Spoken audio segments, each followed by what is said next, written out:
To the start of today's race. Welcome to Rio Del Lago Endurance Runs presented by Ultra. This is the 24th running of Rio Del Lago and the 4th year of the adjoining 50K. This is a race rich in tradition in the community. This event was founded by the legendary... Good morning, everybody. Welcome back to Beals Point. This is Rio Del Lago 2025 presented by Ultra. And we are proud. You can hear in the background the announcers starting to announce the morning race details. I'm here today with the race director, Jason. How are you doing? How are you, Mike? Excited? Pumped. A year's worth of planning and preparation for the race here. And we got Tony here as well. Tony, you've coached by you, and you ran last year? I did, yeah. Last year. So we'll get into a little bit of that detail. I'm working out your host. Yeah. See how things get. You just move fast. You're looking at fast right here. So this is our 24th runners. Rio Del Lago 100 miler. Towing the line today. That is right. 116 of those runners who will be attempting their very for 4 first years now. 100 and that's been really popular.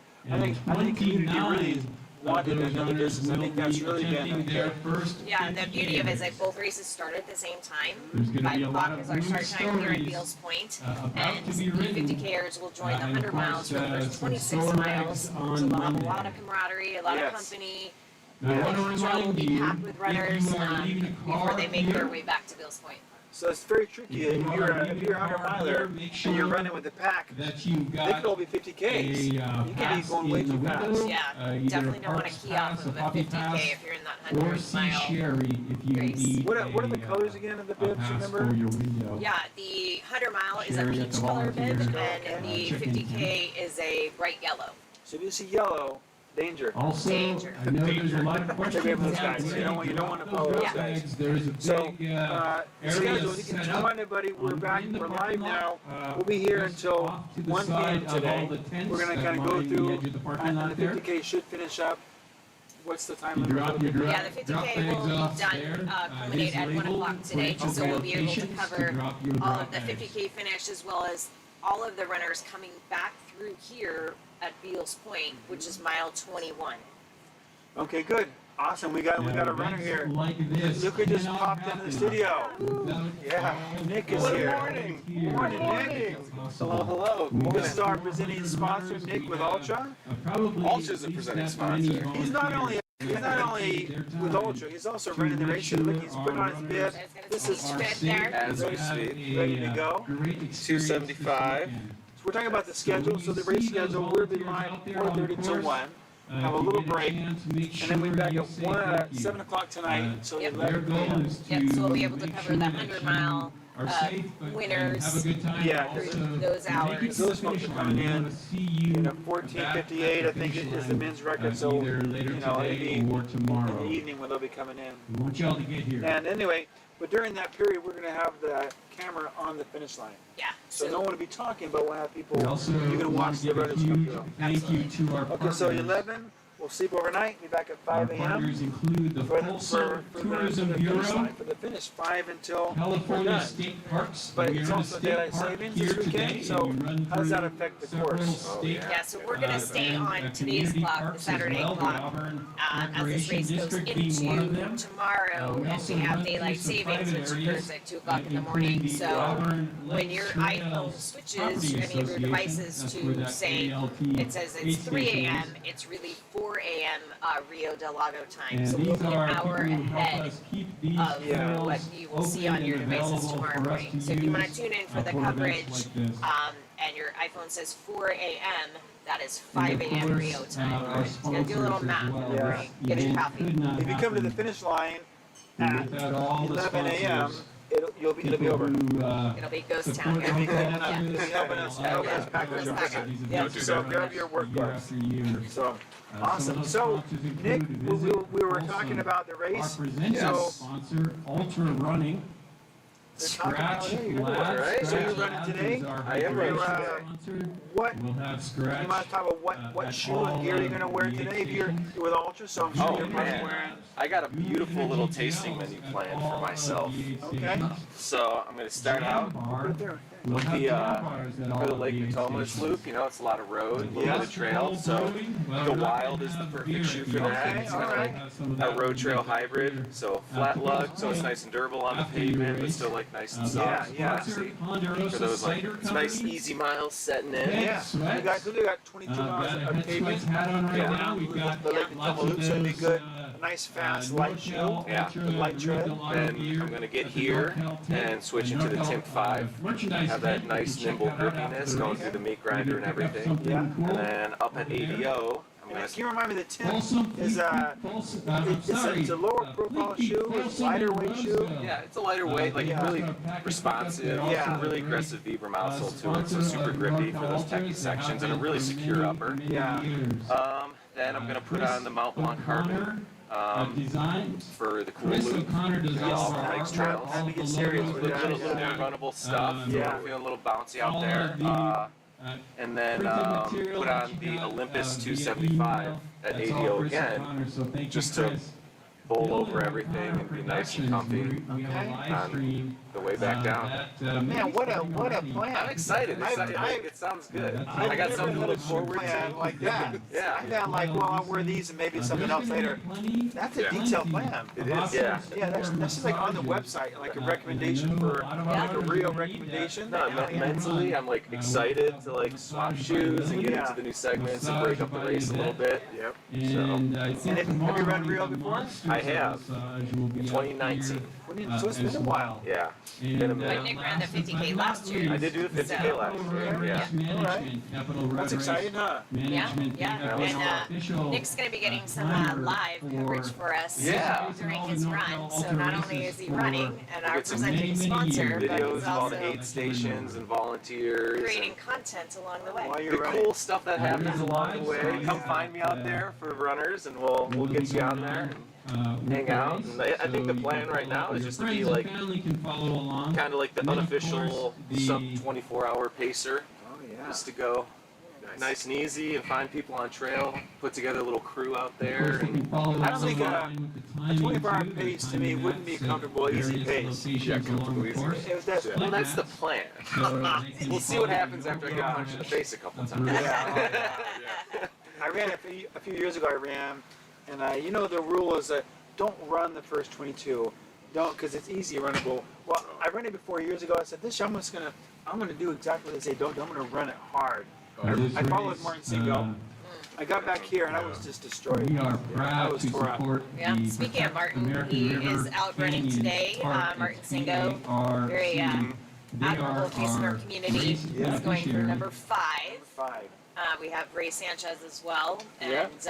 He's They got are over a our decade race of beneficiary. finishes They're here at community Rio Del based Lago. nonprofit And then Ray is dedicated to over- protecting and Over preserving 100 the miles. natural, Oh, yeah. recreational, I think and like 4 years, 3 or 4 historical years ago, it was he of hit the he hit American 100 at Rio or something like that. watershed. Several years When ago. you run this race, you are That's ridiculous. helping keep You've these done it trails wild recently. and wonderful Yeah. for years Yeah, to come. yeah, So yeah. thank you And then we have for 2 other supporting runners us and helping as us well. support Yeah, we got Ben Rodden, Yep. which is running his American 11, Canyon. which is cool, and And there's a Santal. lot of food on the course. He's running Many the- people talk about ultra That's a lot. marathons being A lot of just a commitment. long buffet. So, And yeah, that that's certainly pretty is as exciting. well. So, We've got, well, lots so of what do you, aid stations, the lots weather's and gonna be lots nice. of food out It's there. like Some of 54, it is 55 right now. Yeah, It's this like is amazing. no for rain. morning Rio. 78 degrees though maybe there, so it's gonna be. Potatoes, I mean, a hot day. 1,200 pounds.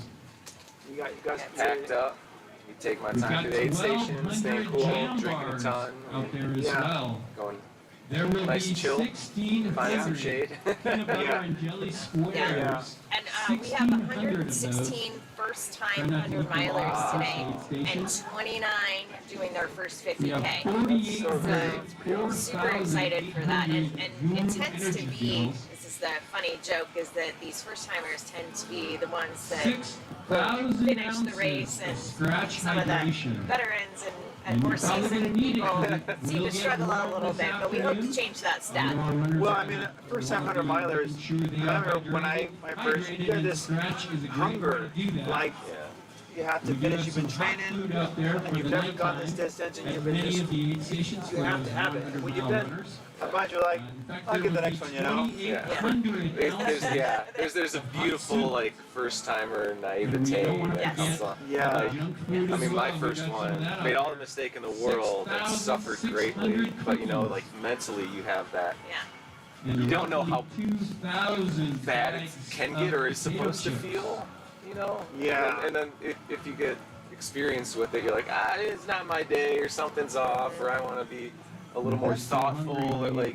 That's the hard part, like long-term running, you're thinking about your long-term. You maybe think, oh, well, this doesn't feel like fatigue. It feels like this shin is something wrong with it. So I guess you start to get more experience with that, right? Could be like, like a bucket listy, epic, So, but as far as first time DNF or die mentality, it's a little different. First time runner tips, Julie. I mean, if they're out there and they're watching, they're like in the car right now. They're like, what do I need to know? 20 minutes. What So would make be sure some you good get those tips? drop Goodness, bags I think knocked off. the best tip is just on this first 21 miles, we've been saying it's a lot of bike trail, a lot of asphalt mixed in with a little bit of trail, but you can go out way too hard on this first loop and just destroy your entire race. So And harness. nutrition in the first loop Yeah. too, because it can get away from you. Yeah. Oh, at 10 miles, the miles are flying by, and you're like, you're 2 hours in, and you only get like a couple hundred calories. You're gonna be in trouble. Yeah, so start eating right away. And you're wearing the orange bib or the peach bib, which is 100 miler. The 50K is yellow. Yes. So if you see yellow bibs, don't follow them. They're running too fast because they're 50K. Oh, I'm not. The tip that I remember when I was running my first year, someone told me to take like walking breaks, maybe like this tree, I'll walk to this tree, then I'll run to the next tree. So someone told me like, I tried it, it works pretty well. Force yourself to walk and try to keep your pace like for me, like under a 12-minute mile maybe. If you're running a 9 or a 10, that's a good clip. Maybe for me, you know, so watch your speed. Thank you to Yeah, our. there's 10 aid stations on our course. Some of them you'll hit twice. You can win As a part of free the course is pair out of and back. Ultra So they're shoes. It's wonderfully easy, just find stocked, so that there should be built no reason sign. why runners can't get their nutrition and Here at hydration. Beals Point, mile So 21, and how so about like the coming first back couple, they'll have all the normal here at staples, Beals they'll have all Point the through the gels. aid station, They'll have new around energy mile gels, they'll 21. have scratch Snap a selfie hydration, with that like built jam sign bars, sweet and and salty tag it foods. at Yeah, Ultra breakfast Running time. and at So North start Ultra, like you said, and start then you are early, entered eat in for something that free pair of the Ultra first shoes. 22 miles. So be looking for that Yeah. built sign. Load up. Don't bank time, bank energy and calories. Yeah. For sure. Because I think when a 100 miler, my always goal was to, at 50 miles to feel super, not super, but feel Yeah, good. there you go. I mean, like to feel like you could change your shirt, change your socks, and you're not destroyed. Yeah. So be very thoughtful. Your first 50 miles, be very thoughtful of nutrition, like you're talking about. Yeah. Do you try to eat more solid food in the beginning? Actually, I'm kind of the opposite.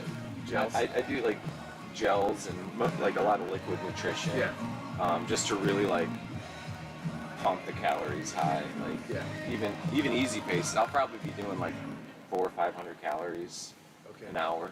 Yeah. Just getting that in, and then later on, like once it cools down a little bit, and I feel like I just wanted something more like warm and substantial, then maybe jump to like the potatoes, sandwiches.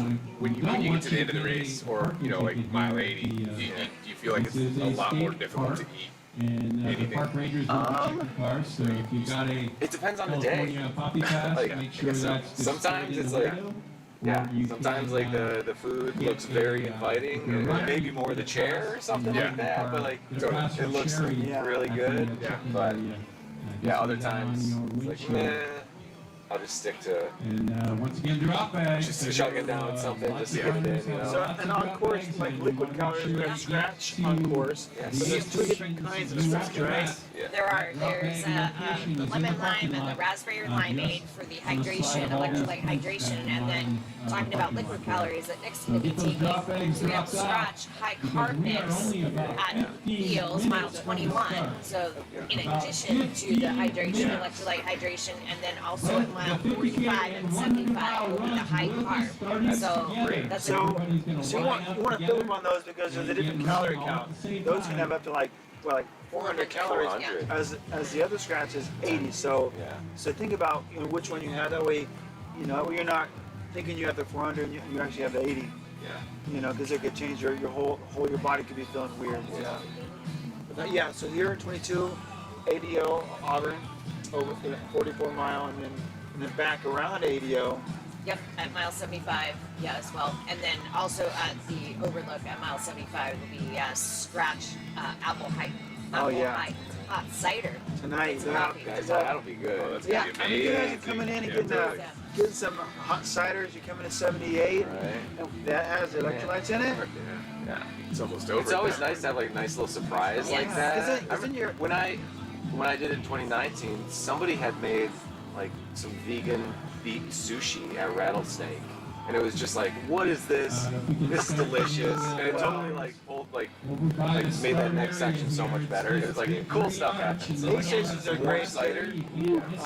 the aid stations have all the normal stuff we love, but they get very unique on their own accord. Different places will make different things, which is always exciting to see what they have. I gotta go. Yeah, what do we got? How much time? Like 15-ish. All right. minutes. So Good yeah, luck. thank you guys. Have a good race, man. We'll see you out there, and yeah, we'll All check right, in. man. So thank All right. you. Watch out, watch your footing. Yep. Cool, that's exciting, huh? Oh yeah. Man, as you running, Yeah. So, the course, we got 15 minutes. All right, runners, let's get The lined weather's up. nice. Runners are starting to line up. So, We're a little pretty over 10 exciting. minutes to the start. What do we need to know? Like as far as anything else for the course for today, we need to know. So we can talk And like the about runners are out there, you can start and come back here, mile 22, fill up on It's there, okay, you can get a little electrolytes, and closer. then In fact, you're head gonna out to line up towards the meat grinder, huh? Yeah, and they're on going the to make their dark way side. You're on the towards dark side of Auburn the starting line on is the where you're Pioneer gonna Express line up. Trail, And which you're is gonna part of the go American out River 50 towards course. the lake. Once they hit the Auburn Dam overlook, they'll be heading on the Western States Trail to No Hands Bridge. Okay. And then on over crossing Highway 49 to the Lot of lower quarry nervous crossing, smiles I'm which seeing. is the quarry road. This is part of the Way to Cool course. It also has some beautiful Western day. States course in there. And they'll make All their right, way let's get to them lined Auburn Lake up. Trails, to Well, Goat I see a Hill, legend of Rio and Del then Lago on over right to here the right Cool now. Fire Station. That's the outer, I'm here with the Sam farthest Marati point and out Ben. on this Has run course. this race And many, then from many there, times. they'll In fact, come back you to got No Hands 10 Bridge, finishes, and Ben? then retracing their steps from No Ben Hands going back for to number the finish line. 11. We have a couple of road crossings with CHP, right? Yes. So what do they need to do when they get to a road crossing? 2006. Yeah, That so was my first 100 We as ask that well. runners completely remove your headphones and any devices that might be on so that you can hear the officer out there directing the traffic. So it is a very busy highway on Highway 49, and especially because the weather is pristine today, there'll be a lot of cars out and people recreating up in the Auburn area. So we want to make sure safety is our number one priority. It's good, so yeah. You can feel the energy. They're Yeah. just lining up. Oh yeah. I like yeah. want to jump out of my seat and like Yeah, dance. yeah. Like, I know, yeah. plus, the beauty about these races is all the stories, all the people that are here. 116 first 100 milers. So they're out there. We don't know what it was like on our first. You're like anxious, you're nervous. It's unknown. Yeah. The distance is like, am I gonna crash? Am I gonna survive? I mean, Yeah. it's stressful. And you only get that one once. You get jealous thinking about all these people that are going to get to run it. And, Yeah. It's good. You gotta go for the long distance. Yeah. That's the secret trick to the. Yeah. You gotta keep chasing more. Anyway, and the first 50K, 29 first 50K runners. Yeah. I mean, that's your first ultra. Yes. I mean, Yes. the 50K is the first ultra distance, right? The marathon is 26, and 50K is 6 more miles with the first ultra. Yeah, and this is a great first time 100-mile course and a 50K course because it's got a lot of everything. It's got some faster running with our asphalt bike trail sections, and then weaved into dirt fire roads, and then of course some single track trails, a little more technicality once the 100-milers hit about mile 35, 32 into the meat grinder, rock garden. Yeah. And mini names for the infamous section there. So if you're a local, you know what we're talking about. Yeah. But it's very runnable. It's very movable, and that's the beauty and curse of this course is that again you can fly through these sections because you can deem everything almost as a runnable section, and you can get yourself into trouble even if you're winning the race. So you need to work in those walk and hike rates. We talked about, I want to get into some history. What did you mention, you know, knowing the course and the challenges of the course, but Rio can be difficult spots. People think, oh, it's a 16,000 feet of game, it's runnable, but like hole hunters and one of my first mentors, EJ, always said you got to respect the course. Every course is unique, and there's something about every course that's hard. So Rio has, it's not a cakewalk. No, not by any means. Yeah. It's very deceiving. Again, with the elevation about 14 and a half on the course. But Coros at 16, you got a Coros? yeah, Coros is a little bit higher. So right. We go with Coros. Yeah, do a couple more K and Bert. But you know, again, really want to make sure that you're managing your energy, like we talked about, managing your pace throughout the race, because there's nothing better than passing people in the last 25 miles of this course. And if you have legs and the mental tenacity, and you're eating and drinking, you will be absolutely fine. You will be amazed how much time you can actually crack into to finish. Yeah, like Nick was saying with Ultra, eat early, eat often, because that's really the secret. And the calories, like 300 calories, 400 calories, if you get 300 calories an hour, you're gonna be in great shape. Yeah, absolutely. So for me, I think the challenge on Rio is always two things: the weather and the darkness. Now this year we don't have the weather.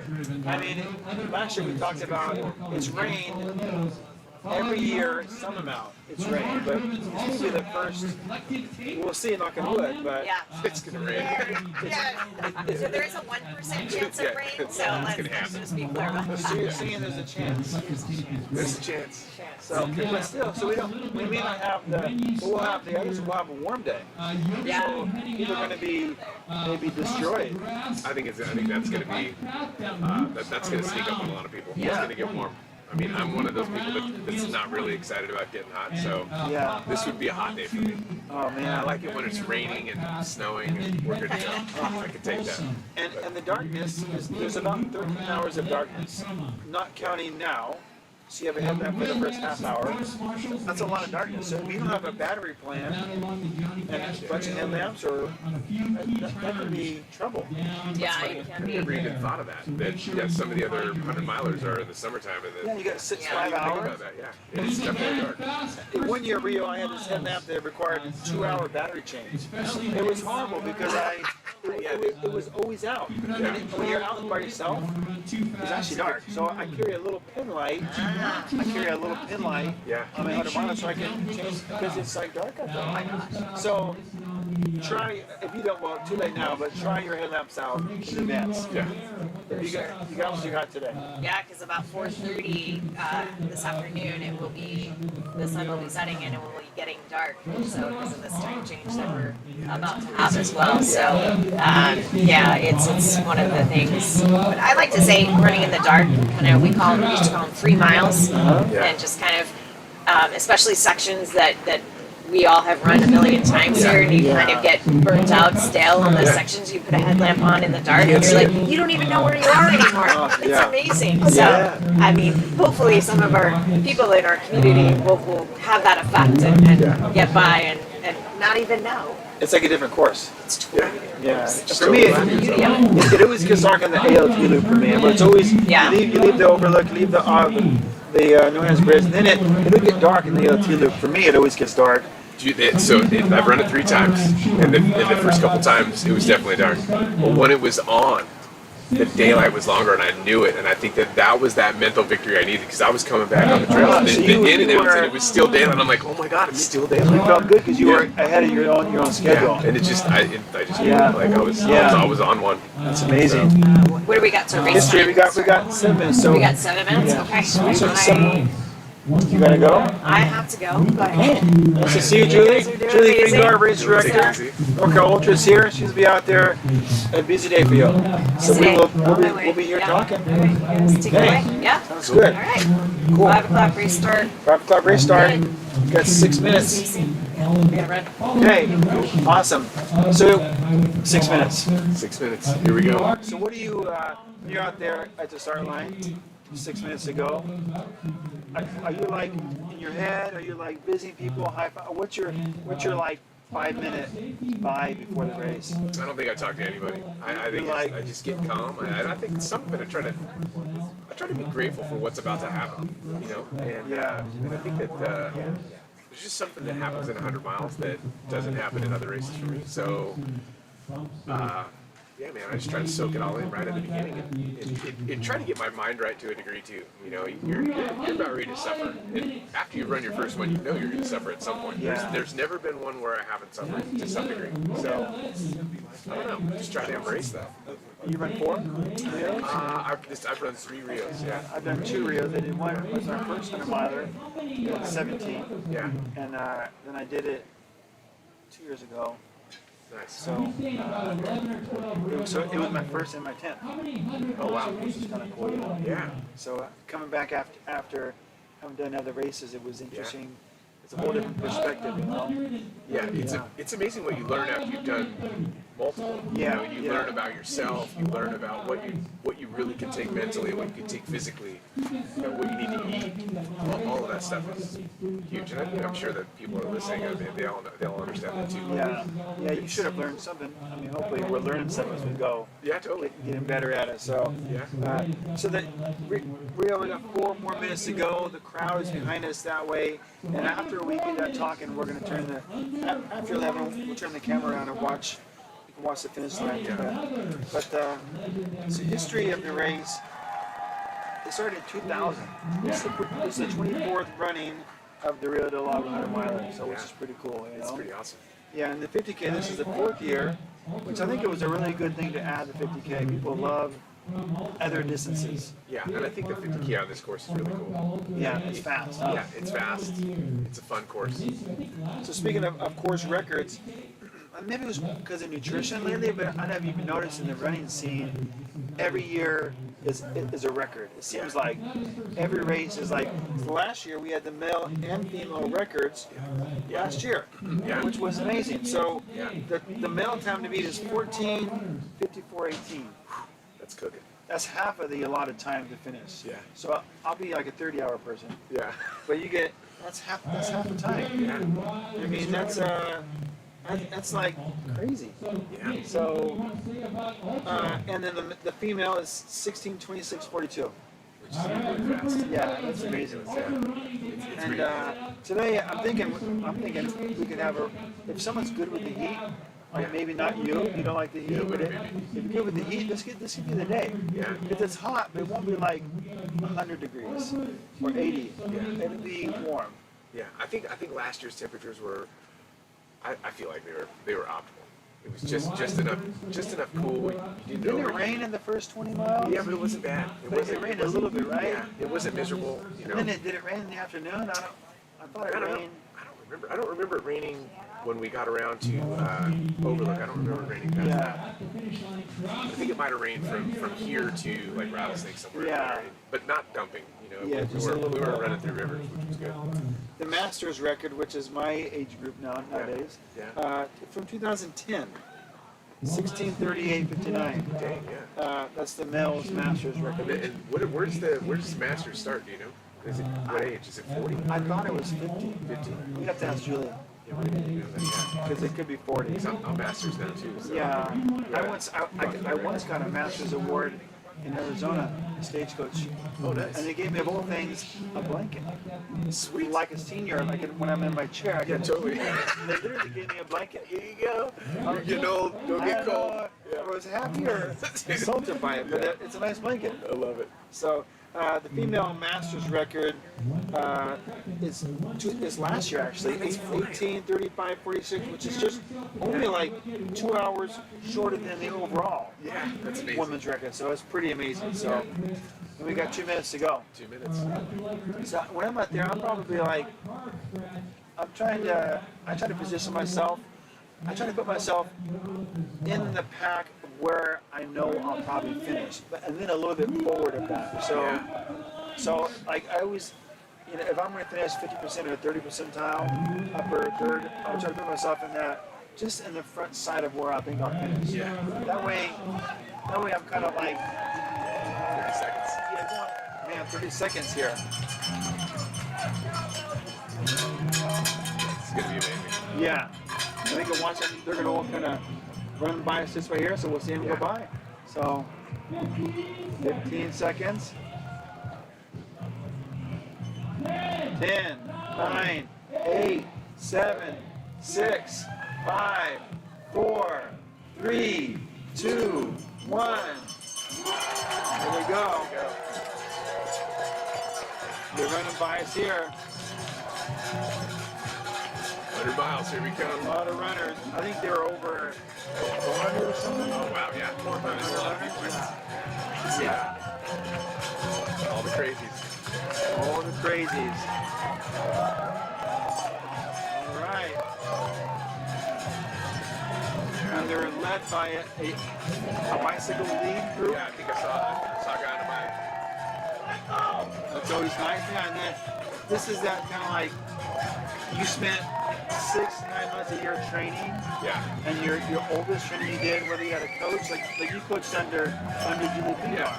Yeah. And then you get here and you're like, all I gotta do today is just run and eat. Yep. It's the best part. I think when I start, I'm usually a little bit tense, nervous, then I start running. It's like, I love it. All you gotta do is eat all day long today. You don't gotta go to work. You don't gotta feed the dog. You don't gotta mow the yard. You gotta run and eat. Yep. And I think that's part of the attraction too, where you're more in the moment when you're doing this than anything else. Yeah. You're just trying to figure out the next puzzle piece to what's going on in the day. Yeah, you don't gotta. Yeah, I love that part because you know we all have a busy life and with our families and work. It's like today. You're just a runner. You're just a person on the show with all these other people enjoying the day. So, we got some light adjustments here. Connor is our digital expert today. He's behind the camera. You can't see him. He's one that makes all the lights. Oh, he's changing the mood for us. Oh, look at that. Now it's going to be good. You know? So, the runners are going out. They're going to run around Gills Point. They're going to exit. Now, this year there's actually a little bit of a course change because if you've run before, there's 3 dikes or levees over there that are under construction. Yep. So it won't affect them going out. Well, it's going to be a little different coming back. if you're running before, usually we can see the people from the finish line like a mile out. Yeah. And it's exciting because you can, like, especially like the last runner, the last fight, you can kind of get excited about it. They'll be coming, you won't see them because they'll be coming behind all these levees. Yeah, the trail dips down there near the road. Yep. It adds a little bit more up and down too. Yeah, so it'll be a little bit trickier there. Yeah, that's amazing. Isn't that the most fun part at Rio when you can hear the music about 2 miles away and it seems like, oh, we're almost there, but oh no, it's far. And you can, if your legs are hurt, you can do the ultra shuffle and just kind of get there. But in this lower trail, it's not really technical. It's not a lot of rocks, but there's some ruts, like some erosional ruts and stuff. So it's not as easy as just like the ultra shuffle. Yeah, which is nice, you know. Yeah, I think going out, it's gonna be cool. On the way back, you might be a little bit bummed out, but hey. So we talked about the history of Rio. 2000, Norman Hill and Klein started it. It was part of the Sierra Nevada endurance runs, which I guess it was like a double. It was a 50 mile. It was a double marathon and a marathon. In 2000, they had a 100 miler. It was a different course. I think it was even in September. Yeah, it was earlier. It was a different course, but that was a long time ago. There was more bike path too back then, wasn't there? I think so, yeah. And then I don't know. I don't know. We probably get some old timers here that have run it, you know. Oh yeah. Like some folks like Ray Sanchez, he's running his 12 time today, so he ran the old course, you know. Yeah. But anyway, so yeah, and they had the race off to a company in Nevada in 2014, where the Norca Ultras started the race. I forget how many years ago was that. How long was Julie had it? Over 20 years, I think. You know. Yeah, I'm not sure there. I just looked through the notes on that. Yeah. So. Yeah, she got it. I forget now what to ask when she gets back. It's been a while. And she runs a great, well-oiled machine. A lot of volunteers, which is the best part. Is there's all of the support. I think this is a race. For me, I think Rio. A couple things. I think Rio is like, it's like the gateway to the holiday season. One, and when Rio comes, you know it's fall. Yep. And two, it seems like it brings all of our runners together, all the people that you've met on the trail, all the volunteers, everyone here wants to be here to support the race. So it's so cool. Yeah, I think you roll into the aid station, you see all the people you run with, all the volunteers, the community of Auburn, and I think it's pretty amazing. I think that is something that I really like about this race too. Just this camaraderie of all that stuff. So. And a lot of runners, a lot of our friends, like our Facebook friends, we don't see them other than at races. Yeah. Your trainer group, maybe you see your 2 or 3 your crew, but you get to a race, you're like all these people that are just here that you met. And it's like it's so great. It makes you want to get out and run some more. It does. Yeah, I'm kind of bummed I'm not running today. Well, I guess that's what we'll do next year. Yeah. We got Nick with Ultra, the presenting sponsor. He's running today. Yeah. He's gonna go for sub 24. Yeah. That's fast. I really like his idea of all the shoe swaps he had. I'm kind of jealous. I mean, like he has like a full-on shoe plan.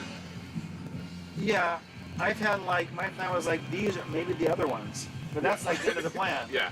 And then I do think on a race like today, if it's dry, maybe you don't need a sock change, maybe a 50 miles. Yeah. But on a 100 miler, if I'm a new runner, I would just change them every 25. It's about preventing issues, Yeah. So on 100 miler, I would do maybe several times during the race, just switch them out, even if it's dry. Yeah, I think that last year I ran the Lone Peaks the whole time. One pair? One pair. Never took them off. Yeah. Was it a new pair or was it a pair you had miles on? I think it was a pair I had miles. I mean, they were blown out. Yeah. I mean, they weren't blown out. There weren't holes in them, but they were definitely they were used.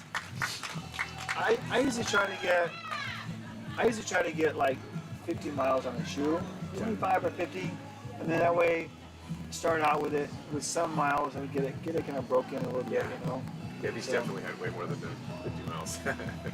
Yeah, it's interesting about how many. This is the last Western States qualifier. So last weekend was Javelina 100 in Arizona. Yeah, we were down there. Oh, you were down there? Yeah. My wife did her 5th Javelina. Wow. Yeah. It's amazing. Yeah, that's a great course. Yeah. It is. I've been there a couple of times, and I haven't been down in 2 years, but I was there for like the 5 previous years, either running or pacing or something, Yeah. Yeah, and I've done a lot of Arizona races, and that one is very runnable. I mean, that's the problem with that race is so runnable that there's no reason to ever walk. Yeah. And then you just decide to walk. Yeah, and I think it's easy to pull out too, because every 20 miles there's your chair. Yeah, there's your camp, your cot, there's the car. Yeah, that's the tricky part. Yeah. Here, but Rio is the last qualifier for Western States. Yeah. So, but we also get a lot of first timers, I think, because it is so accessible by crew. Yeah. So it's easy to be supported. A lot of places people can go. This course is really cool too. It ties in together a lot of my favorite places to run. So I think just being a local here is knowing where all those are. I really enjoy it. I mean, there's nothing better than running from here to Rattlesnake or Rattlesnake to Overlook, and this right next to the lake. I mean, it's beautiful. It's rad. That's such a rad place to be. One of my favorite parts is like going up to Auburn on the Pioneer Trail. Yeah. And the river's on the right. It's a steep cliff, and it's like. And then you know the part where you can get around the corner towards Auburn, you can hear the rapids is that China Bar? Yeah. Or you get around the corner, then you can hear the rapids, and you're like, you know where you are. I'm getting close to Auburn. Yep. Then that's always the favorite corner. And then you got that long climb up to Auburn, but that's a good course. So if you are a crew, on the website, and in the runner manual is the pace chart. And the pace chart has on the pace chart where they can and can't go. Right. So it's important to not go where you're not supposed to go. Right. Just because Julie has lots of permits. It runs through Auburn State Parks and Folsom, Yeah. and so she has lots of. She gets in trouble if people are doing Yeah. with it. So yeah, so check out the page chart. It's online of where the crew can and can't go. Yeah. It's important. Certainly here at Bill's Point, and Granite Beach, but you know, and Rattlesnake Bar, and the Overlook. Overlook is a really good one because it's really big. Yeah. So it's a really big place. You can pull out. You can. It's mile 44. So your runner should be there early afternoon. 44 and 70, whatever. 78. Yeah. So it's a cool spot because it's a big parking lot. Yeah. There's a skate park for the kids. Yeah. You can bring your skateboard. You can just take Hang a couple out. laps. Yeah. It's a nice. The Auburn Bike Park's not too far. Yeah. They can go do some dirt jumping while they're waiting. You know. It's right there.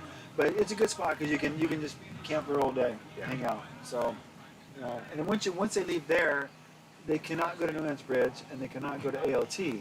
Right. So once they leave there, your runner will be gone for quite a long time. Yeah. And usually you won't see them until after dark. Yeah. You go to Cool though, right? That That so would be the cool, next time you'll see me. Cool is the next place to go, which which is a good spot. Yeah.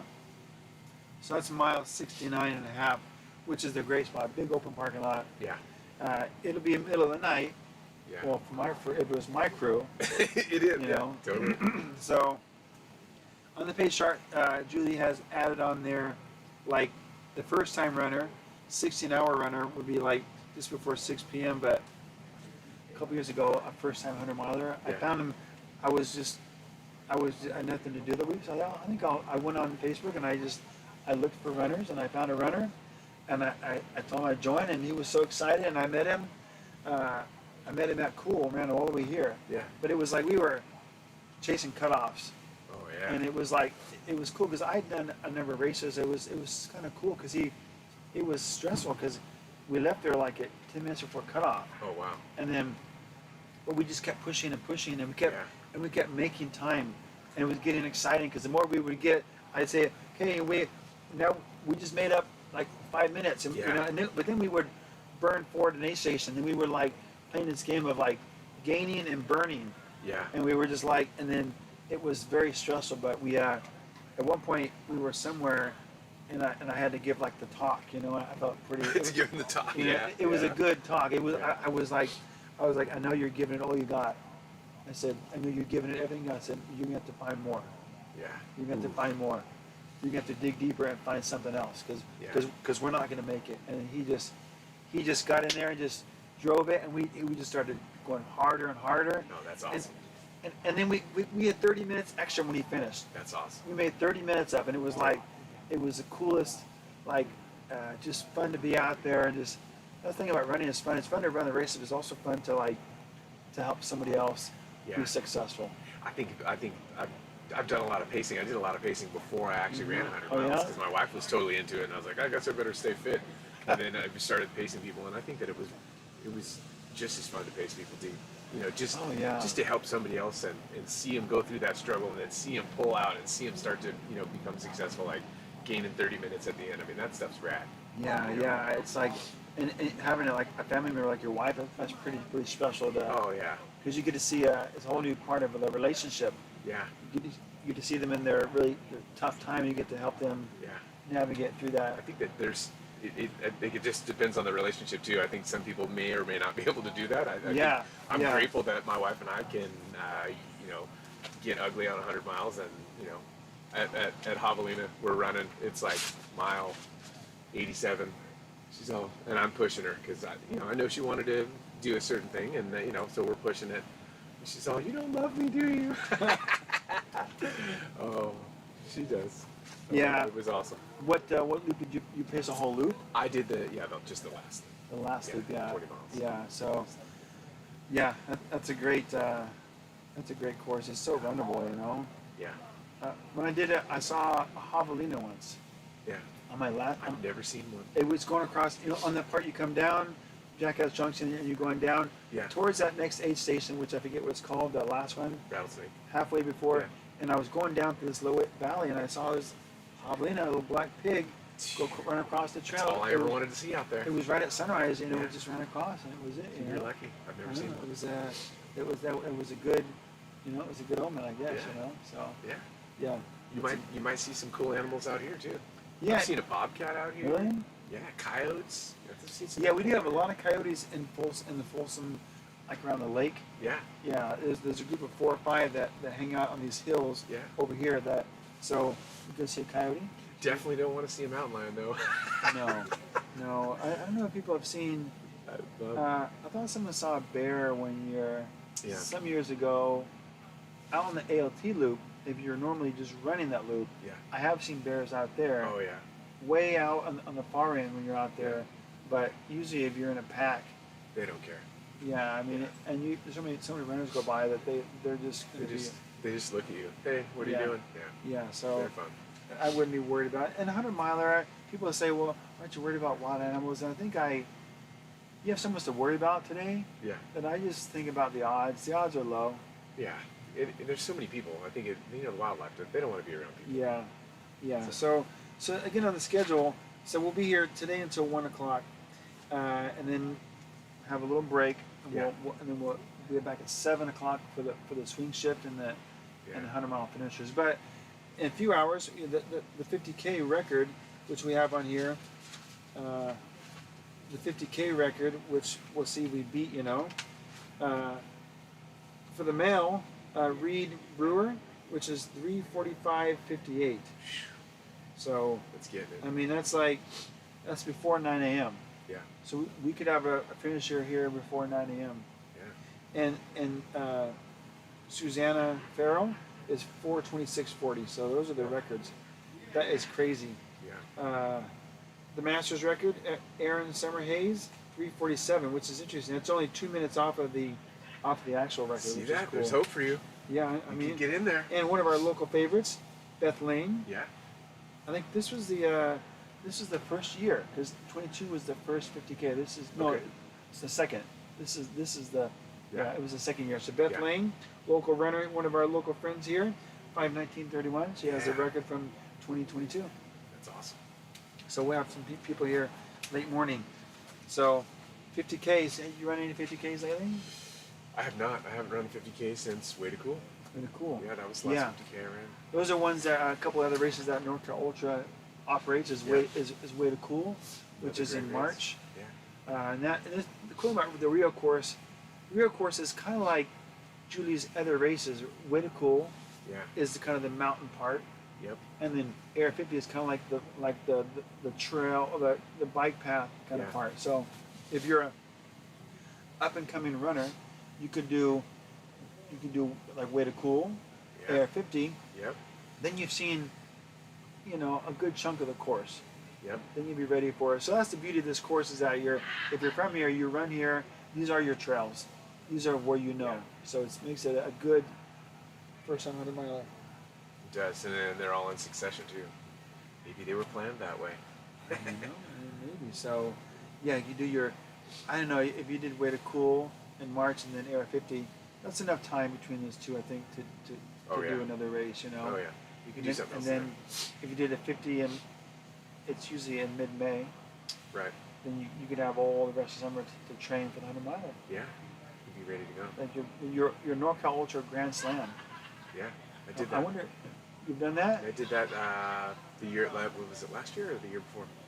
Can't remember. Whichever one it was. Yeah, I did that. Yeah, I usually do it every year anyway. So I wonder if Julie gives out like a Grand Slam. I don't know. I need the award. I mean, Where is it? a Grand Slam award for the NorCal Ultra Grand Slam. Yeah, I'm sure there's a lot of other people around here that have done the same thing. Yeah, So. I mean, So yeah, I've not done. I did Air 50 once some years ago. Yeah. But I've never done Way to Cool. It's usually known. Really? You've never done Way to Cool? No, and Really? It's weird. Yeah, it is weird. I know you like the cold weather. Yeah. It's gonna rain. Way to Cool. That's why I look forward to it. The one year it rained, I mean there were like rivers coming down the trail. It was the most amazing run ever. Yeah. I like Javelina because it's not raining. No. I'm an Arizona dry ground person, but Way to Cool, it's way too cold. Yeah. Bring your rain jacket. Yeah, it was it's amazing. wet. Yeah. A couple years ago, we had to cancel because the wind and the rain and it was blowing forecast. trees Yeah, down. it was like, and the police were saying it was going to be bad, and so it was pretty bad. It Yeah, was. I mean, yeah. I was in my house, but Yeah, it was so- pretty bad. So yeah, but so we got those two races, which are great, and those are fun to get out and see. And but Rio is cool. Yeah, Yeah. it's cool.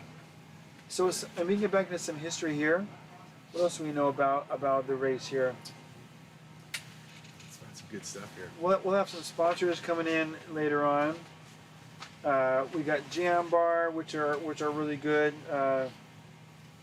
I've had the Jam Bars, and they make all kinds of different kind of flavors, and Yeah. they had a new one a couple years ago, but they have a lot of good flavors. I've never had a jam bar. No, and they're like natural, and they're I'm gonna have one today. yeah, they're really good on the course. And the guy will be here. He has a booth over here somewhere.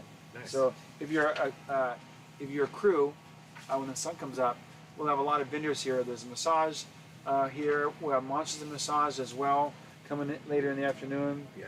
But there's a lot of vendors here hanging out.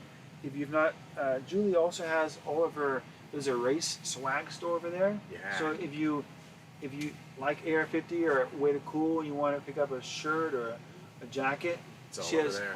it's all half price stuff. It's all really good deals. Oh, nice. So there's one jacket that I got, a Rio windbreaker that I got years ago. I wear it all the time. Yeah. It's the perfect windbreaker Yeah. for like, a cold day, but it's not raining. So Yeah. some of the gear, if you're missing a piece in the collection, she has all the swag Yeah, over there. you might need to get over there and find a I backup know. before you I wear know. that other one out. I know it's getting pretty stinky. Did you know that there's 1,200 pounds of red potatoes out there? That's a lot. That's a lot of potatoes. Where do you put 1,200 pounds? I don't know, but there's a lot. Is that like how big is 1,200 pounds of potatoes? That's like a truckload. Yeah. And then there's 1,600 PB&J squares. That's awesome. So that's 400 sandwiches. That's a lot of samples. Is a square a quarter? Yeah, I think that Yeah. they're quartered out. Yeah. Yeah. Yeah, it's amazing. Oh, and here's another good favorite: 6,600 cookies. Oh Huh? yeah. Yeah, that's gonna keep you going right there. Speaking of Way to Cool, is the Way to Cool cupcakes. Remember the Way to Cool cupcakes that they make at Way to Cool, the little frog cupcakes? I probably saw those, but usually I'm struggling, so I probably See, didn't. I don't run the race. I'm just eating cupcakes. You're enjoying yourself. Yeah, it's great. I'm usually dying out there, so Yeah. yeah. Yeah, interesting stuff here. 400. She has 400 runners here in the race today, which is amazing. Yeah. 400 runners. What do you know about this shoe giveaway? Well, yeah, I know they have had that in the past here. Is that still happening? Ultra here, Ultra running. Well, usually Nick's here to talk about it, but yeah, I know out at Goat Hill they usually have like little people taking pictures out there. Yeah. So they're presenting sponsors Ultra Running. Of course, Nick is here running it as well. Yeah. You can win a free pair of shoes. Find the goat sign at Bill's Point. I've seen the goat sign. You've seen a goat sign? Yeah, I've seen the goat sign. I have. So you're halfway there, Yeah. but you're not running today. No. So snap a selfie and tag Ultra Running, Norco Ultras, and you're entered. So someone will be, We're gonna have to cruise out there. See. find out where it is because it's Yeah. somewhere here. Yeah. Yeah. We have to get our selfie on there Yeah. and then see if we can win a pair of Ultra shoes. Yeah. I need a new pair.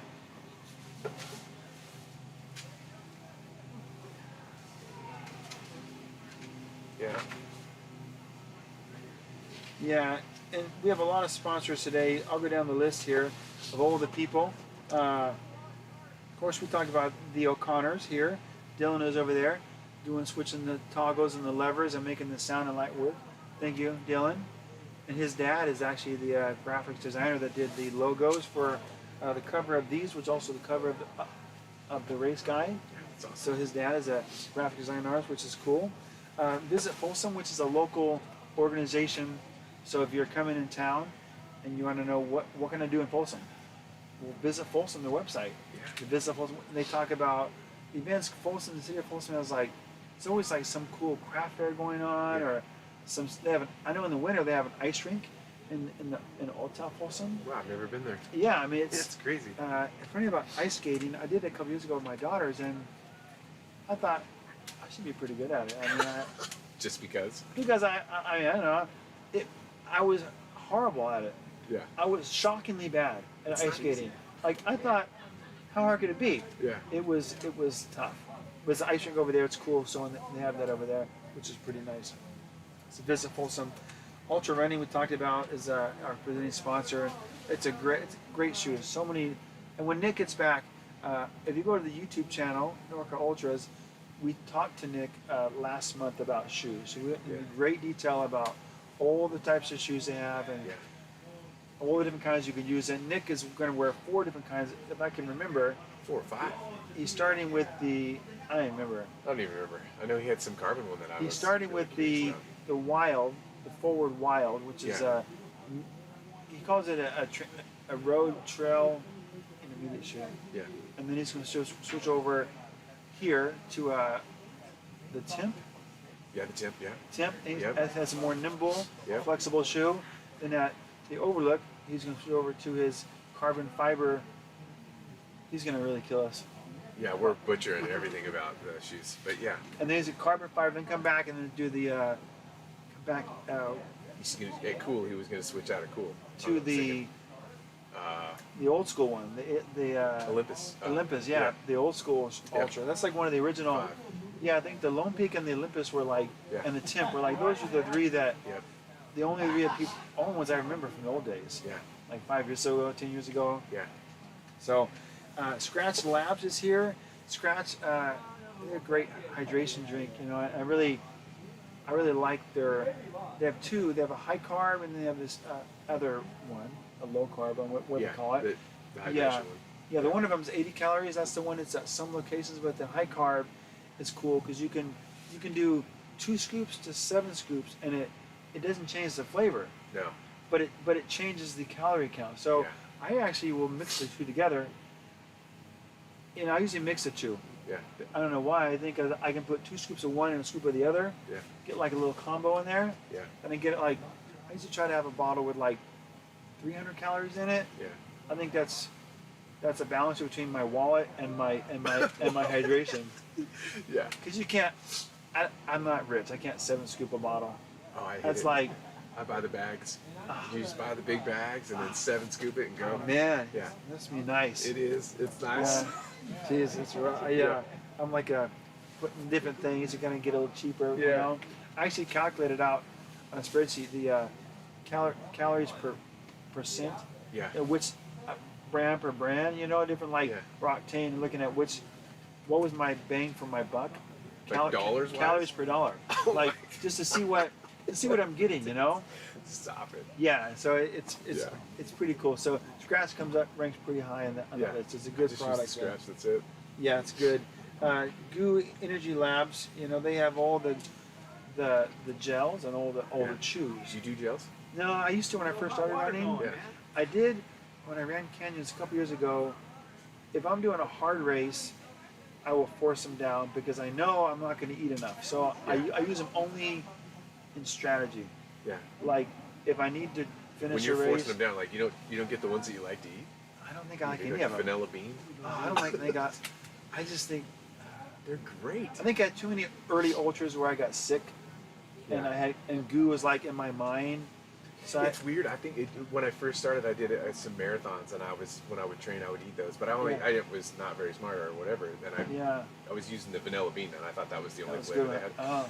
And then I discovered that they had different flavors, and then I kind of went away from it. And then just the last couple of years, man, I love those things. Goos are great. Yeah. And some amazing flavors. And they have the chews on course too, which are really nice because those are great. I found if you're not feeling well, in the ultra you have to figure out, okay, you got this low, so you're going to come back, but give it time, you know. So the chews are good because you can eat the chew, and it's not too invasive, but it's like a gummy bear. Yeah, you can eat. You can make your way back. So I've used those as like a gateway back to getting running when you're not feeling well. So it's a good. Totally. Yeah, it's pretty good out there. Jam Bar, you said you haven't had those. No, but I'm gonna have one today. Yeah, they're really good. They're all natural, and they're just. I don't know how many flavors he has. He has all different kinds of flavors out there, and some are vegan, some are not vegan. So if you have different dietary issues, they got you can. If you're a crew, you can come to the finish line, and there's a guy that has samples over there, so you can check them out. Yeah, I'm gonna go check it out. So check that out. Those are really good. On the alcohol scene, we got A couple of different alcohol vendors here today. Nice. And they're going to be coming in and talking to us a little bit, but Dust Bowl Brewing Company, and I don't even know what Dust Bowl is. We'll have to find out where they are. I know they're local. Yeah, I don't even know. Let's get to check the notes here. Yeah, and Ponderosa Cider, and they are in Auburn. I know that because those folks are over there by the Overlook. In fact, if you're at the Overlook, you could go. Literally, you could walk on that canal trail over to Ponderosa.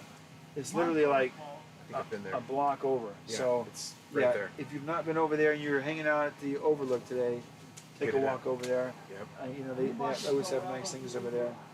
I did one of their, I think it was a 50K. Yeah. Sunset Cider?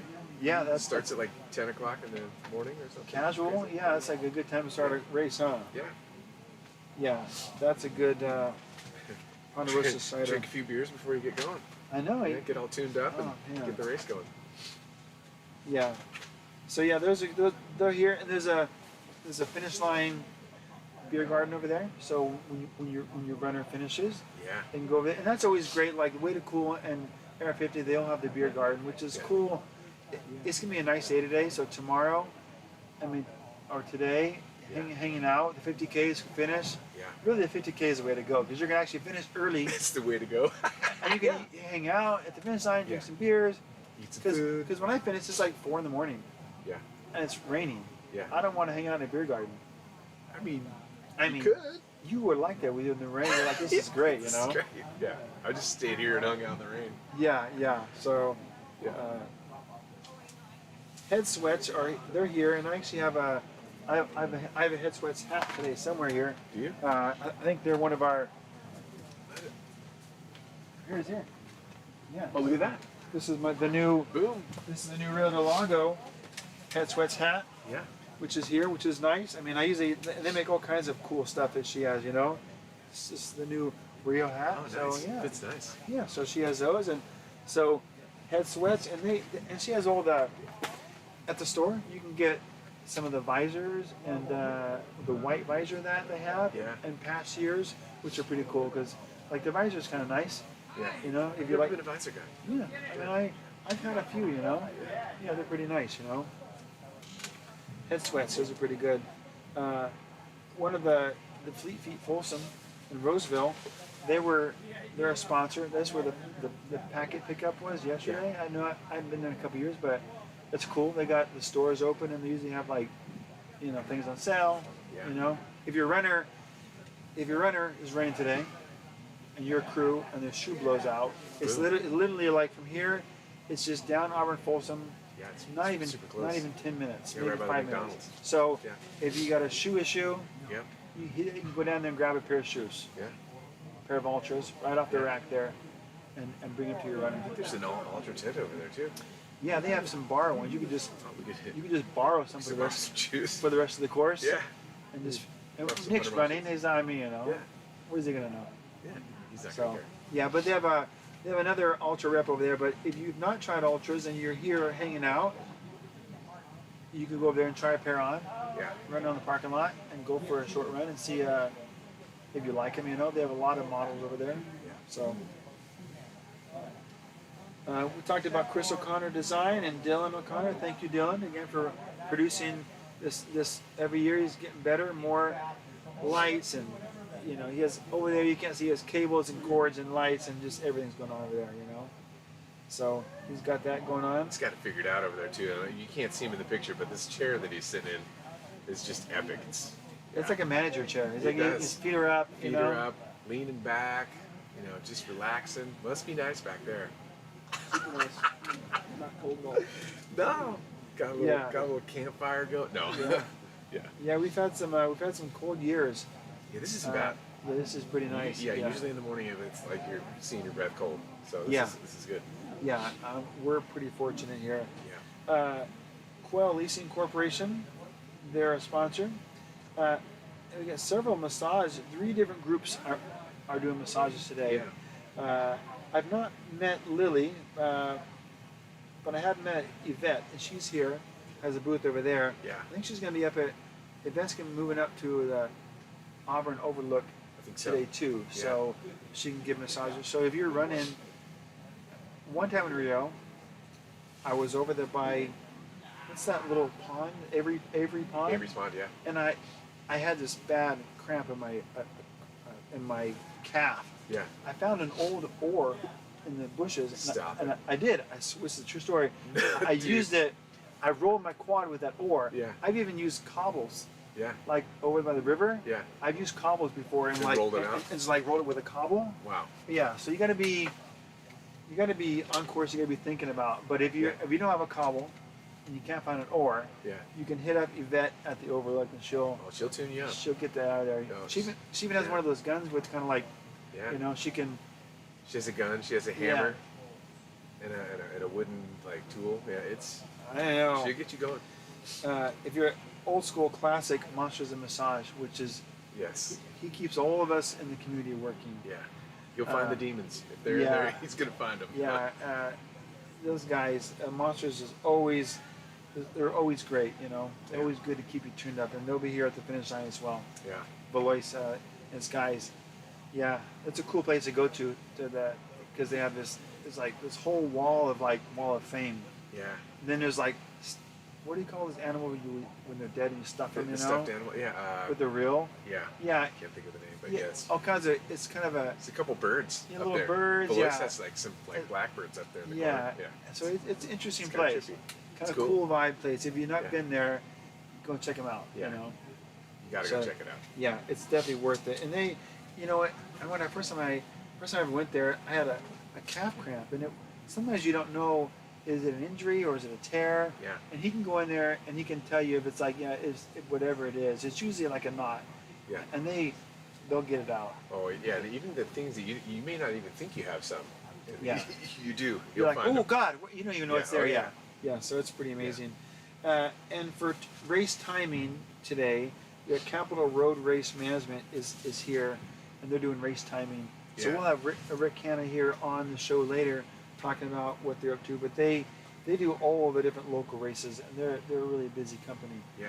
You I wanna hear race- their name everywhere. Yeah, they're all over the place. I think they do CIM as well. Okay. Which is their big. That's in first weekend in December. Yep. That's our local Marathon. marathon Boston qualifier Yeah. down in Sacramento. I think it starts in Fair Oaks somewhere. Where I've never does it run it. start? Have you? I've run it 4 3/4 times. Wow. Okay. Yeah. Wow. Yeah, the 3/4 time was the time I wasn't on pace and felt sorry for myself and pulled out. Yeah, the one time that I dropped a race. Wow. Yeah. I ran the half one time. They have a relay where I started at halfway through and Yeah. ran. I never run the whole thing. I run the half, so Yeah, it's still pretty fun. yeah, it's pretty rugged.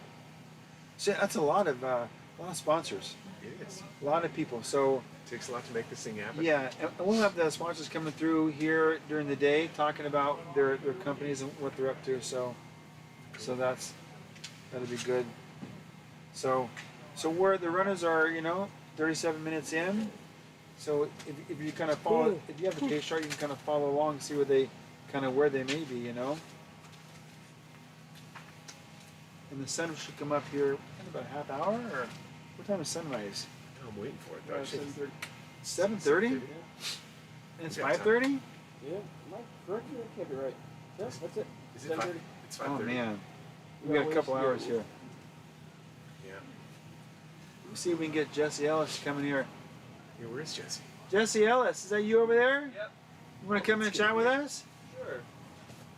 Grab a cup of coffee. Yeah, sounds good. Yeah, You want a cup? yeah, if you can find one. Yeah. I'll You want take it, you got cream or anything? No, just It's black. any way you want it. Yeah. Cream is fine or not. Jesse, you want coffee? No, I'm good, thank you. Jesse Ellis, How's it going? how you going? How you doing? Good. Let's wander. Let's Wander You Productions. guys on course today, huh? Yeah, we're gonna be helping out with making reels, getting some video content, Yeah. showcasing just the whole energy and vibe of the event. Yeah. Here at Rio Del Lago. So you have a pretty big crew here today this week. I saw. Yeah, a decent size. I've got four people kind of helping with the vastness of the course because it doesn't have a lot of overlap. We're Yeah. able to. We need a few more people to spread out. Yeah. So where are you guys? Things. You're out in the course, different places. Where would we see you guys? Out in like a Overlook or? So honestly, almost everywhere. We're trying. Somebody's going to Willow Creek, aid station.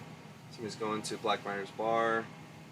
we'll be here at Beals waiting for the 50K finishers to come in. So we're going to showcase the 50K a lot more doing it this way so that we can feature it, because I believe we're in our 4th or 5th year with 50K. So you know, it's still pretty young for this area in the country as far as a 50K being newer. So draw a little more attention to that. It's a amazing course. It can be a really fast course if you like. Yeah, we have the record in here. Yeah. From I think it was from 2 years ago, which is it's a pretty quick course. Yeah, so, for sure. Yeah, pretty amazing. So I think that showcasing that a little bit more, because it's worthy of people that want to come out and go fast. Yeah. But also, it's also just a great, I think the course, because I ran every step of it, I'd say that there's plenty of room for somebody that's a newcomer to give it a try. This is a great spot for that. And you're a great time of the year too. You've been here. You know the whole course, and you're a local Auburn guy. You're in Phoenix. You're in Phoenix now. I live in Phoenix, but I'm born and raised in Auburn. Placer high school grad. Yeah. When I first started running, I joined this Facebook group, and Facebook was new. It was called Trail Whispers. Yeah. And you guys had it. You did this. I first heard about it when I wasn't a runner. Someone told me there's this group of guys in Auburn, and they go down the river from the top of the canyon, but then they do it twice. And I was like, what? I could not believe you guys went down this trail on this river, and like, I was shocked. Yeah. And I joined you guys, and I forget, it was Thursday night or something, you know? Yeah. And then I started doing it, and it was like, and that became, Stagecoach is one of people's local, it's like a local training ground. People for sure do repeats on. It's really nice because my first ultramarathon in 2013 was Headlands 50 miler, which doesn't exist anymore. Maybe some form of it will come back someday. Marin Ultra Challenge is similar, but it's a very hilly course. I think it had 10,000 feet a gain for the 50 miler. That's tough. So when I looked at it as far as mimicking my training in the Auburn area, Stagecoach Trail mimicked the trails a lot because there's a lot of fire road trails that they use in that specific 50 miler. So that's kind of how I ended up landing on that for repeats, because if you're willing to go back up and down on the same trail, I think there's one benefit to that is you get the mental toughness that it's like, I'm at the bottom and I have to go back up. I'm at the bottom and I have to go back up. Yeah. Because a lot of the courses here in Northern California actually start at the bottom and you rise first and then you come down. And a lot of the finishes come downhill to finish. Now that I live in Arizona, I realize that there's some courses that you actually, or sorry, a lot of our courses here go down first because we drop into the canyon first. Yeah. It's the opposite. You drop down first and you finish on the climb. And so that means in order to have the mental toughness on a course like this, you have to be willing to have those comfortable downhill flat miles first, and then be willing to make the climb back out. Yeah. And there's something that's just like Bay Area. You're in Marin. You start at the bottom. You climb up, and you end up back at your car. But here, you're starting at the top, and you go down, and it's easy to go down. Yeah. So you can always. Sometimes if I do a repeat, I'll just go down again because I know it's easy. Then I have to go back up. So you can force yourself to do 4 more miles by just going down. For sure. And because it's easy, and then then I gotta go back up. Right. Yeah, it's like me walk finishes on the Matt Davis Trail, beautiful switchbacks coming down. And even after 50 plus miles, you you're definitely tired, but you smell the barn and you're willing to do it because you have nice flat coastal trail down Matt Davis. Hey, thanks, man. Here at Rio, I think that it's similar. You once you get back to the overlook in Auburn, you just have to go down the Pioneer Express Trail and get back to Folsom and get to Beals, and it has its rises and falls, and it's a sweeping kind of cross-country course all the way down, but at the same time there's a commitment once you're there. I think that's the big key. I think the big key in this race is get to the overlook the second time. Yeah, because you're on your way back. Just the mental idea of knowing that I'm going back now. Once you get out of the AOT loop, because you're going farther and farther and farther away, you get back to Cool and you're as far as you're going to go. You get back to Auburn, you're like, I just got to run down Yeah, Auburn. it's downhill. Yeah. And it's 22 miles, and you're like, I got that, you know. So I've been in the sport and involved with ultra running for 13 years, and I would say that the majority of the folks that I know that have ran multiple 100s would suggest to people, especially if they're looking for a fall 100, to do Rio Del Lago, because it has first off, the community here is great. I think our aid stations are really supportive, and I think that people are committed to making sure that you get it done, and I think that there's some people here that are good at tough love, like and being able to Julie Fingar. Oh yeah. and it's like being able to give a little tough love that, you know, it's like you're not broken, your gait looks good, you're still moving. Yeah. There's the trail. Get after Oh, it. here's your pacer. Yeah. You know, here's somebody to kind of encourage you along the way. Yep. Make sure you don't fall in the blackberries. Yeah. But, you know, just keep them on the trail and keep them going. I think with it being a little drier, I think it's been dry for a couple days here. Yeah. It seems like, you know, we're gonna have a little more dust than normal. Yeah, could be. A little all those Yeah. sandy trails along the Pioneer Trail. Uh-huh.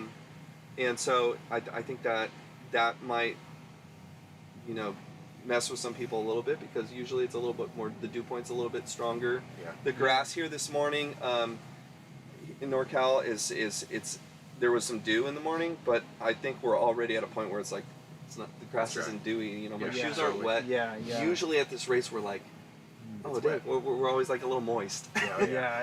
It's last year we were talking about there's always some rain. Yeah. This year is a 1% chance. So Yeah. there's like, I mean, it's not maybe. gonna- well, It's a dry day. But then, again, it'll be 78 degrees, so runners, it'll be the opposite. People will be blowing up, they'll be getting destroyed because sure. they're opposite way. So, and you mentioned the aid stations, and every aid station here is stocked with good food, but also runners that are experienced, ultra runners Mhm. that have done the course. So a lot of motivation, like along the course, you know. For sure. Yeah. Yeah. I think that's a key factor if you're choosing your first 100 miler, is finding an event that is established enough and has an amazing community around the event. Because if people aren't committed to an event, because I have been to some 100Ks and 50Ks where the aid station people just seem to have showed up with the run club and it's cliquey and they're behind the table and not supportive. Yeah. And every time I'm at a NorCal Ultra event, it's fired up. I mean, there's also just energetic people that are going to keep the energy going. Yeah. But then at the same time, there's people that actually understand nutrition, hydration, Yeah. how to fix the boo-boos, you know, and, Yeah. and get them back out on the trail. Years ago, I worked at ALT, and I'm like you. I like to be out in front. I can't be behind the table. I could be out front. And I was one of the guys at ALT I was like the motivator, like experienced person to try to get the person talking someone off the cliff. You know, ALT you can't drop at ALT because you can, but they don't want you to because it's remote. There's no crew access. So if you sit there, you're there. So they got to get people to go. Get people to be motivated to say just walk it out to the next aid station. sure. So oftentimes you've probably been there too, where you feel like you want to drop, you're not feeling well. Yeah. You got time. You got 30 hours. Just walk to the next aid station, and then it could turn around. Oh yeah, so I was just out at Aravaipa's Javelina 100 You were last talking week. about it, yeah. And I was at Rattlesnake Ranch, and the leaders came through. So they're at mile 40 Yeah. when they get there, 36. They're at mile 36, so they're already in ultra mind. And a guy came in already hypernutremic, so he's shaking. Wow. And it's hot, and so it's weird to think like he's like got the shivers almost. Yeah. And so, but it's actually, he is overheated, but he was lacking electrolytes, and he knew it too. He's like, all I want to do is drink my water. All I want to do is drink my water. So he finally drank some electrolytes, and he sat there, and they put ice blocks on his legs, and he's shaking, and he finally mellows out and relaxes. And this is what I found interesting about that, and this is my point of the story, is by the time I saw him again back at headquarters, so he still had 4 miles to go. Yeah. So he was one of the last people I saw. I saw David Roach come in, Yeah. and I left. So I go back to start. He comes in and he looks pretty good. Yeah. He waited there and kind of got refreshed again, but he's only stopped primarily because I think he had goals for speed. So Yeah. he stopped, and but he looked good. And my whole point to saying that is sometimes even you can get bashed in and cut up, or I see a lot of people drop just because they get a scraped knee, and it's uncomfortable, it's painful. But there's certain pains that I feel like we can get through. And I say this having finished 27 ultras myself. It's like there's something about challenging the human potential and then going just that one step further. Yeah. When everybody gets back here, their first time, they're around mile 25, so they're around a marathon distance. And that's, for a lot of these folks, that even can be the furthest point they've gone, even if they're in the 100. Because I've seen people start a 100-miler and they've never even done a marathon. Oh, yeah. But they found out about this ultra marathon thing, and then they maybe found out about Rio Del Lago, and they're like, something just calls them to specifically that. Yeah. And it's like, so then they show up and they go and they go and they go and they get here at mile 25, and every single aid station, I think that's literally, you have to baby step your way through it, especially in your first ones. We have a lot of new people out here at the race this year that haven't done an ultra marathon, and it's amazing because I think that it really will inspire the people in their community in that to understand human potential, even or even just like setting a goal. I'm not a college grad, maybe it's you're the first person that graduates from college. Ultramarathon is a symbol, sports in general is a symbol of like the next thing. I found out that basketball was created by the YMCA starter years ago as a way to inspire people towards like the gospel. And it's like that. Wow. It's very interesting because because it's a full symbol of life. Everything in life has a purpose within it to like accomplish something. So I don't think that we're just beating at the air doing these things. I think that it's amazing what people are doing. I think the community here is locked in on that. I think a lot of supporters, a lot of volunteers, and everyone's here. This, like you mentioned, this course is really great for first timers because it's so supportive, and you can crew anywhere, almost anywhere. It's so everyone down the course is an experienced ultra runner. Sure. So you get to a spot you're not feeling well, and they will know, like the guy, they'll know what to do. They'll know how to take care of you. You just gotta trust in the process and keep it going. Yeah, for sure. Yeah. Yeah. I also think that on the opposite side of this, this race has been around for 24 years, the 100-miler. And as long as that's been around, I think that we've only seen a few people really show up and want to try and do it the fastest. Yeah. And I'm highly interested in seeing somebody that is just massively into sports nutrition. Massively into their cardiovascular system, just showing up and really showing us what this is capable of, because that will challenge the next thing. Yeah. We were talking earlier about nutrition, and it seems like I see a lot of PRs on courses these days. It seems like this year, like last year, the top men and women were both record holders. They both had a new record last year. So 14:54 is the male record, and 16:26 is the female. That was last year, which is amazing. For sure. This is one to be here, the Master from 2010. Yeah. I mean, that could be beat. 2010. I mean, we have a lot of Asian runners. Speaking of myself. Yeah, me too. I don't know if I couldn't get 16:38. I mean, but get that high carb scratch, you might do it. I might, if I had some high carb scratch, I might be able to hit that. Yeah. So that is just fast. Yeah. And this is the 50K, so which was 2 years ago. So interesting. Last year, where there was no 50K record, but it rained the first part of the course. I wonder if that has something to do with it last year. I don't really just remember a little bit that bad though.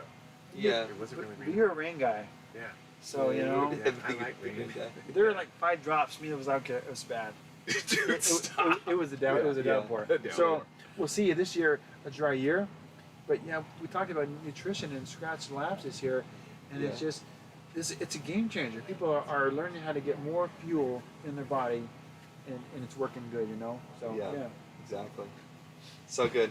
Well, I need to get back out there and get recording. Jesse Ellis, In the dark, we're doing it. We're making it happen. Follow the Instagram. We're gonna collab with the race, and we're posting some reels throughout the day. So look for your family and friends. Get a good look at the course and all this support that we're talking about. All right, thanks, Awesome. Jesse. Yeah, thanks, guys. All right, man. Have a good one. Thank you.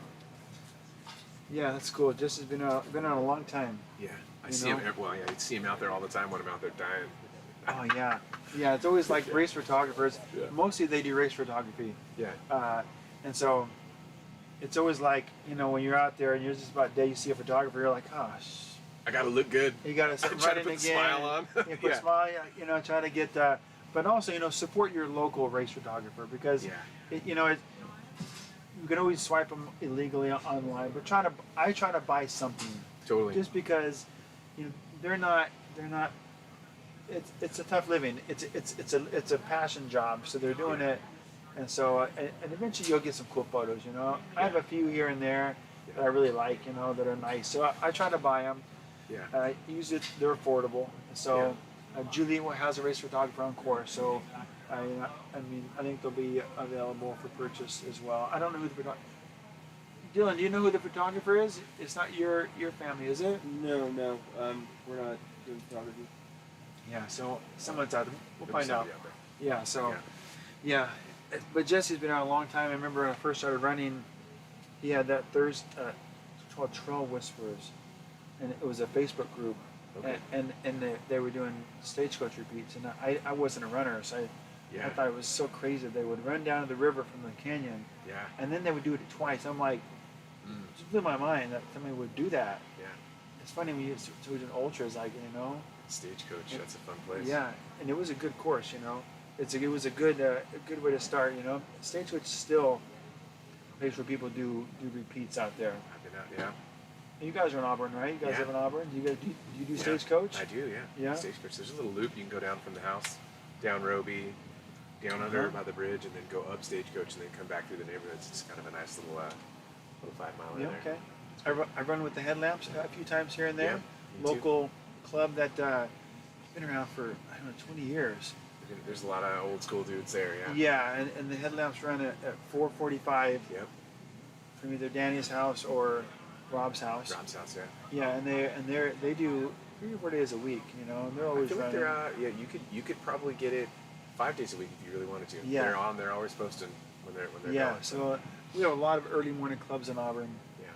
Then another one, a newer club. It was Christian. Is that called the Lord's Club or something like that? I'm not sure. There's a lot of groups now, a lot of Facebook groups, and different groups you can get in with to get it running, to get motivated. Yeah. So on this course, do you have in Auburn? Do you have a favorite section? I do. On this course that you think is of all the places that you think is your favorite section? On this course, for sure, my favorite section is going to be between Rattlesnake and Overlook, either direction. Yeah, that is nice. Yeah, and just there's for me, there's nothing out there. There's no human beings. It's the trail. There's the water. It's quiet. You can hear the river. I mean, I don't know. You're just out there in the woods. I like it. Yeah, I love that section. One of my favorites has always been the Window Roby Trail. Coming back from ALT, I've coming run it too many times. coming back this way. Yeah. It's a high rim. It's high in the canyon. It's kind of a wandering, meandering trail. But it's kind of high in the rim. And you come back from ALT, back towards Auburn. Yeah. It just seems like it's always a runnable. It is. Maybe because if you're on the ALT loop, if you got out there, it's usually shadowy and cold in the back. Right. And you get to Roby, and it starts to get some sun. I think that's why I like it, because it's like I feel like you're coming back to Auburn, and I've always liked the Window Roby Trail back there. It's a cool one. Yeah, it's a nice one. I mean, ALT is usually where the rubber meets the road for me. You get around the back. Yeah. You run Quarry Trail. You're still running. Hopefully, I've done it where I wasn't running that well. And then there's the back part where it starts to kind of climb up, and there's like a long uphill and then you come back around to ALT, and then you have the in and outs. I call them the in and outs because it's you come out on the rim. And then you go in these little valleys, and I think there's 7. I counted them. Okay, so 7. I trained it, so I would know how many because I would start to get, when is the end coming? So because there's always another one. Yeah, there was always another one. Yeah. So I think I think if I'm not mistaken, there's 7 in and outs by the time you get to Goat Hill, and then when you get to Goat Hill, you go across the little bridge, and then you're like the infamous Goat Hill, and Goat Hill's pretty steep, but it's not super long, so it's not you're not gonna die on it. It's not like it's not like cardiac twice. If it's raining, it can be pretty messy. But, But it's even more fun when it's raining. Yeah, one of the you mentioned counting, going down the roller coaster, which is in Auburn. Yeah. Roller coaster it's on the Western States Trail though. Yeah. Does this course go down? I don't think it does now. No. So we cut across Upper Quarry, right, and then we go up to Cool. Yeah. Then which way does it come down? It does come down roller coaster. It does come down roller coaster, doesn't it? Yeah, towards No Hands. Yeah. Yeah, it has to. So there are. Okay, you would think we would know. We've run it before. So there are 7 water stops that are logs, that are wooden logs, and at the bottom. You literally counted them? Yeah, but 10 years ago they were pretty distinct, but now the first 2 are like almost gone. One of them actually is gone now, but there's 7. So when I get to the bottom of those, I start to see those 7 logs. And MJ, local veteran runner, she told me about those logs, and she said, once you see those, there's 7 of them, you're almost home. So it was always like, oh yeah. I'm gonna remember that one. Yeah, and the first couple are like you have to almost imagine one was there, so you can just see where a log was. It's almost gone. Yeah. So that reminds me of that. Julie was talking about the rock garden or the meat grinder, and it's funny. You come out of here, and on the way towards Auburn, you're feeling good, and you're next to the lake, and you start doing it, and it's actually it's pretty. And the trail's really cool, and it doesn't seem that difficult. You're like, oh, this is the meat grinder. This seems simple. There's a lot of step ups. You can kind of have a rhythm through there, but not really. But boy, I'll tell you, on the way back, woo-wee, you definitely feel the steps of all the things that you climbed over going up there. Yeah, you start kicking your. One time a meat grinder. Once I did a race on the East Coast. I did Superior 100. Okay. And it's a rocky trail like it. So I said, well, I'm going to do meat grinder repeats. So I parked at the upper end. Yeah. And I mapped out a 2.5 mile section. Yeah. And I was doing out and backs, so 5 miles, and I did like 10 repeats one time. just because I wanted to do that. I wanted that constant. Feel it. Yeah. That constant, and it worked out good, but it was tough. Yeah. Yeah. It was on the upper end. You could park at this is a Sterling Point. Yeah, and you're right there at the very top of the grinder. So you can park there and go down 2.5 miles. Yeah, you're right in it. And then I kind of mapped out. There's like a couple of chunks that are bad with an easy section in the middle. So yeah, it was a good training. So Auburn has like a lot of trails, and so you can find the piece. You can always find some piece that will match your like JC said. Yeah. This is like Marin. This is like East Coast. This one's like. Yeah. So you can always find a piece that's like that matches whatever you're going to be running. Yeah. You can go up just a little bit further, and you'll find the canyons. Yeah. Then it gets just as beautiful and difficult. That's a whole other story. Yeah. Yeah, going up to the canyons. Yeah. There's a lot up there. Yeah, you gotta really enjoy the canyon trips. Yeah, I don't know that Jesse was talking about the volunteers and the people that work here. I think that it truly is the people. It is amazing. You meet, and you may not even know when you roll, if this is your first 100 miler and you don't really know the community. I mean, you'll roll into these aid stations. There's veterans there that have done multiple states and and it's really cool to be able to have those people in your corner. Yeah. I mean, because they're going to be in your corner if you're over there struggling. They're gonna help you out. And they're going to know what to do. Oh yeah. I remember when I was a new runner, someone was helping me somewhere. I don't know. And I left there, and someone said, "You know who that was?" And I'm like, "No, I didn't know." Some famous guy. It was some famous guy. Yeah, totally. And they're not like the mysterious people that are. They're just there. Yeah. And it's just amazing. They're there. You never know who's gonna. It could be some legend runner that's helping you with your socks, taking your socks off. Freaking Matt Keys. Yeah, and they just know what to do. Yeah. So it's great. And Julie has a lot of A lot of great, loyal volunteers. Yeah. And a lot of people that, because there is a race is about community. Yeah. It's about the people. So I think everybody's, I don't know who is not volunteering here today. Everybody that you know is going to be here either running, crewing, pacing, somewhere or another. Yeah. Yeah, that's all the people I know are Yeah. somewhere, or they're going to be somewhere. I don't think all those people got up at 2:30 this morning though. So No. yeah, Yeah. I'm gonna go ahead and pat myself on the back. I was trying to get in bed like at 7:30 last night, thinking Yeah. so I can go to sleep, but Yeah. yeah. 2:30 came early. Last night was Halloween, so. Oh yeah. But I live up in Colfax, so wasn't anybody out there trick or treating. No, I just turned the lights off. Nobody came over. Yeah, no one's Great. coming up that way. So I think those days they're not like, maybe down in the city they do that still, but up in the mountains, Yeah. there's mountain lions up there, and Yeah. you want kids walk around with bags of food Yeah. in mountain lion country. It's not a good idea. No. I never really thought of it that way, but yeah, that's a. Yes, in the that's dark, good. Yeah, in bags the of dark, food, looking like an animal or something. looking dressed like, up as like a something. little squirrel. Yeah. Yeah, not a good idea. Not a safe idea. Well, So what are we, about an hour in? I think so. Wonder where yeah. the leaders are. So Dylan, let's recap. We have some extra footage this afternoon. Yeah. What did we got? And I'll relay that to the camera. You want to come in and tell us what? Sure. Oh yeah. I'll You loop- got to get out of that chair though, dude. Yeah. Oh, it's A little comfy. trying to be. Dylan O'Connor, everybody here. The man, the He's myth, the legend. controlling the buttons behind and in front of the camera now. Yeah, both now. Yeah. So you got you out of your big recliner. It's so cozy over there. You have no idea. You're up here in this little tent. You got these little director chairs, and I'm over there in my lounge. Got my suite in front of me. Yeah. So we have some other people on course providing footage. Who is out there? And what are they going to be giving So us? Nick, because he's absolutely mad. Nick, our ultra sponsor person. He's going to be getting course footage while he's in the race, and he's going to be trying to upload that during his race. So we'll hopefully be seeing that later today when he's got some footage for us. That's and then we've great. got Ken. I can already run and drink a bottle of scratch. How can I be taking reels and uploading? He's talented. Yeah, well, I remember last year he ran the 50K. He placed third. He did. Yeah, he placed third in the 50K overall. Yeah, And- and 50K, yeah. Yeah, and then he comes in and he's our one of our guys over at Auburn, ADO, and he's doing a presentation there after having just placed third in the 50K.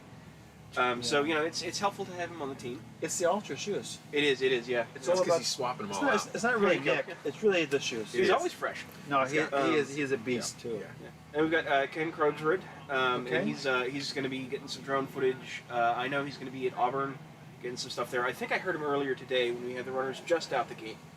So he'll be getting some drone footage there. We might be Ken is seeing with something the on- Bad Luck Run Club. Yes, Like yes. You mentioned Sunset Insiders. Yeah, that's Ken. That's one of his races. Yeah, he Yeah. has a new RD in the area, but he has a lot of cool races that he's doing. So he's Yeah. doing some drone footage for us. Yeah, we're gonna get some drone footage.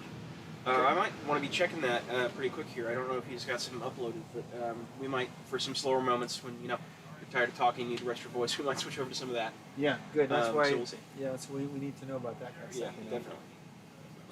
So we got a lot of people on course, and then we talked to Jesse Ellis. Mhm. They're gonna be posting reels today on the NorCal Instagram. So keep Yeah, an eye out yeah. for that. And Amy Klassen is here. She's our social media manager. I haven't seen her yet, but she's.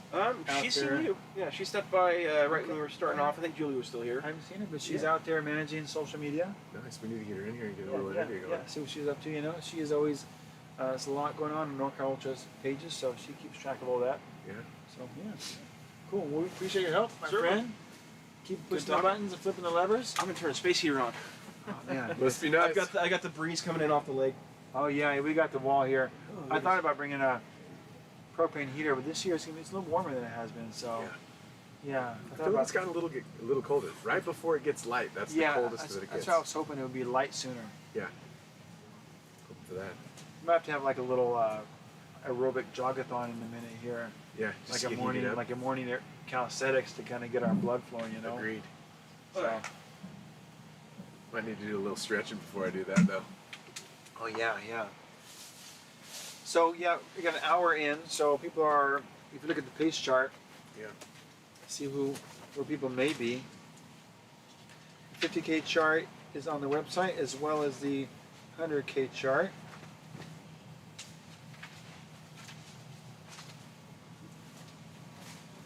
So 50K, so the front runner should be at the first aid station, Willow Creek. You know where that is, yeah? Yeah, so they should be there. The front runner should be, well, it says here, well, the 50K runners could be there, Yeah. but then the 16-hour, 100-mile runner may be there in a little bit, Yep. half hour. So they do the Johnny Cash loop first, right? Yeah. You come out of here, go across underneath the dam, and right, the Johnny Cash loop. Yeah, I think they do that. Yeah, Because and then it turns back around, and then you go down the other side of Lake Natoma, and that's yeah, where Willow Creek is. yeah, it comes around, yeah. Yeah. Johnny Cash. Some fun loops there. Oh yeah, good miles out there. Yeah, totally. Yeah, so the runner should be good. Oh, getting over to Willow Creek, the first aid station. So that's good. You know, we'll see where they're at. Yeah. Couple hours till, and then maybe another hour till sunrise. 45 minutes. It'd be nice to have the sun come up. Yeah. Go over there and get some jam bars. I know. Some breakfast Something to jam eat. bars. Yeah. But it's kind of chilly, you know. We got our ultra swag on today. We got our A nice our, sweatshirt. Huh? our sweaters, you know. Yeah, it's looking good. We got our sweaters. We can support, you know, the ultra, the percentage sponsor. I think I've been wearing the ultra road shoes. I've been liking. They have the road shoe that I have. I've been loving. What's it called? It's their new. They have a drop series. Ultra has always been a zero drop. Yeah. But they have several drop shoes now. Yeah. The 4mm drop shoes, and I've tried the forward while. I think this is like forward something. Yeah. But it's a nice road shoe. It's just really. I'm on my second or third pair, and I really love it. It's a 4mm drop. It's wide. It's just a good shoe. Yeah. Yeah. They have. I like their drop series. I'm looking forward to seeing what kind of trail shoe they have coming out. You know. I don't think as I get older, the zero drops are challenging for my Achilles. Do you think that it puts a little load on them? Huh? I don't know if it's mental. It could be mental. I can't imagine 4mm does anything, but I feel like it's mental because I've run. Well, I don't know. Yeah. I'm not a know-it-all on that stuff, but I feel like that I've run in some drop shoes and it didn't seem to make it any better. My Achilles are still not that great. Yeah. Because they're 50 years old. Maybe that's the problem. yeah, that could be the problem. know. I think, but I think the 4mm drops are nice. Yeah. Yeah. In fact, he'll have a bunch of shoes here Yeah. later in the day for us to look at and try on. And again, Ultra has a booth over there, so if you've not worn Ultra, you can go grab a pair over there. Yeah. Those are the only shoes I wear. I have a set of the road shoes, but I don't have the drops yet. I have the flat road shoe. Okay, yeah. I can't remember the name of it. They're blue. Yeah. They're a nice shoe, but I can't remember the name of it. Dylan, you're wearing a pair of the gray. Is it Forward Via? Don't think it's Via. Let me see. Yeah, I'm tired, so I'm wearing them as street shoes as opposed to running shoes. Oh yeah. So yesterday you were wearing the gray Forward Via. I thought. Yeah, I think so. Yeah, they're so comfy. Yeah, it's a good shoe. Yeah. So yeah, it's a good shoe.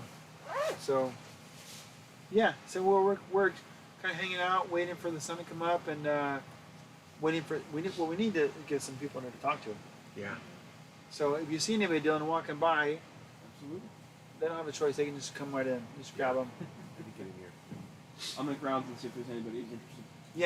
Yeah. See if it's. Do that. See if you can send somebody our way, because I'll just start rambling about stuff. So And we could talk about some fun stuff, Yeah. but would it be entertaining? I don't know. yeah, so we got again. We talked about this being the last Western States qualifier, and are you in the Western States lottery this year? Have you run it? You I've ran it never run. No, Your my wife ran it? wife's run it. last year or 2 years ago. 23. Yeah, and you guys have a giveaway. Yeah. You guys have is it called the last The last chance. last chance Yeah. lottery? Yeah, it's Yeah. cool. So It's, we've done it in the past. So the past 4 years we've done. We get a ticket, and the week after the actual lottery is our lottery. And it's Because all just the for other all the other clubs have their lotteries. A lot of running clubs have a ticket, and they have it before the lottery. Yours is the only one after the main lottery. Yeah, so if you didn't get in and you're an Auburn runner, Auburn resident, and you've never run Western States, then you can be entered into it. Yeah. We may do I think we may do something a little bit different this year. So we just kind of, that remains to be seen. Stay tuned. Yeah, stay tuned for that. I've tried to get in your lottery with a Meta Vista zip code. Yeah, it didn't work. I've tried with the Newcastle zip code. That one I thought I was a shoo-in because it's literally the next town. Yeah. I tried with a Colfax zip code, Yeah. and I've been. I'm gonna have to write your. I've been shut down every single time. Yeah, my wife's a pit bull when it comes to Yeah, that. she makes I'm sure. like Newcastle. I was like, I'm in because it's literally like Auburn adjacent, but no, it's Auburn. But I've been to some of the, and you've had him before at the gym, yeah. at the gym. The CrossFit gym there, Yeah. Auburn CrossFit there. Yeah, the and local it's gym. cool because it's always all the local Auburn people. And last year, who was the guy? The guy Martin paced the guy, right? What's his Michael name? Diamond. Diamond. I How know could you forget it? Yeah. some sort of name like King or Diamond or Diamond, yeah. yeah. And he got it. I He think, crushed it. and Martin. I think Martin Singo paced him. Yeah, I think he did Martin's Singo's running today. He's running his this is his 5th Rio Del Lago. too. Yeah. Yeah, he paced him. So he said it was cool. He said it was Yeah. again, a first time runner. He said he just crushed it. Yeah, I think he's a fireman. If I'm Yeah. not mistaken, yeah. Yeah. He So was putting in the work. I was training throughout the summer, and I would run into him on the trail. Wow. So yeah, it was really cool. Yeah. And he was really cool about emailing us and telling us what he was doing. It was just really cool that he was grateful. the one club I've been to, you guys gave away like all kinds of other coupons. It was like the bag you guys gave was like it was all kinds of fun. Yeah. It was a free time at the gym. It was like There was all sorts of all kinds of cool swag in there. So it's a My wife cool would sell too. whatever you guys do. Yeah. It's going to be good. Yeah.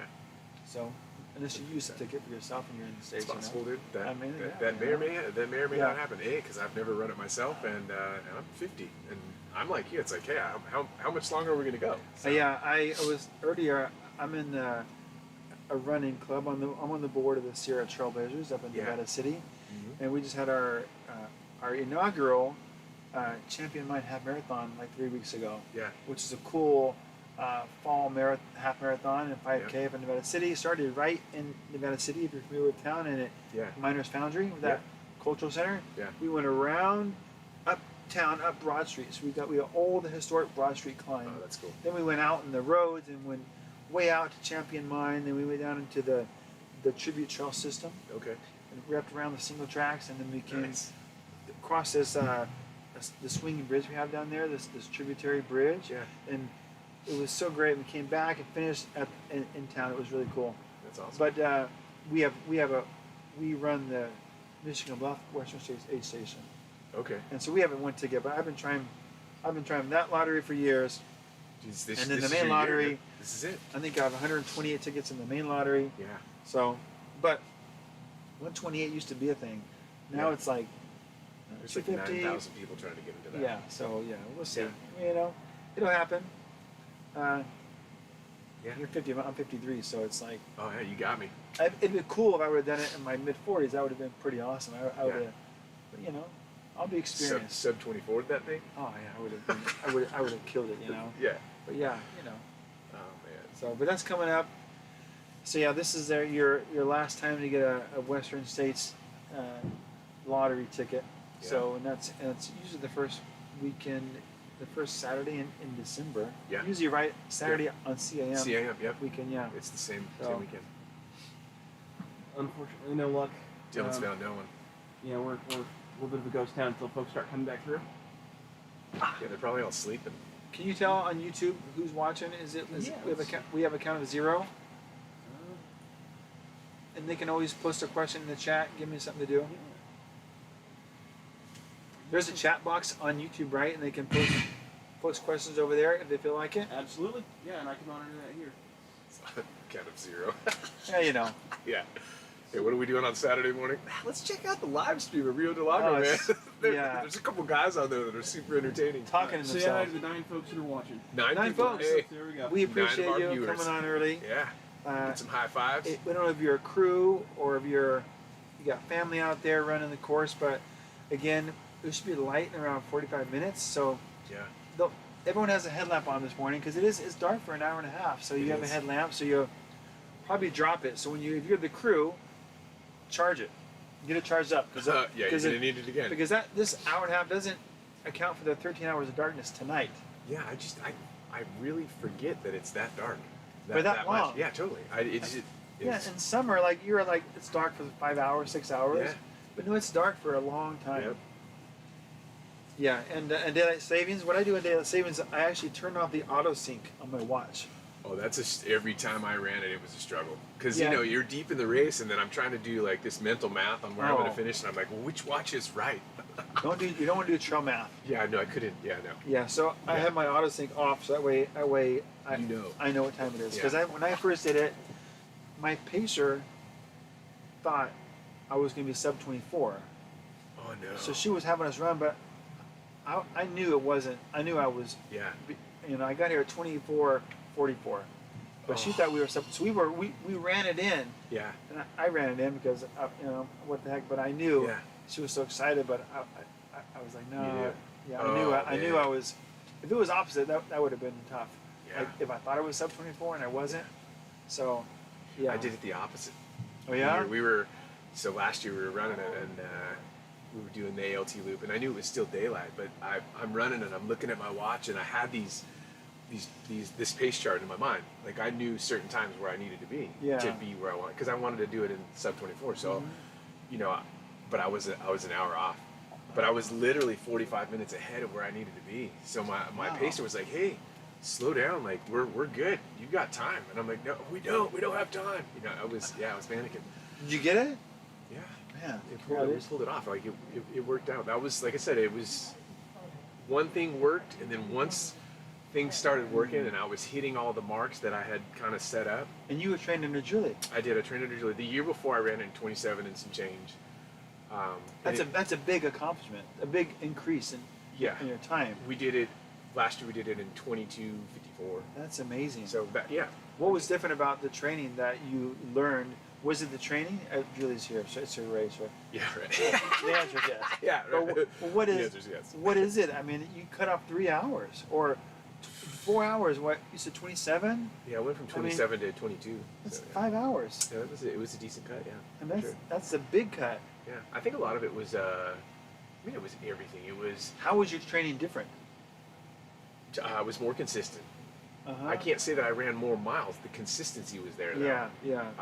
There was a lot of, there was a lot of mental work. There was writing, like actual writing, and figuring out a few of the things in my head that blocked me from being successal before. Figuring out why I was doing it. What happens when this happens, and like making more of a plan, a mental plan. Like when the wheels fall off, what are you going to do? Because as human beings, when the wheels fall off, we immediately go to what we know. Right. Well, if that's not trained into our mind, then we're just going to reach for the tool that didn't work before. So it's like I got to beat those tools into my mind. So as it gets uncomfortable, what toolkit am I reaching for? So I found a new set of tools. I learned how to prepare more. Other races I like to wing it. You know what I mean? I like to wing a lot of races and just go, because I'm not an organized guy.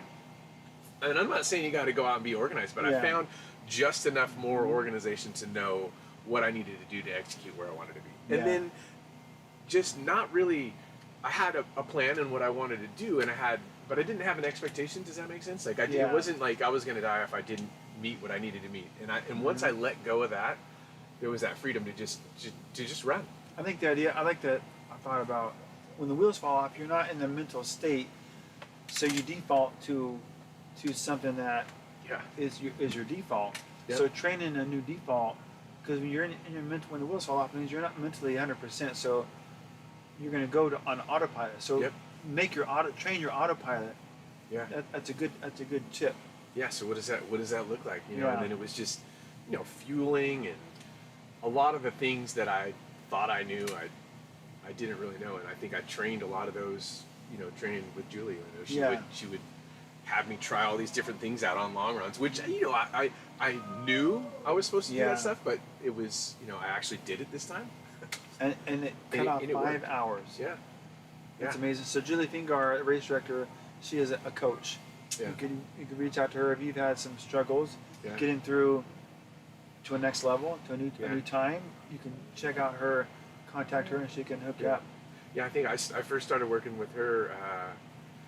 So the year before I ran canyons, and I had never had any. I didn't have any coaching for that at all, and went out there, and it was the first race that I didn't make a cutoff. Like I got sick, and just there was a lot of things that I hadn't dealt with in 100 miles, and it just beat me down. And then, I heard through somebody, you need to talk to Julie, and I talked to Julie, and she coached me for canyons, and I finished that one too. Oh wow! And that was the first one that I started to figure out. And I did canyons, and then I did Way to Cool Air 50, and then did Rio. I did all of them. You did the NorCal Grand Slam. Yeah, I did all those in 1 year. Wow. And I think that the culmination of all that too was learning all this stuff through working with her. So that's great. I got a coach once, and I tried a 200. And after that point, I would just like you. I'm probably a similar organization. I know all the rules, but I just ran, and I figured I would figure it out, and that worked out pretty well for most everything. And I got to that 250, and it didn't work out well. That doesn't extend that far. So I got like mile 95, and I just was crumpled on the ground in a ball, crying. It was a disaster. Yeah. And I got a coach after that, and then I learned. It really was valuable because I guess I got as far as I knew what to do, and I needed somebody else's logic. I needed somebody else's idea of what I knew. I couldn't get any farther than I knew I could get. Yeah. I just was, So and it was just great, and I trained for a long time, learned about track workouts and heart rate intervals, and she was kind of coaching me on heart rate. Like she'd say, go this heart rate for this time, and and I learned all about that. And then I did the Bear 100, and it was great. And then I did that 200 again, 250 again, and I got it done. And it was like all because I got a trainer, and I learned. I went beyond like what I knew with somebody else. It's just I needed help because I wasn't going to get there without something else. Yeah, so, I think once you have that realization that you ran out of your own resources, it's like, well, what do I do now? And then how am I going to learn? I got to learn from something. I can continue to learn through the pain, but it just takes longer. You have to just keep signing up, and that didn't work. Well, that didn't work. And you're getting older. We're like I can't just keep. Yeah. I got to find a better way. And speed it up a little bit for sure. So I was the 24 and change for a long time. I have several hundreds that were 24 and change. It wasn't until I did Javelina in 2020, COVID year, that I finally broke that. Yeah. And that was I got my 22:58. Nice. Yeah, and it was a fast course, So, but I have a lot of 24 and change races, Yeah. And now I think as I've gotten older, I have found I always finish like 30 percentile, but if I slow it down to the 50 percentile, I still didn't win. Yeah. My buckle is the same buckle. Yeah. So now I've learned to slow it down to like 50 percentile. Yeah. I may finish a 100 miler in 27 hours, 28, but it's more enjoyable and it's more less stressful. Yeah. And I can run like the next week. So that's what I found out as I've gotten older, that I've slowed down. Yeah. And I can do more hundreds a year if I it's just finding a better pace, I guess, as I've gotten older. So. Yeah, and I always wonder, like, is that just because we're getting older, or is that because sometimes I still feel like there's still that fierce desire to go out and just crush myself. Well, there's some in the book here. There's masters that are doing like we know local people that are killing it. Oh yeah. That are in their 50s, that are like, how are they doing what they do? Yeah. But they do. Impressive. Yeah. But they do. So, I don't know. I think it ebbs and flows, but a coach is definitely the way to go when you reach as far as what's in your head, your toolbox, your toolkit. Yeah. You've done it, what you could do with that, and it got you pretty far. Yeah. But if you want to go, like you said, you finish 100 milers, you could do it, but you got a sub 24, which is really just, amazing. It's pretty cool. Yeah, amazing. Yeah. So, I think it's funny. Like I wanted to do it in a certain amount of time, but that was a race where I did all this. I did all the things. I did all the work beforehand, and then it was just a matter of let's just execute and let the results fall where they're Yeah. gonna. And I think that when I let go of that mental spot of I have to do it in under 24, I was free. Because I think I've poisoned my own mind when I've started off the run and I have this vision of what I think I should be doing, and the shoulds are not a really good place to be. Good thinking. Yeah. I'll should all over myself, and then I'm defeated because I feel like I suck. You know what I mean? And I'm not. Yeah.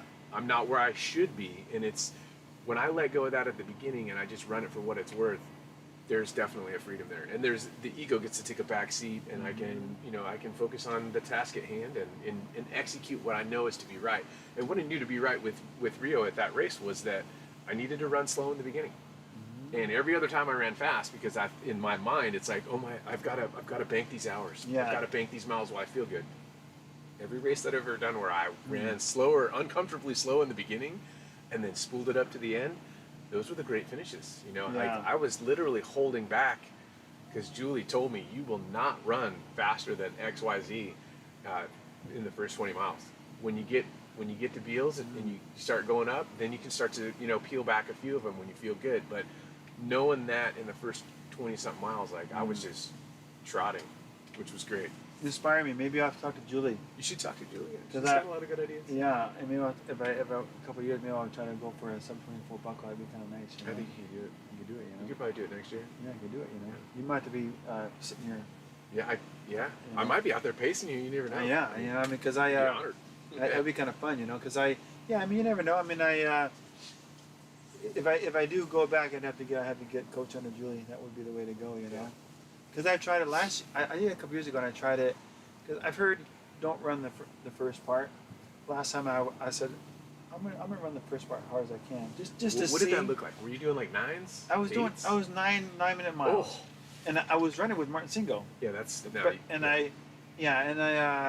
it felt great, but I got back here and felt okay, but I got to the 50K mark, which is just up here, You didn't feel and okay. I was destroyed.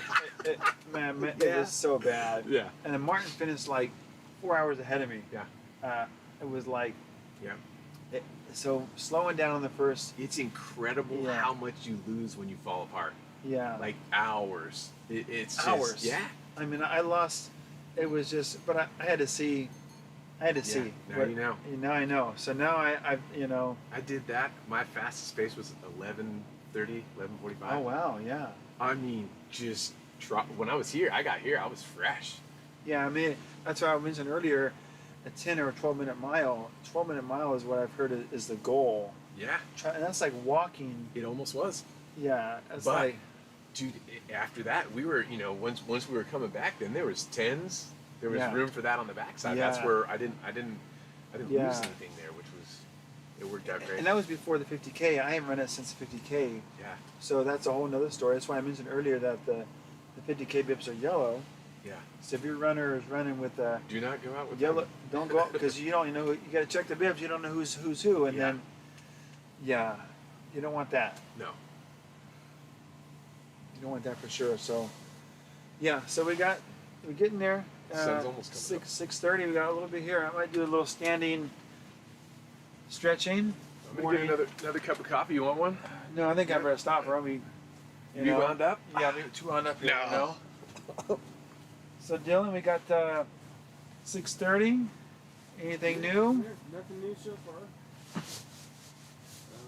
Keep an eye on the chat, but People are just kind of waking up, yeah. We should have the first runners.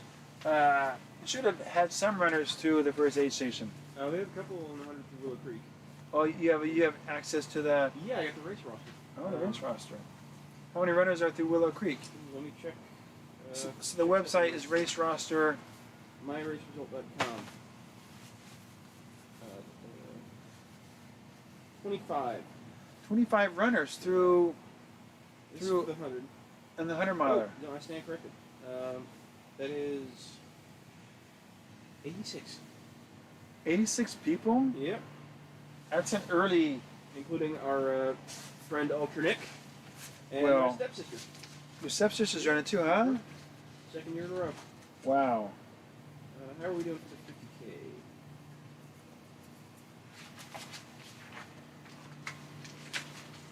That's pretty amazing because on the pace chart, the 100-miler pace chart, Julie has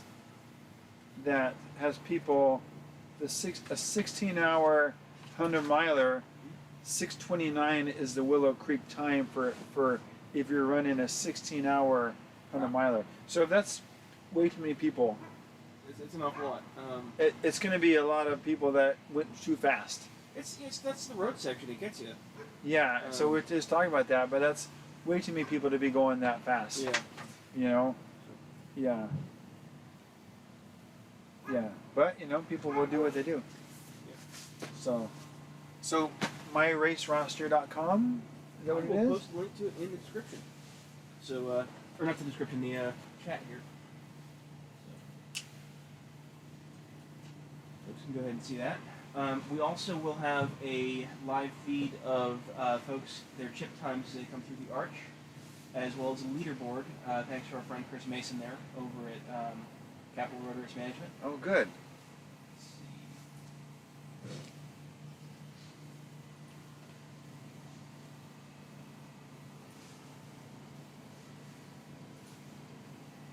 I mean, it'd be nice, Dylan, if I had a big flat screen on the wall with what you're seeing on the screen. A monitor? Yeah, that would be fantastic. Like having a big monitor where I could see all the information that's on the board. The best I can do for you right now is to tilt my laptop so you can see the monitor and just squint real hard. So we got crews out there hanging out. People are just, anybody out there, can you find anybody that wants to come talk with us? Is there anybody out there, Tony? I didn't see anybody. When I was out there last, it was maybe one person per tent. Oh, look at that. Did you get a jam bar? I did. I found a jam bar. Oh, man, what flavor is that? Jammin' Jazzleberry. Oh man, that is a good flavor. Yeah, we're gonna hit this thing up, see what it's like. You have to do like an on-screen taste. Here we go. Let's. My hands are a little cold. Yeah, it's cold out there. As soon as you step out there, you get out of this tent. You got the wind coming up from the. It's chilly. It is freezing. We were talking about it being warm, but it's Out pretty there. chilly right now. Yeah. Yeah, I think it's like 54 degrees. Did you just get the message? Julie said the runners were through. Well, he was checking the race roster, and it's like 89 people to the first aid station. Really? It's like, Which is almost a way quarter too of our many. runners, isn't it? Like Yeah. that's like 16-hour 100-mile pace. Yeah, Oh, maybe yeah, there's- Julie texted me that the first runner came through Willow at 6:06 a.m. Well, you remember like the last year the front runner, he was blasting through. He came in before like I think he came through around the time Nick did 50K, Oh, really? wasn't it? Yeah. he These are was, good. he was blasting there- through. there We were were- like, okay, you do you, buddy, This is and then he good. won the thing. Pretty good, huh? Mm-hmm. Little jam bar in the morning. Cup yeah, of coffee, I think jam bar. I think that flavor came out a couple years ago, and it's one of my favorites. Oh yeah, this is good. Yeah, one of my favorite flavors. Real food. How many calories is this? Oh, it's 235 calories. It's pretty good, huh? Yeah. I could eat this on the trail. I think they're locally made too. Yeah. So all natural ingredients. That's what it says. Yeah. So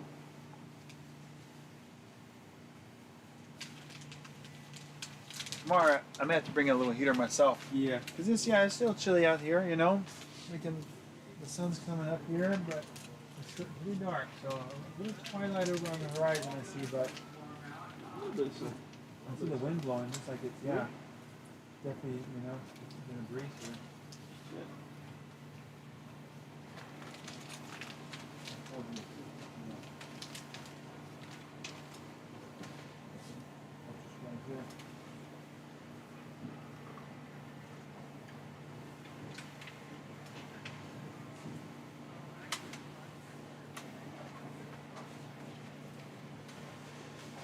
Ultra sweat. These are the Ultra shoes here. The new Ultra here. Ford Via 2. This is the Ford Via. That's the road shoe. Yeah. Yeah, I had the Ford Via 1. It's really nice. It's a 4mm drop. It's just a great road shoe. That's the Ford Via 1. Right on. So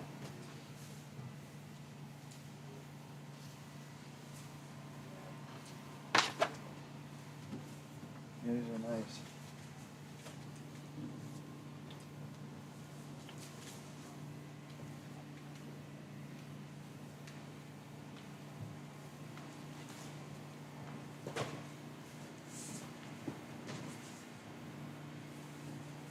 Oh yeah. Well, we got some no one on the live. They can still hear us talking. We got no one to talk to out here yet. So people will be coming out though. Once the sun comes up, well, more people to rouse around. Tony, you didn't want to eat in front of the camera. You're like, ah. I had to finish this thing up. It's good. Yeah, it's good, huh? I feel like it got colder. As soon as you step out here. Yeah. As soon as you step out here, just Yeah, gets I it. got that coffee. I was on stage. Where's our fire? Huh. Yeah. The lights are better. Nice lights. These are different ones we had last year, No, aren't they're they? the same ones. Are they? Yeah, they're workhorses. Camera's a new one. Oh yeah, okay. Microphone's working good, huh? Yeah, they're all right. Don't have those issues with the soundboard shorting because of the rain. That's good, huh? Yeah. Yeah, definitely getting warmed up here. A lot of workers out there milling around. Oh, we got some folks coming in. Yeah, they have right behind us here. There's a breakfast tent just that way. Breakfast tent right over there. And I remember in the morning they have. I think they have. Julie always has good food there. Yeah. I don't know if they have some all kinds of breakfast stuff. They can have soup later, and they're making stuff. Yeah.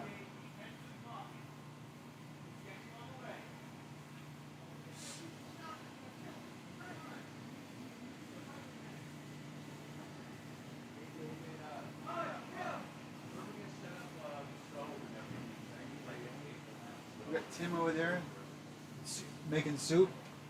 Tim's just starting to hear him talking to Dave over there about getting the soup made over there. Getting that set up here. We're going to try to find someone to chat with over here in the live, you know.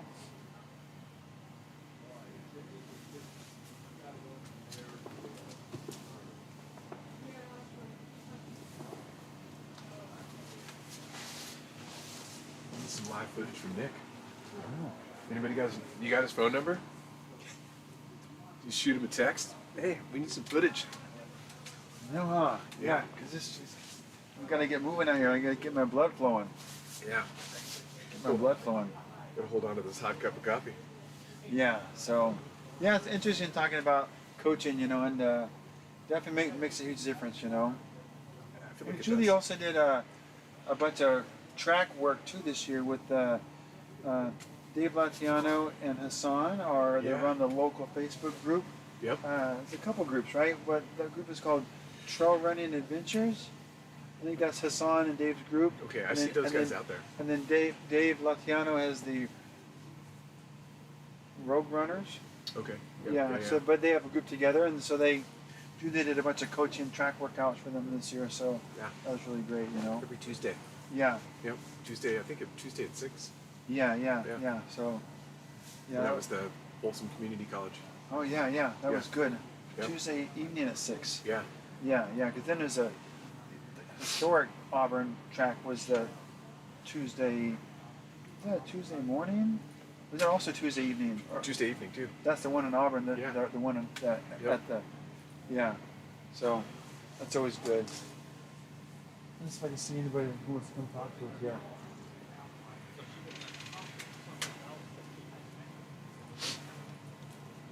I think the problem is that everyone's actually working, Yeah. and we're just standing. Yeah. We're working. Yeah, we're working. We actually have some Willow Creek footage from Nick came in about 5 minutes ago. Nick came in 5 minutes ago. No, his footage did. So wherever he found Wi-Fi. So he came in when I first updated you.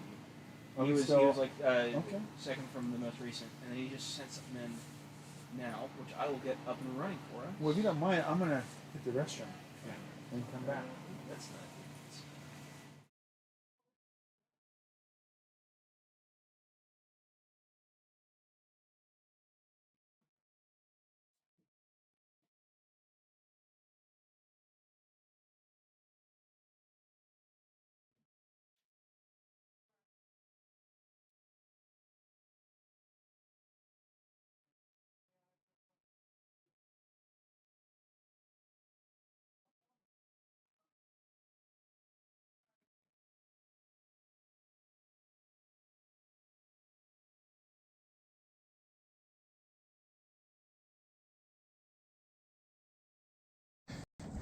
And here we are at Willow Creek aid station. A little over 9 miles in, a little under 8 miles to the next aid station. Still dark, bright and early. Jim, how's it going? How are you? Good morning. Good morning, volunteers. Thank you, everybody. Say hi to the live stream. Good run. Yes. This is the spread here. Nice. Perfect. Thank you. All right, what's up? How's it going? Oh, cameras. Cameras. Got more runners coming down. Let's see. Whoop. Averaging like a 9:30 right now. Gonna hang out, slow down. Nope, I am all good. Just need some footage.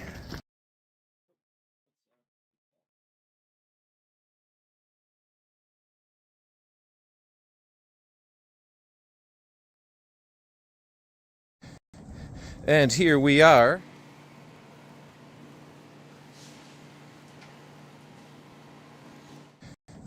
And here we are at Willow Creek aid station. A little over 9 miles in, a little under 8 miles to the next aid station. Still dark, bright and early. Jim, how's it going? How are you? Good morning. Good morning, volunteers. Thank you, everybody. Say hi to the live stream. Good run. Yes. This is the spread here. Nice. Perfect. Thank you. All right, what's up? How's it going? Oh, cameras.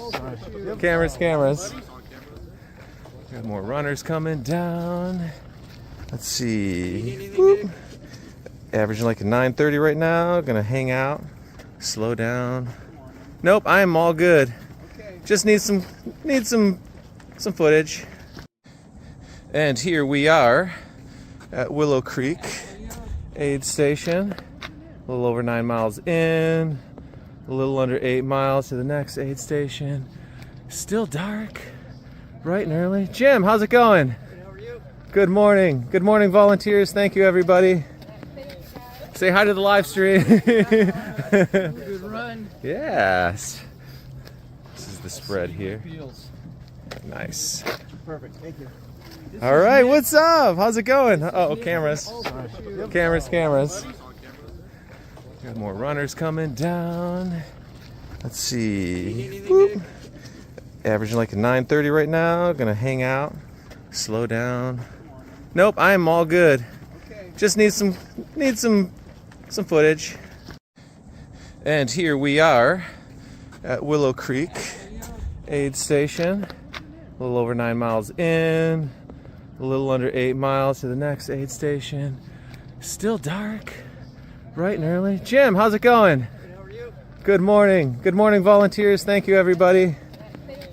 Say hi to the live stream. Good run. Yes.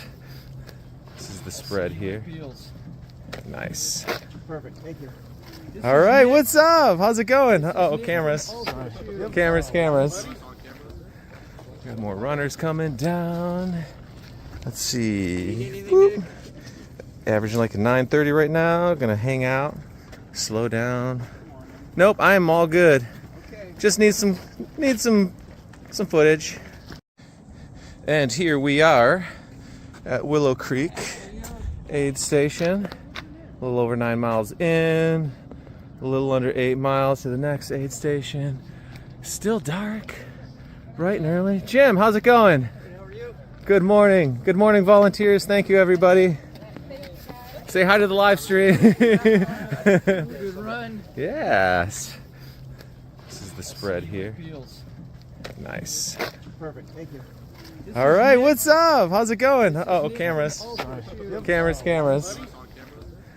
Got more runners coming down. Let's see. Whoop.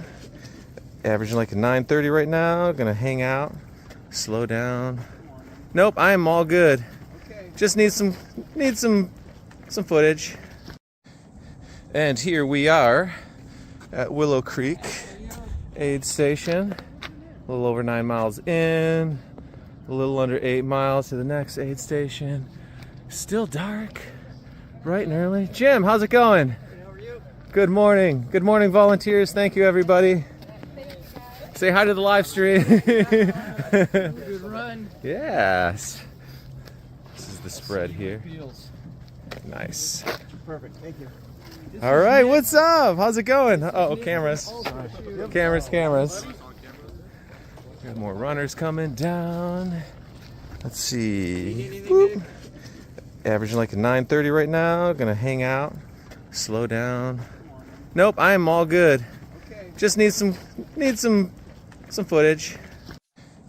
And here we are at Willow Creek aid station. A little over 9 miles in. A little under 8 miles to the next aid station. Still dark. Bright and early. Jim, how's it going? How are you?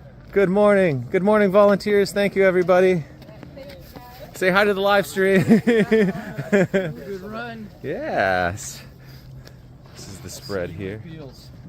Nice. Perfect. Thank you. All right, what's up? How's it going? Oh, cameras. Cameras. Got more runners coming down. Let's see. Whoop. Averaging like a 9:30 right now. Gonna hang out. Slow down. Nope, I am all good. Just need some footage.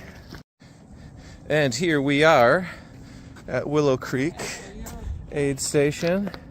A little over 9 miles in.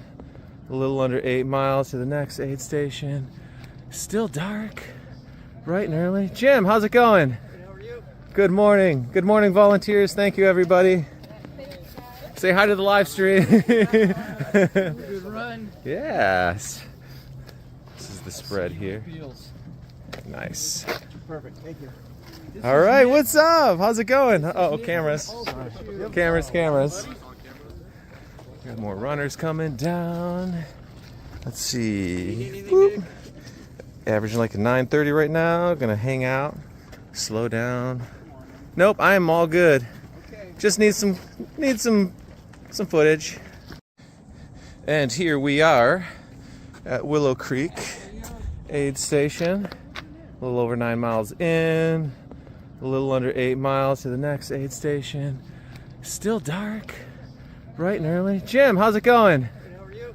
Good morning. Good morning, volunteers. Thank you, everybody. Say hi to the live stream. Good run. Yes. This is the spread here. Nice. Perfect. Thank you. All right, what's up? How's it going? Oh, cameras. Cameras.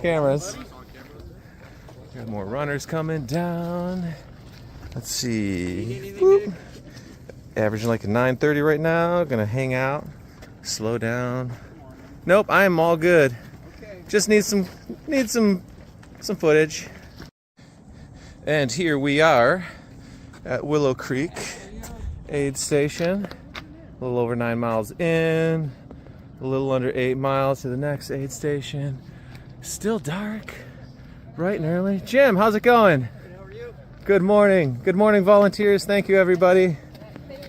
Say hi to the live stream. Good run. Yes. This is the spread here. Nice. Perfect. Thank you. All right, what's up? How's it going? Oh, cameras. Cameras. Got more runners coming down. Let's see. Whoop. Averaging like a 9:30 right now. Gonna hang out. Slow down. Nope, I am all good. Just need some footage. And here we are at Willow Creek aid station. A little over 9 miles in. A little under 8 miles to the next aid station. Still dark. Bright and early. Jim, how's it going? How are you? Good morning. Good morning, volunteers. Thank you, everybody. Say hi to the live stream. Good run. Yes. This is the spread here. Nice. Perfect. Thank you. All right, what's up? How's it going? Oh, cameras. Cameras. Got more runners coming down. Let's see. Whoop. Averaging like a 9:30 right now. Gonna hang out. Slow down. Nope, I am all good. Just need some footage. And here we are at Willow Creek aid station. A A little over 9 miles in. A little under 8 miles to the next aid station. Still dark. Bright and early. Jim, how's it going? How are you? Good morning. Good morning, volunteers. Thank you, everybody. Say hi to the live stream. Good run. Yes. This is the spread here. Feels. Nice. Perfect. Thank you. All right, what's up? How's it going? Oh, cameras. Cameras. Got more runners coming down. Let's see. Whoop. Averaging like a 9:30 right now. Gonna hang out. Slow down. Nope, I am all good. Just need some footage. And here we are at Willow Creek aid station. A little over 9 miles in. A little under 8 miles to the next aid station. Still dark. Bright and early. Jim, how's it going? How are you? Good morning. Good morning, volunteers. Thank you, everybody. Say hi to the live stream. Good run. Yes. This is the spread here. Feels. Nice. Perfect. Thank you. All right, what's up? How's it going? Oh, cameras. Cameras. Got more runners coming down. Let's see. Whoop. Averaging like a 9:30 right now. Gonna hang out. Slow down. Nope, I am all good. Just need some footage. And here we are at Willow Creek aid station. A little over 9 miles in. A little under 8 miles to the next aid station. Still dark. Bright and early. Jim, how's it going? How are you? Good morning. Good morning, volunteers. Thank you, everybody. Say hi to the live stream. Good run. Yes. This is the spread here. Feels. Nice. Perfect. Thank you. All right, what's up? How's it going? Oh, cameras. Cameras. Got more runners coming down. Let's see. Whoop. Averaging like a 9:30 right now. Gonna hang out. Slow down. Nope, I am all good. Just need some footage. And here we are at Willow Creek aid station. A little over 9 miles in. A little under 8 miles to the next aid station. Still dark. Bright and early. Jim, how's it going? How are you? Good morning. Good morning, volunteers. Thank you, everybody. Say hi to the live stream. Good run. Yes. This is the spread here. Feels. Nice. Perfect. Thank you. All right, what's up? How's it going? Oh, cameras. Cameras. Got more runners coming down. Let's see. Whoop. Averaging like a 9:30 right now. Gonna hang out. Slow down. Nope, I am all good. Just need some footage. And here we are at Willow Creek aid station. A little over 9 miles in. A little under 8 miles to the next aid station. Still dark. Bright and early. Jim, how's it going? How are you? Good morning. Good morning, volunteers. Thank you, everybody. Say hi to the live stream. Good run. Yes. This is the spread here. Feels. Nice. Perfect. Thank you. All right, what's up? How's it going? Oh, cameras. Cameras. Got more runners coming down. Let's see. Whoop. Averaging like a 9:30 right now. Gonna hang out. Slow down. Nope, I am all good. Just need some footage. And here we are at Willow Creek aid station. A little over 9 miles in. A little under 8 miles to the next aid station. Still dark. Bright and early. Jim, how's it going? How are you? Good morning. Good morning, volunteers. Thank you, everybody. Say hi to the live stream. Good run. Yes. This is the spread here. Feels. Nice. Perfect. Thank you. All right, what's up? How's it going? Oh, cameras. Cameras. Got more runners coming down. Let's see. Whoop. Averaging like a 9:30 right now. Gonna hang out. slow down. Nope, I am all good. Just need some footage. And here we are at Willow Creek aid station. A little over 9 miles in, a little under 8 miles to the next aid station. Still dark, bright and early. Jim, how's it going? How are you? Good morning. Good morning, volunteers. Thank you, everybody. Say hi to the live stream. Good run. Yes. This is the spread here. Nice. Perfect. Thank you. All right, what's up? How's it going? Oh, cameras. Cameras. Got more runners coming down. Let's see. Whoop.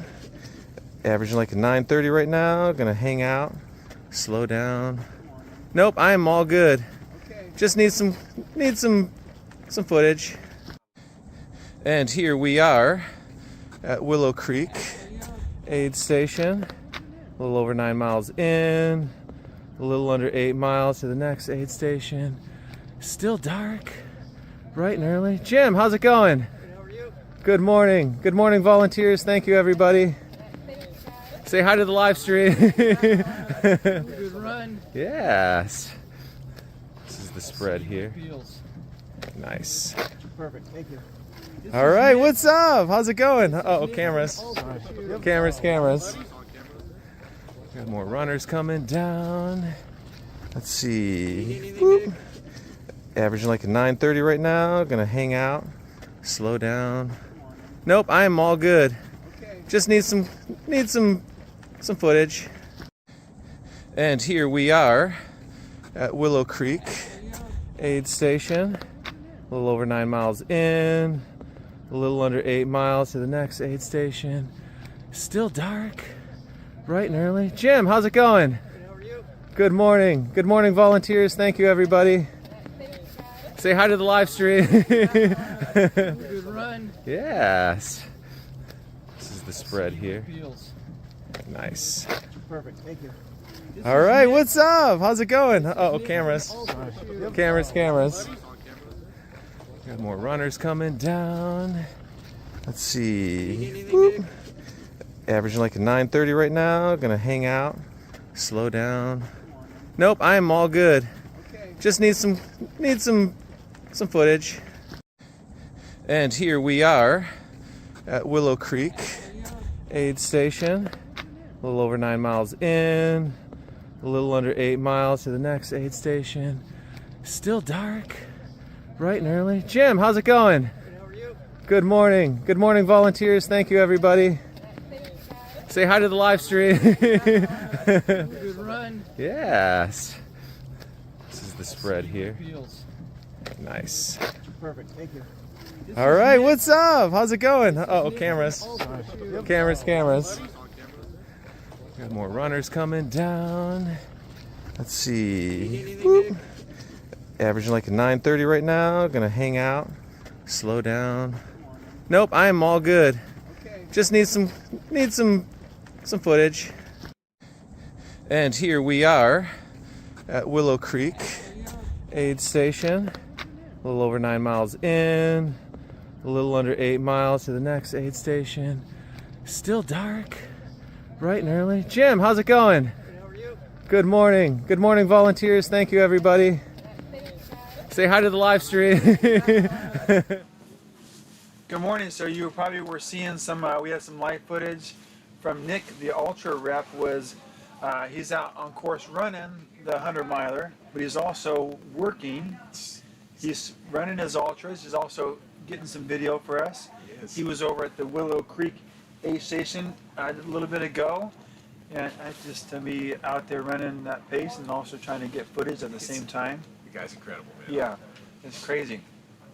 So it's 7 o'clock here, and we're expecting that the front runners for the 50K are going to be looping back through this section here. You know, I mean, it could be any time really. At 7:10, you know. Yeah. It's about the 22-mile mark for the 100-miler and the 50K. Yeah. Was that about a 6-minute pace? Yeah, that's fast. Freaking jam. So, and they can come here. They go out to Granite Beach and then they turn around. Yeah. So they'll pass through here and go out to Granite Beach, you know, and then turn around and come back here for the 50K finish. Yeah, that's going to be. So We should be seeing him shortly, I would imagine. yeah, it looks like the front runner pace is based on a 6-minute mile, which is that's ridiculous. I mean, it's cruising. yeah, it's cruising. So, but we could have some front runners here shortly here. You know, back for the 100-mile pace. You know, we might see people here at. So you think we'll see anybody here before 8? I would hope not. I mean, not a 100-miler. No. I mean, but yeah, I mean. Yeah. So, yeah, it's pretty. We're getting things going. They're starting to get sunlight out here. A little bit chilly here, but it's probably like 54, 55 degrees. Yeah. So if you're running, it's perfect running weather. It's not great sitting weather. No, I can agree with you there. It's definitely not good city weather. So 53 degrees it says here, Feels like it's like 30. but it'll be 78 today. So, Yeah. you want to come back in, Jesse, and catch up more? Because this is the time of morning where everyone's working except for us. Yeah. We're talking. We're just having fun. Yeah, we're just trying to. Waiting for 400 of our closest acquaintances to come around the corner. Yeah, and it'll be 78 degrees today. I can't believe that right now. And that's That, really nice. It doesn't feel like it at the moment. Yeah, No. I'm used to these big swings. Also being in Phoenix. Yeah. You know, it's like 20 to 30 degrees swings. You know, it's normal around here as well. But yeah, I think that it, you know, we'll have to do some heat management for sure in the middle of the day for the runners. No, but that's definitely. but it's for right now, it's like they're probably living their dream because it's nice and cool. This is great running weather. But It's great. I mean, you can see I took the sleeves off even. I can't even believe that So right now. you both After were moving around. You both were at Javelina last weekend. You were working Javelina. Yeah, it was a good year. I've been involved out there. I've ran it. I've attempted it once, completed in 2017, and 2018 I paced. Did I pace Heidi Garner? I paced somebody from here. Heidi has a booth here. If you're Heidi Garner Studios. Heidi Garner Studios is here, and she's always at Javelina. Yep. Always has great stuff, but she has a booth here, so she'll be out here later, opening up and have some stuff, you know. For I always sure. I like to get her stickers because she has stuff like not just for races, but like rim to rim to rim stickers and Grand Canyon and different stuff. So yeah. Yeah, she's definitely been working really hard on her national parks collection. Yeah. It's really cool. I kept a sticker in my car because I did rim to rim to rim about 4 or 5 months ago. Oh, nice. We did it for the first time because I've always heard You got about it. in. And we got in before the fire. But it was like 95 degrees in the bottom. But Roxy and I did it, and I'd never done it. I always wanted to because everyone's done it. And I'm like, I gotta do it. So Everyone's done so it.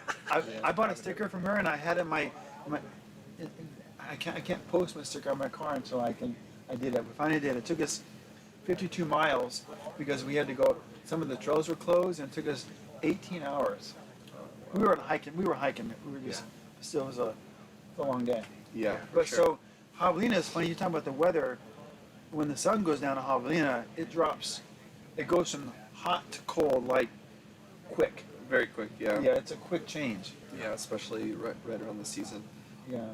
Yeah, this year was pretty nice. I worked finish line all night, and managed to stay in shorts this year. And I've even put on a Carhartt onesie before because the temperatures dropped cold enough for me to feel chilly there. So I would say that this was a really nice year for the runners there.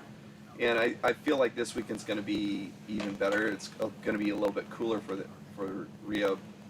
Because I think we topped out at 84 degrees at Javelina. Yeah. Wow. It felt hotter than 84, but it was only 84. It was humid for there, and us being from Northern California, we're used to mosquitoes and bugs and all that kind of stuff. The mosquitoes were bad this year. Yeah, I've been down there like six times. Yeah. And I'd never Oh dealt with yeah, those things. the larvas just it went was off amazing. this year. So, very interesting part to everything. When I was photographing at Rattlesnake, runners were even shocked because I looked like a horse just hanging out next to me. Just all over you. Yeah, They were just totally. all over my head. Yeah.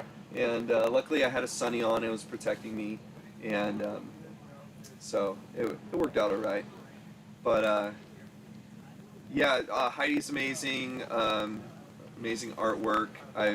I'm actually staying at her house while we're here. Oh, really? So yeah, Cool, yeah. it's pretty cool.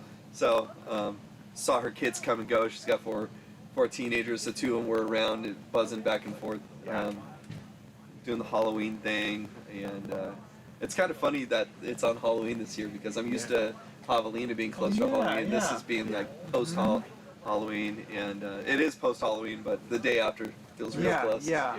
Right on time. So I was looking at race roster. Yeah. Is there? I'm trying to see some results. And Nick, do you have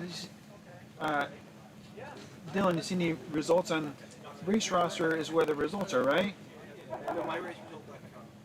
MyRaceResult.com. Okay. Do we have a timing met from Black Miners Bar or something? You can send me a link. I know that the 50K guy should be here. Yeah. Hopefully. Any minute, yeah. Yeah. Yes. What's that? Just send it to you. Okay. But yeah, 2 hours, 10 minutes. based on the pace chart, I mean, she has pretty quick. This is the pace chart for 50K. So coming back to Beals, I mean, we should have a front runner around 7:10. So it's 7:10 right now, spot on. but that's a 6-minute mile pace. It's cooking, but if you really think back to especially the earlier days of American River, a Lake Natoma loop can really cook. Yeah. And American River starts out a little hotter, and the sun comes up earlier into it. So with these cool temperatures, people could really throw down. They'll be jamming for sure. Willow Creek, I know that runners came through Willow Creek about 12 minutes faster than what I had projected for the guy that went out to film there. But luckily he was there. He showed up early enough. Nice. It's like our first runners are through. So I've already adjusted my personal charts to being a little bit faster because I thought that was a little bit aggressive, but they really could be here.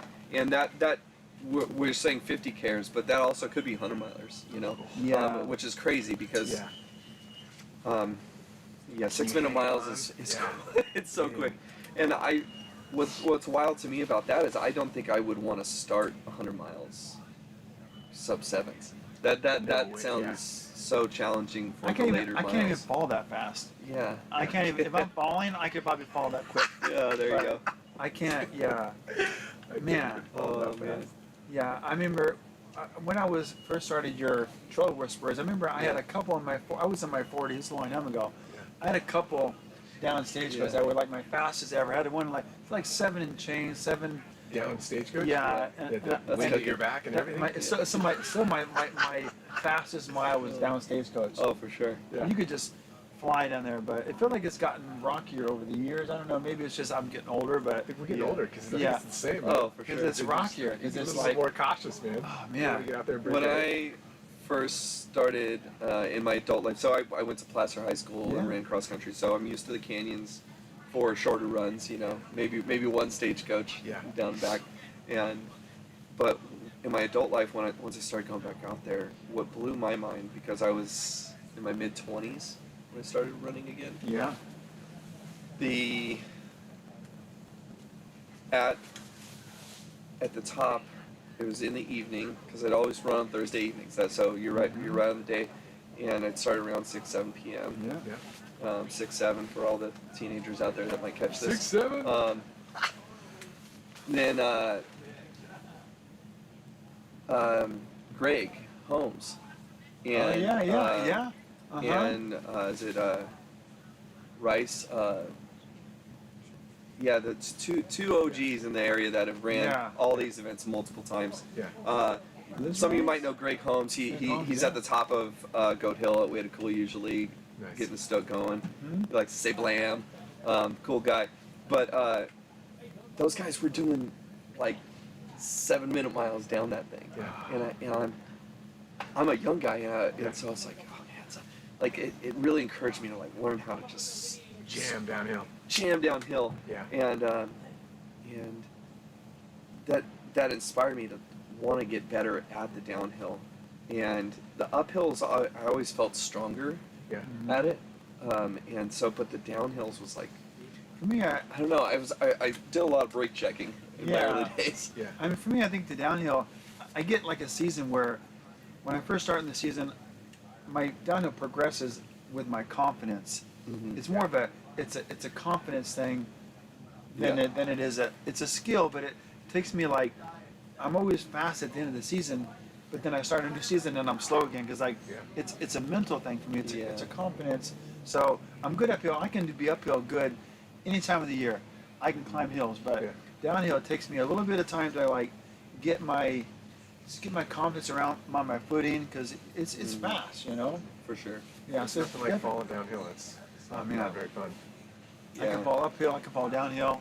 I can fall in the flats. I can fall. I fell twice at Black Canyon this year. Oh, That's easy to do though. That course is rugged. Yeah, and it's a fast course too. Yeah. I mean, it was a lot of rocks. It starts out at the school. You go around the track, and everyone. Did you fall on the track? No, I mean, I fell. I was. Just checking. I fell like at mile 8. Yeah. And it just because it's so fast. I mean, everyone's just running so fast. Oh, that's a quick one. Yeah. I think as far as ultra running beyond the 50K distance, I think Black Canyon 100K is probably the most competitive Oh yeah. Yeah. ultra beyond. Yeah, that. for sure. I think the 50 miler at this point nationwide, I think JFK is what a lot of people that like the 50-mile distance want to race. It's very old school. It's been around a long time. Yeah. It's pretty old, huh? Jesse, have you done that one? I've never been to it. No, I would love to go someday. And that's But- on the East Coast. Yeah. Yeah, I've never been there, but I heard a lot about it. It's an old one, huh? Yeah, I know some people that ran it and love it. I know some folks in Arizona that go like every year, and yeah, but but to go back to Black Canyon, I'd say that Black Canyon is the spot. It's also special because it has the golden tickets, and has that support in that kind of way. But if you really want to know where you match up to the rest of the world speed wise, that 100K is definitely a spot to be. And then when I do an air viper race, that's always my lowest, like, ultra sign-up score. It's like, because there's so many people, like, I do better, like, small races, I get a higher number, but I do, like, an air viper race, 48%, it's like, there's, like, thousands of people. Yeah. And they draw a lot of the front pack. Yeah. So, yeah. Yeah. I wore the wrong shoe at Black Canyon. I wore I don't know why I was thinking, I guess you always learn when you're running, but I wore a very aggressive shoe. I think I just got some normals, Killian's new brand, and I was like, oh, these are cool. They were so aggressive, I caught every rock. Black Canyon the rocks are embedded in the ground. So I would have worn an ultra road shoe in hindsight, because you need to skip over the top of the rocks. Yeah. But I wore two good shoes, and I kept catching rocks, and that's what made me fall. But I would have wore a road shoe. Same for Javelina, a road like maybe the Ultra, that crossover shoe they have, Wild. Yeah. It's a good because it's not too aggressive. You don't want to wear an aggressive shoe in Arizona because it seems like everything's kind of like you want to skim over the top of the ground. For sure. So, yeah, I love Arizona. I've done a lot of Arizona races. Stagecoach 100, I did that one. Oh yeah. And I did, of course, Cocodona, and I've done Javelina, and I paced Martin this year. Torrance are the race directors for Stagecoach. Correct? Yeah. And I paced Martin Singo at the 300 this year. Candace's race, that was cool. Yeah. You were down for that one? Yeah, paced Martin. Yeah. Nice. Yeah, and we paced Martin. Just paced him at the Mammoth 200 too. Fox and I went down there and paced him for that too. Yeah. It's not hard to get me to go out of town. I love going, somewhere and driving somewhere and Quick camping. And PSA for people: if you're following along on social media things, take a moment and check out the NorCal Ultras Instagram. We just posted our first video for check it out. for the event. Yeah, so our goal today is to just capture some extra little moments along the way in partnership with the live stream that's great. and the whole thing. Yeah, so we can get, you guys got guys out on the course, checking things out, so we saw you guys got a tent over there set up, so people can come by and check out your website as well. Yeah, Let's Wander Productions. We're collabing the Instagram video, so you can find our link through that as well, and be able to check out more of what we have going on. How many people do you have out there, Jesse? Today, I have 4 to 5 people helping out capturing some content. Tyler Kulanani is doing the reel cutting and making them. He's an awesome student that I met down at GCU in Phoenix. That's the guy with the cowboy hat? No, he's the Hawaiian guy. Hawaiian guy. Walking around. With the blades, the glasses. I just saw him. Yeah, he probably just walked by. Yeah, because he's done with the first video. Now we're just waiting on these 50K and 100 milers to come through here and catch some more content here. I had some people out at the last couple aid stations, so they're already on their way back. That's how quickly things seem to be going right at the moment. Things are moving along really well out there on the course, and so excited to create some more content. Once they're through here at Beals, we'll work our way up towards Auburn and catch some spots along the course on the way up there. You guys are going to be doing this all night too, guys? All night, All night, yeah. It's going to get even better as it starts getting dark. Yeah, so we have a bunch of lights, a bunch of jackeries to keep the power going. We're full force. My whole production team is about 18 media people strong currently, and this year, well, with the government shutdown, we've lost a few events and had one fire stop the Oregon 200 in the middle of the race. That was really sad. I saw that, and I heard some people finished. We had 5 finishers. Oh, man. Yeah. What a hard thing for a company to, for the whole community, but also it's a race director. They're just like so nerve-wracking to have to cancel a race. Oh yeah, and go beyond the race company that hosts the Oregon 200. They work really hard on their trails. And so I'd say 7 months of the year is just all doing trail work and prep for their events.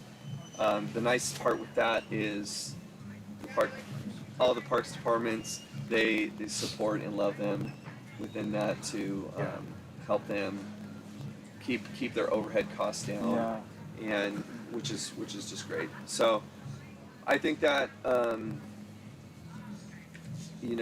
think with the government shutdown, I've already had some news outlets reach out to me to see if I had any opinions, thoughts, and all that. The tough part, I'm not going to drive into the politics or anything like that, but I'd say that the really hard part, that's the impact for the little guys in the situation, is more so the financial cost to people that were going to use that space for business. And so I know that there's been a few events in the Bay Area that have been canceled. Next week's Mount Tam trail run, I was going to run the 50K. It's canceled. So there's some rough points along the way with all of it, and but Mount Tam, for example, had 500 runners. The impact is it on federal trails that are federal trails? Muir Woods is a national park, so and it actually runs down in there twice. So that's what it is. So So there's that I understand why the event's not happening, but be kind to your race directors. Here, even at NorCal Ultras, we've had to cancel events due to poor weather and things. Yeah, we talked about that way cool a couple years ago. Yeah, and then also cutting runners short on a course because of a safety hazard. Lake Sonoma had to deal with that with their 100 miler. Their bridge got washed away because water levels got higher than they ever have in the lake. Like during the race? While the race was going on. Way. Yeah. Holy cow. Yeah, this is back in February. Dang. With the changes at Lake Sonoma, if we want to kind of just brush up on what's going on out there in Ultra World, Lake Sonoma 100K or the California Fall Classic just happened. Yeah. The last running of that version of the 100K was that. So Ted Knutson was the race director. He's done being the race director. But the 100K and the 50K are moving to the April edition, and the 50 miler is no more. So that's going to be a different 100K and 50K course. Interesting. But the 100K will still be a qualifier. So that's cool. Good thing for that race director, which is the Trail Sisters organization. They now have a qualifier, which adds a little bit more attention to 100K qualifier, which is Yeah. are desirable. Yeah, very desirable. And trust me, 100K at Lake Sonoma is a lot of miles and very hard miles. It truly is relentless. That's kind of what the tagline was given to that years ago. And so, but that opens up the fall. So in the fall, October time, where the 100K used to sit, that 100 miler that they attempted in February will be in the fall in October. And there will be, I think there's a 100-mile relay option, a 50-mile relay option, and still a 50-miler. They'll look a lot different. I think they'll probably be slightly different courses, but still a great opportunity for people to go out and do hard things out there in the fall. But it also takes the cool part for Javelina, Rio Del Lago, Cuyamaca is early October. These late season qualifiers for Western States. I would say that it's going to be able to draw a little more attention to them and being able to have people that need that. But the Lake Sonoma 100 miler will have, I believe, 27,000 feet of gain and loss. Wow, 27,000. What is that, Utah? It's brutal. It's just up and down, all over. 100 miler. That's a lot. The 100K I think has 14. That's a lot. Yeah, but that's a lot. Yeah. So if you've ever been to Lake Sonoma, and especially in the past 5 years, we start down below the dam now in the park, and you climb the road back to the original old start and go around the lake. The 100 miler gets to go across the dam and up I think they call it the north side of the lake, or it's the opposite side of the lake that you normally don't run on. And that peak's actually higher. Oh, wow. So it's an 8-mile climb to start. Yeah. And then you bomb back down, and then you go out on the normal courses. So pretty technical, big start, and then the rest of the race is just the relentless Ups and downs. steep up, steep down, steep up, steep down. It's sounds just fun. very tough. A lot of changes in the running world, huh? Oh yeah, it's crazy. So many cool things going on. I also just love the fact that backyards, the time, not just timed events, but like the last man standing style is growing. I think that it's. We have one here at Folsom Lake. So cool. Is that Bad Luck does that? The one here at Folsom Lake? Yeah, Bad Luck Run Company. Yeah. What is it? I forget what it's called. It runs starts from here, doesn't it? And it goes out and out and back. Yeah. They've had one the last several years, and that's been pretty popular, you know. Very cool. Yeah. That was pretty good. I saw an Instagram post of another race called the Bay Area 100. You know anything about that?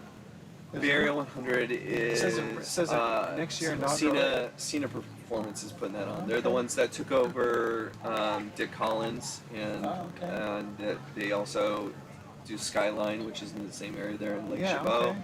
And he's also responsible for a smaller kind of road race style called Beer City that does up to half marathons and features a massive brew beer garden.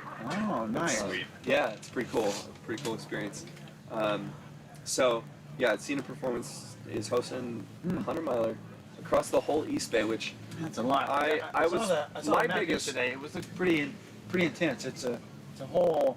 Oh, it goes everywhere. Yeah, it goes everywhere. Yeah, a lot of spots. I was interested. It was interesting. I was wondering where they were going to start finish that, and once I realized they were using some schools, it made a lot of sense. And I believe it's during the summer, so school's out of session or something, so they'll be able to finish. Yeah, it was at some tracks. University Stadium or something. Stadium or something. Yeah, I think it starts at Berkeley or UC something? Berkeley, but finishes at like a high school or middle school. Yeah, that's great. Yeah, which helps with parking and things like that. We're blessed with Beals Point here, pretty decent parking lot, easy to get in and out of. I don't know if people have been to races where it's just hard to get in and out, and you have to really plan that. Javelina is a good example of it, one way in, one way out. Oh yeah. And parking can be a mess. So a lot of people camp at that one for start finish. Yeah. We don't have to do that here. We're close to a ton of hotels. If you're coming from out of town, Sacramento's an easy airport to fly in and out of. And you can camp here though. There's a nice little campground. And also there's just a good community of people here. I think that people need to get more confident in just reaching out and talking to people within the community abroad as well. Or if you meet somebody at an event that's from somewhere else and you're into adventuring around the country to experience another race. You know, just get to know people. You know, don't feel like you have to come do these things and be alone, because it's really a community. Definitely. It's a lifestyle. There's a lot of ways to be involved. You don't feel you got to be a 100-mile runner. Yeah. To be hanging out at races. I would share volunteering with my coworkers. I would share the website, because it's just a really fun way to be motivated. Yeah. If you're not running, or you're in a running slump, whatever, come out and volunteer, because there's always a place for people. And you'd be amazed how inspiring these ultras are, because people are just digging deep and suffering, and it's so nice, you know, you get so inspired. So Yeah. Yeah, where's that runner at? I don't know. I was thinking we'd see what's I know it's 7:29, so we're coming up on 7:30 here. So yeah, things are happening here. So what do we know, Dylan, about anything? Who's coming in and who's getting up? Maybe Dylan can give us an update here.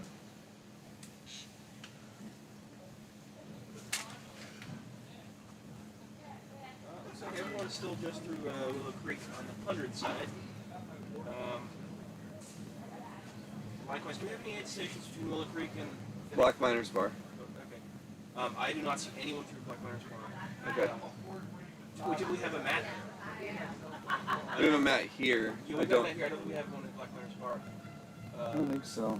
Oh, that might be a No? sign of something. Could be someone coming We just around. heard a bullhorn here, Don't have a mic coming on from the direction. parking lot. Could be somebody. Yeah, I hear some cheering going on out there. Ian Sherman? Ian, Is yeah, that different? Sharman. Is that different? That's Ian Sharman. Sharman, yeah. Is that's not No, that's the Ian Sharman. Ian Sharman, yeah. Ultras Wow, yeah. coaching. Yeah. Wow, okay, cool. Yeah, he was there at the start line, and took off. At least first 100 feet, he was leading the charge out. Wow, yeah. Amazing. So well, yeah, people are coming in. So they're running. Sun's up. People will be excited about the sun coming up. I'm sure if you were cold, you're probably not. If you're out running that fast, you're probably not cold at all. So Yeah, for sure. It's we have a little bit of a climb coming back up into Beals Point. yeah, this long Yeah. asphalt grade they got to come up. You know. So that'll warm them up. They'll get here and feel probably appropriate to shed off for their next few miles, because from here the 50Kers still have to go do 10 miles, correct? Yeah, out and back. Yeah. Yeah. So perfect time to shed some Yeah. layers, and we'll send. And there's been there's a little bit of some course changes, a very minor. One of the course changes, once they leave here, they're gonna, instead of going up to the dikes, they're Yes. gonna go out to the exit to the ranger kiosk. There's a little trail on the right. Grab that trail on the right. Be on the lower trail that's on the kind of adjacent to the road, Yeah, that trail has and that takes them around everywhere. So that and then that section is really cool. it's a nice section. A lot of people like to bypass it because the horses tend to use it. Yeah. It also drops down closer to the road, Yeah. but at the same time it's single track, which is, Yeah. I think you and I are a little bit purists in that. Like, we really like Yeah, being it's on nice. dirt and being out Yeah. there. So it's a little bit better than being on the dikes of the lake here. And the one nice part with the dikes in the past is, though, we can see the runners So very now, easily coming in. We will not see them until they're crossing the hill over immediately, there. So we won't hear them. So we won't even know until someone tells us. You know? Yeah, basically. Yeah. Another change of the course is that the No Hands Bridge aid station is on the Auburn side now. Oh, yes. At the bottom of gate, whatever gate that is, Yes. 52 or 3, because there's construction going on in the river. They're pulling out the old bridges from the water. So there's Interesting. construction on that side. So Wow. their aid station is on this side, which means if I look at the pace chart, when I have a race, I'm always looking at the pace charts, thinking, how far is it between aid stations? It makes it over 10 miles. Which Okay. it's always been a 9 point something, which is psychological. You see 10 miles to your next aid station, you got two of these big chunks in a row. It makes that Yes. over 10, which is a little bit It's farther. It's closer to us, so it's farther back around. Yeah. So, And you and I have been in events where we've had to do 10+ miles. Yeah. And it really comes down to gear as well. You have to have a good enough size pack to carry the liters of water that you need. Yeah, and if it's hot, it can be warm. You know, Yeah. so you can get out there, you know. Then you add an ice band in or something. It can really add up weight-wise of what you have to carry around. And I always look at an ultra, and when I pass the longest section, I'm always happy. Like when I look at a pace chart, and when I finish at 10, you're like, oh, good. That's my longest section. From there on out, it gets better. So I'm always looking at like the spread. This part of the race, you got really good support. So you get a lot of close aid stations at the end of the race. So that's what I like about this course, because once you hit that halfway point, it's just going to get better. Oh, for sure. And then in the support of a pacer in these events, especially these really accessible events, I'd say that Rio Del Lago is one of the most accessible 100 milers there is, because not only because there's kind of an out and back component to it, but you're close to town when you're at those aid stations. If somebody really wants or needs something that they don't feel like they are able to get, it's very possible that you can support that. Yeah. Oh, you're feeling like eating something more substantial, like a burrito or burger. Town's right here. I know. You can prepare that. And it's fun to if you're a crew. I love when you can go get something unique at some place and then bring your runner something, and they may not want it. They may want it, like maybe some. I like Indian food, like some rice and tiki masala. Oh, yeah. I get that. I don't care if it's cold. I don't care. Yeah. I can eat that up like all day long. So for sure. surprise your runner. We were talking with Ultra earlier. The Fleet Feet is just down the road. So if your runner blows out a shoe, you go down and you can run down to Fleet Feet and get some shoes. Yeah, Fleet Feet's super close by, and so there's a lot of good options for that. Another thing is I think that water supply and ice. We do also have a lot of stores along this course. Yeah. So NorCal Ultras has more commonly rented a whole ice truck and ran a generator and had the power to create their own ice. But we do have so much access to more ice. If you feel like you have to have control over those components, you can do that for your athlete. Yeah. I remember, I forgot which year it was. I believe it was 2013. I paced a guy at Western States from Green Gate in. Okay. And when we got to the Highway 49 crossing where the aid station was that year, he said, I really just wish I had a chocolate shake. And his crew went and got him a chocolate shake by the time he got to No Hands from In-N-Out. In-N-Out. And people he burgers. threw back this shake and just took off like it was rocket fuel. Man. Nothing else was settling with his gut, so it was like, I guess just dairy and sugar is all he needed. In-N-Out in Auburn. Yeah. We have a Taco Tree, which often sponsors Julie's. They've sponsored AR-15 Way to Cool. So they're in town. If you're a local Auburn person, get your runner some Taco Tree. You know, if you're not, you wouldn't understand. Yeah, it's very unique. Very unique a lot of experience. A lot of the sushi in Auburn. You can get some sushi. Yeah. And a lot of things runners. Sushi is good. I like rice and stuff. Or like if I'm in an ultra, like some sushi is good. It always goes down nicely. Yeah. A lot of things like that. And we have a really big brew scene here. There's a lot of beer options, a lot of specialty beers. So, you know, people that drink like that, you know, there's a lot of opportunities to consume in fun ways. Yeah, we have here we got a couple of brew companies here today. We got Ponderosa Cider. Okay. And Dust Bowl are over there today. Oh, awesome. And they're going to be those are both sponsors of the race, which is pretty cool.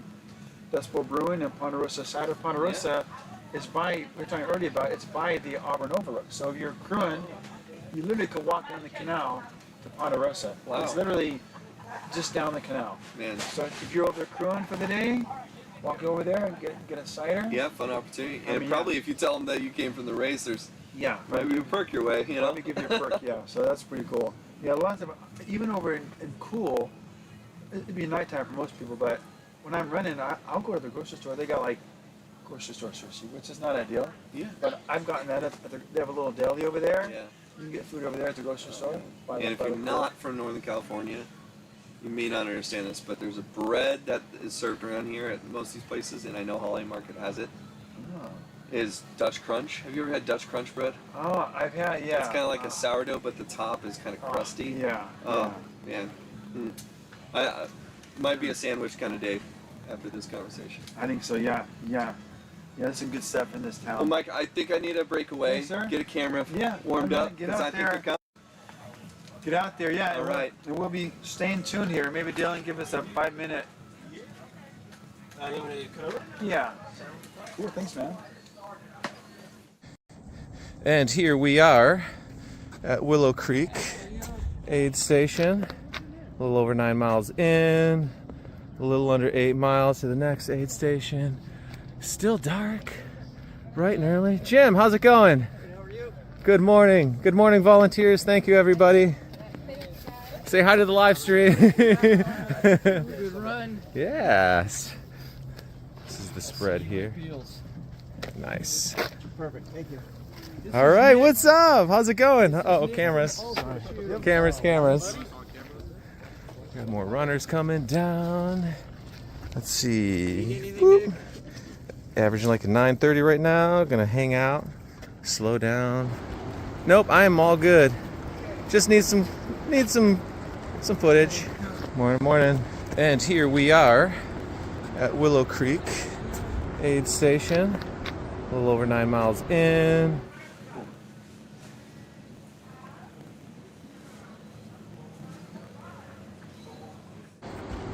And here we are at Willow Creek aid station. Morning. A little over 9 miles in, a little under 8 miles to the next aid station.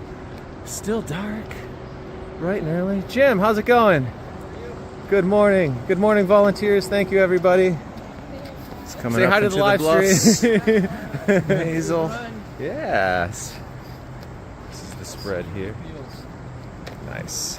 Perfect, thank you. All right, what's up? How's it going? Oh, cameras. More runners coming down. Let's see. Whoop. Averaging like a 9:30 right now. Gonna hang out. Slow down. Morning. Nope, I am all good. Just need some footage. And here we are at Willow Creek aid station. A little over 9 miles in. It's coming up into the bluffs. Under 8 miles to the next aid Hazel. Station. Still dark, bright and early. Jim, how's it going? Good morning. Good morning, volunteers. Thank you, everybody. Morning.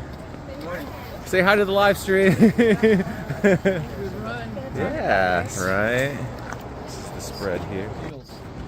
Nice. Perfect, thank you. All right. What? Morning.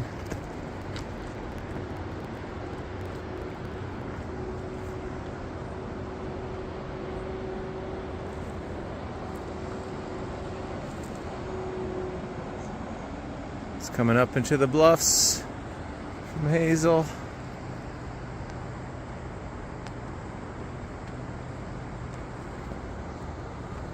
Morning. Gonna turn it better, right?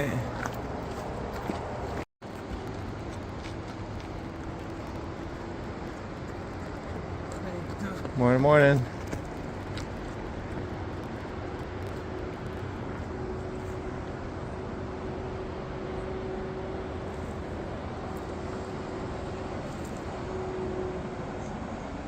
It's coming up into the bluffs from Hazel.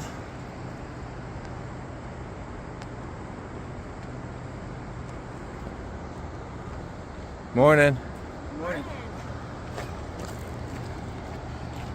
Gonna turn it better, right?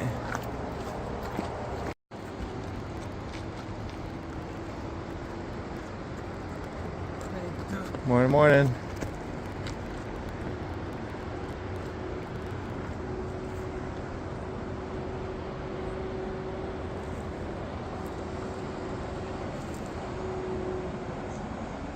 It's coming up into the bluffs from Hazel.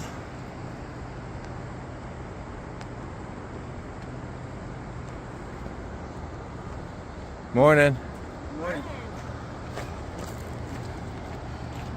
Gonna turn to better, right? Right.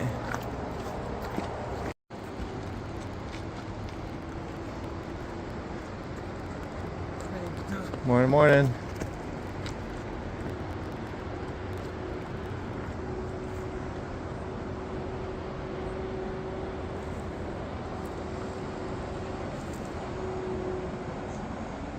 It's coming up into the bluffs from Hazel.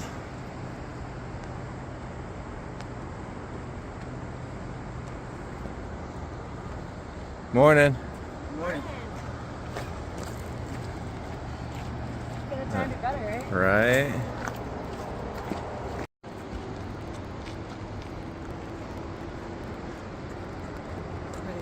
Morning, morning.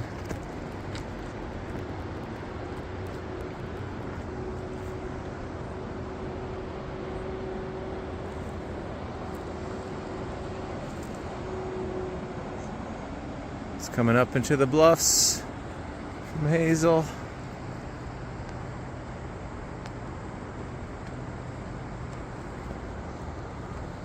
Morning. Morning. Gonna turn to better, right? Right.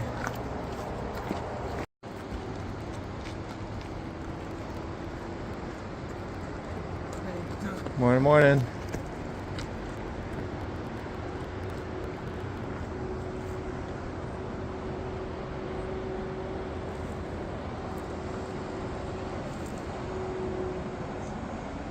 It's coming up into the bluffs from Hazel.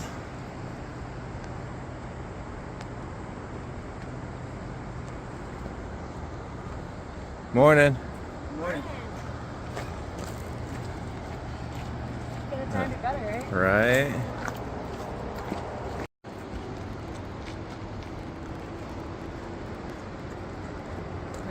Morning, morning.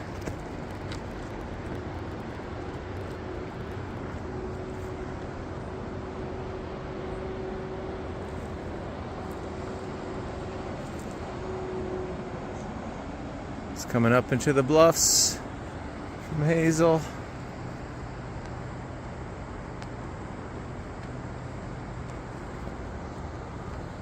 Morning. Morning. Gonna turn to better, right? Right.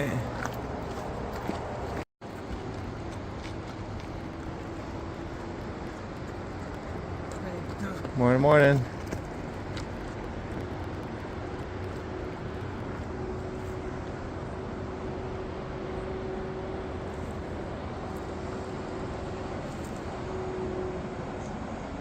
It's coming up into the bluffs from Hazel.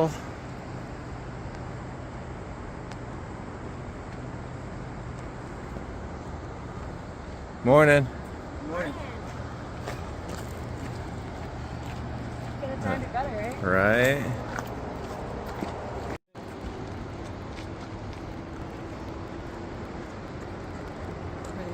Morning, morning.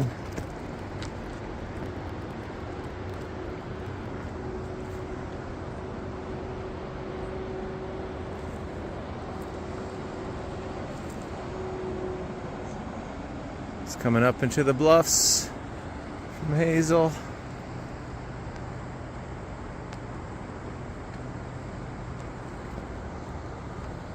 Morning. Morning. Gonna turn to better, right? Right.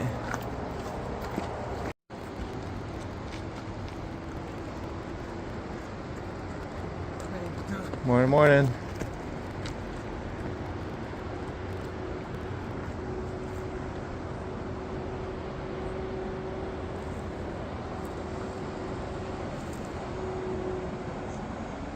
It's coming up into the bluffs from Hazel.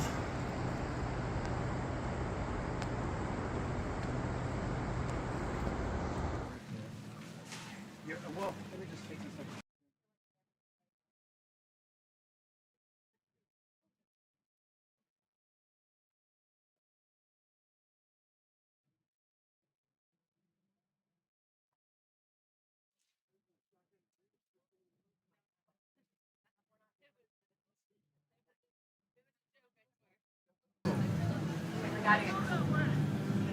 They're chilled in that. We're like, that one I'm about. So maybe somewhere.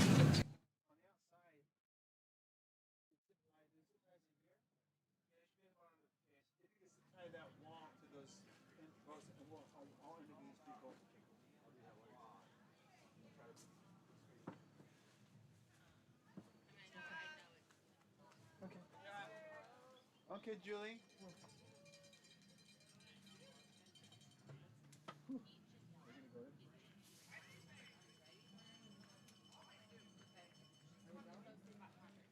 We're not live yet, but we'll go live in a minute here when Dylan's ready. But come on in. You want us in there? Yeah. Come on and sit down. We'll. Chilly morning, guys. Hello. Hello.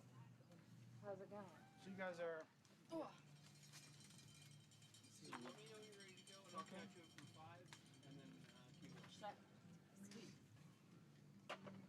Watch me do it. And Christine? Yes. You're Christine. We have a Kyle Okay. too, in case you want to know the Fun fact. And you guys are all. You're not with Dust Bowl, or you're. We're just drinking it. You're helping out. Okay, good. Okay. We're good. Yeah. 5, 4, 3, 7. All right, everybody, welcome back. It's 7:50. We're an hour and 50 minutes into the race course. The sun is just not coming up, which I'm excited because it's been chilly. Even though it's not a cold year, but it's still cold enough for me. And no rain. And no rain. So There you go. yeah, we just had our first 50K here come through Bill's Point. We're also mile 22, and we're the finish line for all the races. The 50K goes out to Granite Beach and back, and then the 100 miler comes all the way out and comes back here as well. But we're mile 22. We have some runners coming through. We also have a beer garden over there, which I'm here with you guys today, Kevin and Christine, and you're Christine, you're Kevin, and you're Karen. A lot of K's. I'm not a K. I'm Mike. Mike. But I have a K in my name. There you go. So I'm kind of like. So you guys are. You're part of the family. There you go. So, You could be one of us. so we have some beer. We have one of our local is Ponderosa Ciders. They're a local cider company. They're actually over by the Auburn Overlook. Correct. So and are they open today? I don't know.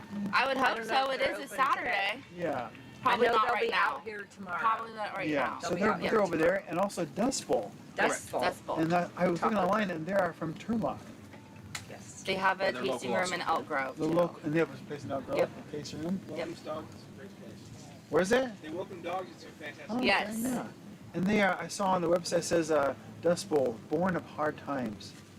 Like the logo is about Fits the name. fits the name. So you guys are here today, and we have some over here.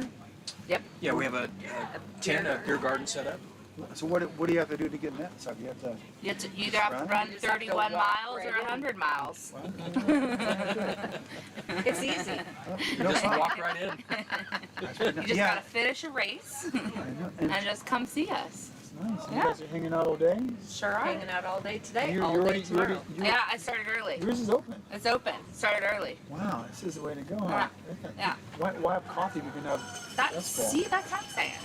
Huh, nice, okay. So you guys are hanging out today. I know Julie has used these guys in the past at other races, right? I'm not Yeah. Dust Bowl. Us. Oh, Yeah. Dust Bowl or us? Dust Well, Bowl. I've seen the brewery, the beer gardens at Way to Cool Okay. and Air 50. They show we set the beer garden, which is really a nice touch. We've been working her beer gardens for years. This is the first time Yeah. we've been doing beer garden that when Dust Bowl has Yeah, been this is our there. first time with us. But Yeah, because she's had other chairs with like taps in it and different things, Yes. you know. Yep. Yes. So Dust Bowl but Ponderosa Cider, have they been a sponsor before? Or are they new as No, well? I think they're new as well. They're new as well. I've never been out with Ponderosa cider either. So I haven't tried theirs, but I mean I haven't tried theirs, but You just put your finger on there and you just open it. open it, take a little sip. hard cider. Yeah. I mean it looks pretty good, you know. Yep. I mean, and what flavors of cider you guys have over there? I know Yeah. there's a strawberry. This is Strawberry. Yep. Um, Strawberry, apple, sounds- and cherry. and cherry. Really? We Yeah. have 3 flavors. And this is the can you guys get? This is a big can. Yeah. This isn't a sampler. No, it's not a This is not like, No. oh, I'm gonna go get a little Dixie cup and have a little. This is No. like, you can't drive after this. I mean, if you had an ultra, you know, you're going. After you've burned all those calories, that Yeah. doesn't even affect Yeah. Yeah. But that They're strawberry. working for their beers It's a up there. strawberry and cherry, and then the apple. Yep. Or I guess they're all apple. So this is a non-flavored. you. And the Dust Bowl beers, they have all Pilsners, a lager, the IPA. Oh, Mexican lager. Which one's that? This is an IPA. Okay. Yep. And that's the Mexican lager. Taco truck. Yep. It's a mango. It's mango lager. Wow. It's like a little Mexican. Is it a Mexican lager? Yeah, I've seen the taco truck at restaurants and Yep. stuff, you know, and Mexican I lager. think this is the. We haven't tried this yet. This just got delivered this morning, so Wow. we did try some of the other Dust Bowl You know, beers Oh, last some night. taste testers last night. Yeah. Uh-huh.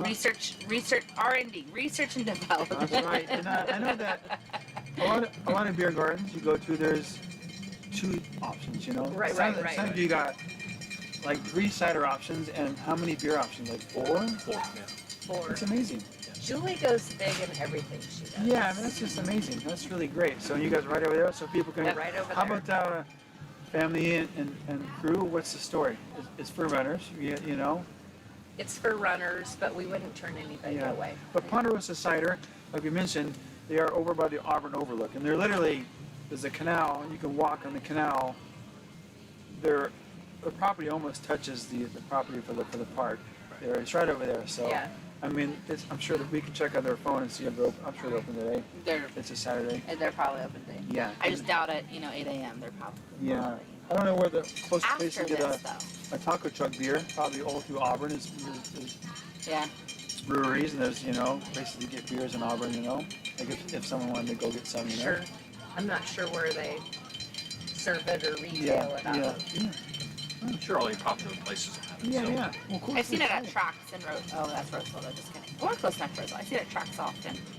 So on the race course, the front runners, these are the records for the 50K, because those are 3:47 is the record in 2023 of the first runner coming through here. So that's before 9 o'clock. Yes. So you could get some runners, you Right. could get some beer drinkers at 9 o'clock. I mean, an hour. Correct. We're talking about get beer We're drinkers. ready for them. Yeah, so and that's not real long now. So cool, guys. Yeah. Well, I'm gonna come over later because I'm interested in that strawberry cider. Yeah. It sounds pretty darn good. Come on by. Yeah. We'll get it on ice for you. Oh yeah, that sounds good. I think about 9 o'clock, good time for cider. Well, thank you guys volunteer with Julie at the beer gardens, but also other places. Have you volunteered? Other events we've helped her with, Yeah. and I've done a lot of her races. Oh yeah. You've run several times, right? This one here. Yeah. I see you got silver I buckle have on my today. silver I buckle. saw that. I Yeah. got it. Yeah. Okay. I'm Nice. sporting it today. Okay, so you run the race and you volunteer for her for years. How about you guys? You guys volunteer for a long time? We've done a lot of volunteering work, a lot of crewing when Karen was actively running. Yeah, We've been part of this whole community. yeah, yeah. How about you? What's your involvement with Julie? My parents. Oh, it's your parents. Okay, that's even better. Yeah. That's cool, huh? Yeah, Julie and my mom have run together for a long time, So you and guys grew we've up- just known her through So you grew through up the in this- running world. You grew up in this ultra I world. did You were a one of little those bit, ultra yeah. babies that are hanging out yeah, at races, yeah, that was me and my brother. Yeah, yeah. So that's pretty cool. Let's go to family fair, Yeah. Yeah, I have 2 daughters. They're not running, but my youngest accrued me a lot, so it's Have you done this? I've done it. I don't get You this. have a- I don't get the silver one, but I got the silver one. I have that one too. Yeah. Well, thanks for making me feel better. Yeah. Thanks, sir. It's Yeah. gold. It's better than Gold. silver. Yeah, it's gold. So I yeah. say that sometimes. Yeah. Makes me feel good. It was my first 100-miler, and it was I think I've done it twice. Yeah. So my first and my 10th, Oh wow. like a sandwich. Nice. It's my 100th sandwich. Nice. So yeah. Mm-hmm. Yeah, so got that. So cool. Well, we're gonna check that out. I mean, I really like how there's 3 ciders and there's 4 beers. So there's a lot of options, and Yep. and the ciders are pretty big. Yep. So a lot of they are. options. A lot of options. Yeah, but just so people say no, this is a state park, so one is probably good. One is probably good. Yeah. Can't walk around drinking it. Yeah. Has to stay in the beer garden. Yeah, and you can't, because you can get a ticket out here. Sure. You know, Yep. so be responsible. Have one, and if you just ran, get some food, Get some food. because you know what, beer on an empty stomach, it may Sure. sleep in your car. Sure. Good plan, Nice to see you guys. Have a Cool. drink. Nice to Yes, see you. nice to see you. Nice to meet. Nice to meet. Thank you congrats. so Nice to much. meet you. Nice to meet you. I'm gonna be over here in about 9 or so to get try Yeah, one of okay. those Strawberry ones. We'll get them on Great. ice We'll for get you. them on We'll get ice. nice and cold. Thank you very much. Well, keep up. Well, Thank you. hope you have some company in about an hour. You might get, and then We of will. course 2 hours, 3 hours should be. You guys will be hopping. We'll be We'll hopping. be hopping. Yeah. So you guys got some downtime. So. It's all Okay, guys. prep Nice to meet time you and guys. preparation. Yes. Okay. We'll see you later. Thank Nice you. to meet you guys. Nice to meet you as well. Okay. Bye bye. Bye. Thank you.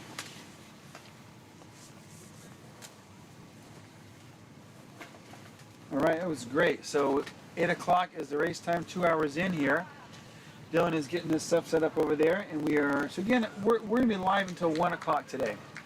Then we'll take a little break. We're gonna face the camera towards the finish line, and then, we'll be back at 7 for the 100K finishers. But the 50K finishers really, 8:45 is when we should see the record for the 50K. Again, the mill record is 3:45, so it's 8:45. So that's the mill record here. So now we're talking to, I know this guy, the guy with the jam bar guy. Yeah. I've had his in the past. Come on in, sit down. Come on. Yeah. You can come in. You got double sweaters on today, huh? I suited up another one because it's cold out there. Man. Yeah, we were just talking jam bars. I remember a couple years ago.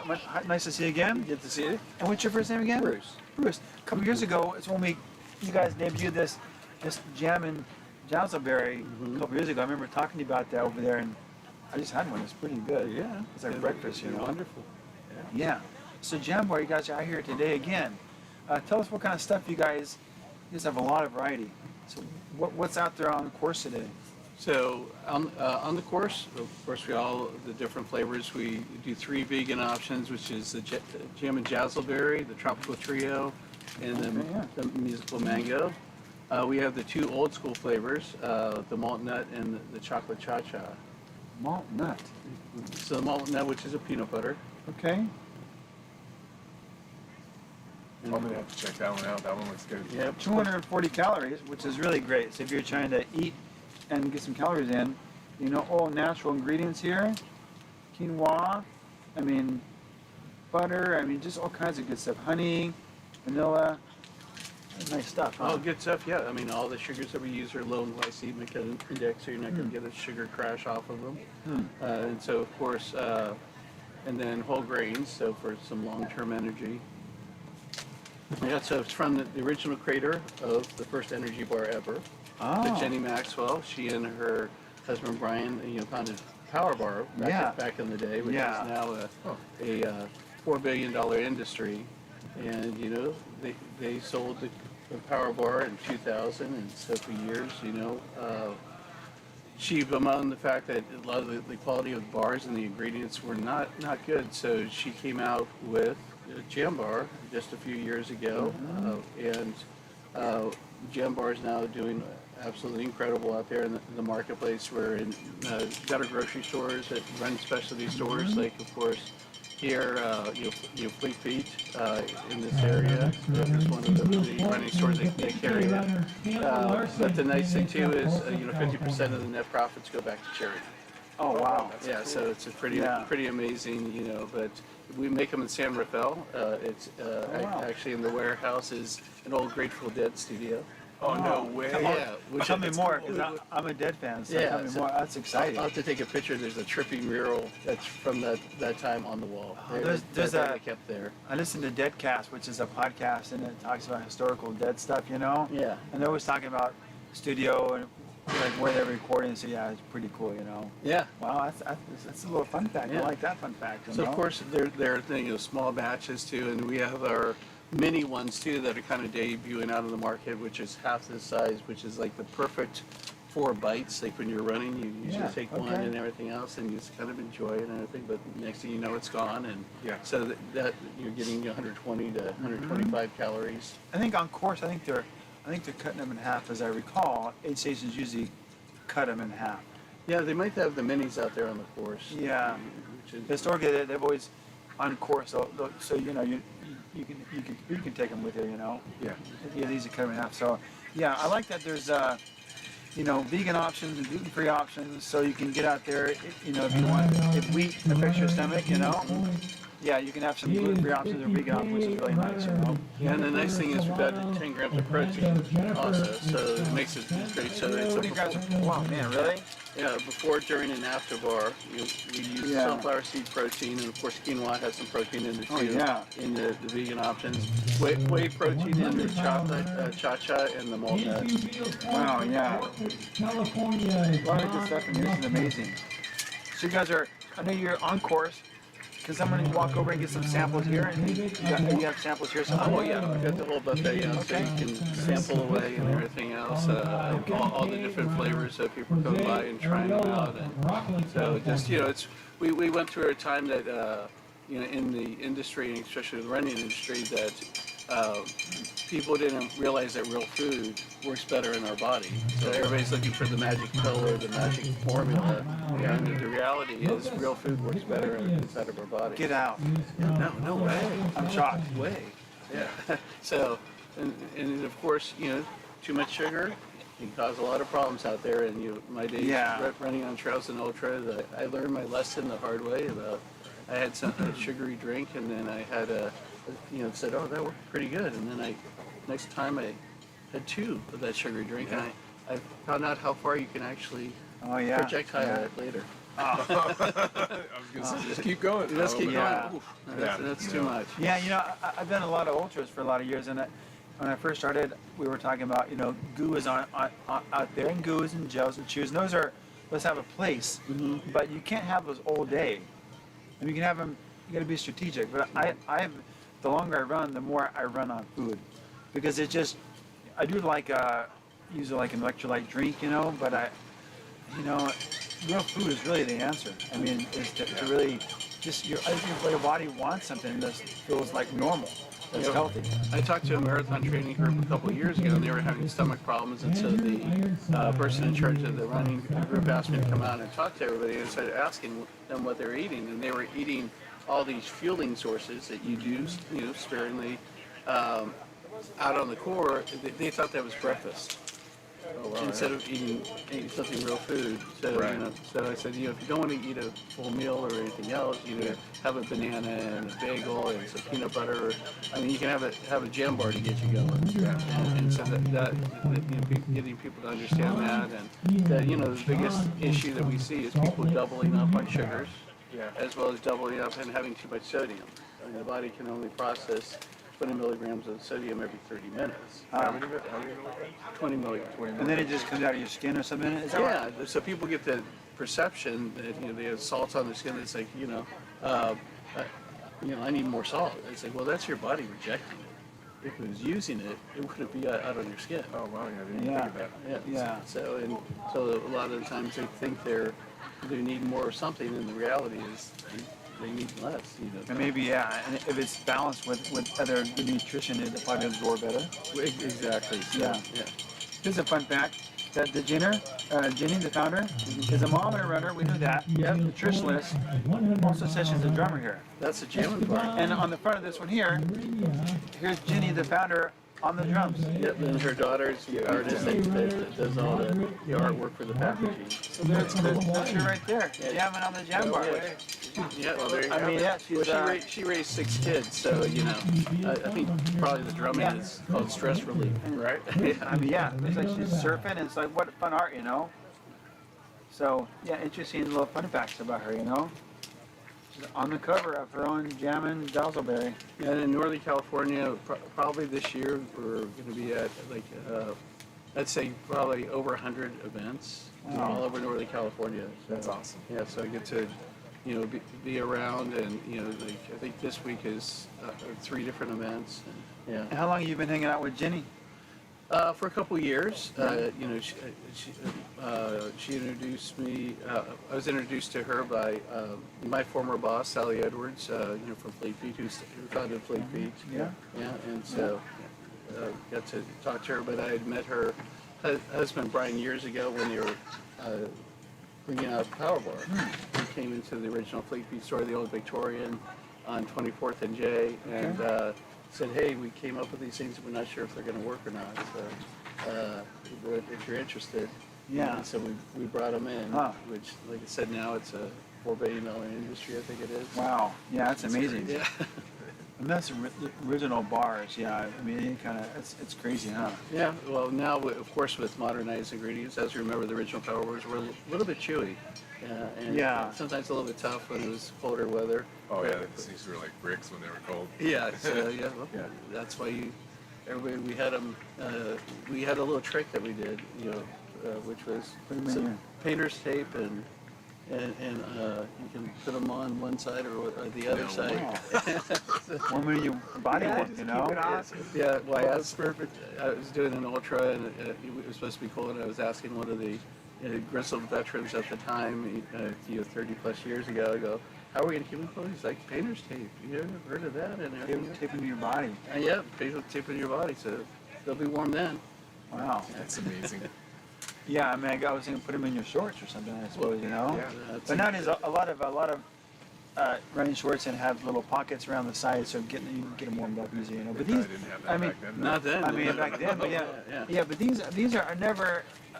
It's 55 degrees now. First thing this morning, and it wasn't. No, they're they're chewy and they're soft, so they're not hard. You know? But the nice thing too is, of course, you can imagine the challenge. Number one, you want them to taste good and be the right formulation, but you also don't want the bar inside your pocket like you had a granola bar, and it's all chopped up inside. Yeah. So you open this up and it's not in pieces. It's that's what I have. A lot of my bars are in pieces because they've been in my bag and and you're trying to eat them on the trail and you're trying to run and it's just a mess, you know. Not now. Now you're going to be using Jam Bar. So you got 5 flavors out here today. People can try them out over here at Bill's Point. Yeah. On course, the runners have them available, so they can see how they like them, you know. And if they want to go to the store, they can kind of go to a nice high-end grocery stores, like in this area. Where if someone's out running, like. Well, I mean, once again, like Fleet Feet Sacramento, Davis, Fleet Feet has them. All right. Has them, and also you can go to like Nugget Markets. Nugget, yeah. Yep, and so Whole Foods carries them also. Yeah, That's cool. Is there I think what's in Auburn? Briar Patch. Briar Patch. I wonder if they have them over there. I'm not sure, but and a lot of the specialty groceries, we're definitely. Yeah. We have Whole Foods down in Roseville, not too far in Folsom, and in Folsom there's Whole Foods, so people can get them there as well. So and you got 5 flavors. Bruce, what's your favorite flavor? It just depends on the time of day. So, malt nut, of course, I've got horrible Central Valley allergies. So when I wake up in the morning, that one, for some reason, if I eat it, kind of settles my stomach. Really? Because of allergies? Well, just I don't feel good in my stomach, and I don't want to eat anything. And so that was one of my things when I was running in college, is like, I didn't want to eat anything in the morning, but then you've got an empty tank. Yeah. So when I was able to eat a Power Bar back then, it helped me out, give me energy, settled my stomach, so that was a good thing. And then the Jazzleberry is my favorite one to run on, and for some reason, maybe it's the trail, but it reminds me of like granola and everything else. It's like, oh, this is great for the trail. Yeah. Tropical Trio, which is banana, pineapple, a little bit of coconut, and some walnut butter in there too. It's like the ultimate banana bread. Yeah. Try that one out. Yep. And then I think I may be asking you to leave this one behind. You can munch away there. Yeah. Chocolate Cha-Cha, which we use Guitar's chocolate. And that's Jenny's chocolate. You don't mess with Jenny's chocolate. Oh. But it's a high-end organic chocolate out of San Francisco. That one tastes really good dipping in coffee. I should have had that one this morning. Man. Well, I've got a friend too that says it tastes good dipping in red wine too. Oh, there you go. It could be dinner too. Yeah. Or breakfast with wine. And then the mango, my thing that I do at night with the mango is I put it in the microwave for about 15 seconds. Oh yeah. Yeah, and it's nice. You have all the tricks. Oh yeah, so Oh man. my son says, of course, that would taste great over, vanilla ice cream too. And, Oh yeah. Which I said, yeah, you're 20. Yeah. You can burn it off. Yeah. Yeah. Yeah, man. Cool. Yeah, that's amazing. Yeah, these are good stuff here. We're excited to try them out. I know you and I have already tried the Jazzleberry first thing. Jazzleberry, yeah, it was pretty My good. coffee. Yeah, it was pretty good. But I'm looking forward to trying this one here. Yeah, not just for breakfast anymore. Yeah, you can make a. Yeah, I'm excited about that. Well, cool, Bruce. Well, sun's out. You hope Sun's you got out. a booth where the sun's going to hit you today. Yeah, it's going to be beautiful out. I mean, great running weather today. Oh, yeah. The trails are in great shape, so it's Yeah. going to be a pretty amazing day. And it's getting warmer every second, so looking forward to it because it's been cold this morning. Even though it was like 50 degrees, but when you're not moving, Yeah. it's chilly. We'll see tomorrow morning at 4, or is that 3? Yeah. I don't know. Two to 4 wasn't bad. I feel like it from 4 to 6 is where. Yeah, it seems like it got colder. It gets lower and lower and lower. Yeah, Yeah. before the sun comes up. Yeah. Yeah. It's always coldest right before dawn, huh? Yeah. Yeah. So anyway, good to see you, Bruce. Yeah, great to see Thanks, you man. again. Appreciate it. Yeah, Bruce, take it easy. Thanks Yeah, for coming thanks, in. man. Thanks for leaving us behind. We'll be family today here. What do you think your favorite is going to be? That's gonna be tough, man. We're definitely gonna eat this one here. I'm not a super huge tropical guy, but that one might be really good. Yeah, The jam and jazzleberry was really good. that was because I don't do mango. So you're gonna have to eat that one next then. I found out last summer we did a hike around Ray Lakes by it's south of Yosemite. It's a national park down there. Yeah. We did this 44-mile loop, and my girlfriend had a bag of dried mangoes. Yeah. I never eat dried mangoes, but I don't eat dried fruit. I just don't eat chewy fruit. That's not my thing. So, Yeah. but she had a bag. I'm like, I'll try some. So, Sure. had a few in the afternoon, and about a couple hours later, I started itching, like just a little bit here, Oh, yeah. a little bit there, just and then getting worse and worse, and then 4 hours later, my whole body was covered in hives. Oh, so you're allergic to mangoes. Yeah, and I looked it up. Turns out, dried mangoes, Yeah. it's in the skin of the mango. There's an oil that's actually the same oil as in poison oak. So Wow. if you have allergies, if you've been exposed to poison oak a lot, I've had then it's in the skin. Yeah. So a dried mango, they throw the whole thing in there and they slice it up. But usually mango, they take off the skin. But like dried mangoes, it's a lot of skin on it. Yeah. So, and I just I can't have mango. So Yeah. the good thing is I never liked mango, so it wasn't really like, oh, okay, well. Yeah. It wasn't sad. But I mean, Yeah. but yeah. So I don't need mango, but I'm looking forward to trying this here. But it looks pretty good, and chocolate, and they all look really good. Walnut. I think the 100-mile people, the front runners, just went through a little bit ago. Dylan, what do you got? Well, let's see if Dylan can check. Give us the update. See what the update is here. Yeah, the sun's coming out, which is nice. Yeah, it's already starting to get warmer. Front runners, Gale, you came through at 2:40 through here. We had just came through. Oh, Colton Gale. Came through Yeah, first. yeah, Bill's Point. Okay. So these are old people. Bill's Point. It says here. Yeah. Okay, so this is 20 people through. We got 20 runners through. 100 and Yeah, so they come by, for everybody, they come by the perimeter of Bill's Point. So we don't see them really until they kind of like, there's an aid station over there and they kind of hit that. So we don't really see them, but they're coming through, a lot of people. So, so we need to find some. I'm excited about the cider too. That's pretty exciting.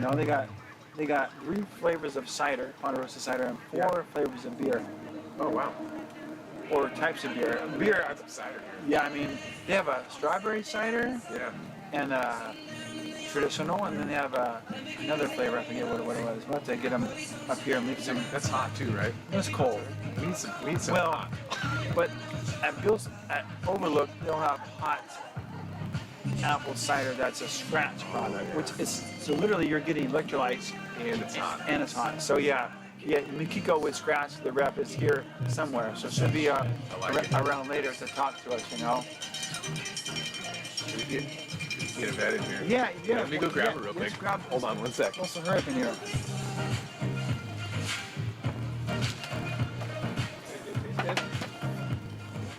What's that? We might do a taste test here shortly. All these jam bars are pretty good here.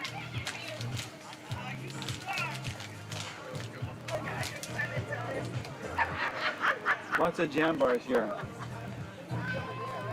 Hello, how's it going? Hello. I didn't put my makeup on. Jeez, Yeah, man. you look great. We have makeup people come by later. Yeah. We get you. know, yeah. Nice to see you. Yes, good, Mike. How about you? Good. Ah, so you get some sunshine over there? There's Bruce is in the house. There. Bruce Wynn is over there. Legend. So I see your massage over there set up. Yes. I saw Mansour's getting a little. Work on there because he's got issues from the last race he had. So I kind of just break up his scar tissues. And it was. He crashed on his bike. Like Yeah, a he month did. Before he did his first Ironman. Yep, he did. I mean, Mansour is a tough guy. Yeah. But still, so Yeah. you were in there, so you're working on his back. So yeah, working the scar tissues, doing a lot of, because he has a lot of drainage with the swollen areas. Yeah. And so I specialize in lymphatics. So I kind of move the fluid towards the drainage area. So that's where when you have a lot of swelling or when the legs are like starting to swell, that's where I do a lot of lymph work. It's really fun. Yeah. If you haven't had it done before, it's just comfortable. Yeah. So that's why. So so your lymphatic, they're producing swelling? So when you do the lactic acid, so when Okay. you're producing the lactic acid and you've got a lot of scar tissue building up, so after the setup here with the 50Kers, I'm going to Overlook, which is what, about 45 to 62 miles. So a lot of people are getting, heavy legs. They have that feeling, and that's when I kind of move the fluids really fast. I've had that feeling where my legs feel like logs, you know? Yes, that's what it is. Yeah, because Right. they actually, Sirsan is liquid, so they actually are heavier. Yes, They don't, lactic just, acid, they yeah. don't just feel heavier, Yeah. they actually are heavier. Yeah, you get a lot of when your lymphatic system is kind of just not moving the fluids and excreting it. So there's drainage areas in your body, which is towards the groin area. So you pretty much push it So upward. I push it up. Actually, what I do, because the runners are already in pain, right? I specialize in a lot of tools. So I use the hammer and loosen, I thought you were building, I thought you were yeah, construction right? side over there. So I do a lot of hammering, and then I start I do pressure that is like compression, but kind of deep enough so that I'm not hurting the runners. Yeah. Right? So that then it drains, and they literally get up going, wow, they're like, oh, I got fresh legs. Yeah. I got fresh legs. And so if they have like hip issues, I have them kind of stand, and this is something that I do quick for on the race. I have them bend over and I hammer the hips and it loosens it up. It's just like Theragun. The vibration of the hammer. So if you say bend over and you grab a hammer, I should not be worried. No, you should not be worried. I would I'm be normally. trained in that. Yeah. I just hammer. Normal situation. Yes. Well, I would say no, but Yeah, I mean, no, because a lot of runners will hesitate and then I kind of just let me try it, and Yeah. then they kind of said, okay, go ahead, go deeper. Okay, we're not going deeper, So yeah, it's kind of just moving things around. I do a lot of range of motion. As a runner, you're just like so stiff. I go for as a runner myself, I go for the knee joints, I go for the Achilles, the calves, the hamstring, and the glutes. Those are the muscles that you're gonna be using on 100-mile run. So you have hammers, you have scrapers, or? I have the scrapers, I have the rollers. Tony loves it. But yeah, so yeah. What's that with the rollers, Tony? Yeah, so he loves, I have So the the, scrapers to the rollers to the hammer. Yeah. So it works, It's you a know. little Yeah. uncomfortable, Yeah. but I can tell you that it does work. Yeah. So the absolutely. IT band, especially I like the moving massage therapy when I do the mobile stuff. Yeah. Because then I catch the runners when they say, I'm hurting, I really don't want to go on. I said, let me try to help, see if I can help. Yeah. And then they're surprised themselves. They're like, oh wow, that really does help. And so, question, so if you're pushing the fluids out, In the drainage area. am I gonna pee more or Yes. sweat more? How's that? Right. Yeah, So it's you're gonna gonna go be somewhere. urinating more. So what I did is when I push the fluids out into the drainage area, and the drainage area are your clavicles, the axillary. You may sweat more and pee more? Oh. Yeah. So you're gonna be So you're gonna have to drink lots more water and flushing everything. These So are that's what- toxins because it'd be. Of all the toxins. So you got a lot of toxins. When you're running these distances, even for the 50Ks, you got a lot of toxins, right? And so I want to introduce what lymphatic, it's not about the deep pressure. It is pressure, but when you're running the distance, you can't perform deep pressure on these it's runners. more like So you gotta, moving out of the body. so you gotta look at where are they, like areas that are swollen, which is the Achilles area and the calves. So I find that if they have any scar tissues, then I push it out into the groin area and The scar help it tissue move. will kind of work against, is it? Well, yeah, that's where the hammers come. That's where my fingers come. Yeah, oh yeah. Oh, hold on. That's where my fingers She's like, come. oh, Yeah. yeah. So that's Oh, where, yeah, it's like a little. right? So it's just like fingers. So Yeah. I could just sit here and go, wow, that hurts. Yeah. So I just kind of do this, right? I'll find it, like if they're wearing their running packs, they don't realize I'm a 100-mile run. Yeah. You're so worried about the legs, but then you're not thinking I've about had this that before. area here. Oh yeah. So what I do is I Shoulders. take the hammer. Like I find that when I'm running, I have to. Yeah. Like I'll just get kind of like Yeah, right. tense, Yeah. So when I try to run, I actually try to. Right. I try to run like Right. a head bobble when I run. So Yeah. like when I know that I'm tense, I'll just try to like Right. just try to loosen up my shoulders because Yeah. you don't realize how you can get kind of like the running is like you're very tense in your Right. core, Right. Very, Yeah. Yeah. Right. So it's just basically releasing the pressure points, and I do a lot of trigger point therapy Yeah. just like this. You don't have to do. I take no elbows. I just do this. no kind of press, It huh? feels like there's an elbow Yeah. there, but it's not. So you have Yeah. experience working with Yvette, Tony? Yeah. yes. You know, it's funny. You would Because see you're like. sitting kind of far away, so I'm kind of I don't want her wondering. to get to me, so. No. Yeah. No, I've had it where my ankles have been swollen like the Achilles, and Yeah. you can visibly see See it. when you're done, like the swelling is down. Yeah. It's Yeah. crazy, and Yeah. you don't. I mean, I look at it, I'm like, that doesn't look too bad. She's like, oh, they're swollen. I'm like, Yeah. okay, and then you push it out, and you're like, yeah, it was really swollen. That's amazing, Yeah. huh? You Yeah. can see. Yeah, I can see it. So, I think the clinical background that I have, the medical background that I have, trained because a lot of training that I did is working with lymphatics patients and people that have edema diagnosis. So the business is medical, but I do a lot of sports because the medical aspect of it hurts a lot, helps a lot of athletes. Yeah. So yeah. She'll be here. You'll be here right now, and Yeah. you'll be here for the I'll be here until 50K finish. about 12:30 for the 50K finish, and then I'm packing everything up, and then I'm going to Overlook to catch, people that are going in, and definitely until 4 a.m. at Overlook Wow. to help the people that's getting to Yeah. push them out and I help. was telling Tony on Rio one year. It's a true story. I had some calf knot. I was Yeah. over by Avery's Pond, and Right. I found an oar, Right. an old oar, and I was Yeah. I was rolling it, and then I often will use cobbles if I find like if I find Anything, blunt object. yeah, and I did a race recently where my back, I had to tweak it was Kodiak. I had to tweak my back, and it was just killing me. So I found this perfect cobble, and I wedged it in my backpack, and I found a pressure point, and it felt. But Yeah. so I'm all about finding nature. Yeah. To find, Yeah, to find something, and that's what when I run, I bring I could have used your tool. Kodiak because my back was just. Yeah. When I get a lot of, I get that, or I get like the ultraleans, Yeah. and Yeah. and I need to release Yeah. deep inside here, Yep. I need to get those Yep. kind of release, and so. Yeah. So yeah, Mike, you get the lean? Yeah. You get and the lean at what mile? It's a story. No, I always want to I mean, work so on it- people like well, that. Hi, People I'm who Mike, lean. and I'm a leaner. Yeah.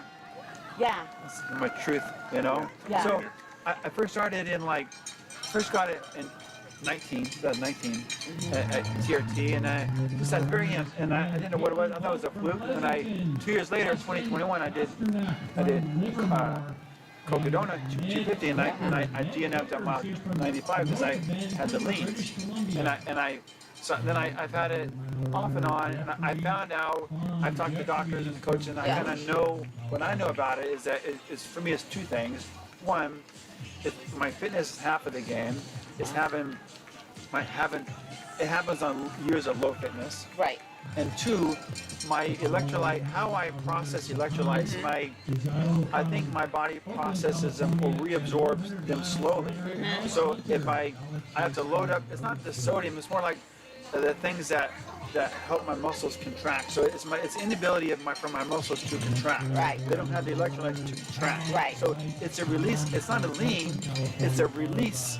It's a release of muscles. Right. It's a release. So it's not like it's not a draw. It's a release. Like my muscles can't hold up. So. Right. Do you feel like you're?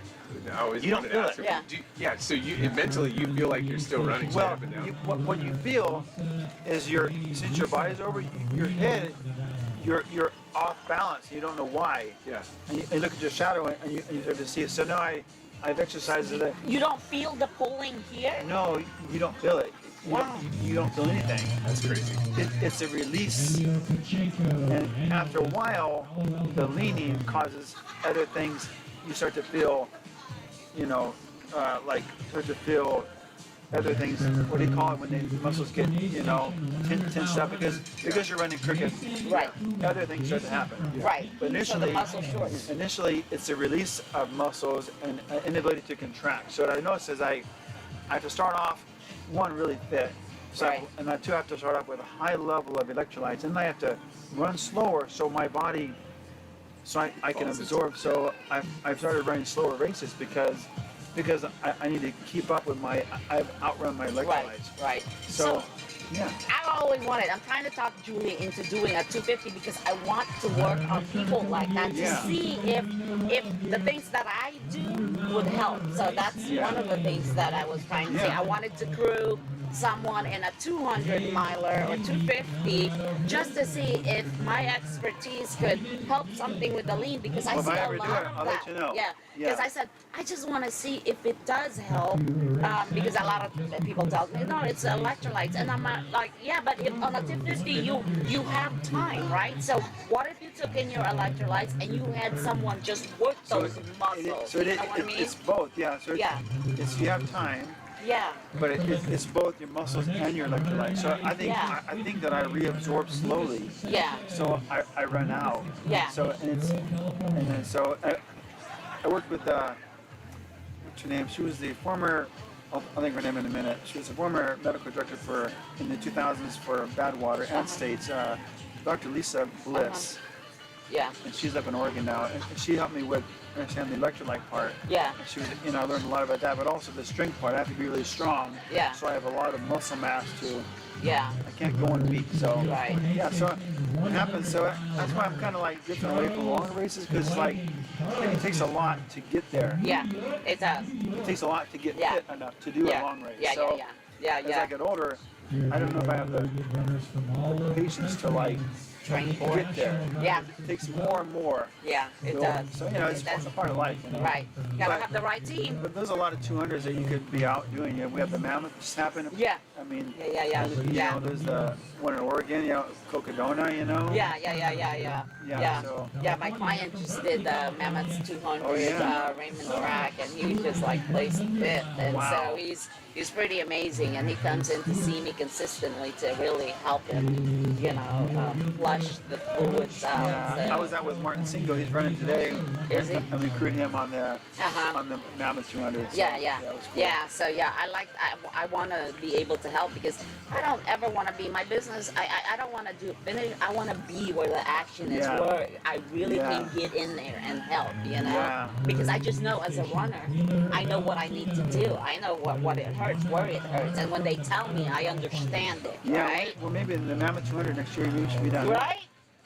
I'm starting to tell Julie to do it. That's amazing. You should be down there. The Mammoth, that's the closest one. Yeah. Other than Kansas, Tahoe, or You know, Tahoe would be pretty good because it has a couple spots where everybody's since it's currently double out and back. There's a lot of you can be at a certain spot, like Incline Village, and just be there. Yeah. And just, I did that. I did that at Tahoe. So, but yeah, I never want to be. I want to be where in a place. Yeah. I said I'm available, but only where the action is, where it really, where the athletes really need me. NDO would be good. Right. Yeah. That's why I And go do they for mention NDO. that you can do a standing?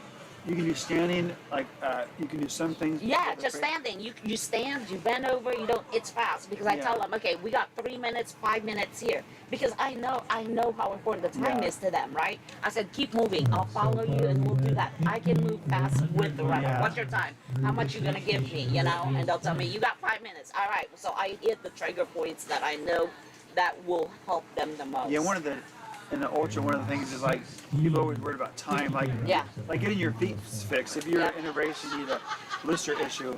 Like, do I want to spend 20 minutes? But yes, you do. You want to do it because it's going to be worse. Yes. So like by fixing those issues, like a tight hip, you know, fix it now. You're going to save time. It'll be better. Yeah.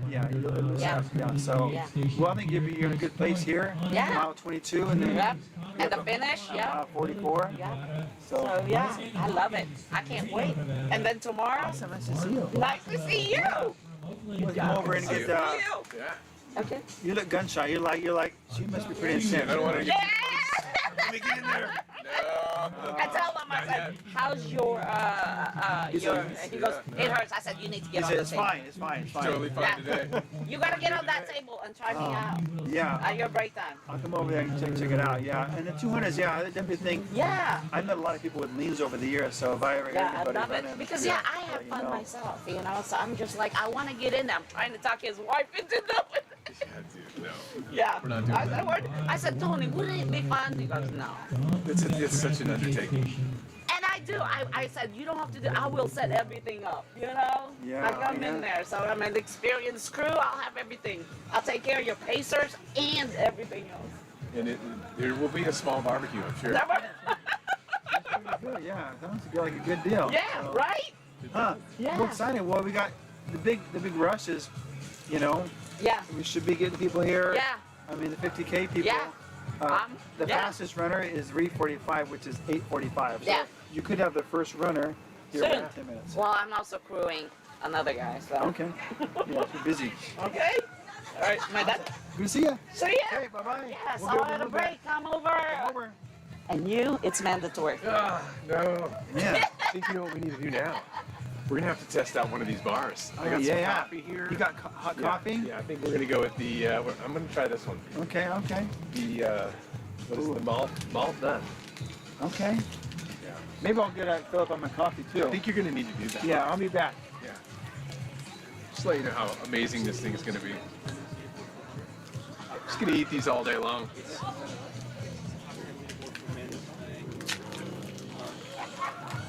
Mike gets back, we'll get an update on the leaders.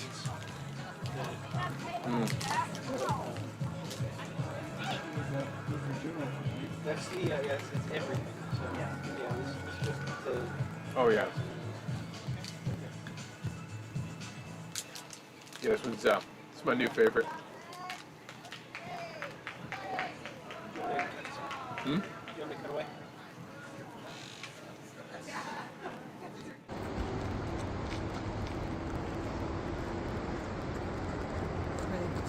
Morning.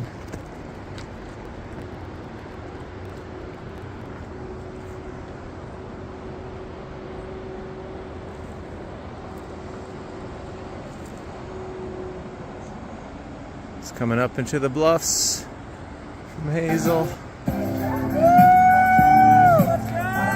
What up? Booyah. 17, Pod the Beals. Thank you.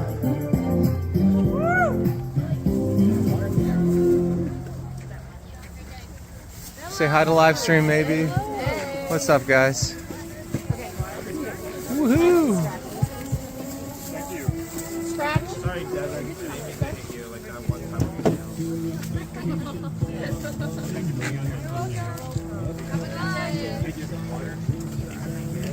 a jungle one.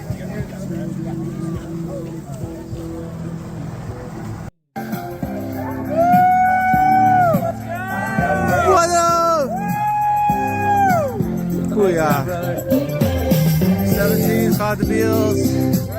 Thank you.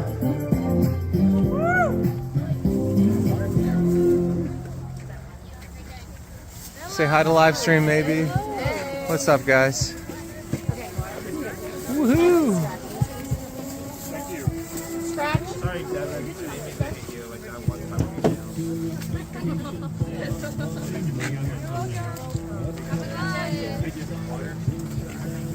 This is a jungle one.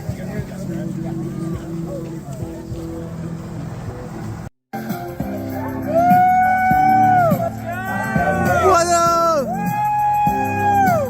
Booyah. 17 caught the Beals. Thank you.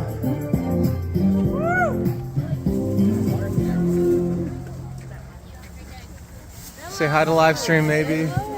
What's up, guys? Woohoo! Thank you. Scratch? Sorry, Devin. Thank you. Like that one time.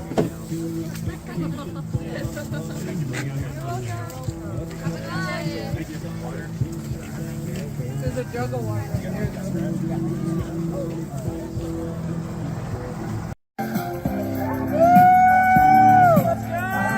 What up? Booyah. 17 caught the Beals. Thank you.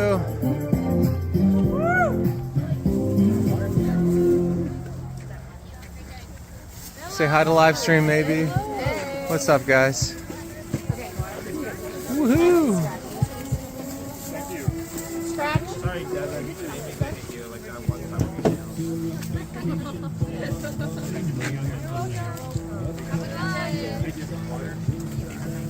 This is a jungle one.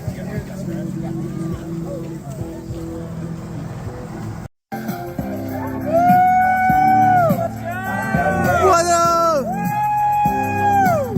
Booyah. 17 caught the Beals. Thank you.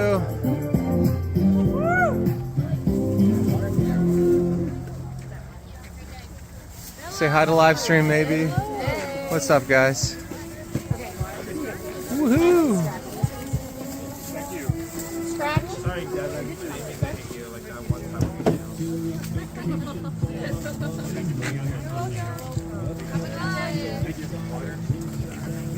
This is a jungle one.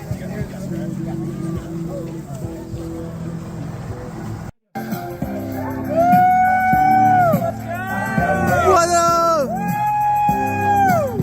Booyah. 17 caught the Beals. Thank you.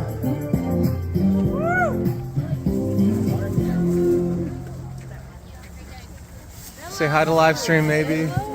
What's up, guys? Woohoo! Thank you. Scratch? Sorry, Devin. Thank you. Like that one time.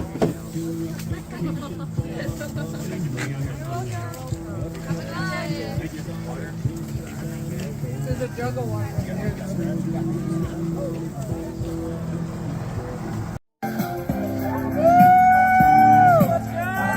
What up? Booyah. 17 caught the Beals. Thank you.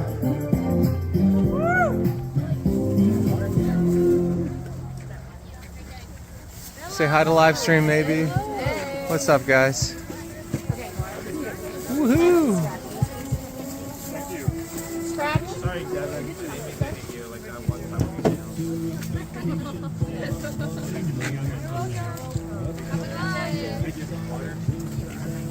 This is a jungle one.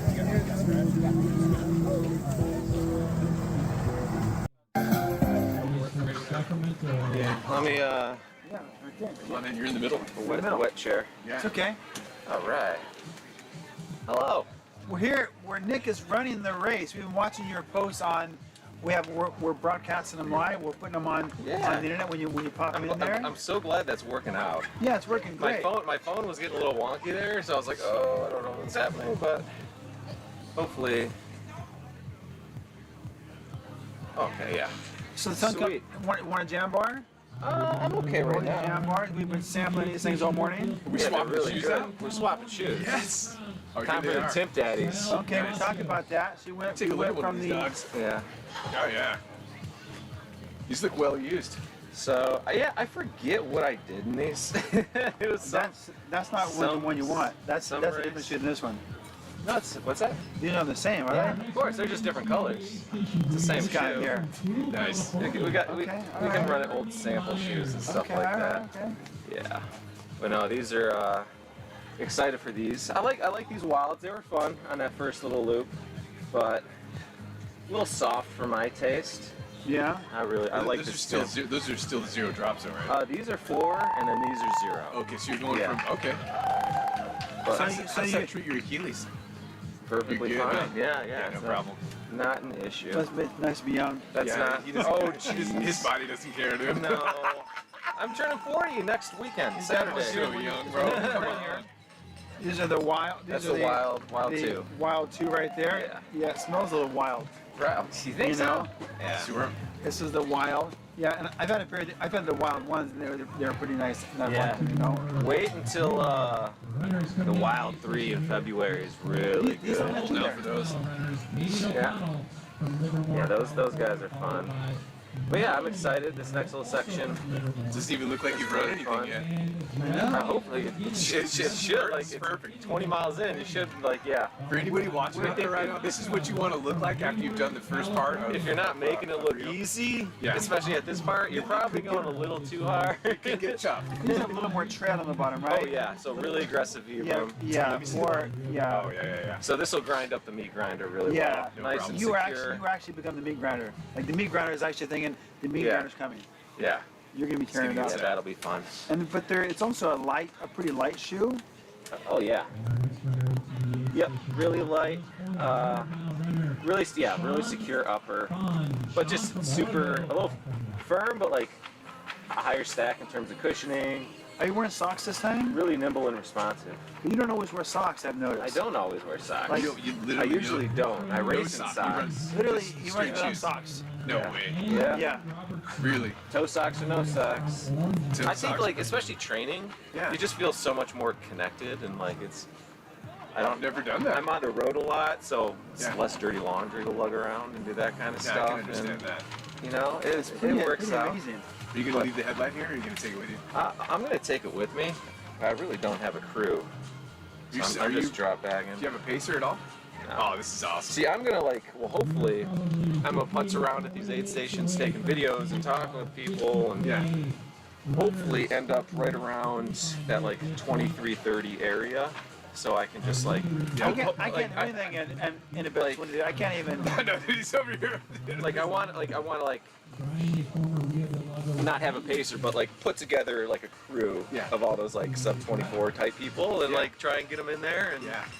I like there's a few runners from some of my accounts throughout the NorCal territory. Yeah. Like a couple first timers and Yeah. doing hundreds, and they're gonna have to work, but they should be right around that area. Have you seen him today so far? Not yet. Not on No, the- no. Yeah. But I'll see him later up at ADO and stuff. We'll get. I know who to look for in terms of their crews. Yeah. Yeah. What are you gonna swap into at ADO? So ADO, I think I'm gonna do the Mont Blanc Carbon, which that one's Does a that have punch. that's not the one with the clicker on? Is that the boa? No, yeah, no boa. That one's laced, but that was the one that Tara Dower used in Javelino Okay. last weekend Yeah. to obliterate the course record by almost an hour. So the Mont Blanc, that's the carbon plate shoe, yeah? Yeah, but we specifically engineered that carbon plate to be asymmetrically bending. Yeah. So you can still use your foot and be like nimble on the downhills. Yeah. But you still like in the downward direction, it's stiff, so you get the benefit of the curvature of the plate. Yeah. So it's like the best of both worlds. Zero drop? Zero drop. Yeah. But you would like never know. Yeah. Because like that's a static measurement. Yeah. And it's such a higher cushion, aggressive geometry, Yeah. PIBA cord, Dude, I'm gonna try- dynamic I'm shoe. trying some Like of these. you would never notice. Yeah. But they're a ton of fun. Yeah. Yeah.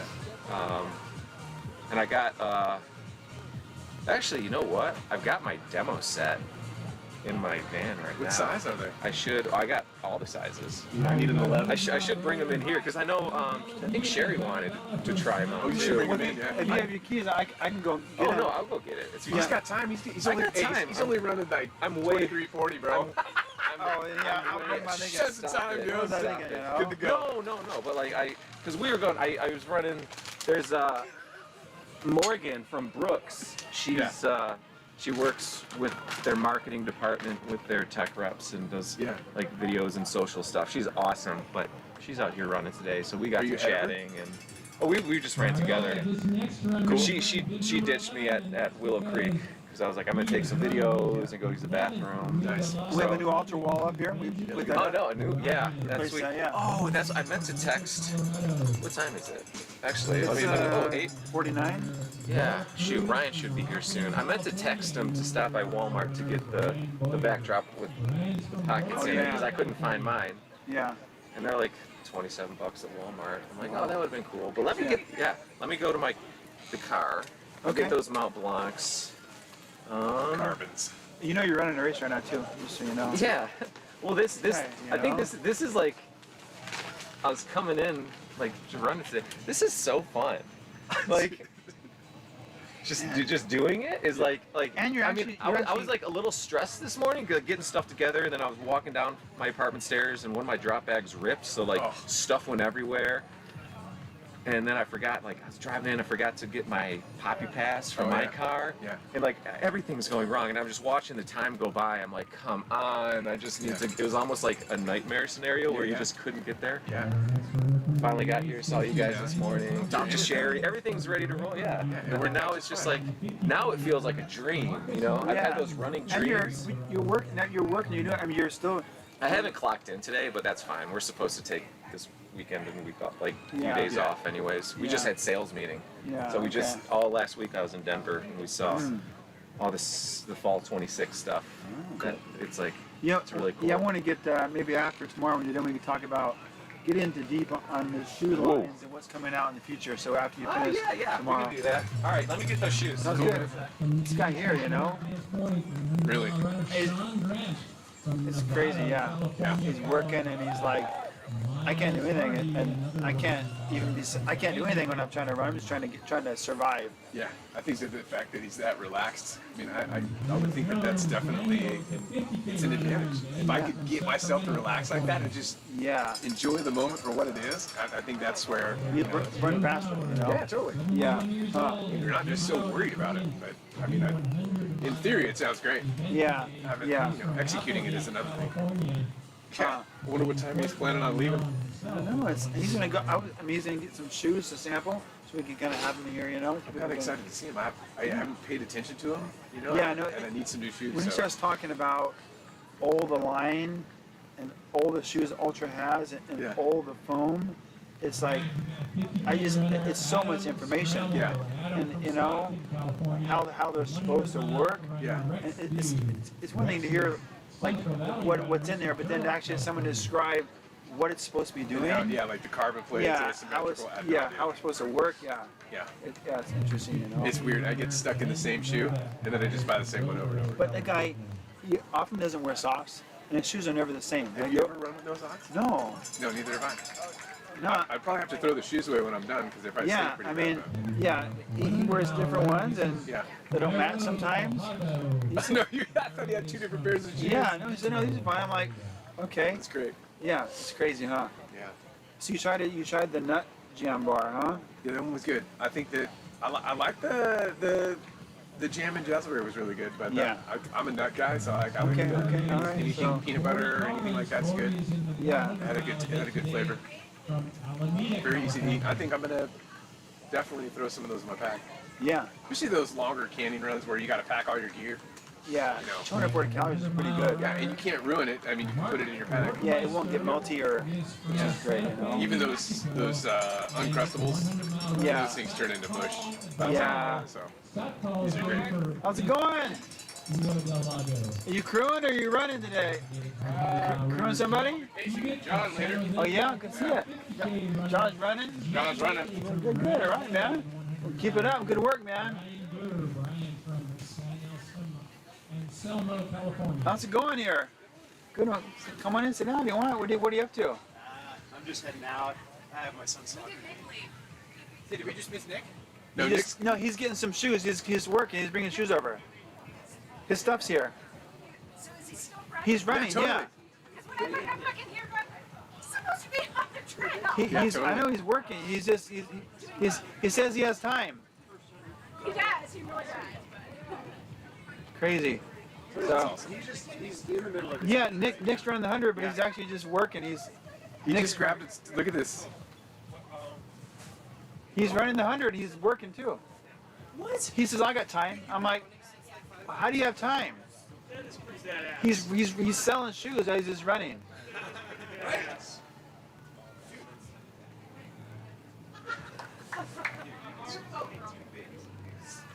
Yeah. What size are you, 12? I usually wear like a 12. Yeah, I'll sample those bad boys today.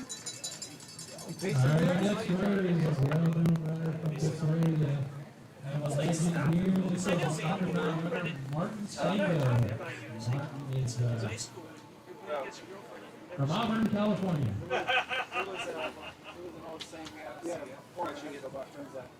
Back out there, we need some live stream content. All right, yeah. I'm getting out there now. Okay. I still can't believe you're running a race, man. I'm doing a race. Yes. So they're fun. There's like a really nice our Ego Max on like a really like wide bathtub construction. Yeah. And then underfoot, it's a PIVA, it's Ego Pro. Okay. And then, like I said, our asymmetrically bending plate, it bends in this direction, but not in the downward direction, so you get the benefit of the plate, but it's still nice and nimble. Yeah. Because like early iterations of people trying to put carbon plates into trail shoes, they were so stiff, and you try and run it downhill and be like flat-footed, poundy, and just blow out your quads and IT band. Yeah.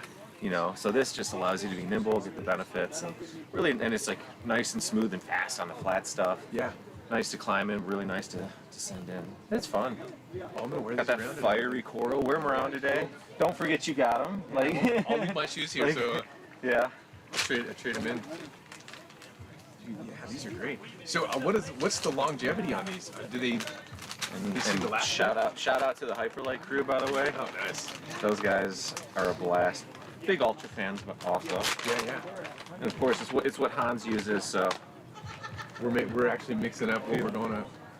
How many carbs you got in? 100 carbs. So yeah, these per 2 scoops is 400 calories of carbs, 1,000 milligrams of sodium. Yeah. So it's like it's a perfect hour basically. Yeah. And then I'm supplementing with some gels and stuff. Yeah.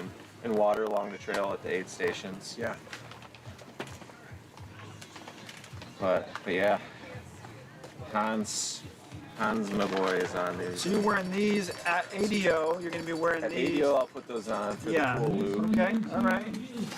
And then swap into the Olympus 275 for the victory lap coming down the hill. Hopefully, knock on wood.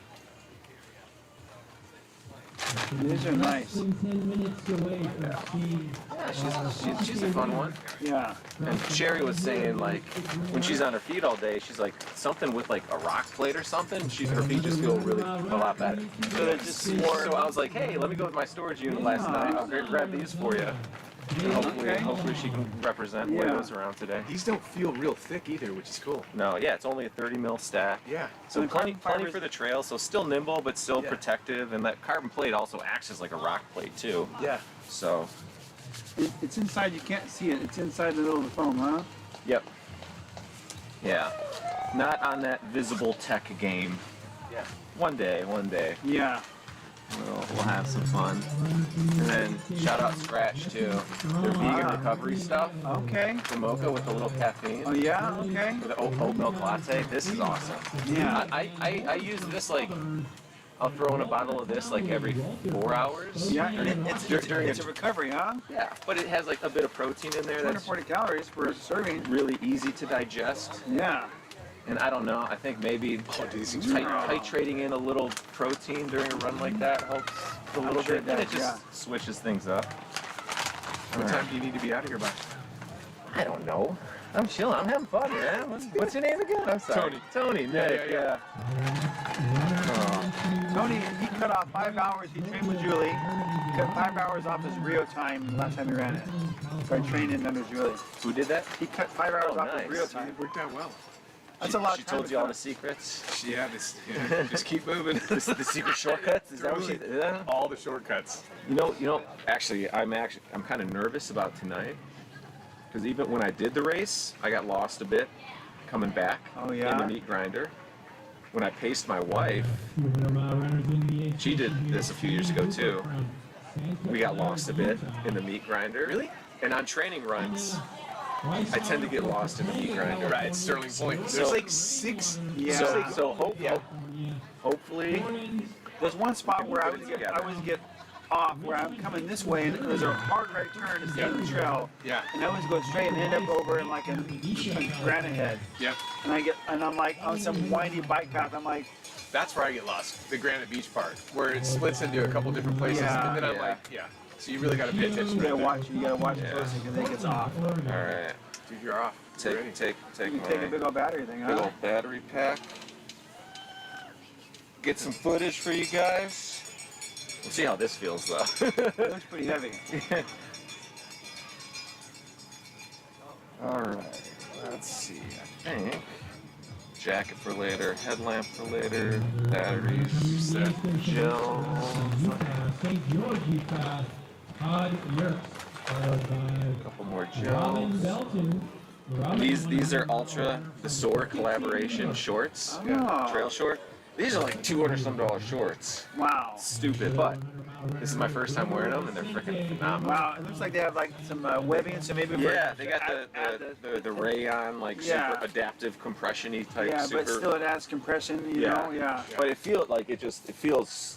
The compression is amazing, and It's like got pockets, it's too. really nice and Oh, chill. yeah. It's got pockets Oh, and man. little holders and loops for your your poles and stuff if you need it. Yeah, they're really good. Caffeine pouches in here. Everything you need. You're set. That's why you get a little backpack because you got all the extra spaces on your waistband. Right? Yeah. You don't even need the backpack, but I mean just for that battery and Yeah. keep it chill.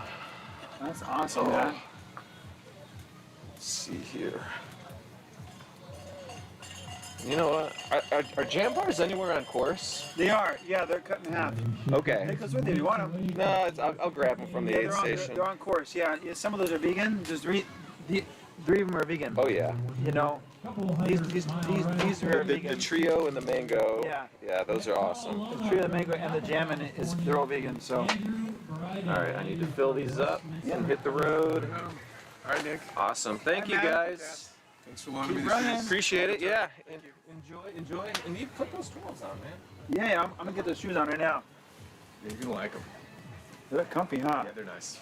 All right. See you All right, guys. man. See you later, Nick. I'm gonna go get some. Yeah. You like them, huh? You just put them on. You haven't done anything with them. You want to run around the parking lot? Yeah, I should go hit a few laps here around this Yeah. parking See lot. if you can jump higher. Like probably see if you can like be more bouncy. You know? They definitely, they're cushy though. Yeah. I like them. Yeah. Yeah, there's more cushion than the Lone Peaks. My feet are still chilly, so I'm on my way Yeah. in a minute. You know? Cool. That's exciting. So we got lots of. That was Nick with Ultra, the presenting sponsor. He's here. He's running the 100-miler, but also he's hanging out, demoing shoes. Running sub 24. Yeah. I mean, come on. Yeah. That's crazy. It's gonna be great to see that in the morning. Yeah, that's crazy. So far, thank you for sending me the leaderboard. Colton Gale is the men's 100-mile leader, looks like. Kyle Roberts is after him. And then Tyler Rocha from Seattle. It looks like they're all through they're all through Granite Beach. Nice. Quite a bit of folks through Granite Beach. What is Granite Beach? What is it? It's just like 6 miles up. 5-6 miles? Yeah, up there. Yeah. In the women's, top here is Kimberly Redwood, Lindsay, and then Ann is right behind her. So they're all coming in, they're all at Granite Beach as well. So they're all, everyone's going, moving. Runners, 50K runner, Ben Koretsky from Sebastopol. Well, we got the 50K. 50K leaders should be what time? What time you got there? It's 9:03. Okay. You got time. Yeah. According to this here, I mean, 9:45 is when the first finisher, the record. Yeah. Record pace. Yeah. Yeah. So that's fast. I mean, that's you're here before you know it. It's perfect temperature for that 50K. That's for sure. Oh yeah. Oh yeah. Yeah, it's nice. I'm starting to get warmed up now a little bit Yeah, now. not that warm yet. Not that warm yet? No. I might forget to take out my jacket.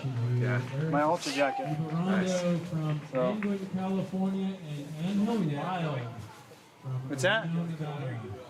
We can chat still. I think I want to try the Tropical Trio. Jambar. Banana, pineapple, coconut, and whole grains. Yeah. Try it out. Try it out. So, want pieces here? Yeah, I do. Break me off a chunk.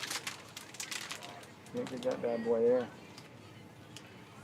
Nice how they're natural, you know? Not bad. Pineapple right first of all. Yeah, that's first thing, yeah. Coconut. Got a good flavor. That might be nice later on in the race. We've got another 100-mile runner coming into the aid station here at Beals Point from Roseville, California. Pretty good. Yeah. Good flavors. So yeah, we got the live. We can go online and see who's winning. It's exciting. What else we know about this race here?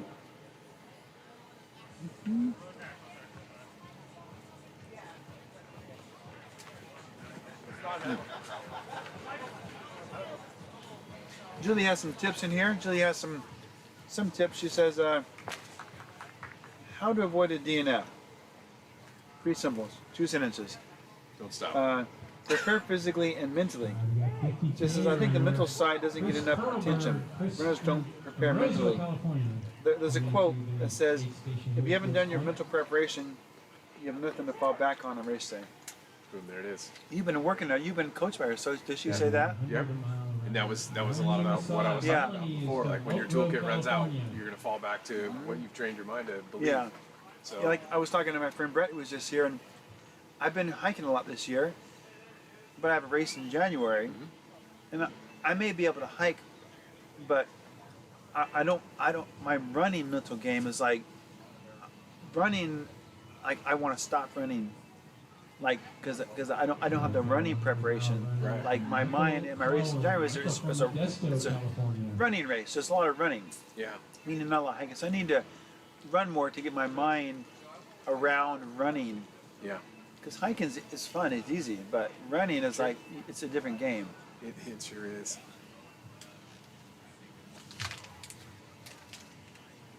So have you ever been close to a DNF? Or you said you had one? I've had one big canyons where I ran out of time because I couldn't keep anything down and my pace slowed down so much. I didn't want to tap. They were going to tell me when to stop, which they did. And then I quit one race, and it was the marathon, CIM. Yeah, I got to mile 20. And I made it up in my mind that it was my knee hurting, but I knew, like, I had mentally given up. So it was a mental game. Totally. It was the mental game. My knee didn't hurt any worse than it would have normally hurt on any other race. It was just something that I started to want to believe, and it gave me a reason to stop. And once I started putting those thoughts in there and putting that effort in there, it built up and got big enough and gave me that reason to stop. But I tell you what, as soon as I got in the car and started driving away, that's when it got sad. Come on in here. And here. Oh, yeah, come on in.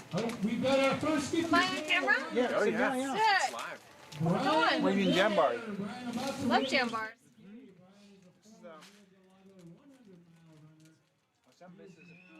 Yeah. Banana, pineapple, coconut. All right.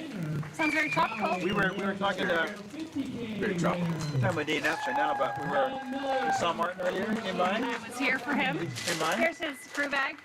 Nice. You want to He's like, I don't want any of that. And he's like, wait, I said you.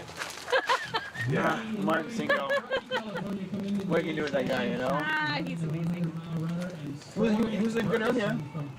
And you know Tony? Yeah. Yeah. Once or twice or 500. Maybe. Maybe Yeah, like you never know. 12 times. Yeah. So you're out here crewing? Crewing. Or are you just gonna here? Crewing. I'll go to ADO. Probably I'll go to Cool.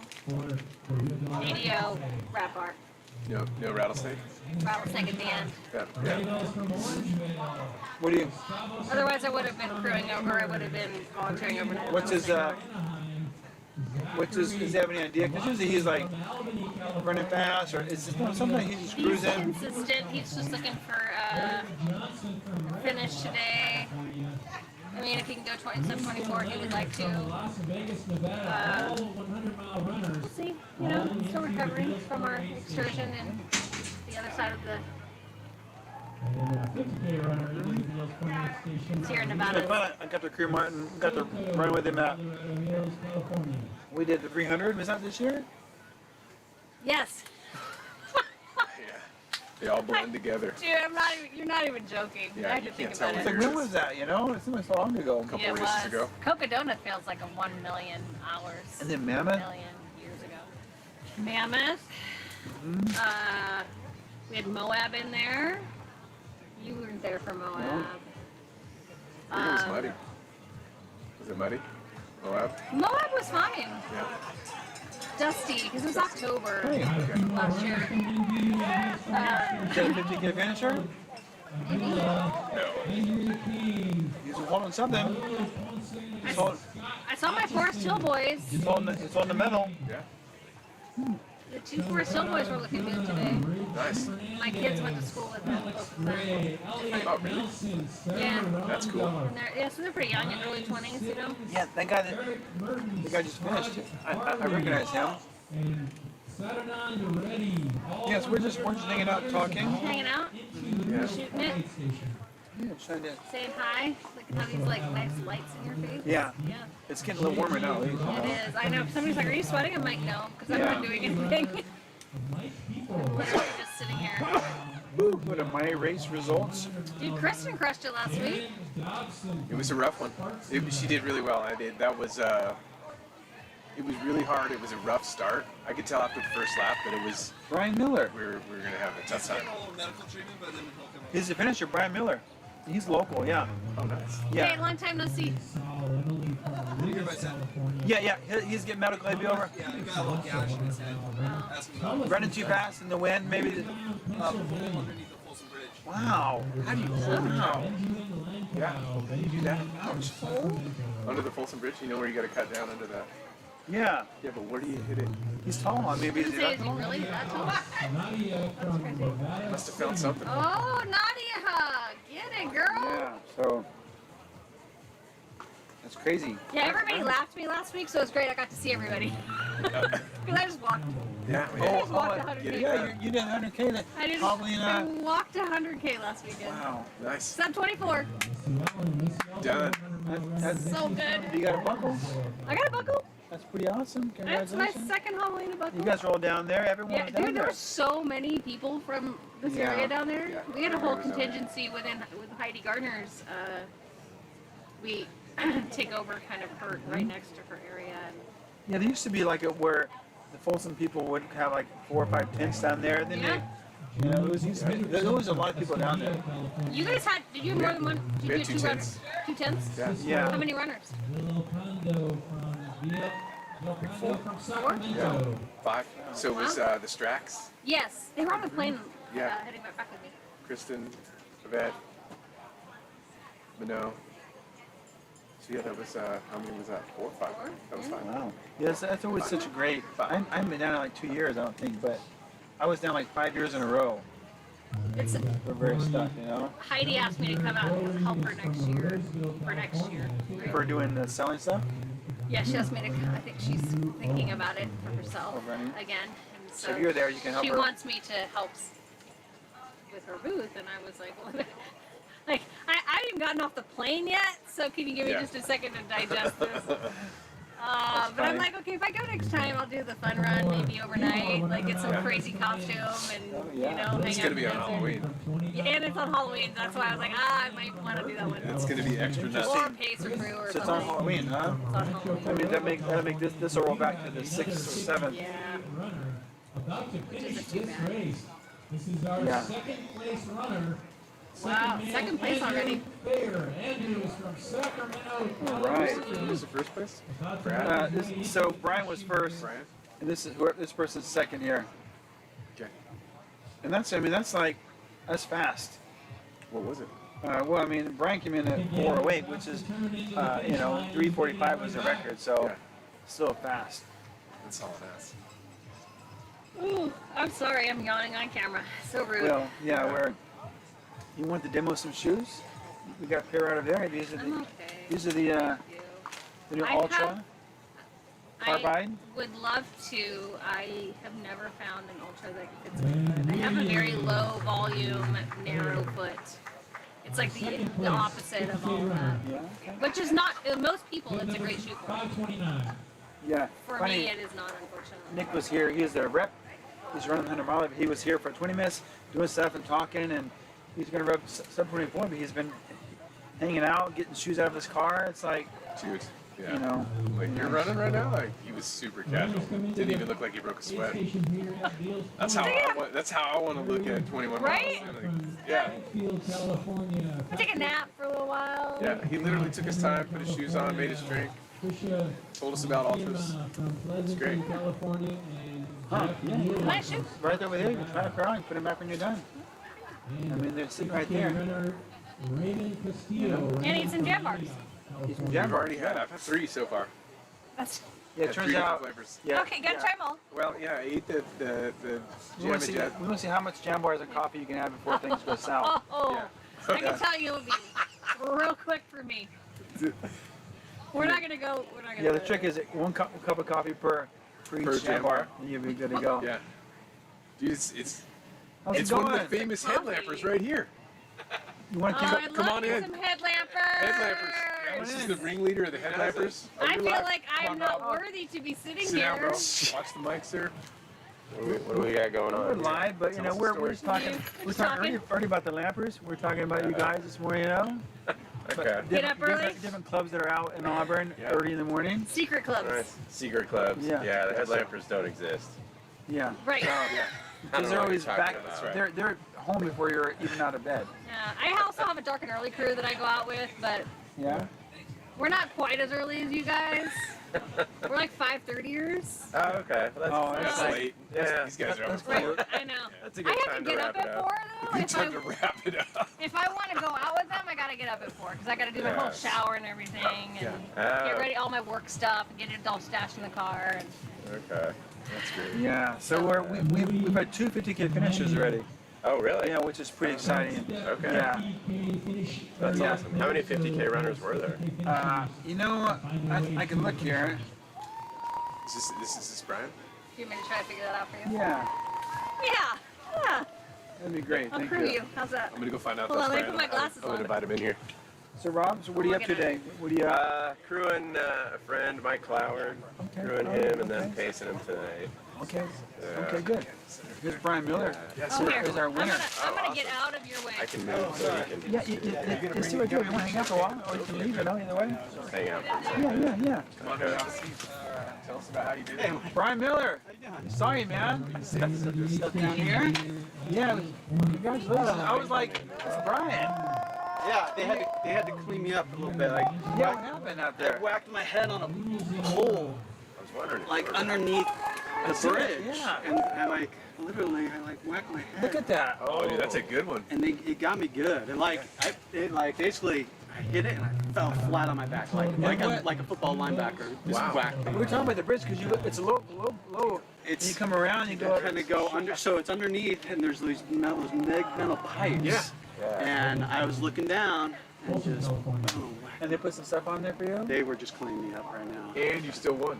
Yeah. Was it coming on your face? Oh yeah, but it was dark, so I couldn't tell how much. You know, I was like, but it was, it was dripping on. And when you're running, your blood is pumping, and It was a good distraction for about 5, 6, 7, 8 miles. As I'm like getting around the outside of the lake, getting over to Hazel, the bluffs, and it was Look at that. We got a couple of awards here. Yeah.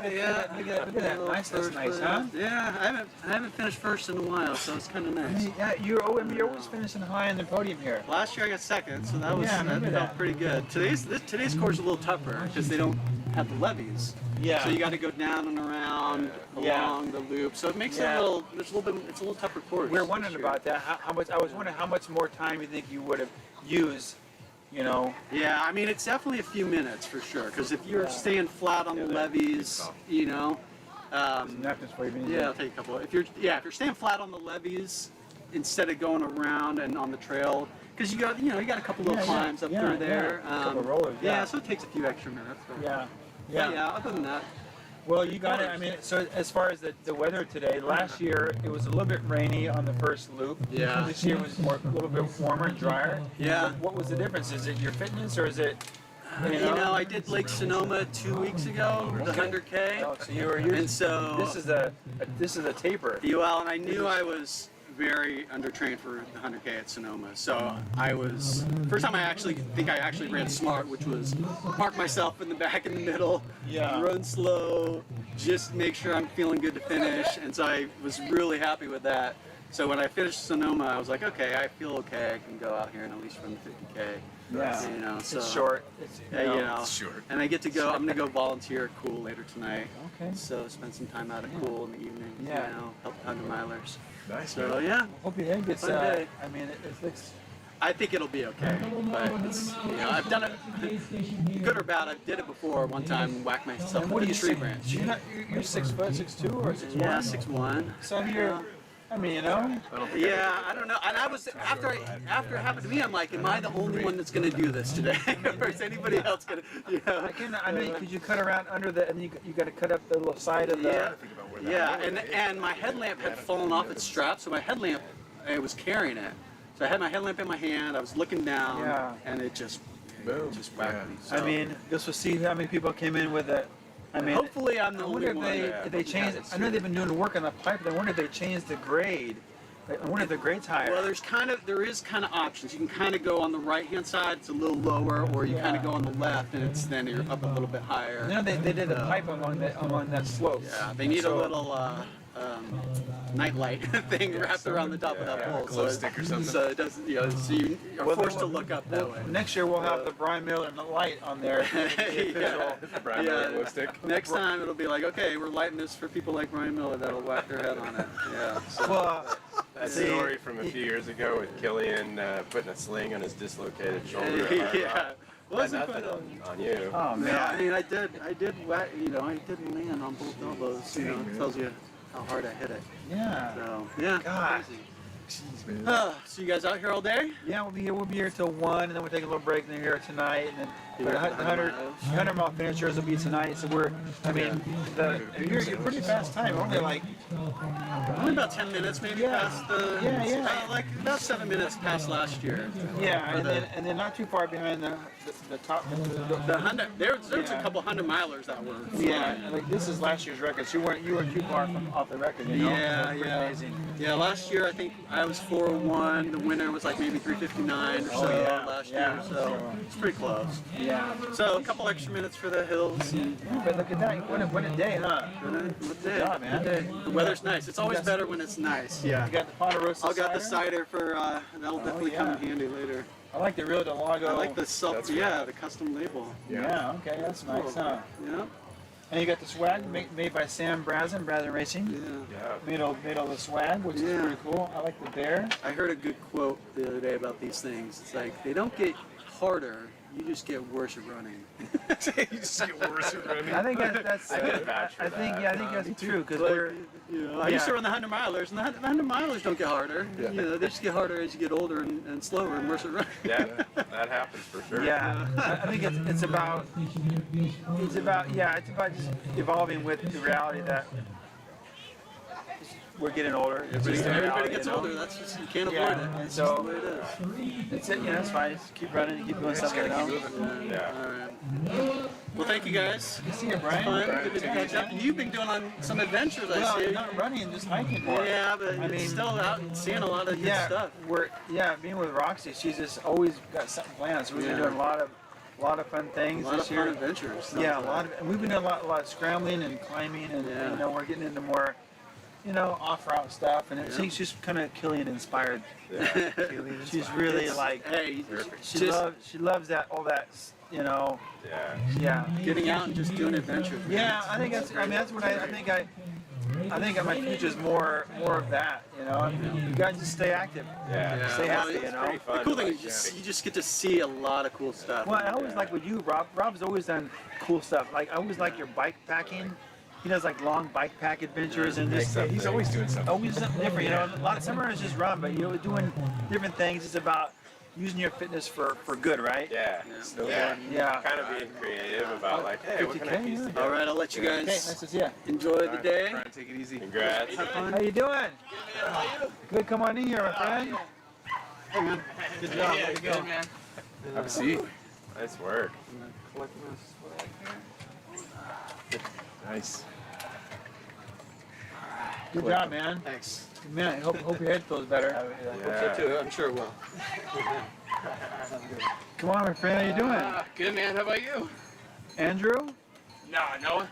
Noah. Okay. Well, get a minute. Noah Perry. Nice. How you doing, man? All How good. is it? Yeah, it's good. Have you run this before? No, first time. Really? Yeah. Have you done 50Ks before? Yeah, 50Ks, 50 You milers. see the swag you got? Oh, yeah. Look at that. There you go. Let's hear it. Brand new. Oh, yeah. It's a nice looking sweet. Oh, look at that. Yeah. Nice detail. I like that. That's nice, man. Oh, yeah. Yeah, that's exciting. Yeah. How was it out there? Oh, it's good. Yeah? It was good. Took a few falls, but Did you? yeah. Yeah, I mean, I was talking to, Brian, he had a pipe under the bridge. Yeah. I mean, yeah. Yeah. Yeah. Did you see that pipe? No. That's probably a good thing. No, I went, well, luckily I didn't screw myself up too bad, but yeah, it's all right. So you did one little dip, so the course is pretty dry out there, man. yeah, no, great weather and, yeah, perfect weather. Honestly, yeah. Couldn't ask for anything better, so. So you done 50 miles at 50Ks, you know? Oh, yeah, no, I took second place at Cool Moon. 100K, yeah. Okay. Well, Martin's out there running the 100 miler. Yeah. The race shark is out there running the 100 miler today. So he's out Nice. there, of course, yeah. Nice, yeah. Second place, that's cool. So, good. It's a nice course, dry weather, Oh, yeah. you know. How's this compared to other races that you've done? This is a little flatter. Yeah, a little flatter. Faster? Yeah, no, it's definitely nice to have less elevation and be able to push it more. Yeah. So, What was your time at Cool Moon? I hit like 13 hours flat. Okay. So I did pretty well out there. That's a decent amount of climbing Wow. up there. Yeah. Yeah, that's fast. Yeah. So, yeah, well, that's good. That's awesome, man. So you got that's pretty awesome. Anything else, you know? Yeah. Oh yeah, cool. So what do you got? Anything else for the year? This is it for the year. I got CIM and then I'm done for the year. So, Nice. yeah. What's the goal there? No, I have not ran that one before. No, I run usually LA every year, and I just got back from Chicago 2 weeks ago.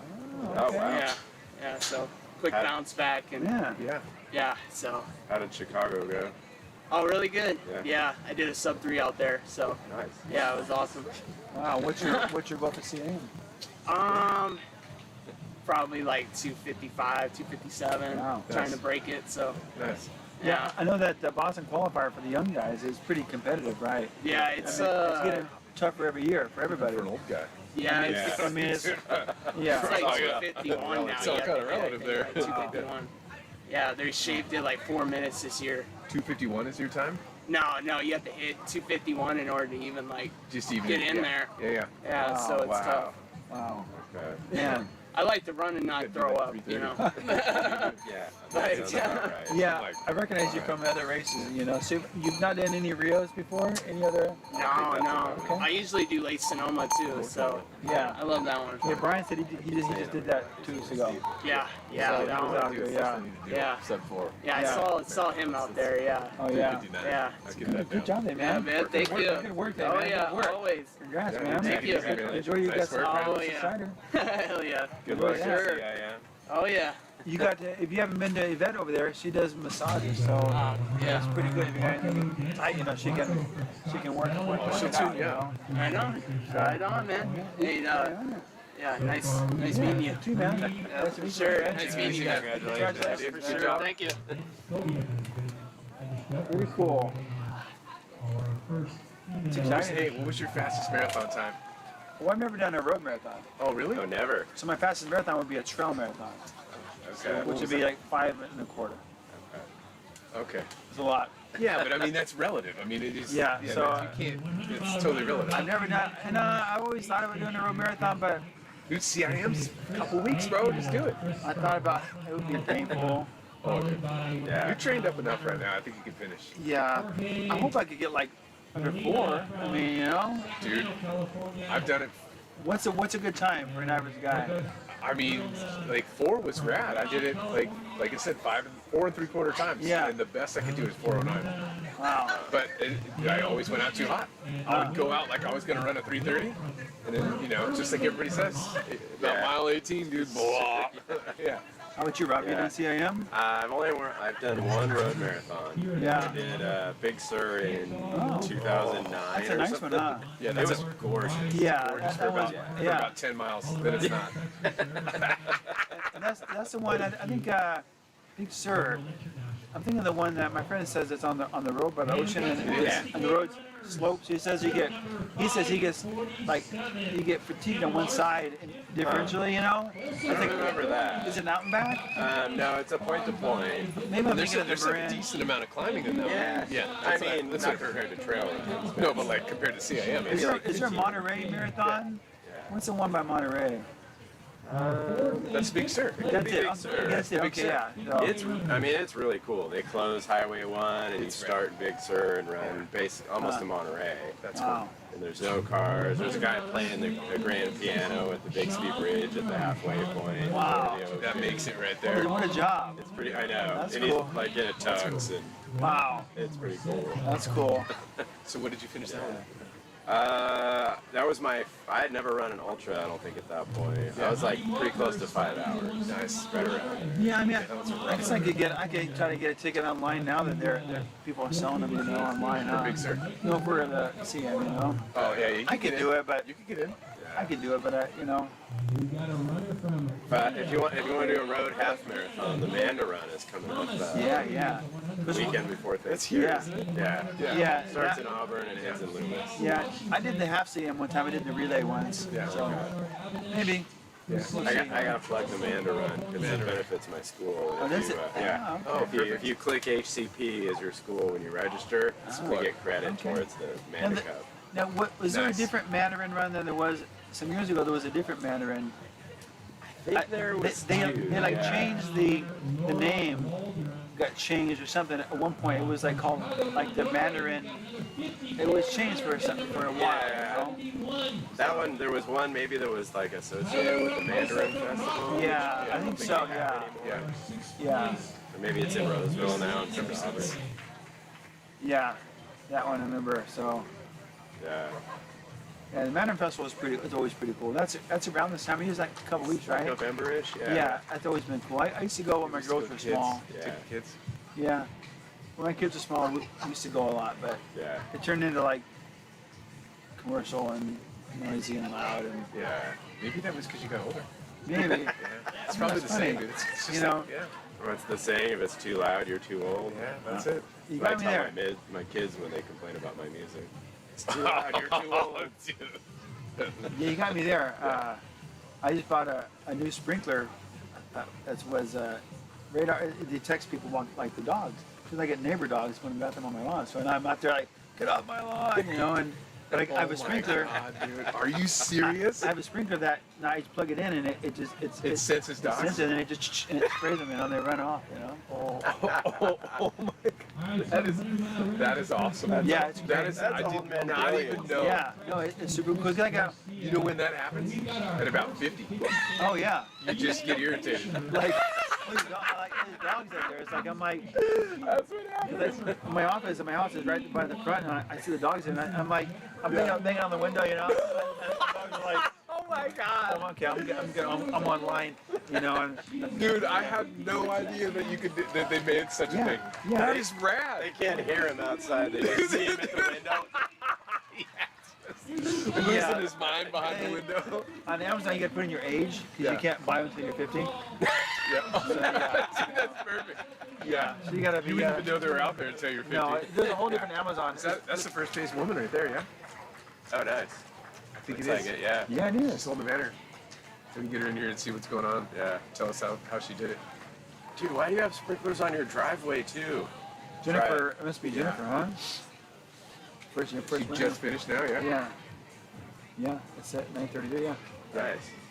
What, you want to go try to someone go drag her down? Yeah, we'll catch her at the gate. Yeah. Did you say Martin's running today? Martin's we just running, saw him. Yeah. Oh, nice. Yeah, he's doing right. great. Yeah, he's just cruising today, you know. Yeah. Why not? It's probably been a couple weeks since he's I know. Yeah, I know. I had a fun summer, but I got to pace him a couple times. It was fun that we paced him at the Mammoth 200 and also at the 300 this year. So okay. yeah, it's fun to go out camping, and that Mammoth is intriguing. Like I did a 200 a while back, and that one's intriguing. Yeah. One because it's it's not the other Eastern group. Sierras too. Yeah, Eastern Sierras is nice, and it's hard to know. So that one maybe that's kind of an interesting one. So. Yeah. But we'll see. So that was fun though. That's rad. Yeah, that one I would agree. That one looks intriguing to me. Yeah. I haven't done a 200, but Eastern Sierras, like I can't get enough. Yeah, we've been out there a lot this last year, and it's just a lot of cool stuff out there, Yeah, So I think you should sign up for CIM first. One thing at a time, right? Yeah. Yeah. I don't know. I mean. Road marathon just sounds uncomfortable.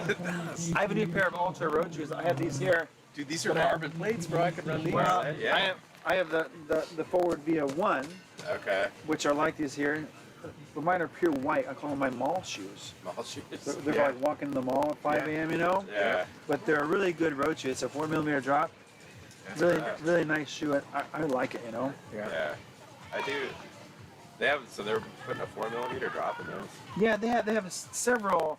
They have this one, the one that Nick was in just now. It's a ultra, Via something wild, or wild, something like that. But it has a 4mm drop, and so that's their only trail version. It's kind of a crossover road trail, which means there's low lugs. Yeah. I've had a pair, but the road shoe I really love. I've had a third pair of those. They're just it's just really a stable shoe. And it's 4mm drop. It's soft. Yeah. That's kind of my sweet spot is like 4mm drop. Yeah, That's yeah. what So when Nick gets back tonight or tomorrow, I would like to talk more about this year. They're supposed to come out with some better drop trail shoes. The one they have now is a crossover, which is not too aggressive, so it's not something you'd wear. It's great for Folsom Lake. Yeah. But maybe not great for like the Sierras, Yeah. So, but they're supposed to have some other stuff coming out. So I want to hear tomorrow when he finishes, he can come and talk to us about what ultra shoes they have coming out. Okay. Yeah. And these are the ones that he dropped off a bag of these, and you're wearing these now, Oh, here we go. First place female. Put it in the middle there, She rocked it. Yeah, totally. Come on, we warmed up a seat for you. Congratulations. Tell us how you did it. I am good. Welcome. Thank you. Congratulations. Thank you. How was it? It was the first part. It was nice because it was flat. Yeah. But the second part, it was like hills. Yeah. And then from here to the 42K, it was like more like ups. It was like, where is the flat place? Yeah. And Oh, then after you left here and you went out the out and back? Yeah. And then when I returned, I saw the second girl. Yeah. It's like, oh my God, I had to race, to Yeah. run fast. And then it was like up and downs. Yeah. but I feel good. Were you in front the whole time? Yeah. Nice work. Okay. Yeah. I see you run with, it's in kilometers too. Yes. Wow, I would get lost. That's awesome. It's I so, was like 50 kilometers, yeah. yeah. Cool. It's so confused for us, miles. Yeah. So it's hard for me to calculate the miles. Yeah, because you always run by kilometers. Yeah, by That's kilometers. just crazy. That's awesome. Yeah. Yeah, in my country, that's kilometers. Yeah. Mhm. Nice Which, work. I couldn't tell which flag. Yeah, what flag is it? What do we have here? We have here Costa Rica. Oh, no way. Right on. All right. Congratulations. Pura vida. Muchas gracias. Yeah, I am from You, Costa Rica. you live here in America, or are you No, visiting? I'm visiting. Oh, wow. Yeah. Come visit and win a race, take it back home with you. Was this a planned race? Like Yeah, I came with a friend, and he's running the 100 miles. Yeah, okay. And I decided that 50K, and we love to come to America for running. Yeah. When Yeah. did you decide to run the 50K? From Last week? No. Like what? From July, June. Okay. Okay, all right. Nice. Right on. So can you get ready for it? How is this compared to like where you're from? Where like you're training trails? You have a lot of hills out there, rollers. Yeah, but for this race, when I doing the race theme, I saw it was like a flat. Yeah. So I have to running a lot of road. Yeah. Road. Yeah. Yeah. Because in my country, the mountain is more like trees, Roots and stuff. roots. Yeah. Pretty It's rugged. a humidity. Yeah. Here was cold for me. Were you cold the whole time? Really? Yeah. This is probably the warmest Rio we've had in a long time. Oh yeah, totally. Yeah, no, for Yeah. me it's like cold. Yeah. Yeah.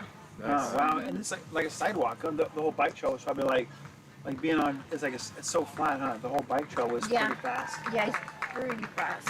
Yeah. I think I was looking at a good race because the first time I was running, I don't know, I think it was the first girls from 100 miles. Yeah. So I tried to run with them, Yeah. but then in the second part, like 24K, Yeah. it was like slowly, Yeah. and then I said, no, this is the right, yeah, the pace that I need for Yeah. this time, and then I am going to try to do faster. Yeah. Yeah. Yeah. So once you got here and you had to hit the trails down by the levees, that's where it got sporty, where it Yeah. was up and down. Yeah, and the last part it was like, Jesus, no more hills. It's a small hills, but you feel it in the Oh yeah, in your when you're legs. flying, when you're going as fast as you, of course. Yeah. That's quick. But it was so nice. The people so nice. Yeah. When I was running, the people, it was like, good job, nice job. I love that here in America. Yeah. Because the people is so friendly and nice. Yeah. In my country, kind of. That's nice. I think that in this area too, I'm going to speak for because I think that this place is awesome. Yeah. As far as ultra runners and people, Yeah. a lot of the people that like a lot of the volunteers, we all run. Yeah. You know. So nice. Yeah. It And makes this is it one of that those much races that every aid station is run by someone local. Everyone volunteers. It's just a really good place to be for support. Yeah. Yeah. It's my second time that I come here because last year I came to Canyons. Oh, race. yeah. I Yeah. was running 100K. Oh, okay. How'd that go? How'd you like it? It was a good one. I was like, There's a few hills there. oh, Jesus. Yeah. There's a few. Yeah. So we have a friend, Dave. Oh, I know Dave. Dave! Yeah, he's our friend. He Nice. loves Costa Rica. That's a good friend. Dave's a good friend to have. Yeah, that's he's a good friend. He's all right. And my partner, than my friend. How's it going? Yeah, we are so excited. Are you going to go pace your friend that's running the 100-miler? No, we are going to go for assistant, and he is going to pace my friend. Oh, nice. Yeah. Right on. We are so excited to go to pace, to assist to pace him. Cool. Yeah. How long are you out here for? Until Wednesday. Okay. Yeah. We want to go to Lake Dow. Oh yeah. Yeah. Yeah, it's a good time to go up there. Yeah. It's beautiful. There are a lot of good trails up there. Hiking trails up there are nice. We had some snow last week. I was up there last week for a week, and just a little bit of snow on the north, so enough where you can. But we haven't had any snow since now, have we? Yeah. No rain. So There's been like a couple little. you should be able to climb any of the mountains, you know. I mean, at least maybe not some of the ones on the north face, but yeah, a lot of places you can go. Yeah. Nice. Cool. Have you been there before? No. Oh, It's gonna be the first time. Oh, there's some great trails to run. Yeah. I did a simple one the other day. We went up just from Brockway Summit up to Mount Baldy. It was like 50 miles, but the view across towards the south of the lake, it was amazing. So there's a lot of great views of the lake. I mean, just getting up there is so nice. Oh, nice. Yeah, so pretty. So, Sounds great. yeah. I saw some surfers out there on the day it was windy. There was people surfing on Lake Tahoe. Really? Wow. Over by Sand Point. There was like 5-6 foot waves. People were about 20 surfers out there on the water. Really? Yeah, it was like I'd never seen that before. That's pretty So cool. it was pretty cool. So. Wow, nice. Awesome. Well, congratulations. Yes. Congratulations. Thank you. Thank you. Congratulations. Muchas gracias. Yeah. And you got Enjoy the a rest bottle of of your time cider? out here. Yeah. All right. Have fun tonight. Enjoy the rest of the race with everybody Yeah, else. I need to be fun tonight. Okay, good job. Thank you. Awesome. Yeah, that's awesome. Coming down on Costa vacation. Rica, bro. Yeah. Come and win a race. Yeah. Yeah. Yeah. Yeah. Just you gonna hang out, figured maybe I'd sign up and go win a race real quick. I think I might plan my next trip around winning a race. I think I need to know Dave. I need to hang out with Dave Hope more. Go down to Costa Rica with Dave, you know? Maybe Dave's the key. Yeah. Maybe, yeah. Secret nuggets. Yeah, Should we we'll get Dave have over to here? find out when they met, To yeah. find out his. Dave, quick- Like they've been on vacation, you know? I mean, yeah. probably, you know? I know he goes down there, so. Yeah, yeah, I think we all need to go down there. Costa Rica sounds fun. yeah, yeah. That's cool. So we have a lot of finishers here, a lot of 50K finishers in so far. Come on in, Dave. We're just talking about I think we all need to hang out with Dave more if we're in Costa Rica, you know? Yeah. You guys are welcome anytime. Yeah, yes, where'd you meet them at? Did you meet them in Costa Rica on vacation or something? You've kind of been going It's back. kind and of a forth, long haven't you? story. Yeah. I remember talking about that. We've been going to Costa Rica for 5 or 6 years now. And okay, 6-7 years ago, when a Costa Rican got into Western States, Julie hunted him down on Facebook and found out his name. And then when we went to Costa Rica, we met him in person, and we volunteered to crew him and help him. Had a race down there? So cool. No, Western States. Okay, yeah. Because he had gotten in Western States. He's one of the first Costa Ricans to get into the race. Yeah. This is, like I say, 6 years ago, maybe. So then COVID happened, and he had to postpone. So then the following year, I got into the race, and we ended up running Western States together. That's cool. So that's how I got started in the community of runners in Costa Rica. And through that, that's how it all started. And then ended up meeting these guys. And there's others too. But then 2 years later, another Costa Rican gets in the race, and he's best friends with these Okay, guys. so like I know a guy in America that can stay at his house, you know? Yeah. Yeah. That's cool, you know? Yeah. So we crewed and helped the other Costa Rican, and met all these guys, and then these guys came for canyons, and we're getting over better and better. Since you're on canyons this year. Yes. Yeah. And then now, sorry, it's such a weird convoluted story, but now we're building a house in Costa Rica. Our property, these guys are almost our neighbors. Really? Wow. Yeah. That's crazy. They're a couple hour drive away. Wow, you retire there? Yeah. Yeah, that's cool. Have a couple of years to go, but we're getting a house and kind of prepping things. Oh wow. Yeah. Okay. So I'll come visit you, and we'll. the door's always open for you tracks. guys. You kidding? Yeah, I do some running down there, you know? Yeah. I've never even been down there. I've never been down there. Yeah. My wife went there maybe 2 years ago, I think. For a vacation or? She ended up going on a like a school trip. Oh, okay. And yeah, like she was one of the chaperones. Yeah. Like chaperone teacher events. That's tough. Yeah. Jesse? Legends of the long run. Huh, so you're staying busy, huh? Staying busy. Yeah, you can run any more races or just... Problem is, I was getting ready for a 50K last year, actually earlier this year, and went out for a solid 20 mile, kind of my last big run, and messed up my hip. And I've been nursing a hip problem for the last 6 or 7 months. So, have we talked to Yvette? No. She has hammers. The massage lady there. She has hammers and like chisels, and she has all kinds of weird stuff. Her thing is hard to get problems, hips and stuff. Huh. She can. We're talking to you, you know. Okay. Where's right there in the do anything. Brown and black tent right there. Yvette, she's a Yvette's local, you know. Yeah. She knows her stuff. You know, she has hammers and things. She's bang on you, and it's worth trying, you know. I'll check her out. You know, see her, you know.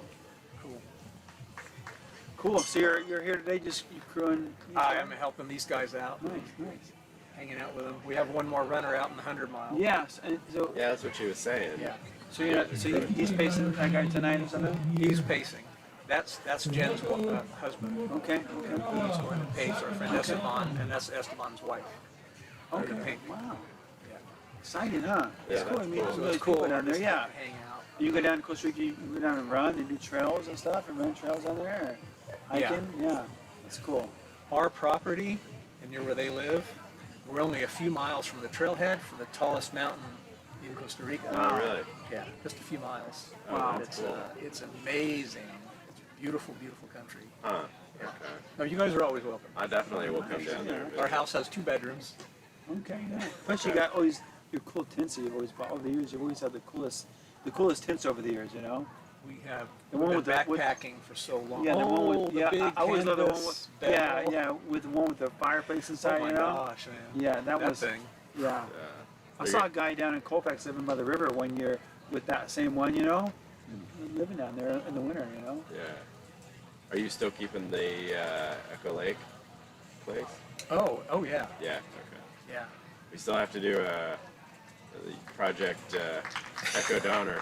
Echo Donner. Project Echo Donner is on the back burner. We've been planning for a long time to run from Echo Lake to Donner Pass. Okay. Yeah. Just Dave we haven't has a been able to place make it over at happen Echo, yet. and we have a place at Donner, so we're Oh, gonna do okay. door to door. That's funny, huh? Yeah. You could, yeah. How far is that? It's about 100K. About 100K. Right about Really 100K. close. Spend the night and go back the next day. Yeah. Oh yeah. Yeah. Easy. You know, wanna do it? do a double, you know. That sounds fun, you know. Yeah. That's fun. We've been doing a lot more hiking this year than running for myself, you know. Yeah. Just doing different hikes. Doing a lot. We were in Tyler last week. Roxy had her office has a cabin in Incline in the 70s, so she has it for a week. And we spent 6 days up there. We tried to go to Frill one day, but snow was too thick, and it was a mess. We went to a bunch of other peaks, and it was nice, you know. Yeah, I saw at least a couple of the things. Yeah, we were there till like Wednesday through Monday, and it was fun, you know. Yeah. I mean, I'm used to taking a whole week off and we hiked every day for 6 days, you know. Yeah. You guys have been doing some crazy adventures. Yeah. I've been following. Yeah, Roxy, she always has ideas. She's great. She I love always her. has. She says, listen. She says she won't tell me all of her ideas because she wants to give me little pieces. Yeah. That way I don't get overwhelmed. But going to Switzerland this summer was amazing. You know, That looked really cool. That was cool, and I'd never been there, and we did 170 miles in 11 days.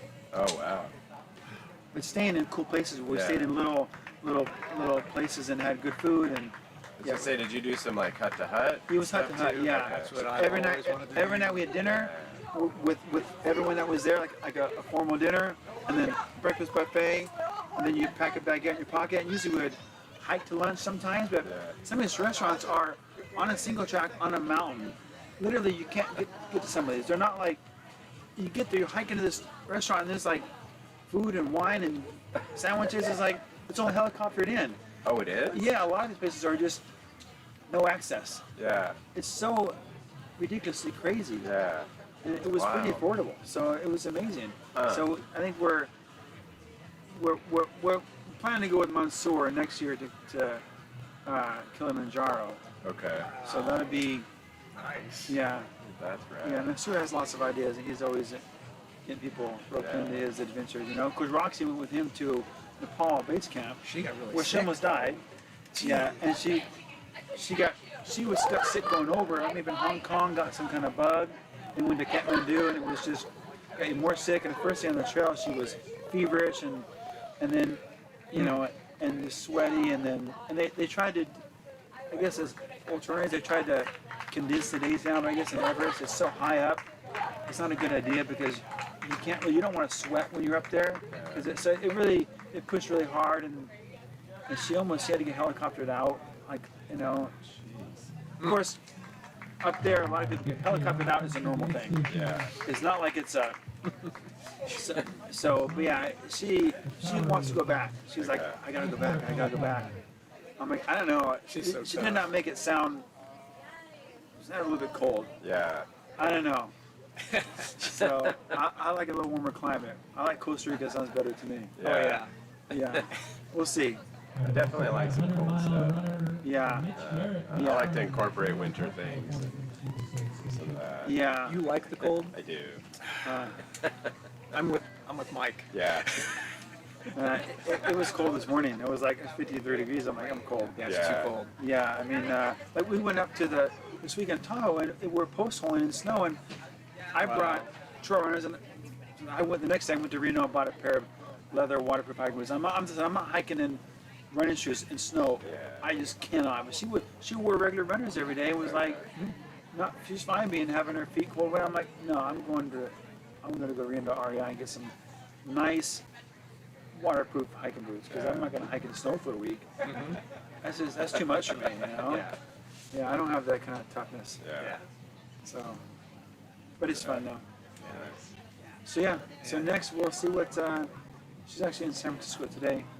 Oh, okay. She's doing That's where she is. She's doing she has a loop where she connected all the stairways of San Francisco. Seriously. It's 25 miles. It's 6,000 feet of gain, and it connects all the different staircases around the city. How interesting. Yeah, very interesting. I guess there's over 100 staircases, but she has like 25 staircases that she does, and it's like, yeah, it's amazing. It's the coolest thing because you see the city, the neighborhoods. You see the neighbors of the city, not the tourist areas. Yeah. So it's pretty cool. That's pretty neat. Yeah, check out Strava. It's pretty neat. She's just doing it on her own. And she has a friend. Okay. Yeah. So that's a pretty cool adventure that she, you know. Yeah. I've done it once with her. It's just fun because you're out there in the city, and she hits a couple of different Italian croissant places, you know. So it's nice. You know. Yeah. That's the kind of, I like creative stuff like that. Like come up with an idea and then kind of piece it together and then go do it. I like those things. Yeah. That's what she always has ideas like that. So. You turn it into an FKT thing, and then before you know it, you got people over the world trying to beat you. Right. I'm gonna get the 25-mile staircase FKT. Yeah. And there's a website of this guy that has like logged all this on a website, like all the staircases, and he's over 100. Wow. In the city. You know? Yeah, and some are pretty hidden, you like know. all outdoor ones. Yeah, they're all outdoor. Some are hidden in neighborhoods, and you don't even know they're there. And some are super pretty with like just the green. Some are like decorated with tiles. It's so amazing. Yeah, there's one I can't think of it, but I've been to it. There, it's all like tiles. Yeah, there's that famous one. Yeah. It's super cool. Can't remember the name of it. But. Yeah, it's pretty neat. So fun stuff. Trying to use an ultra running for more than just races. Yeah. Use your fitness for. That's what it's really all about. To just satisfy you, this creative, interesting thing, you know. Yeah. Keep life interesting. Yeah. Life's an adventure. If you can't enjoy it, yeah. What are we doing it for? When running becomes races, sometimes become you kind of do something else. So we've been doing a lot more scrambling too. And I have a daughter that's a climber, so we've been doing a lot more climbing. Trying to get into some more scrambly stuff, not like class 3 and 4. We did some class 3 and 4. We did Mount Tom this year, which is kind of really rock scrambly, route finding. We did the part of the Aloha Loop or the Desolation Wilderness Loop. You can do like the 7 peaks around. I've never done that. That looks really That's cool. an FKT. Yeah. I've only done I'm not a quick scrambler, so I've done 3, and I've done all of them, but not together. Okay. I've done them in different groups of 3, we did one called the Coastal Range Traverse. We went from Pyramid to Price to all these to Price and around. Yeah. So I'm doing more of that kind of stuff. Okay. So keep it different. Yeah. I want to improve my climbing skills. I think it'll help.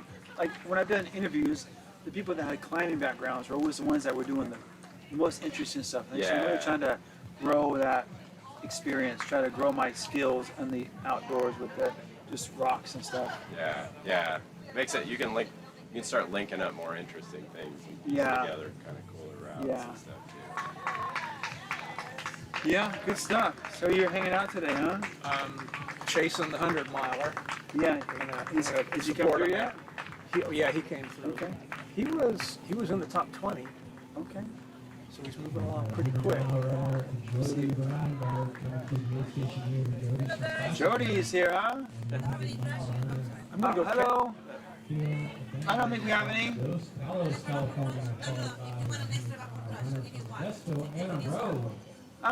No, it's okay. Very good. Thank you. Guys, I'm gonna go catch up with my team. Nice to see you, my see friend. what we're doing. Congrats, man. Yeah. Nice to see you. Good job with your runner. Oh, thank you. You know, you're I supporting won. here, you know. My team won. You are a winner. Yeah, I'm a winner. Good to see you, dude. All right, brother. Okay, we'll catch up. All right. We're gonna Yeah. complete our project. That's right. Yeah, Are let you, me, let me know. you doing either of the Manda distances this year? The Manda run? Well, I can't. Yeah. Oh, you're not even like running at all. Just a few miles, a couple times a week, and then I'm turned into a gym rat. Okay. Go see Yvette. I think she could get her with a hammer and she can get in there. You never know.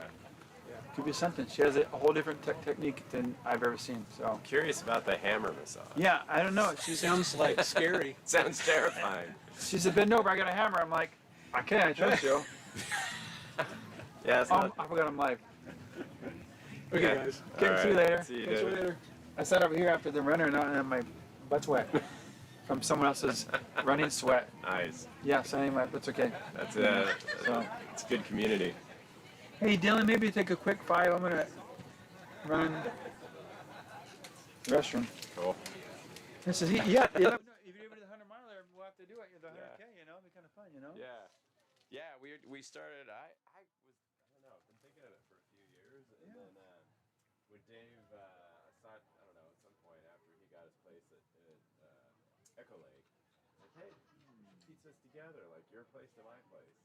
Could be one because there was one that a lot of people do Tahoe to Donner, a lot of Donner parties, but I've never the 50K people do a lot. Yeah. I've never done that, but it always looks like a fun traverse, you know. Yeah. People do that 50K, you know. Yeah. Yeah, so it's pretty neat, you know. Yeah, you know, it'd be kind of fun. It could be a hike it out, you know. Yeah. 100K, you can hike it in 20 hours. Do it in 20, 28. Yeah, yeah. Max 24 hours. Yeah, kind of fun, you know. Yeah. Be an adventure, you know. Because we were kind of tentative. Twice we've had a tentative date to do it. Oh yeah. We were gonna go like on a Friday after work out to his place at Echo, and then start at like 4 in the morning on Saturday, and just go straight through, land at our place at Donner, and then craft for a while. So, Yeah, that sounds good, you know. That sounds fun, you know. Well, Saturday night kind of deal. yeah.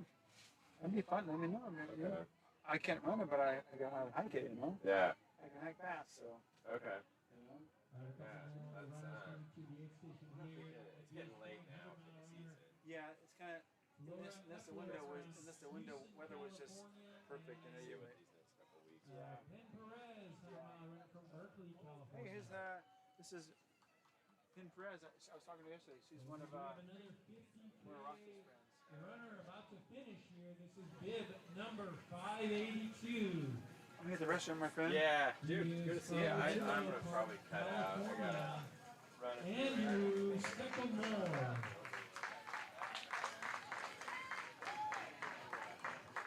Andrew about to be our 14th finisher in today's 50K.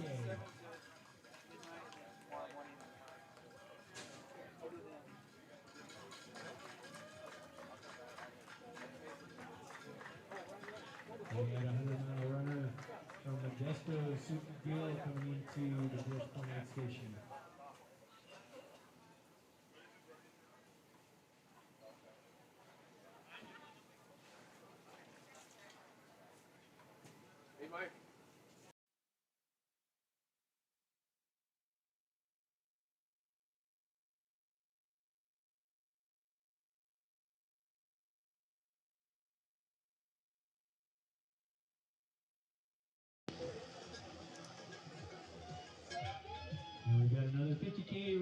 our third female. She is wearing bib number 593. From Beverage, California, Amber Vanderwood. Amber will be our third place female finisher.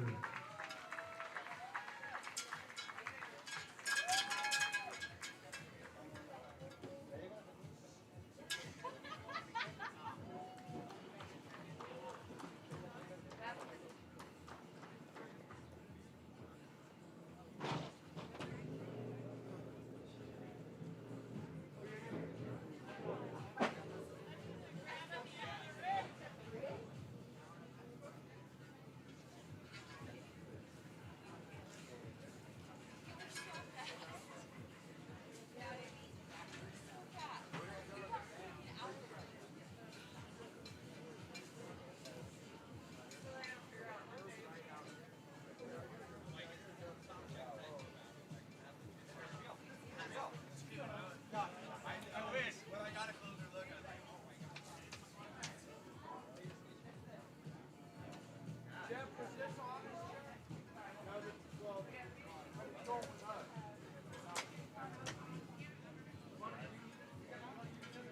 I have a chair.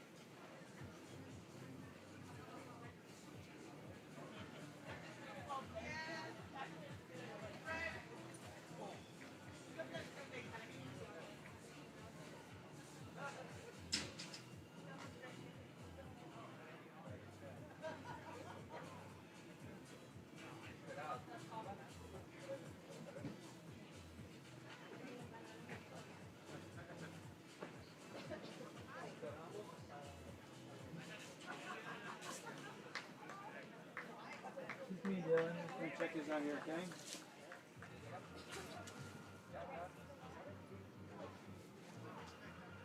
We've got another station here. Yeah. This is Donnie Sellenberg. Donnie is from Sellenberg, California.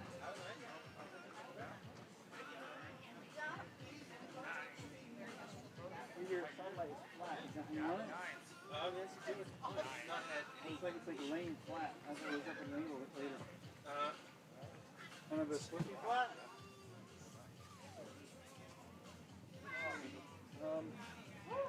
We're supposed to be at very slight angle.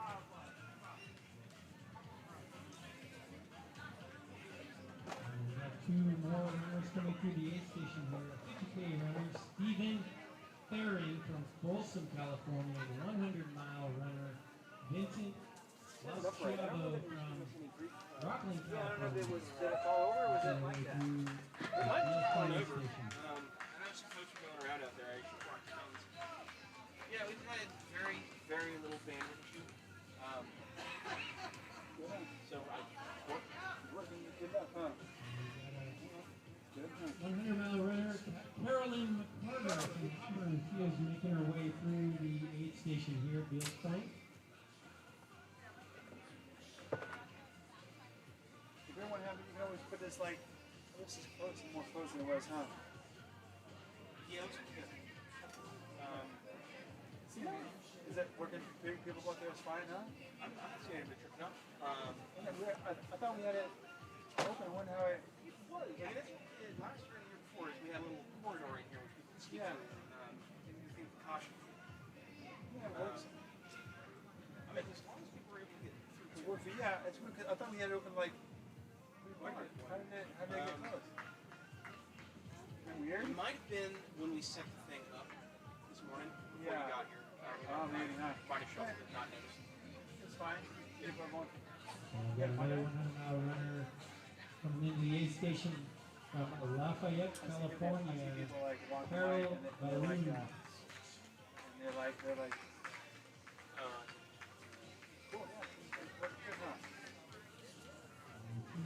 Runners, All 50K runners coming through the aid station from Denver, Colorado. Heather Baker from Anaheim, California. Sandra Beaver. Monitor the fun thing changing over. Yeah. Speaking of, I haven't taken that one. What's that? Next week.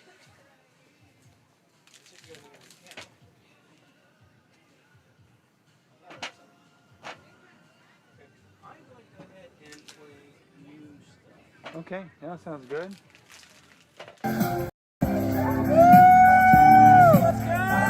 What up?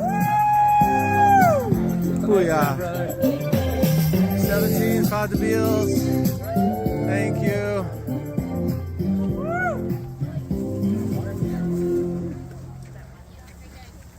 Say hi to Livestream, maybe. What's up, guys?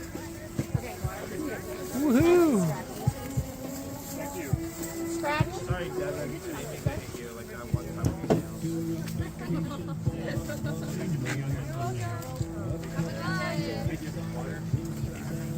There's a jug of water right here.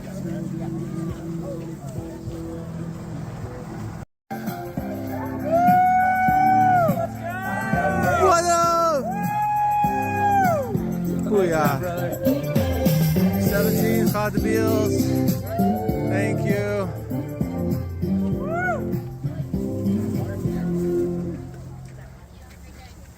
Say hi to Livestream, maybe. What's up, guys? Woohoo! Thank you. Sorry, Devin. Thank you. Like that one time.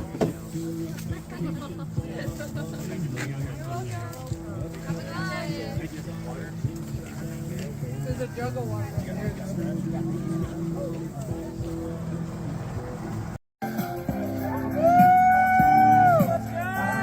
What up?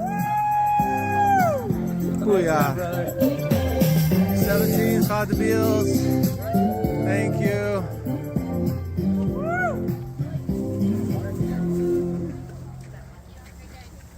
Say hi to Livestream, maybe. What's up, guys? Woohoo! Thank you. Sorry, Devin. Thank you. Like that one time.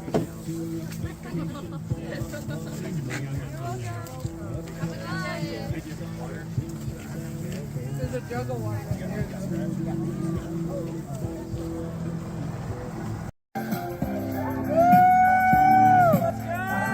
What up? Kuya. 17, Pod the Beals. Thank you.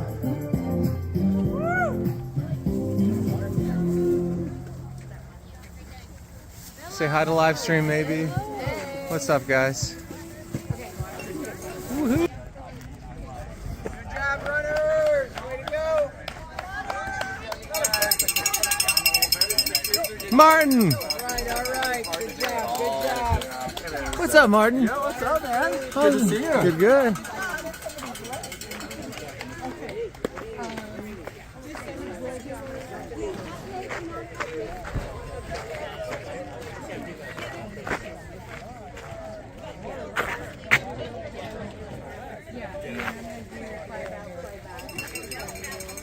Oh, yeah. Water.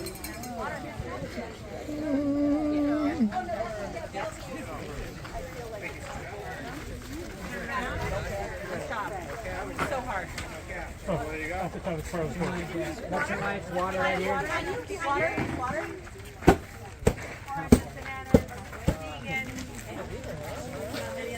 You guys need ice over here or anything? Probably in the bucket over there. We need Oh, you want ice? Yeah. There you go. Alright. Time to go. Good work, you guys. All right. Have fun. Good job. Good job, runners. Way to go. Martin! All right. Good job. Good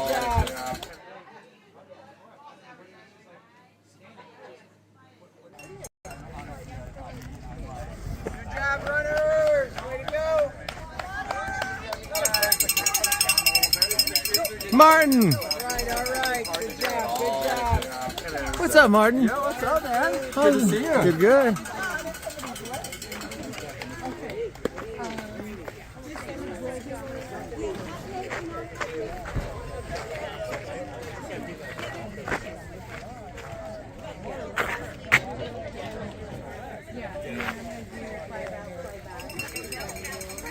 Oh yeah. Water.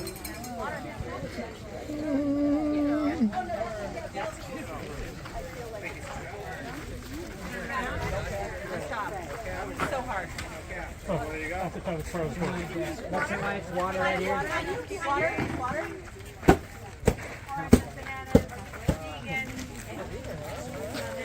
Did you guys leave ice over here or anything? Probably in the bucket over there.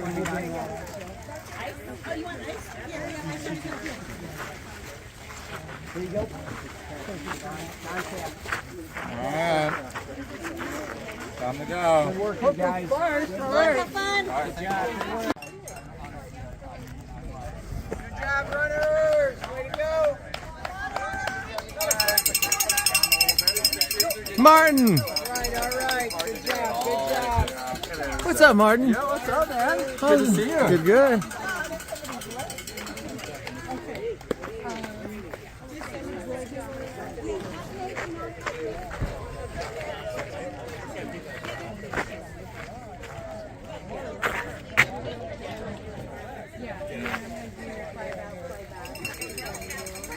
Oh yeah. Water.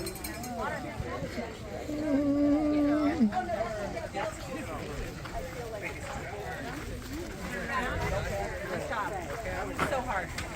Oh, there you go. That's the time it's frozen. That's a nice water right here. Water.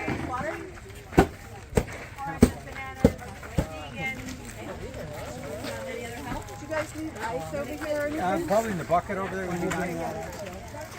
Oh, you want ice? There you go. Alright.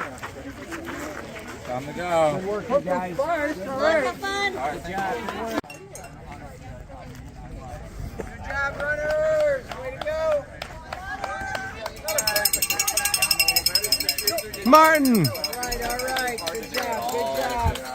What's up, Martin? Yeah, what's up, man? Good to see you. Good.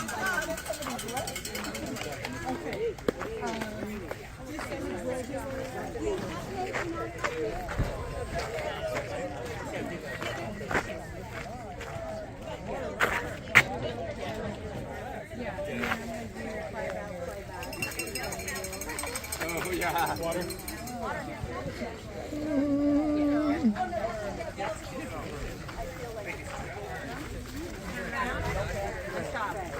So hard. Oh, there you go. That's the time it's frozen.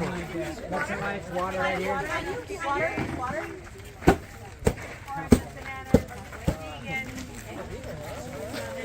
Did you guys leave ice over here or anything? Probably in the bucket over there. Oh, you want ice? There you go.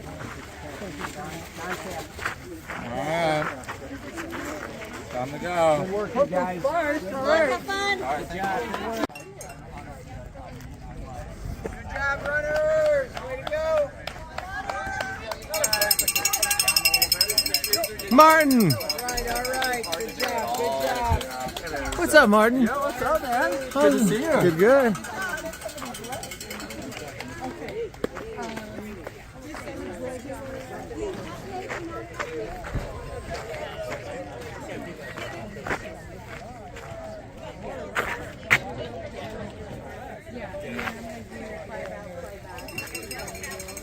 Oh yeah. Water.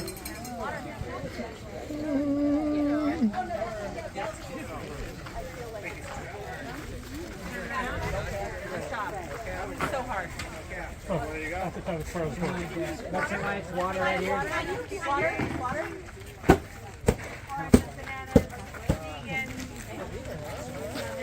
Did you guys leave ice over here or anything? Probably in the bucket over there. Oh, you want ice? There you go. Alright. Time to go. Good work, you guys. Have fun. Good job. Good job, runners. Way to go. Martin! All right. Good job. What's up, Martin? Yeah, what's what's up, man? Good to see you. Good, good.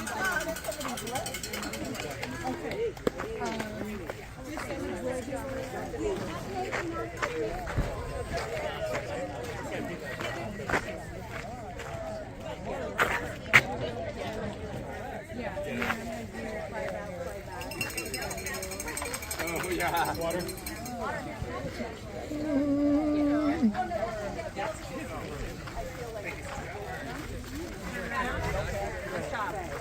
So hard. Oh, there you go. I thought that was frozen. What's your life? Water right here. Water.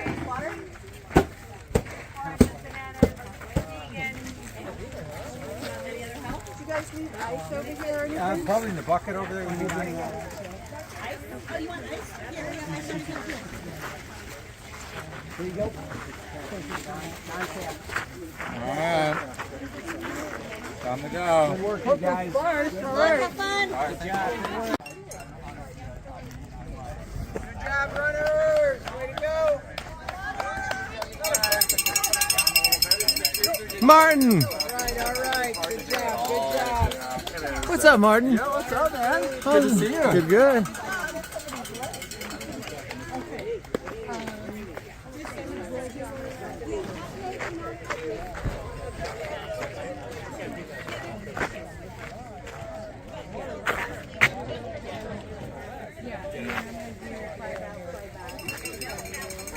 Oh, yeah. Water.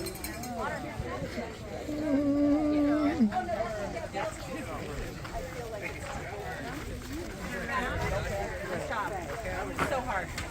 Oh, there you go. I thought that was frozen. What's your life? Water right here. Water.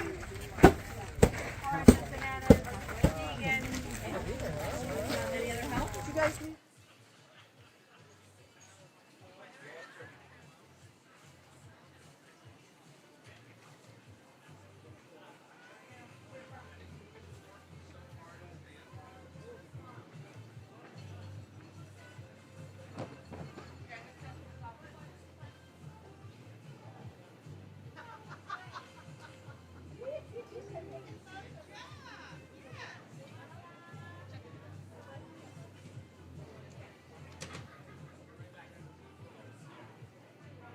Another 50K runner coming into the aid station here from Vacaville, California. Matthew Del Rio.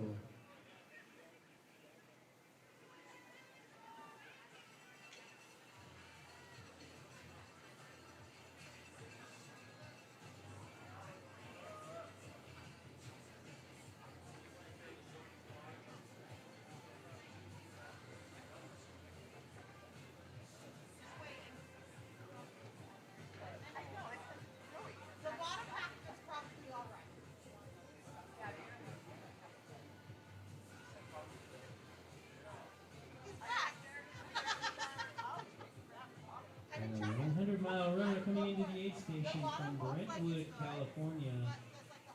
Walter Oslick Jr.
got a 100-mile runner coming to the aid station, Marianne Paulson. Marianne is from Pleasanton, California.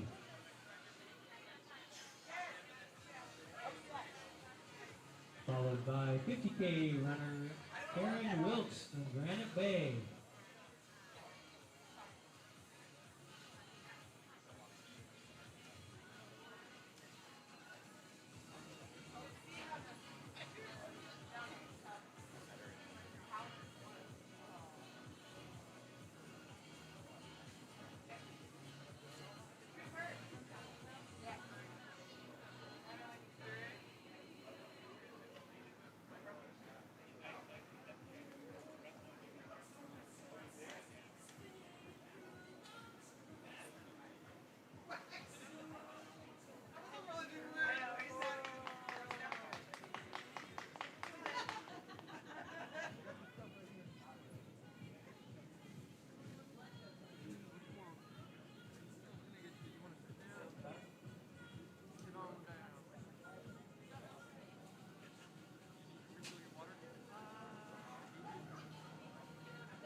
Martin! All right. Good job. What's up, Martin? Yeah, what's up, man? Good to see you. Good, good.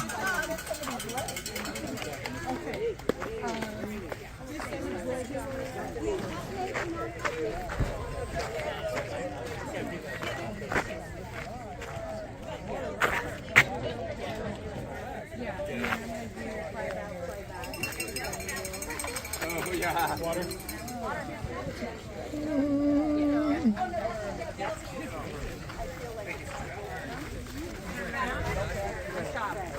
So hard. Oh, there you go. That's a nice water right here. Water.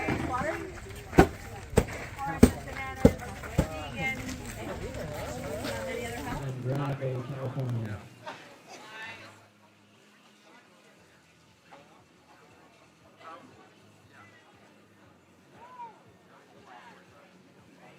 And another runner coming into the aid station here, 100-mile winner, Braden Tate. Braden is from El Dorado Hills, California.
50K runner coming to this finish line, bid number 558.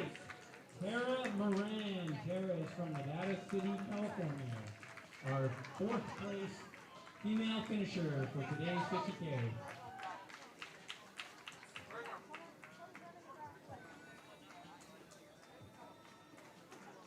And we've got a couple more 50K runners. Coming to the finish, bib number 577, Lucas Sanchez from Elk Grove. And bib number 599, Benjamin Wharton from Forest Hill.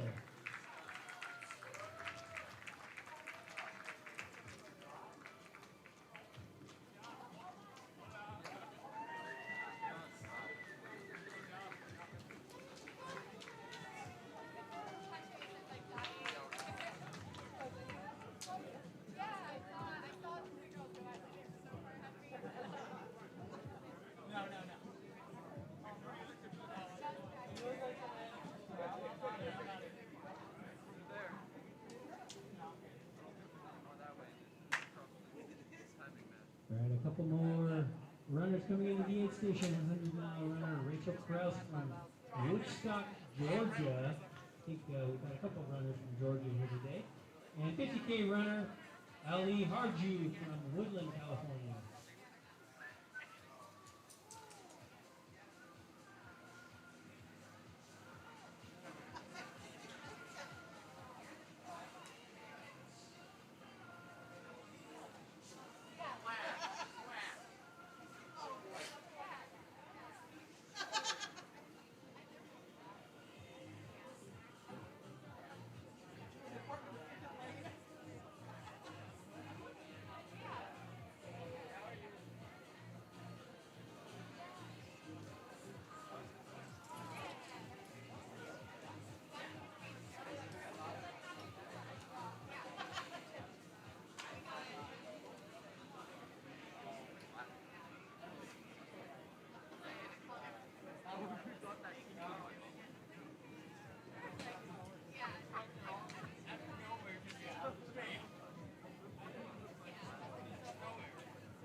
Review this binder real quick. Oh. What's that? I have not seen it yet. That's okay, then I'm gonna chat with him, but thanks, scratch. Thank you.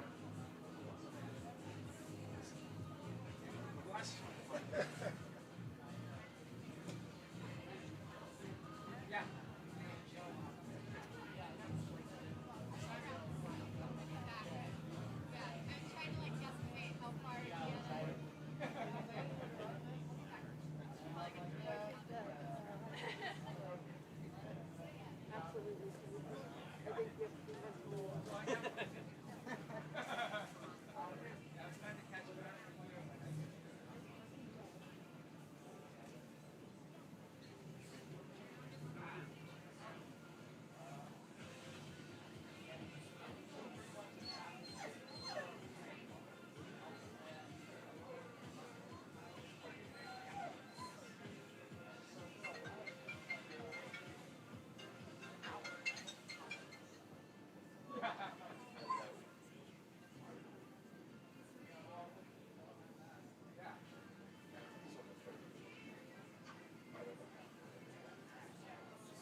We've got our vendors set up along the edge of the parking lot next to this grass area, so you've got some time, go check them out.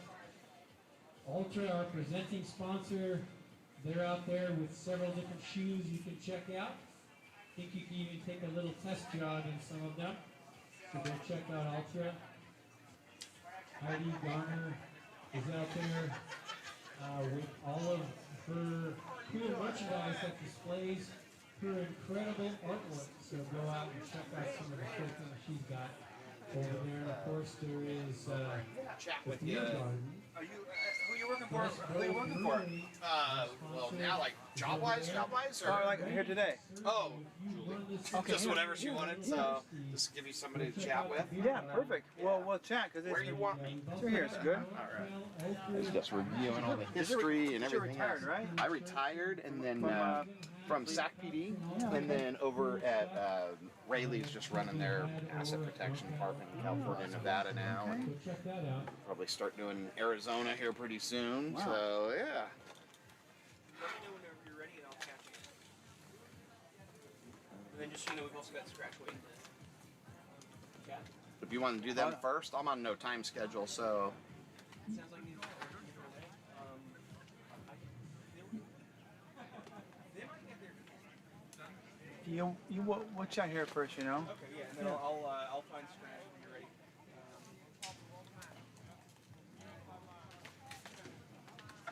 Yeah, there's a bunch, there's news in here, you know? Yeah.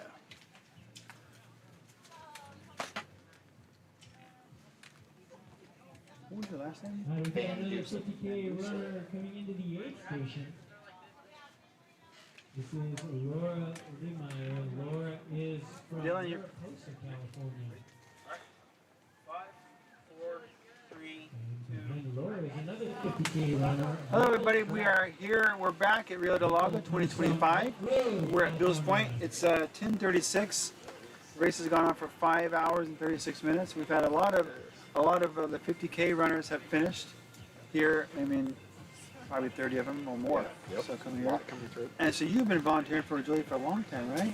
Yeah, several years. Started out running the race and then just fell in love with it. So in years I'm not running or some of the other NorCal events, just get out and help out any way we can. Yeah, and you ran Rio? Yes, several times. Rio I've run 6 times the 100-mile distance. Yes. Wow. So then had one DNF in there, my first attempt at it. So, Wow. Did you run the? Have you run the prior to Julie? So prior, actually, started off doing marathons, doing CIM locally, and then from there made the jump right into AR50. So that was it, and That's I an fell easy in love with it. jump because it's half trail and it's Great, a great you know? jump. Yeah, just a good transition. And AR50 back then started out at the Guy West Bridge, and so a little bit different course now. And love the new course better. I fell in love with the new course. Yeah, so that's right by Sac State, right? Yep, exactly. And then it came up the levee or something? Yeah, that came up the levee, so you'd run on the levee for a while, and then then all the way up into the trails. Wow, that's a good one, Yeah, huh? that was a great transition. And so you ran Rio. How long ago was your first Rio? Rio, so my first completed Rio was, what are we at now? That was 2011 was the first time I finished, and so that was a great year. You've been running a long time. Long time, yes. Yeah, I mean 11. I started running, I think like my first Rio was in 17. Oh, okay, so not too far behind. That was my first 100-miler, so yeah. Oh, okay, nice, yeah. Well, I've done 2 Rios, but 6 is a lot, you know.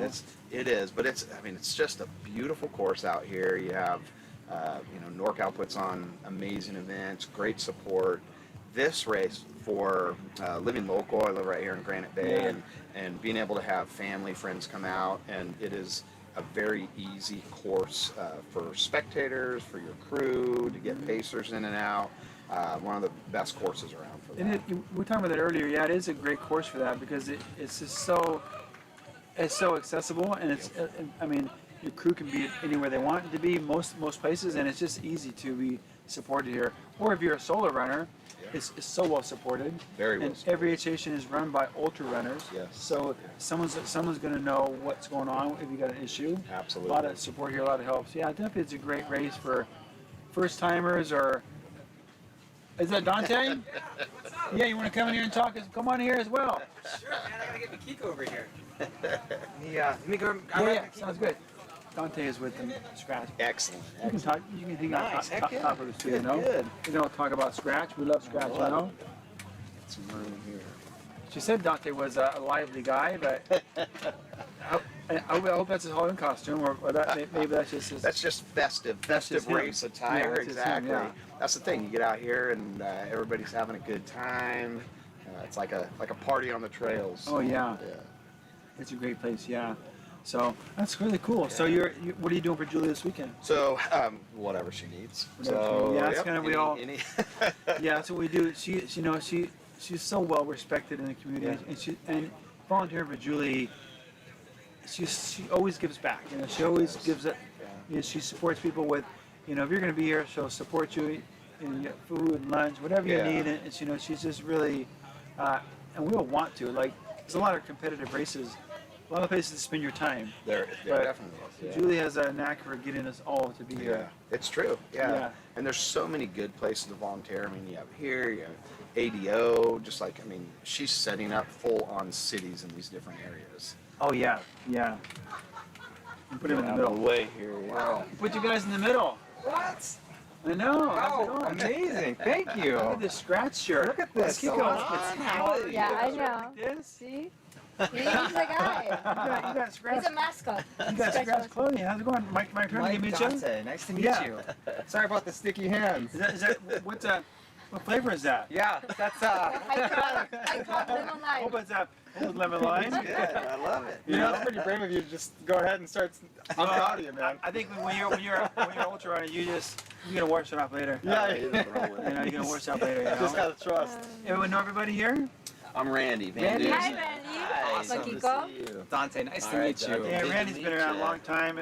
We're talking about volunteering here, as well. Yeah. So we got on course. We got high carb. We got the traditional stuff on stuff. You're here, You're here. So what's new out there? How's it looking? How are people doing? Do you see anything? Oh, this is such a nice day today. So people seem to be really in good spirits. Yeah. So far, at least. Yeah. Yeah. And we talked about we have the high carb we have it here. That's right. Mile 22. And we have it at ADO, mile 44, and then back at ADO at 78. So that's the high carb, and you also got the what do you call the other one? The 80 calorie. What's that called? Oh, just our standard drinks mix. And that one's everywhere else. Everywhere else. Yeah, that'll be at every aid station. And that's caffeine or no caffeine? So lemon lime is no caffeine. Okay. Right? And raspberry is caffeinated. Okay.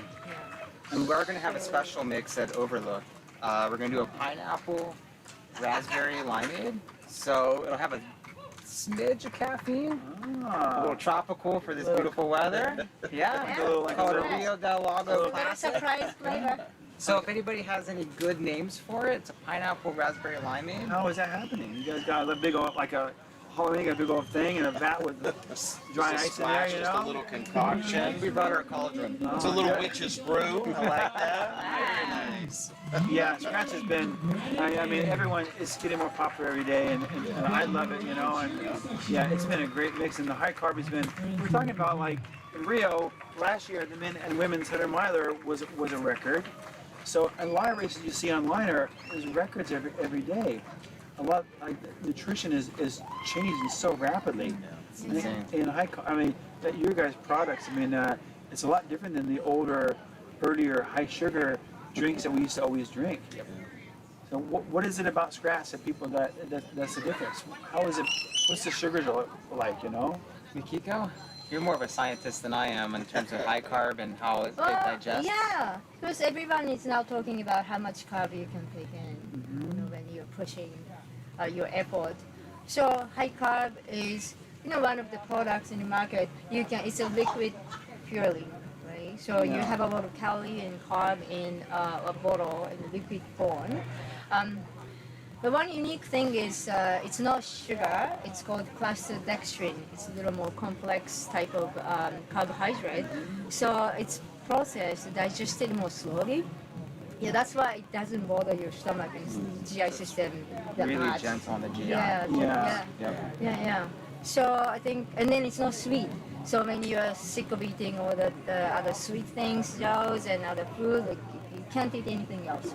Maybe try high carb, and maybe it's easier to take in calories that way. Well, any of us that are 100 milers, at mile 75, and you're Your just mouth is done with the goo and the gel, and then you're gonna have so many quesadillas. You're like, at some point you need something, maybe some other nutrition other than quesadilla or potatoes, which you need something else. So it's nice to have something. What's a mystery about the high carb is like how I can do 2 scoops or 7 scoops, and it tastes the same. Yeah. Which is like it's so gentle. That's so magical because you can't. Any other thing you put 2.5 scoops of something else, it's like throws it off. Yeah, it's like that's cool. I mean, that's is that because of the sugar? Yeah, the clustered dextrine, right? So it doesn't have a flavor. If you put sugar, then you put more, then it's sweeter, but it doesn't have that effect. Yeah, it's super great with that because you can do. In fact, I recommended it to a lot of people. One guy in my office, he's doing a CIM. He's never run a race, and he's been running. He told me he realized with like Gatorade and gummy bears, and I knew it was gonna.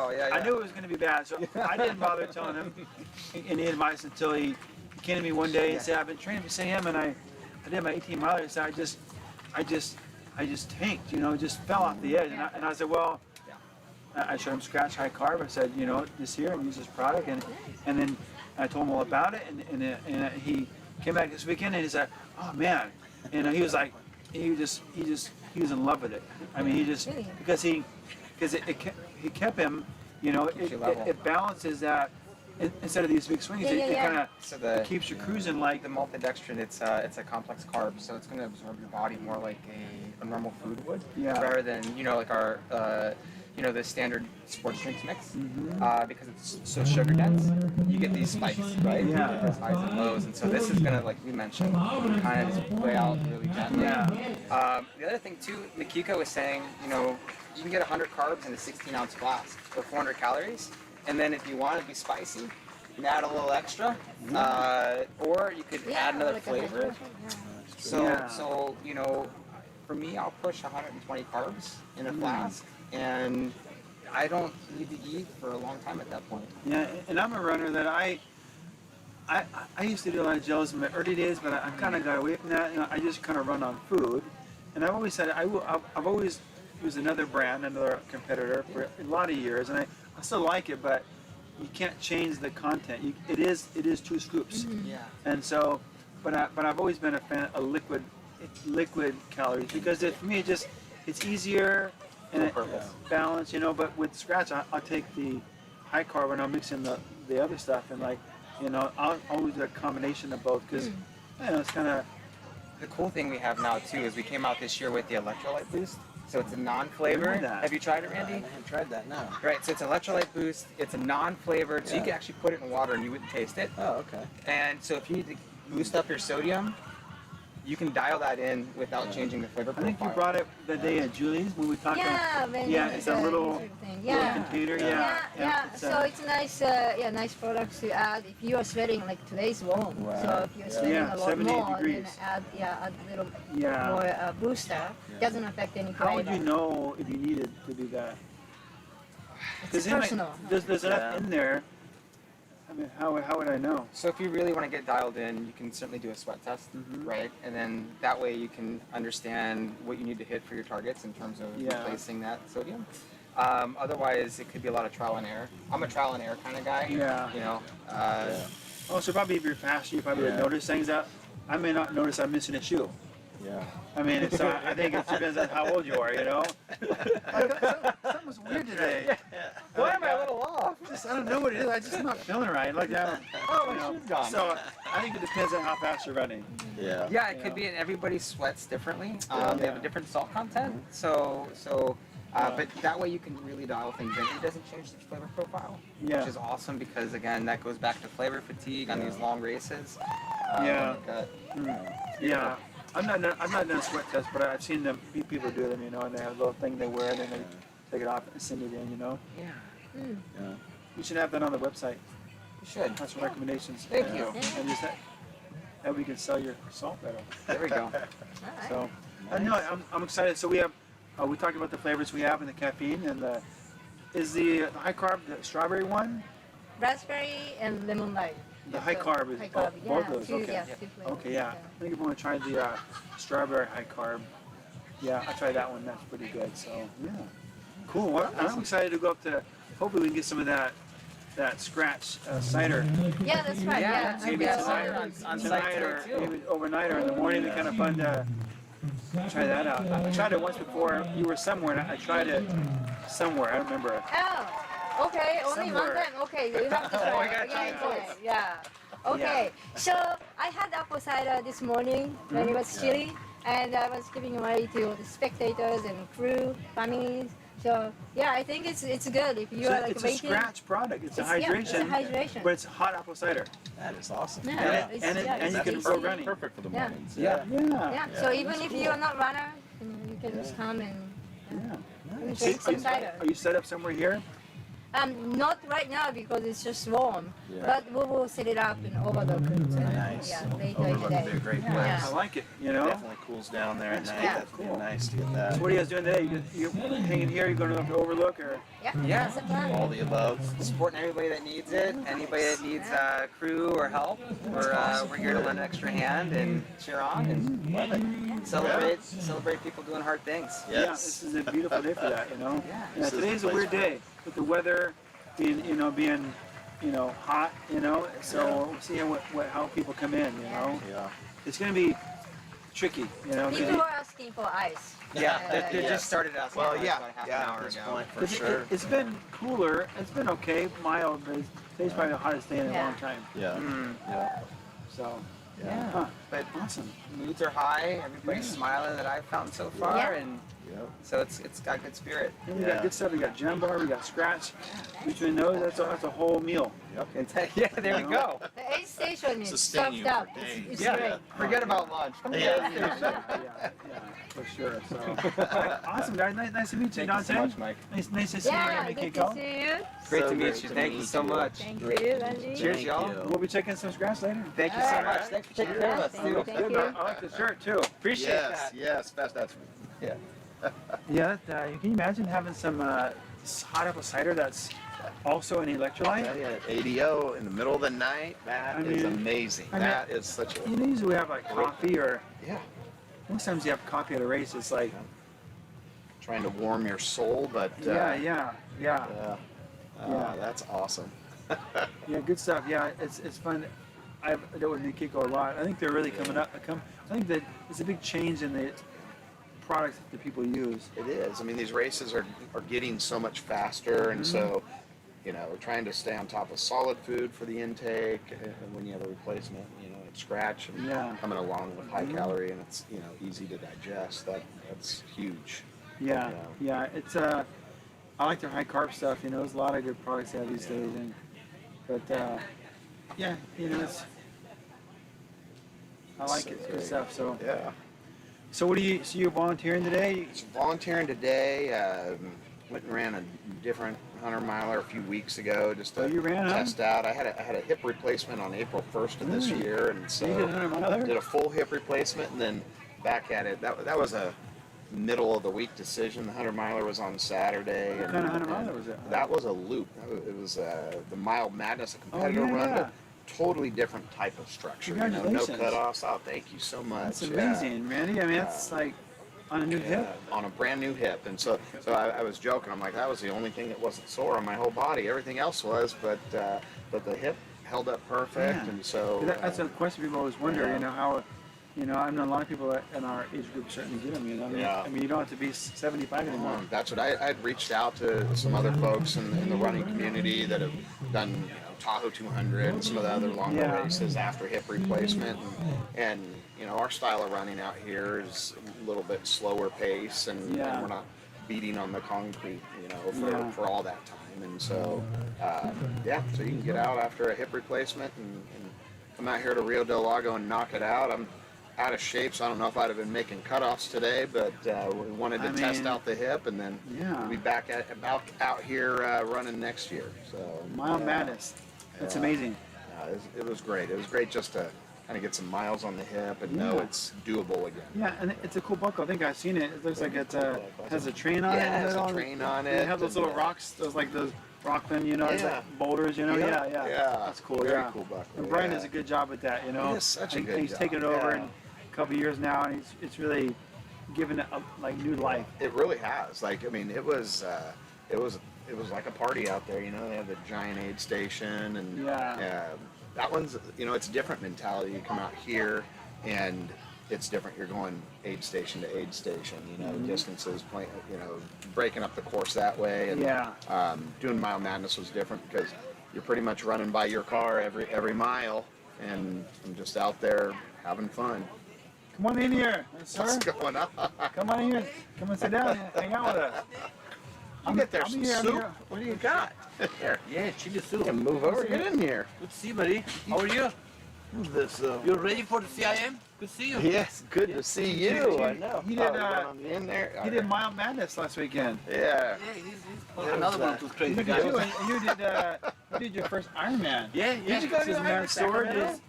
His first Very Ironman. nice. I mean, congratulations. Thank you. Congratulations. I mean, that's awesome. What made you think? When did you plan that? When did you get the idea of that? 10 years ago. Have you been a swimmer or bike rider? Never ran in my life. Never swam in my life. Nice. Yeah. But there's a few ultra runners I know in town that do this. They do that, and I thought about it. It's like, oh, yeah. and there was some, you know, I mean, you can figure it out. Like, you know, you could do enough. And you could. So what was the hardest part? Swimming. Yeah. Because I didn't know how to swim. Yeah. The hands are still cold. I teach myself in 2 months how to Yeah. swim. Wow. Swim enough And you to had a- get you from had a the start suit? to finish. Yeah. You gotta have a suit. I've heard those are pretty buoyant. That helps. It's not everything, but it does help a little bit. So propulsion. Yeah. I've done a But that half helps. Ironman, but never the full. Yeah. Yeah. I can't swim. But it's Like, I mean, skippable. I can swim, but not well, not fast. Wow. And you had a bike injury, so you were coming back off of a 2 weeks before pretty I crashed. pretty 18 miles an hour pretty on the hard. pavement. Yeah. All the way from bottom to the shoulder. But no Broke break. my helmet. Oh, jeez. Well, good you were wearing one. End up to go to the ER. Oh, wow. X-ray. I didn't know. I never really been in ER in my life. Yeah. The first time. They keep taking like a 40 X-ray from this side, that angle. Then CT scan. Oh. Like, Oh, we got your room. I said, I don't want a room. I want to go home. you're like a room. What do I need a room for? You know? Yeah. Just in case. If that, you know, CT scan shows some, you know, broken. stuff. Yeah. But no broken. They just send me home. They tell me take 4 to 6 weeks off. I said, well, I got raised in 2 weeks. Not just not like a 5K, like an Ironman. Yeah. But yeah, the goal was all along, if I can finish the swim in the time they give me, And you're good. I'm Yeah, good. because you can ride a bike, and you've been. How much bike riding do you have to do in prep? You ride? Prep? Well, yeah, I did like a lot of 30 miles, 40 miles, 50 miles, 60 miles. And then I did the Sacramento Century, Oh, like 10 days before. Okay. That was 100 miles. Yeah. Very similar to the same route. Right. How long is the Ironman bike section? They give you 8.5 miles. Yeah. How many miles is it? 100. 12. 12. Okay. So you did the Century, so you were kind of ahead of You were me right out there. Yeah. Yeah. So that was good. Yeah. That And was good. all your times together were like 16 hours or 13? 17. All together. That Yeah. time is They everything. give you swimming 2.5. They give you bike 8 hours, and then remainder, but you have to make the cutoff Right. there. Come Once you on, make bike. that cutoff, then you have 6.5 for the most people basically jog it, walk Right. it, run, Yeah. walk, all that. Yeah. So the goal is, you know, if you finish the bike on time, you have enough time to do the run. That's amazing. Congratulations. Thank you. Now coming from both worlds, okay, comparing a 17-hour cutoff with like a 30-hour cutoff, what do you think? Yeah. Well, they compare the Ironman a lot of way with the 100K run. Okay, about the Oh, same. really? Because 100K run Yeah, is so- also, they give you 17, 18 Yeah. hours finish. Okay, Yeah. so They if you compare it with that. Yeah. 100-mile race is really 2 Ironmans. Correct. Because Yeah. you go through the nights. Yeah. Ironman, you're done, you know. Yeah. You go Yeah. home You at get to night, go you home. go to your home and You go could to bed. still make it to an in-and-out drive-through. Yeah. You know, Yeah. you get off Yeah. early. is there other Ironmans that are longer? No. Full Ironman is the Yeah. top. And if you finish in the top, you get invitation to go to Kona for World Championship. If you are the age group first place, Then you auto. can get also invited to go to the Kona. Yeah. Were you invited? No. A And lot of guys. the invitation is only the day after the race on the Monday. Yeah. They say, okay, your age group, you want it, sign up right Yeah. So you gotta decide very. You have to, if you Almost want, like a golden ticket, right? Like your a golden stakes. and then you have to decide if I even want to go, you know, do it, you know, yeah. Yeah, you want to go or not? Yeah. Yeah. Obviously, you know, if you are the Ironman kind of people, which Yeah. I would say from what I saw 2 weeks ago, which was it, 95% that's all they do. Right. In the bus, the guy sitting next to me, Yeah. I asked him what the Look at age you guys group. together. Okay, sounds good. These guys are together. Ah, ha, ha. I asked him what the age group, you know. He told me that, hey, there is one on age group. I Yeah. said, how many have done? He said 35 of them. Yeah. And he's been Yeah. to Kona 5 times. I said, how old are you? I've About gone to Kona 60. to watch probably 4 or 5 times, and it's been a good time. That's amazing. Congratulations, yeah. That's awesome. So- Congrats. But no, for me, you know, Yeah. I think I'm one out. One and done. Yeah, I mean, If I got to the Kona. Kona, You have to do then Kona, I yeah. would. Yeah. Then I would get Yeah, serious get selected and for train that. for it and practice for it and get the swimming done correctly. Yeah. Yeah. Mine wasn't correct. Mine was Well, being like Kona in a saltwater swim too, a little different. Like the water technically is a little more buoyant, but Kona, that's a race you gotta do. That's But like if again, you get you into have states, you know, choppy you do water. that. Yeah, And choppy that water, choppy open water swim, make open it start. I Yeah. better grab those guys before they get Out of here. before they get busy. What are you doing? Are you working? Okay. Yeah, I'm gonna go Why do to you Nohant. feel so bad? Because I ran. Oh, you Oh, you just crazy. knocked out the 50K. At 50K. No, I just ran for myself. Oh, okay. Oh, okay. Good. Nice. I did the course martial at Folsom first in the morning, 4:30. You're always an early course martial guy, you know. I guess once you The Rox is in San Francisco. She was. Julie wants to do one job, and they think you did good. You're live. They're lucky on that. Yep. Unfortunately, You're this good. year, the potato guy, he got sick. He got the potato, so I cooked the potato. Ah. 250 pounds of it. Oh, guess what? I might be back on that too now. Don't do too good at your job. That's what happens, you know. I know. Yeah. Nice to see you, Good mister. though. Good to see you, buddy. Yeah, I saw Leslie here just a minute ago. Leslie? Leslie, and Ron's pacing Jody. Jody. Yeah, Jody Brandenburg. Oh yeah, I saw him going. Yeah, so they're pacing him. So Leslie's here somewhere. He's not doing that good. No. He's bang up the back. Yeah. And walking on the flat area. It's too early to be walking. Huh? Too early to be walking. Yeah. He's not, Hair and Patty is not doing great. Either one of them. But I heard that Ron did the 100 mile last week and he did great. Yeah. 26 hours at Javelina. Ron or Rick? Ron. Leslie and Ron, they went to Oh, Javelina. yeah. Ron did 26 hours 100 mile. Rick Wilson did 19 and a half. Yeah, you guys, yeah. 19 and a half. Maria did 1850. That's amazing. That whole 100 miles is 6,000 words. That's amazing, yeah. Whole 100 miles is 6,000 words, like a 50K. Yeah. Yeah, it's crazy. Good to see you. You look good. Be good. Dave's here. I'm here. Busy. I even got my Ultra shoes on. You get a nap or anything yet, or what? Well, later. You sit in the middle if you want, yeah. Okay. You got some steaks? Yeah. Drive them through my heart. Good to see you, Dave. Good to see you, man. I don't ever see you guys together, so. Hello, Mike. Cheers. How's everything? Look at here. This is Not the too team bad. here. I know. Should we do selfie? Yeah. Should we do selfie first, or Yes. are we live? We were live. We can do a selfie first. We have to. It's gonna be weird. I love it. Got it. Okay. What would I do without him, man? We'd never capture any of this It stuff. would just be memories. That's all it would be. So Dave and Assad, this is the biggest Facebook group in the area, leaders in social groups and running and inspiring people all over the running world to kind of like get out and be active. Thank you. And I saw you you were out. You were in Washington D.C. Correct. Yeah. Last weekend. I saw your wife was a video. She was in charge of video. Correct. So last weekend I ran Marine Corps Marathon. It is in Washington D.C.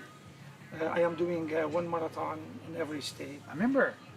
you remember. Yeah, and that was my state number 19. Okay, yeah. And the total marathons, my marathon number 39. Wow. Wow. So Marine Corps Marathon, believe it or not, is on the top of the list. Wow. I think it's the best marathon I ever done. Really? Because of the event, or? When the weather was perfect, that's one thing, and spectators everywhere. Believe it or not, traffic was jam. it was around Washington D.C. Yeah, you go by Jefferson. You start at the parking lot of very close to the Pentagon, and then you run by Jefferson Memorial, Lincoln Memorial, Washington Monument, and. What's the story of the? I couldn't tell in the video what your story was. So many years ago, when I was working for a company called Motion Control Engineering in Rancho Cordova, I was, I'm an electrical engineer, and they assigned me to do the control system for the elevator of Washington Monument. Is the elevator there? Yes, it is only one elevator. There's no offices, nothing. If you've been in Washington Monument. So basically there's one elevator and the stairs circle around the whole elevator. And it is total 50 stories. Wow. 50 stories, and so I engineered it many years ago. It is a very proud thing for me in my life. And what do you get, if you get the elevator, go to the top, what's at the top? At the top there is observation center. You stand there and there is windows. You could look down. Only for private? Only for you? No, for anybody. You pay. You take the elevator to the top, you have to pay. Wow. So they take you to that observation center, and you could look down to the White House or to the Jefferson Memorial. All that, the Capitol itself, all that. So you could see all that from the top. It's amazing. It is amazing. So when I ran the marathon and went around it, it was a very emotional moment for me. Yeah. Because you worked on it. That's worked amazing. on it, engineered it. So. That's amazing. That's Thank you. pretty cool story. Get out Very there. cool. Thank I was you. in Washington one time, and it was a rainy day, but I rented a little scooter, Yeah. And we all around all those things, and it was amazing there. Have you ever been, I've never been there, but when I was there, I was like, you see it on TV, the White House, the news, but I've never been there. When you're there, you're like, this is all real stuff. Right.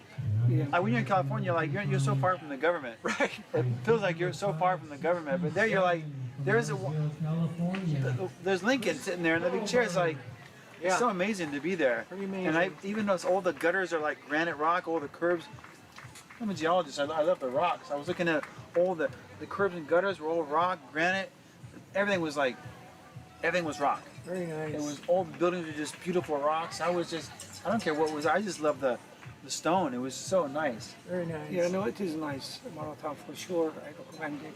Yeah. For anybody. I mean, hopefully the weather will be good when somebody ends. So you're trying to do one a year? What's your? Well, I'm. It's lately it's been slowing down. I've been doing like 2-3 marathons a year, but I should do more before I'm 80 years old. Whatever comes first. It's coming fast. Or you'll be the oldest guy to finish every marathon, every state. Holding a selfie stick. Yeah. Yeah, and I managed to get to the very front of the start line, which I'm not supposed to, because they have cut-offs at different aid stations, and they don't care when you start it. So they want you to be at 1 o'clock at mile 23. Yeah. So that's why I was in wave, the second wave. I managed to go to the first wave, so I start early.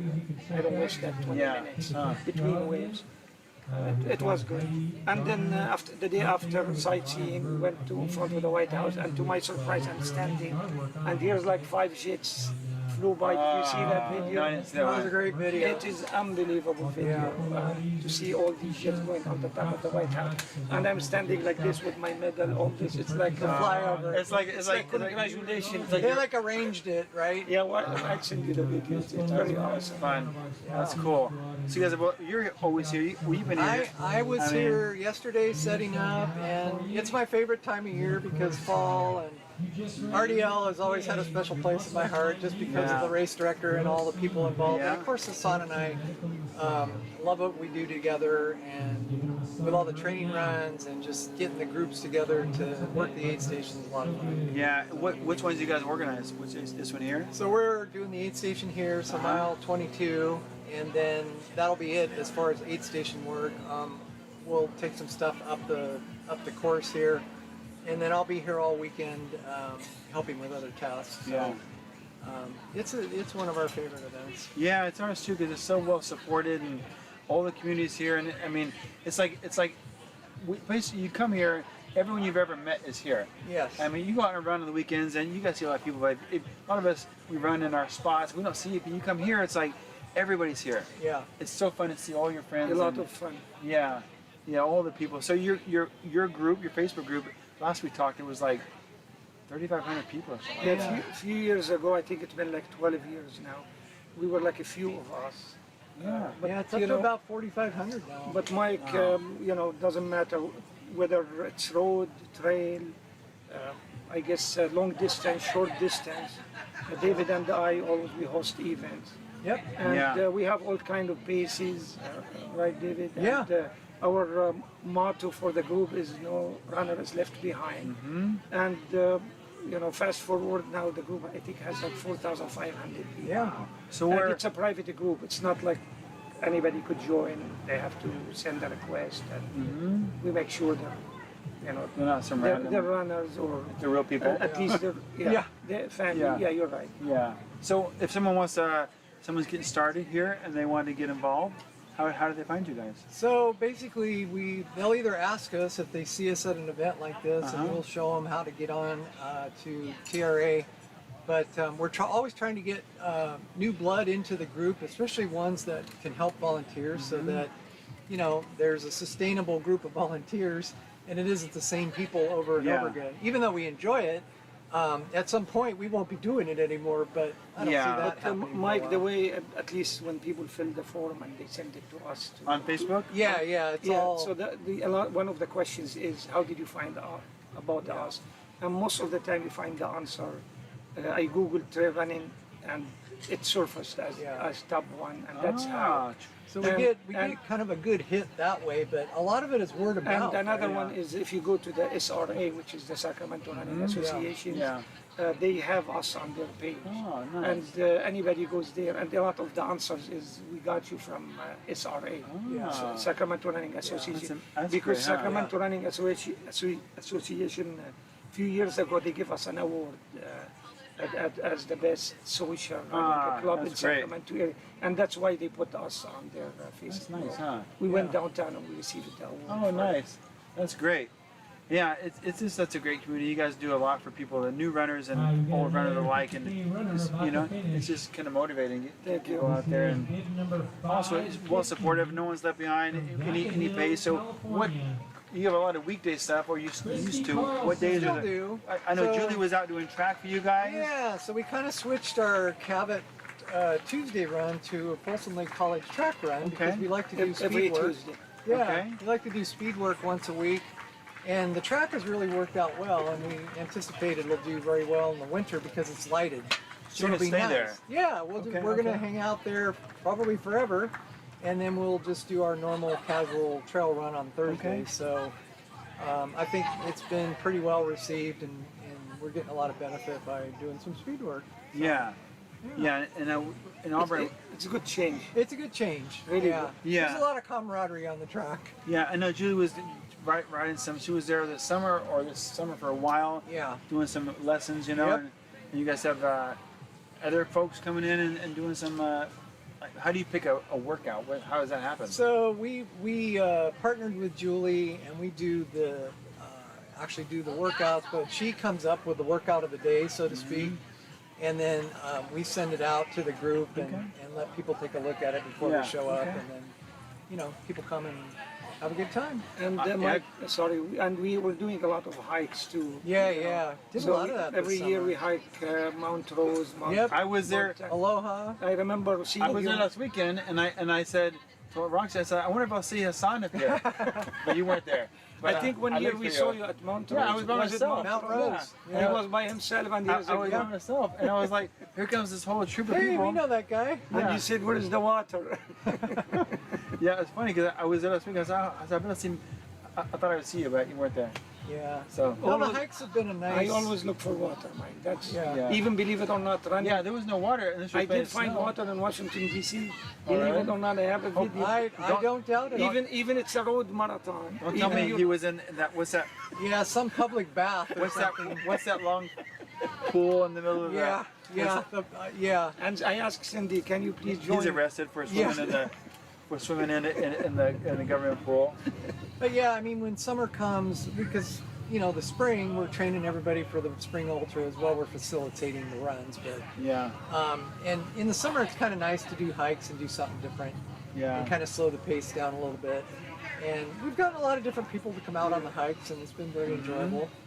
And then we kind of get back, and then the track thing came up, and it seemed like a really good opportunity. And so you're doing track Tuesday, and then you're doing a weekend run? Yeah, Saturday run usually, which is normal for us, anywhere Okay. from 10 to 15 miles. Okay. We usually try to put it on the course of the race that's coming up in the spring, Yeah. like Salmon Falls Yeah, and Fort okay. Lauderdale. All right. Way too cool. And try to get people out that way. But we also did a burro run earlier this year.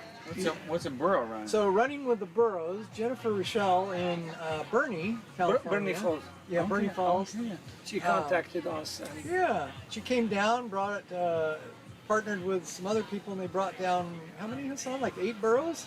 Wow. And so we did a mini running with the burros So we ran with the donkeys. at Cronin Ranch. It was great. It was a Wow. 5-mile run. They brought him down from Bernie Falls to. Yeah. And she has a sister here. She has 2 donkeys. She collected all the donkeys from everywhere. Oh my God. So we chipped in and gave her It some was money awesome. for expenses, and but it was a great time. It What was something fun. different. Yeah. Well, it's fun. So we're probably going to do that I again. think we got like 50 people because everybody want to walk with the donkeys. Yeah. Yeah, donkeys are cute, you But know? you cannot ride on the donkeys or you will be disqualified. Right. Right. The donkeys are cute, you know. I lived in Applegate. I lived across the street from a guy that had like 4 donkeys. you know. Yeah. And they're funny. And But I when mean- they're very friendly creatures. Like when they see people, when they see their owner, they get really Yeah. excited. They're very Yeah. friendly Yeah. animals. Yeah, I mean, she runs a lot of those formal races up there with running with the burros, but she called Hassan and I and said, hey, we'd like to get together with you guys and kind of bring it out and see how people respond to it. Well, we had, And- 50, 60 people showed up. And I learned a lot about donkeys Yeah. compared to horses. Right. And because she's an expert on horses and donkeys. Yep. And she proved it to me that donkeys are smarter than horses. I. You know how everybody, if somebody not smart, they say he's donkey or Oh, whatever. yeah. But she proved it. It's the other way around. Yeah. Donkeys stop and think before he does anything. Horses, they may look majestic, but they're not the same. They're skittish. and I don't know. I like horses too, but the donkeys are cuter, you know? I don't know how to say it. Yeah. But it was a nice change of pace. Yeah, that's fun. That's so great.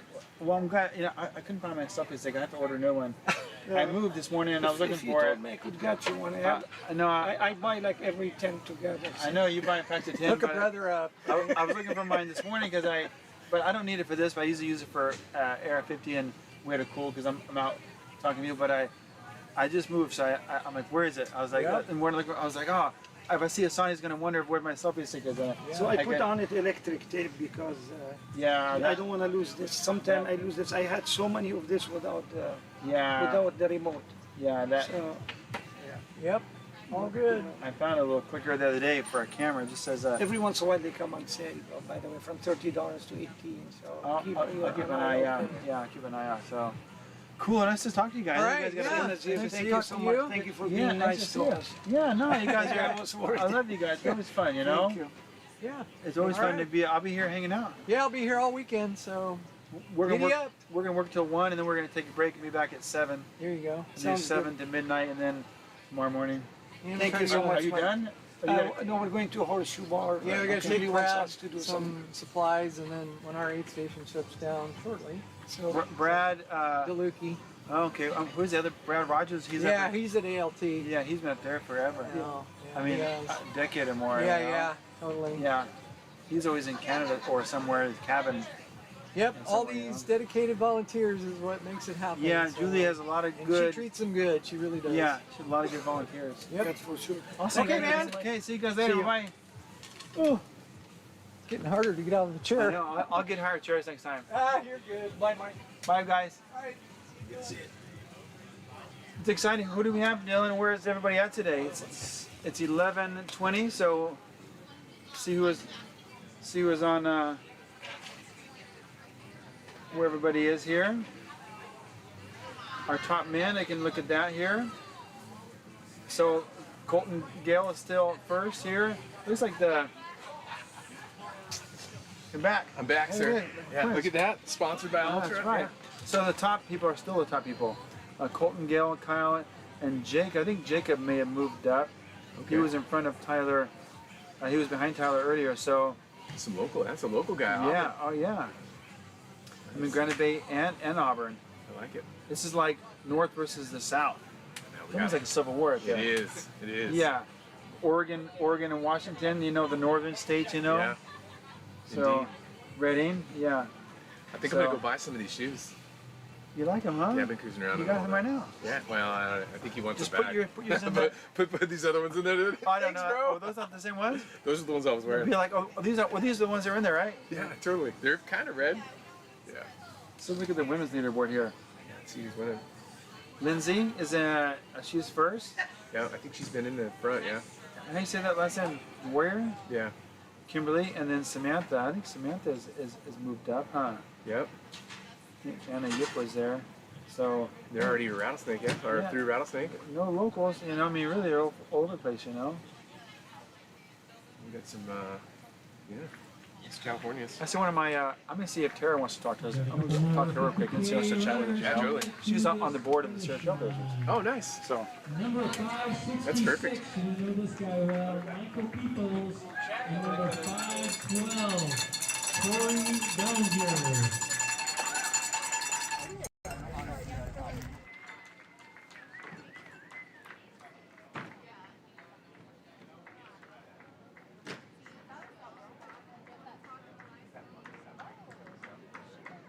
It's kids in general. It means I've got a Lowe's or something for these conversations. I prefer not yet. When we get to tomorrow morning, we're going to crowd around this thing, talk about buy this stuff. It happens every year. So I don't want to put that on the air.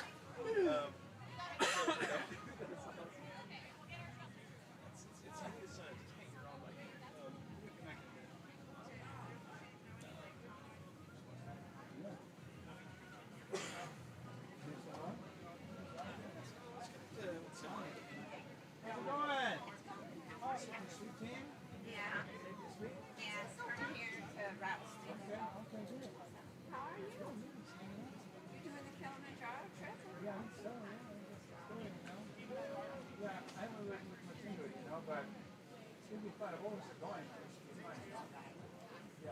You don't need to look into it. Roxy's got it covered. I was going to be ready. I'll tell Leslie.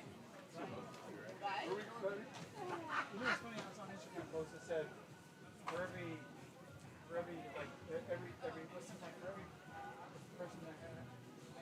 a detailed story or script or about where they're going, there's always some partner that has no idea. You know, so somebody always plans themselves. But I feel like Ron lately because I'm always just got to be ready because like Ron's like he just has to be ready to run. And Leslie comes up with all these things, you know. So I like Ron a lot. Okay. Be ready to go. There you go. I don't know what's going to be. Nice. That makes it more fun. What's that?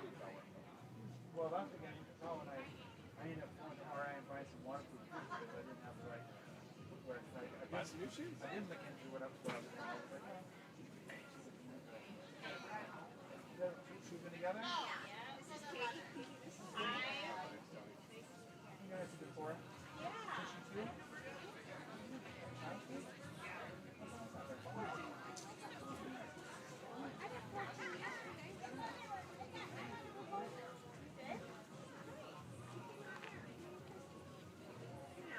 Gearing up for that 100K that I just signed up for. That's a month away. Texas. Dino basketball.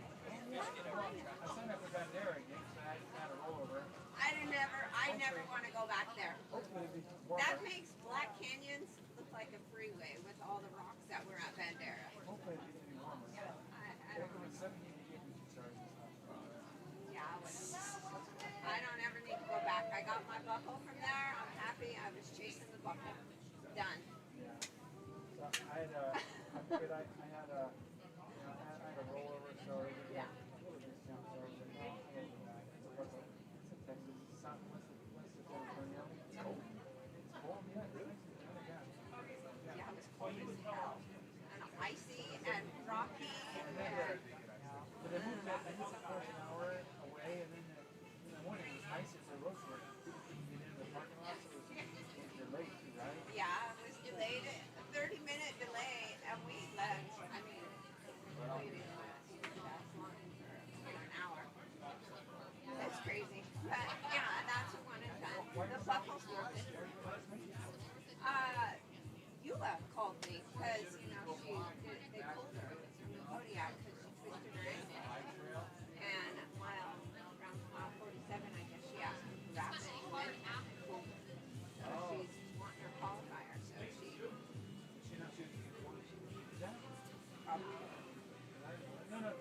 well, because she twisted it at 17.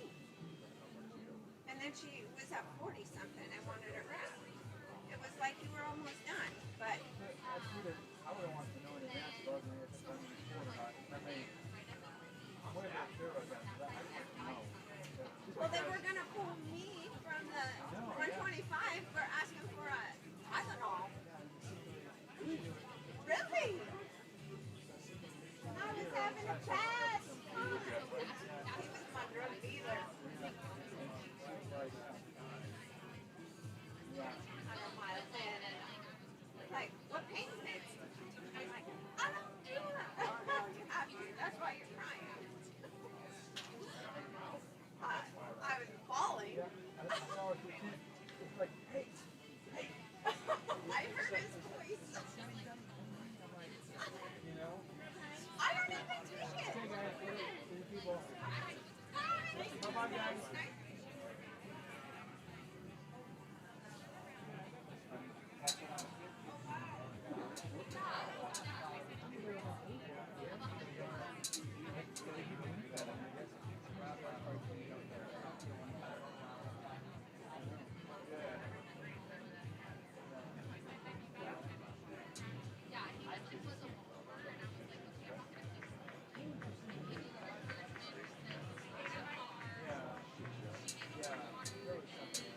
All right, our next 50K finisher, bid number 583, is from Greenville, South Carolina.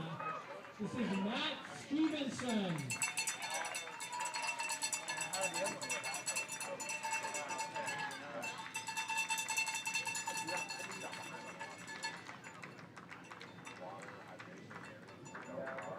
I think Kodiak and I was, you know what? I never used the Kodiak.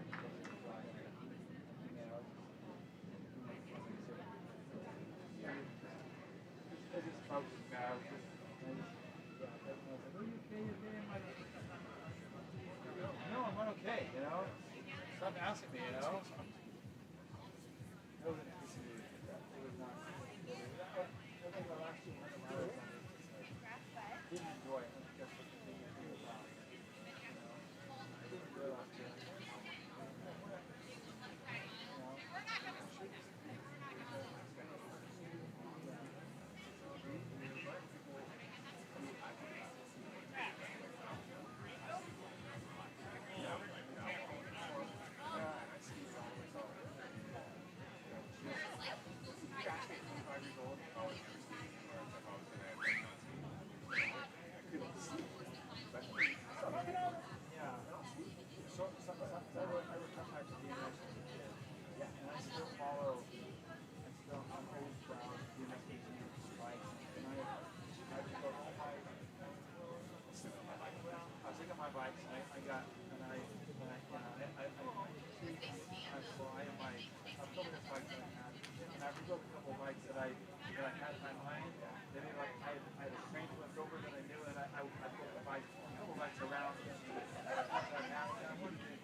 Yeah, yeah.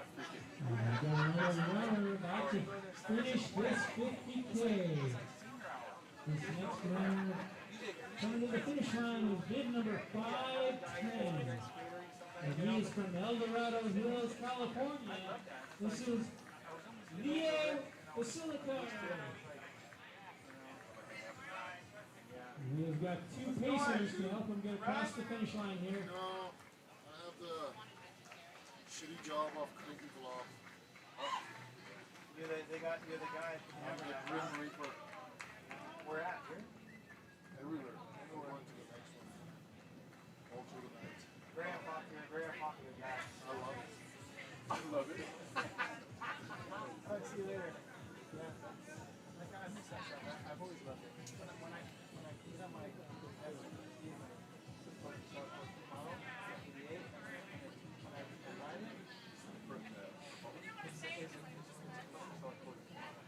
it's like it was the highest one in '88. Yeah, it was that. I feel myself. I feel that feeling of like this is like this was feeling it because I lived on that. All I knew was my bike, you know. So yeah, I know. Colorado. Yeah. Probably from like 18 to 30. Yeah, like all through high school, like BMX bikes. That's about 4-1 flight things, touch pedals, bullseye hubs. I still check the BMX museum. Like I have several auto things. Yeah, that's stuff. That's it. I'm like a 55 a white performer. I like to build a 55 right now. Like, you know, they're like, I'm looking for an 85 Grand Force, but I'm like, what about all of it? Like, these are really planes are like, just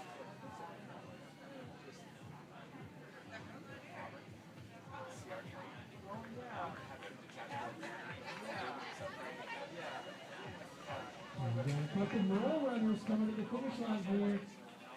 Our next 50K finisher is bid number 516 from Antioch, California. This is Raymond Castillo.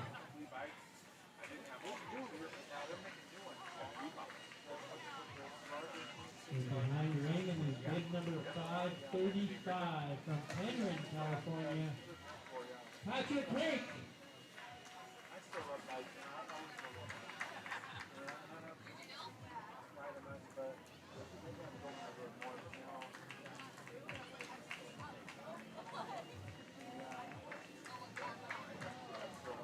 And we also have 579 Dale Smizer from Vacaville.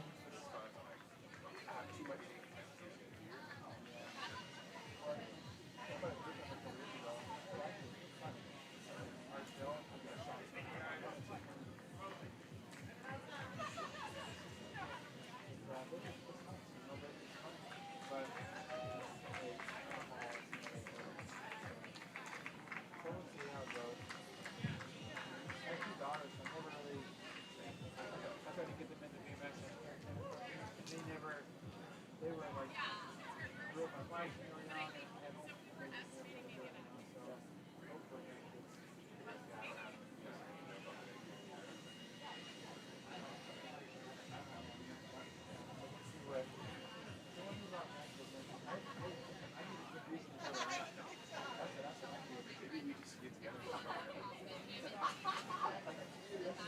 and how big of a trip? Small, the skaters are different. I think skaters are as short as a 5 foot, you know? A 5 foot would be enough to get. Yeah, what is wide as possible? Back. Oh, yeah. And then a 5 foot would be, that would be perfect. 5 or 6 feet would be perfect. Yeah, that would be. I spent books. I spent all weekend during the shot. Racing away to the finish line here. Is bid number 550 from Livermore, California, Carolyn Leary.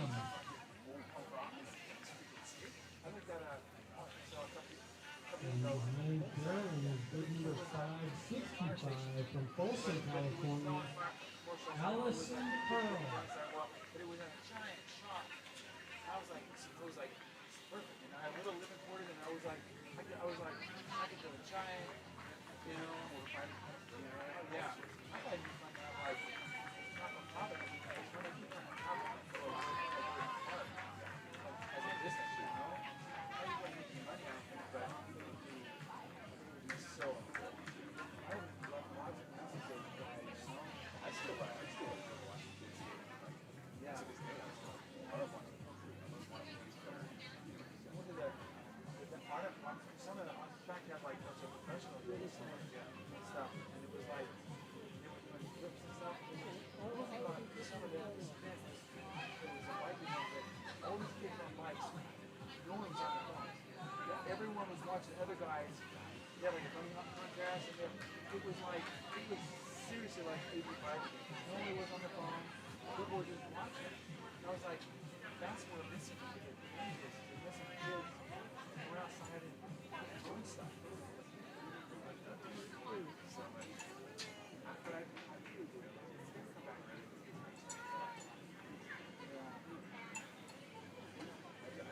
I think so.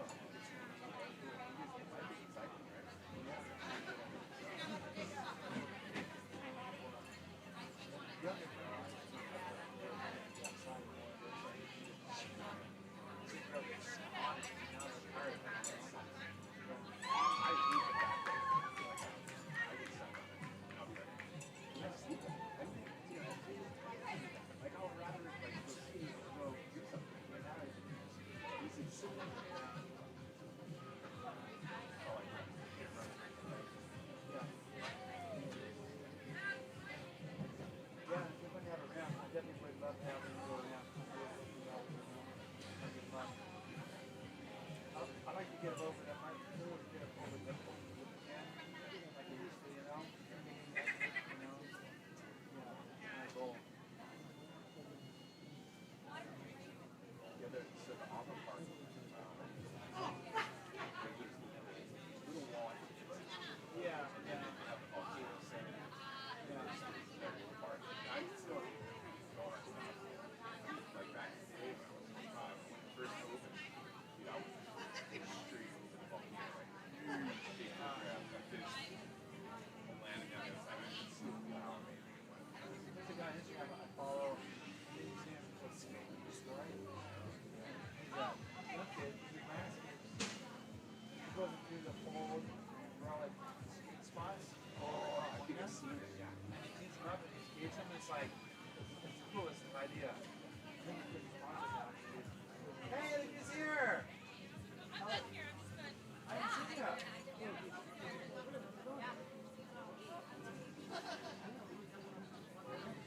Why not? Yeah. I'm so sorry. No, we wouldn't. I tell you what, I think there's something with Tommy. Oh, tracking. Oh, yeah. Tracking.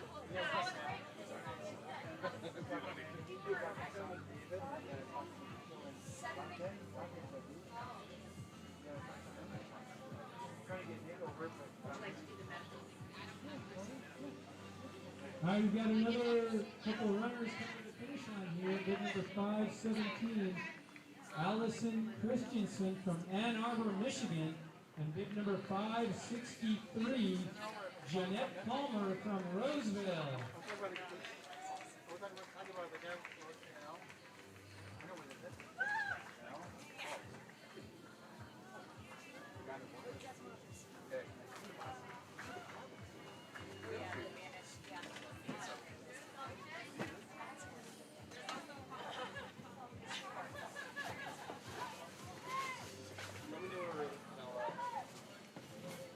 So I'm gonna eat some more of those bars, dude.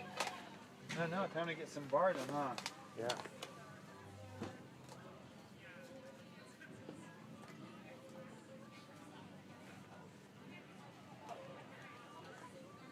Like the boss saw us talking. She was just like, "You guys need something to do." Yeah. That's what I do at work. Hey, what are you guys doing over there? Let me go throw this away. You want anything from the table?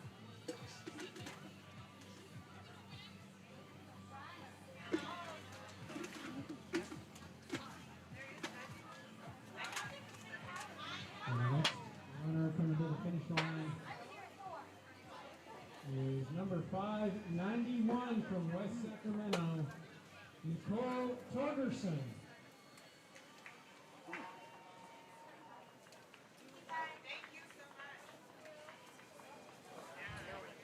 Medical people. Okay. How's it going? Good, how are you? Good to see you again, Mike Turner. Debbie. Give me I remember you from last time. Yes, and the time Debbie. before. And the time before? Time before? Nice to meet you. Where would you like me? Where? Julie's not, is Julie staying or is it just me? I don't know. Is you? I feel Whichever one you want. Yeah, that's right. I'll zoom in closer. Yes. Debbie. Right. Yes.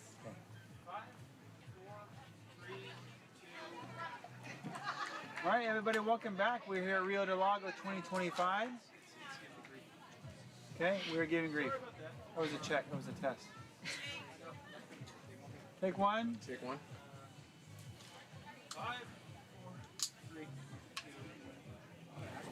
Hello, everybody. We're back. Rio Del Lago 2025.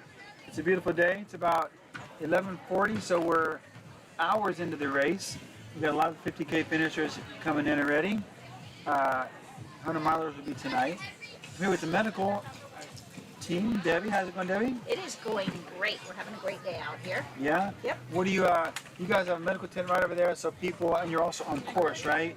Yes. Whereabouts are you guys? Don't have a ask me table? where we are on course What's because your- I only ever do deals. Okay, yeah, so we have a...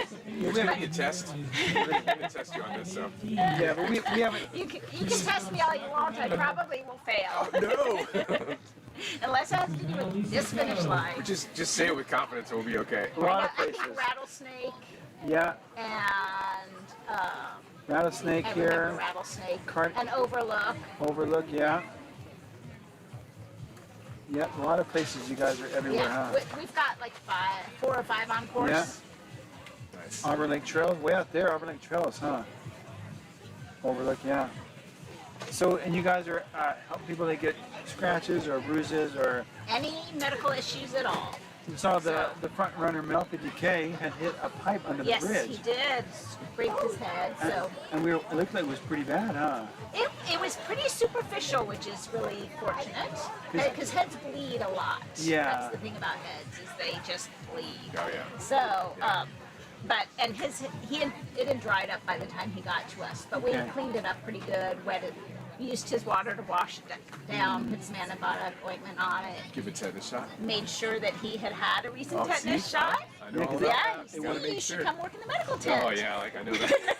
It was I would've rusty been pipes, there. so... Yeah, so tetanus shot will be important, Yeah. and wash it really good when he gets home and showers. How many, have you seen that a lot? Or- He's the only head injury we've had, and I don't think, we had one person who fell last year who had like a facial Yeah. cut near their eye. But mostly what we've had is chafing. You know, that always happens, especially as it gets warmer. I feel like it gets worse. Someone will come into the medical tent because they're chafing. There was some serious chafing. They wouldn't let us look at it. It was under their shorts, so we just gave them some Oh, yeah. Vaseline and You might not want to see it Aquaphor and anyway. said, Yeah. "Here you go." Yeah. Okay. Yeah, and that's pretty serious business. Most HACs have a little communal jar of Vaseline, Yeah. which is kind of Yeah, like... that's, When grateful it's there, but I don't know if I want to use we've it. got little No. individual packs of Vaseline okay. in the medical tent. Yeah, okay, good. So that's much better than Yes. the communal. Yeah, communal, depending on where you're putting it, could be kind of Yeah, gross. yeah, but yeah, HACs have those out there, so mostly small things. Mostly like that. small things, scratches. We haven't seen anything major. I mean, the head, Knock on wood. head was Yeah. the worst that we've seen And so he's the far winner. this year. Yes, We should- and we he should- kept running. These runners, you guys are amazing. That's awesome. I mean, Yeah, he wanted to. He was like, he's not gonna let this, you know. this. So what kind of things would disqualify somebody? If somebody came in, what service? Is there a service for me they could get that, like, an aspirin Yeah, like you would tell them not to go or on. like they wrap their foot up? Because It we talked to depends several on- runners about that, and some races will. So we have You the know? ability to pull anybody from the race, but that's never your goal. My goal is to get them fixed up so they can finish their race if that's what they Yeah. want to do. Yeah. That Yeah. said, their safety and the safety of the runners around them is utmost. Have you ever had to So, make that decision? I have never had to make it for anybody, but I've been able to give people information that allowed them to make the decision on their own. Okay. Oh, nice. So Yeah. that's my goal. I don't Yeah. want to be the bad guy and pull anybody Yeah. from the race. If they really want to finish, and I feel like they can do it without causing harm to themselves or to others, I'm going to support them in doing that. Right. I mean, we are running 100 miles, so they're going to cross harm themselves to Well, some degree. yeah, but I mean, harm that wouldn't otherwise be caused by running 100 miles. Yes. Yeah. Yes. How long have you been working for Julie or coming out to these races? Oh gosh, maybe 4 or 5 years now. Yeah, and so you're a doctor or nurse? I'm a nurse. Okay. You work somewhere locally in the area? I work at UC Davis. Oh, cool. Good. That's good. Nice. And how'd you get into, how did Julie, Julie found me. My Here we go. partner's parents, stepmom and dad, were medical volunteers. They're both RNs, and they were medical volunteers for Julie. And one year they couldn't do it, so they asked me if I wanted to do it, and I've been doing it ever since. Wow. And now they kind of are like, well, if you can't find anybody, but otherwise. They're kind of retired from it now. Yeah, they've been retired the whole time I've known them. Yeah, so. okay.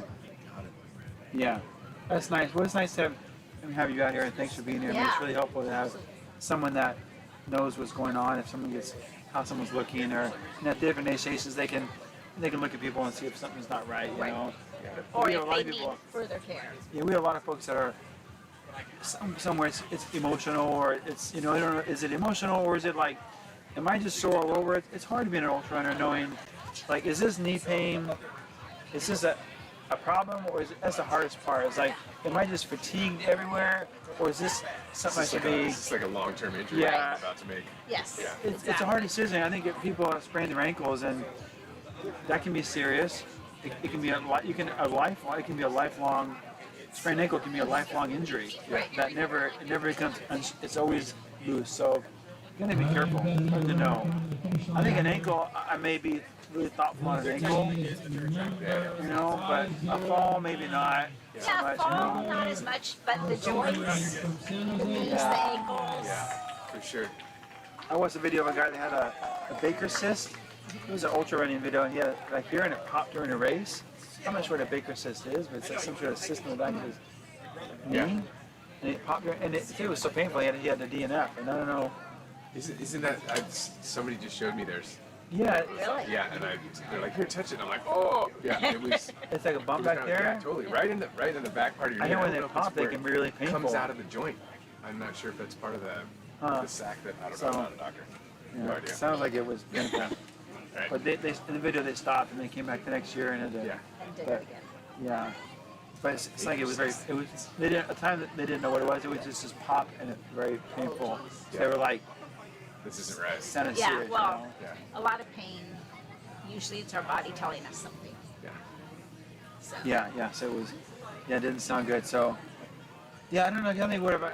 I mean, I fall a number of times, but I'm pretty good at falling.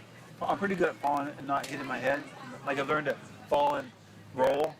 I've gotten There good at is falling. definitely an art to falling. I have friends that will fall and like hit their face and like. I've done it. Maybe I fell off. I fell off as a kid. I think riding bikes and Maybe. skateboarding, you learn how to fall because Yeah. you don't want to hit your face. Because I have a friend that they hit, and I'm like, how'd you do that? Like, Yeah. They did you not probably put your couldn't hand? even tell you. How did that happen? I'm like, I fall and I'm like, I'm rolling and I'm like, yeah. It's like, didn't you put your hands out? Yeah. Like, I know it can be everyone, but you can get really hurt, Yeah. I mean, you had a runner at a race a couple weeks ago that fell and hit her head. Not bad, but just that's always can be dangerous, Like facial stuff, like I said, bleeds a lot, So it looked bad, but it wasn't that bad. Yeah. It's funny, we're just making fun of the guy that didn't put his hands out. I was running San Diego, and I was like probably mile 39, and it was hot whenever I was starting to get some fatigue, and we're running through this grass that was kind of overgrown over the trail. And I hit a pothole that I couldn't see, rolled my ankle, and went down, and just did not have enough time to put my hands down. I cracked the ground and then got up and felt sorry for myself for a while. It's someone in like in a spot like that where something's hitting you. It was just it was just so instant that you're 40 miles in, so your reflexes are, well, and I'm older. Yeah. So it's just like, hey, you should put. Oh no. Yeah, you're like, there you go. Okay, go down. Yeah. Yeah, just take it in the face.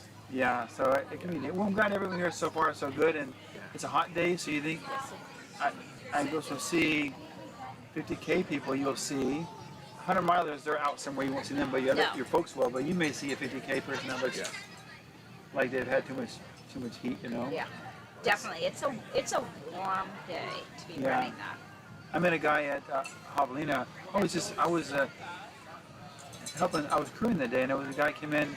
Javelina has loops, and it was like, I don't know what loop it was. It was a hot loop. He came in, and they were in the bathroom. And they stepped out of the bathroom, and they were just like, and I went and grabbed him, and as I grabbed him, like it was like a television show, and he fell, and I laid him on the ground, and I was like, this guy he was sitting in the bathroom, and he got up, and he was running, and he just stood up, and he just was like. And that was it, you know. And I was like, I need a medic. It was like a television show. I was like, I need a medic, you know. It was like, and then it was just so weird because he just was like, walked out and he was just, you know, his electrolytes were off or something.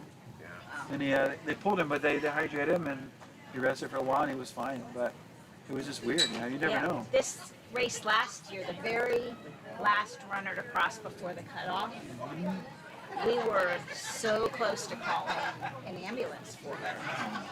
And then she suddenly, you know, we got enough hydration in her that she was with it enough that we felt confident that we could send her home. Yeah, and you don't have an IV over there. No, we do not. Just have oral.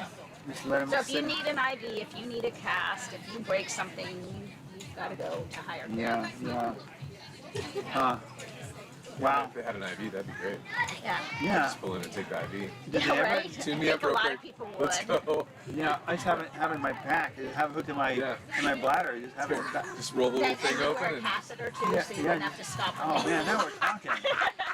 Then it has a filter. It's kind of we're oh my God. We're live. So good thinking. You just never have to stop, you know. That's good. And have some electrolyte in your you know, in your bladder. Yeah. I think we might recreate what ultra running is really about. Yeah. Just by doing those things. Yeah. Huh. Yeah. Well, cool. Well, I know you got to get back. You got important things to do. It's nice to see you. Nice to see you Thanks for again. being out there. Thank you. Nice to meet you. Nice to meet you. Hopefully I don't have to see you over there. I hope not. Yeah. If this tank was too hot, we may have to come over and take it out. We took our sides off this year, so Yeah. we only have one maybe side we'll lower the side down here. You get some. Maybe you get a lake view, you know. That's it.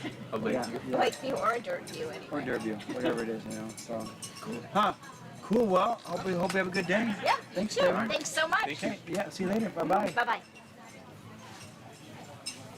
Medical tent. Yeah, I don't want to go there. No. No. I'm a fan of the medical tent. I just don't have to use I mean, it sounds like you know, different people have different maybe a race rule around. Yeah. You know, around electrolytes or whatever, you know. You want to jump in? Yes, sir. Come on in. Look at this nice. We're almost. I know. It's very nice. Very nice. Tony. Ryan. Nice to meet you. Ryan and Mike. Good to see you, Mike. Just again.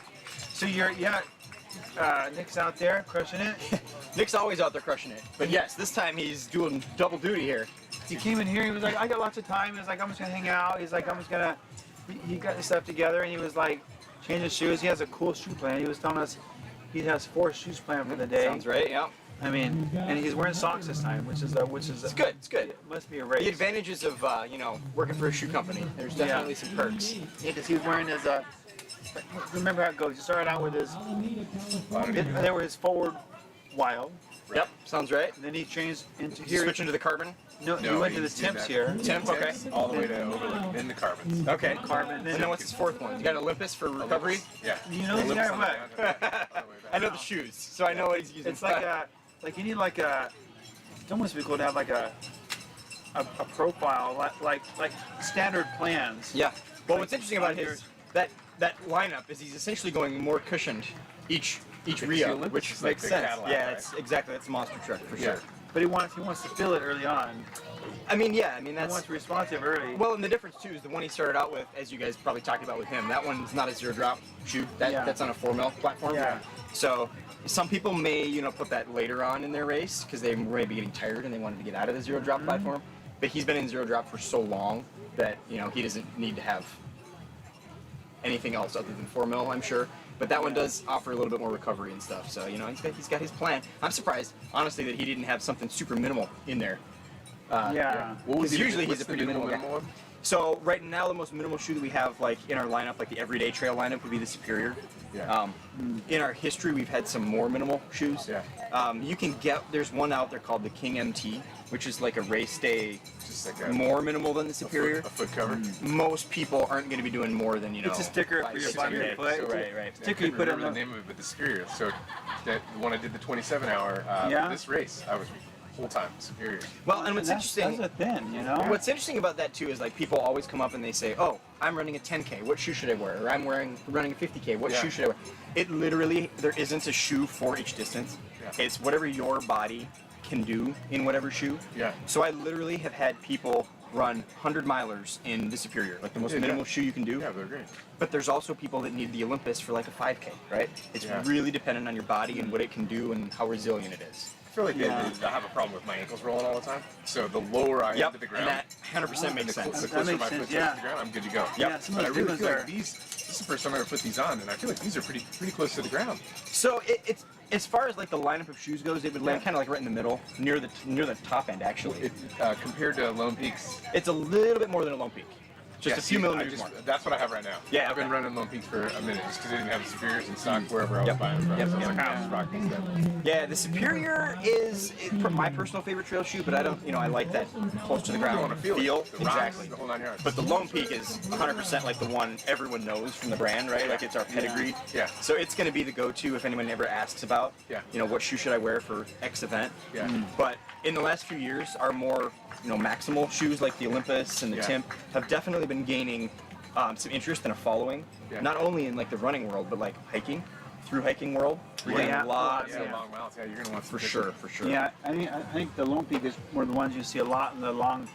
This is the PCT hikers, Yeah. And a lot of it is because that's the one they know about, right? Yeah. And a lot of times, the Olympus or the Tim, or even the new Experience Wild you were talking about with Nick, would be better for what they're using it for. But the Lone Peak works great, and they know that shoe, so they don't have any reason to switch. Yeah, and they'll buy 4 when the season starts and just have them. That's what I do. I just buy a couple pairs at a time. Yeah. Just so when you blow through them, and it's And PCT, it's a huge shoe for PCT. They have them at different stations along the way where they can pick them up. Oh, that's rad. I need to do that in my life. So I have the pair of those forward Vias from last year, and I love them, man. They're great. So that one right there is like a new version of it. Yeah, I had the old last year. Actually, quite a bit different because there's a new foam called Ego P35 in the Via 2. Yeah. So it continues the same kind of idea that the Via did, but it's a whole new foam. Yeah. That is and that's a straight road shoe, right? It is, yes. Yeah. Essentially, it used to be named similarly to the Olympus. Okay. We moved away from that structure, but this is essentially the Olympus for the road. This is our max cushion for the road. Yeah. And this has a drop in it. It does. Yeah. So the one that you were talking about from last year was the first version of this that had a 4mm drop. It's a nice one, I like it, yeah. It's at that stack height, the drop is pretty negligible anyway. Like you're probably not going to really notice going from 0 to 4mm. But it's there for people that for whatever reason can't do 0 drop. Because let's be honest, it's not for everybody, right? So what is what would be a symptom of not being able to run a 0 drop? There are crying. Yeah. Stop it, dude. There's some specific medical conditions where it's not that you can't do 0 drop, it's that it would take a lot more transition to get to the point where 0 drop would be good for you. Because let's be honest, the more you load the back of your leg, things like your Achilles tendon, the better they're going to work in general. But there are people that have had chronic Achilles tendon issues that for whatever reason don't like to feel in 0 drop.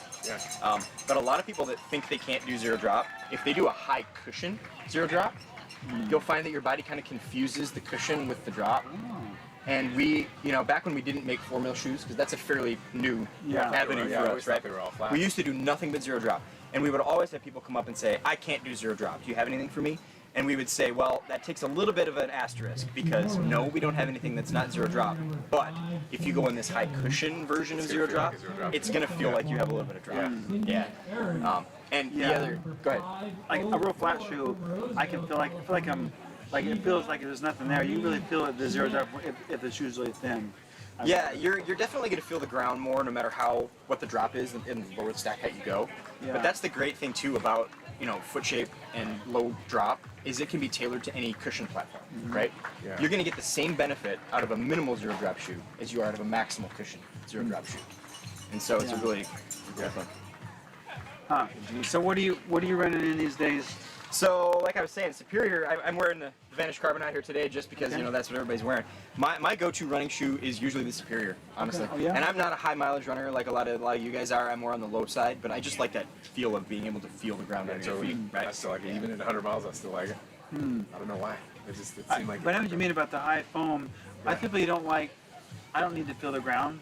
I guess. I mean, I'm like, but if I have too much height, it's kind of it's too much like wishy-washy, right? It's too floaty. So you're like you can't get too high because you know you got to really be thoughtful of how you're landing your feet. See, when you're pounding some downhills in the Superior, yeah, you can feel everything. Oh, so yeah, you're rock, and it's like you just dump the gas. Yeah, yeah. The thicker the shoe for me, like I'm like you, I want to feel it. I need that like a pair of Vans.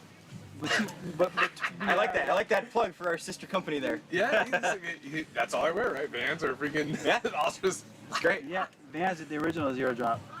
Well, it's crazy because you were talking about those people that can't do zero drop, right? It's this thing they get in their head that they think they can't do it when they may have been wearing zero drop their whole life and not even known it because Like they're you don't wear Vans or their flip-flops? flip-flop. Exactly, their flip-flop zero drop. They just think when it comes to running that like because of what they've heard from other people, right? That like zero drop isn't something they should do, and it's this huge misconception. I got asked by a guy wearing flip-flops, like sandals. They weren't flip-flops. They were like some sort of running sandal. Yeah, I mean, I was gonna say there's some sandal companies out there that make them for that purpose. Yeah, in Arizona, in the rocks. I'm like, dude, how do you deal with that? I'm surprised he even had that. I'm surprised he wasn't just going barefoot. You might as well be. I take cactuses and I put in mixed shoes. Yeah, that's exactly how it probably felt. Yeah. This dude was a beast. It's I never saw him crazy. again, dude. Gone. Yeah, no, I mean, yeah, it's interesting. I mean, these days I'm running in, I guess I'm running in,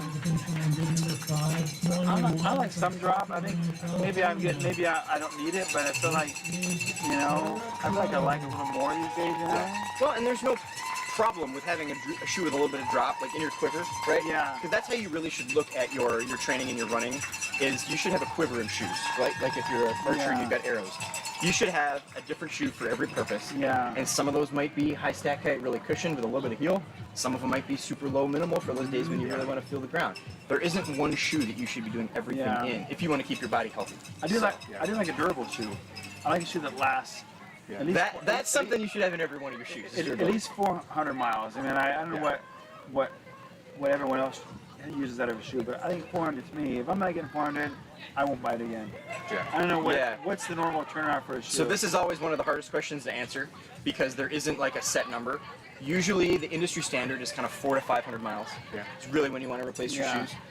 That's changing a little bit with the onset of like newer materials, you know, like with Pebax and some of the stuff we're using. They last a little bit longer. Yeah. The industry standard hasn't changed that much, but usually if you're not getting at least 300 or 400, something's going on. Like it's not the right shoe for you, or you know the durability wasn't where it should be. And then the other thing too is a lot of people don't want to replace their shoes, or they don't think they're worn out until like the outsole's starting to wear. Yeah. The midsole was gone a long time ago. Well, If you're starting to see outsole wear, right? Also, I've noticed on 100 milers, if I get a new shoe and wear for 100 miles, that shoe won't last 300 miles. If I wear 2 new pair of shoes on 100 miles and split them, both shoes will last longer than 300 miles. So if I wear one shoe, so I've heard a story about you need to switch out your shoes because you need them to like retract. So this is one of those things it's more true of like the older materials. We're using like EVA, sometimes need a little bit of time to recover. It's less true of newer materials, but I still hear stories of exactly what you're saying of that working for people. Seems like that was the case where if I wore 100 miles, the shoe wouldn't last because it's flattened out or something. You know, we had to switch them out. It's supposed to be better. Well, and the other thing too is like, you know, this new super shoe category, right? That's using revolutionary materials. There's people out there doing their everyday training in those and expecting them to get the same mileage of like, blow them out. And it's not the way that it works. Like you're gonna get much less mileage out of those types of shoes because they're made for race day only, right? Is that are these super shoes? So this one's kind of a combination of both. Yeah. This has a little bit of Pebax in it, but it's also got some of our Ego mixed in there as well. It's like a dual layer. Yeah. But then, you know, sandwiched between there is that carbon plate. Yeah. So it's really kind of a combination of all of those things. And so it's kind of in one world, but it kind of lives in the other as well. Got it. So it's a good combination of everything. Okay, good. So you can wear it for race, you can wear it for training or for a race. It would still kind of in our category be positioned more of a race day shoe just because of that aspect. But you're going to get a little bit more mileage out of it than you would out of something that's like purely race day. Yeah, yeah. I'm going to go get a quiver of shoes now. That's exactly it. That's the buzzword of the year, quiver. Yeah, quiver. Yeah, I feel like I've been like sliding myself by just running the same shoe the whole time. Yeah. I think I have 2, and then they bust out, and then but Yeah. like. I get scared too. I get nervous like that I'm gonna change and then it's gonna suck. Right. Or I'm gonna it's gonna cause some weird pain that I don't know about. I But just have never. if you train in it, then your body's gonna figure it out, and that's gonna make it even better, right? Because you're Yeah. gonna train those muscles in a different way, not in a race day setting where you Exactly. you can pull out if you need to, and Yeah, I mean the whole adage is that you never get a new shoe like within a few days of race, right? Yeah. And it's true to a certain extent, and a lot of it has to do with you just never know what you're going to get in that new shoe. Yeah. It could be the same exact shoe that you were wearing, same color and everything, and it foam just spray. not fit quite the same way. Yeah, built on a Friday. Yeah. Exactly. You just never know, man. Yeah, dude. That's true. Yeah. Didn't feel like doing it right that day. But on the other end of that spectrum too, like I've been with Ultra for quite a while. I've got 12 years when and I started out working on the East Coast. And I have an interesting story that I always tell when people say, oh, I shouldn't get a new shoe right before the race, right? I'm like, yes, that's true. However, I have a story about a guy. You're familiar with the Disney, the crazy thing that they do where they run all the different races, different disciplines over a few days. Yeah. So there was a guy doing the Dopey Challenge. He flew in to Orlando to do the Dopey Challenge, which is 5K, 10K, half marathon, marathon, like all in succession. Wow. And he lost his shoes on his flight. Oh no. So he was coming into the expo saying, I'm going to run all these races and I don't have my shoes. Oh, wow. And his buddy that he was traveling with had a Lone Peak. And that's what he was going to run in. And he was like, do you recommend an Ultra? And this was like, so many red flags were going up, right? Like, what did you train in? Why are you, wanting to switch at this moment? Why don't you just go get exactly what you had? Where did you get the shoe that they don't have it? Right. So Florida, of all places. I mean, well, and he could have easily gone into the expo and got the shoe that he had because Asics was there. He was running in an Asics shoe. Yeah. And he was like, no, my buddy swears by the shoe, and I want to give him a try. And I literally gave him all the disclaimers. I was like, we say, please don't do this. I almost went as far as to making him like sign a waiver saying, I told you not to wear these for the race. Yeah. So, because there was a lot of things different about the shoe he was coming in with versus the one he was going into, right? Yeah. Sure. Because this was at a time early in our life where every other brand was nothing like us. They all had really tapered toe boxes. They had high heel raise. Yeah. The shoe that he was coming from had so much stuff going on in the midsole that was preventing his foot from moving. That going from that to a Lone Peak was going to be like different worlds. Wow. So I went through this huge and even spiel on, with on him. pavement, it's Right. not pavements. And after all the explanation, he's like, I'm gonna do it. And I'm just like, I warned you, man, but I'm glad for you to try it. Yeah. A few days later, he comes back, and I was like, oh, here it comes. He's gonna come tell me all the things that went wrong. And it was the exact opposite. Yeah. He had a PR. He had run every race. He felt better than he'd ever felt in his life. So you never can just say, yes, don't ever do X thing, right? Because there's somebody that did it and had success. Yeah. So. Yeah. Yeah, so you really can't tell. You just can't. It really just comes down to each person, and this is why it's hard to, anecdotal information is difficult, right? Yeah. Your buddy runs in this shoe and he loves it. Yeah. Your buddy runs in this shoe and loves it. Right. That doesn't mean you're gonna like either of those shoes. I think every year I have a different company shoe. I've never found a shoe that I've loved for very long. Yeah. Well, and the thing too is like, it's like the car industry, right? Regardless of the new model year, there's gonna be a new version. Yeah. That's why actually there's a few shoes in our lineup, like the Lone Peak, like the Olympus, that are on a little bit longer lifespan. Yeah. Some of our shoes are 18 month, even 24 month. Just so if you find a shoe that you really love, you don't have to get a different version of it the next year. Yeah. That's always nice. Then you like, I got my 4 or 5 pair. Yep. Because they're gonna be gone, and then what are you gonna do? Yep. And you just never know what's gonna happen too. So. That's great. So you guys have a booth over here. I see. We do. Yep. We've got all kinds of demo shoes out there for anybody that wants to come try something on. Got them right here. Yep. Everybody's trying them on and walking them around. So yeah, it's definitely a good time to come try something new. Yeah, to try something out here. For Awesome. sure. Well, I hope you I've got a whole quiver over there. Quiver. Is that a quiver? Yeah, You have to wear brand new ones. You have brand new ones over there too? We've got lightly used. We've gotten some new models that have come in the past few weeks for his demos that only have had a few runs put into them. Are you selling any of these? We're not selling anything, no. Let Fleet Feet's down the road. Exactly, yep. We partnered with Fleet Feet Folsom Roseville for like sponsorship of this event, so that's definitely where I'd send you. They would have them. Yeah, they've got quite a wide selection there. They don't carry that specific one. They can order anything for you though. Yeah. You gonna get a pair? I'm kidding. Have you tried to run, Adam? Yeah, I just hit it up on the sidewalk over here. Yeah. Yeah, I like it, dude. You were jumping in the air? It felt really good. It felt really good. And coming from the Lone Peak, it's like, yeah, I wish I would have had these last weekend. It's like a better Lone Peak. Yeah, I feel like too. It feels like it's there's a little bit more shape to the bottom.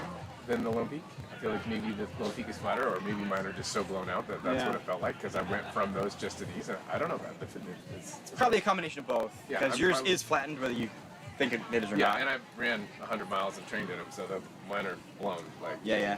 Well, and the thing too is like it's a little higher stack height, and anytime you go up in stack height, you're going to get a little bit more of that roll built into the shoe. Yeah, your foot goes down, which it feels comfortable. Like if you were to pair like the Superior to the Olympus, the Olympus like looks like it's got that rocker built into it, which it has a little bit of it. Because at a thick stack height like that, that needs to be there in order for it to be a comfortable toe off for you. Okay. Yeah. Got it. Yeah. Superiors. Thanks for sure. Yeah, I think I wore the Superiors years ago. One of my first ultra running shoes, I was wearing those, and they were nice, you know. I wore Lone Peaks. I wore Lone Peaks up until a 3.5 model. Yeah. And then something happened with them, and the 4 didn't fit me well, or something was weird about the 4. The past few years, the Lone Peak has been one that we've been very careful to not change too much each season. Ever since like the 6, and we're into the 9 now, it hasn't changed very much at all. Because, when you got something that works, you don't want to deviate from it too much. Yeah, it happens a lot where you get a good shoe and all of a sudden it's different and it's like, what the heck did they do that for, you know? I mean, Yeah, and the Lone Peak is one of those that's got such a following that you don't want to mess with it. Yeah. The interesting thing that we've done with that one in the last couple of seasons is there's now a Lone Peak Plus version of it that you can get at select retailers. Oh, wow. The Plus has a Vibram outsole. So you're going to get that, well-known Vibram traction. Yeah. Other than that, the rest of the shoe is exactly the same. What's on them now? This one's got Vibram as well. Okay, There's certain models in our lineup that have always had Vibram. Yeah. The Lone Peak is one that has never had it before, and so now it's available in both. Yeah. I always you gotta watch it. This is nice. I like how it's continuous. Sometimes if it's not continuous, then these things can pull off. Yep. This one's got a special version called Light Base, which it's a thinner layer of Vibram, but still as durable as the standard ones. Yeah. Shoes like the Olympus have Max Track. Yeah. I'm sorry, Max Track is our proprietary one. Yeah. The Olympus has like the highest quality version of Vibram on it. Try it on a little bit. Go for it. These are kind of prepping, getting sure. them warmed up, Yeah. So You're gonna like them. Yeah, I'm worried I may like them too much. Yeah. You're gonna buy some. We can hook you up if you like them too much. There's not liking them too much. Yeah. So cool, awesome, man. So thanks for being out there. Yeah, for sure. Thanks for having me on. All right. Yeah, we're just hanging out, waiting for we said a lot more runners should be coming in. The 50K. I mean the bulk of them. Dylan, do we know how many 50Ks there was over 100? Wasn't there? Yeah, I'll look it up here. Anyway. Very cool. Well, I'll leave you guys to it. I'll stop by again later. Thanks. Thank you. Let's see who's where, huh? Yeah, let's figure out where we're at. Oh, yeah, you gotta try these things on. Yeah, they look pretty good. These are nice.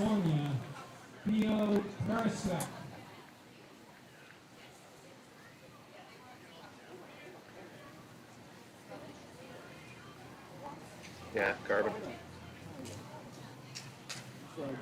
They're pretty nice, huh? They're really nice. I had some carbon. I bought some. I forgot the name of it just now. I forgot the name of it. I had a carbon. I didn't know. Like a road shoe? Oh, it was a trail shoe. I forgot the name. I didn't really know. I didn't know that trail shoes had carbon until today. Yeah. I thought it was just a road thing. Yeah, no. I mean, I only had like rock paste was the old thing. That wasn't for a springiness. Carbon's like for springing up. Yeah. I guess it acts like a rock plate anyway. Yeah, it's like both, you know. Yeah. And a Speedland is what I have. Okay. And it has a carbon plate that goes inside, but you can take it out. Yeah. And the toe of the carbon plate is differential, so it's connected in the back with the front. It's kind of like split in the middle, so it can kind of like the toe, the big toe can do one thing, and the other toes can do something else. So that's cool. Pretty interesting.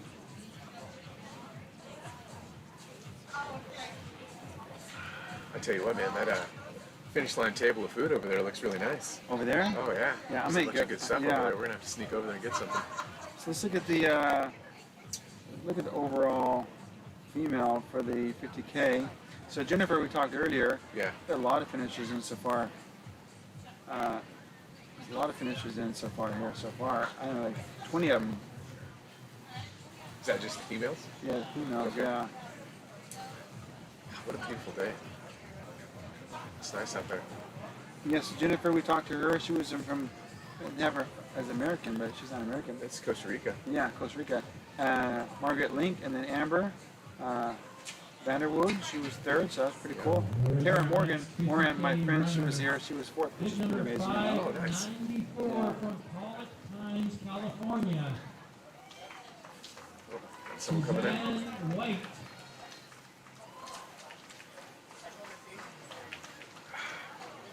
There's only 3 jam bars left. I know, you can have I need something else. Yeah, something else. Maybe some. I did have a burrito earlier. Oh, did you? Yeah, they have burritos over there. Oh, I'm going over there to get a burrito. Yeah, they have those. Yeah. We talked to Brian Miller. We talked to Noah Perry, who was third. Yeah. Andrew Ferrer was second in the 50K. So nobody.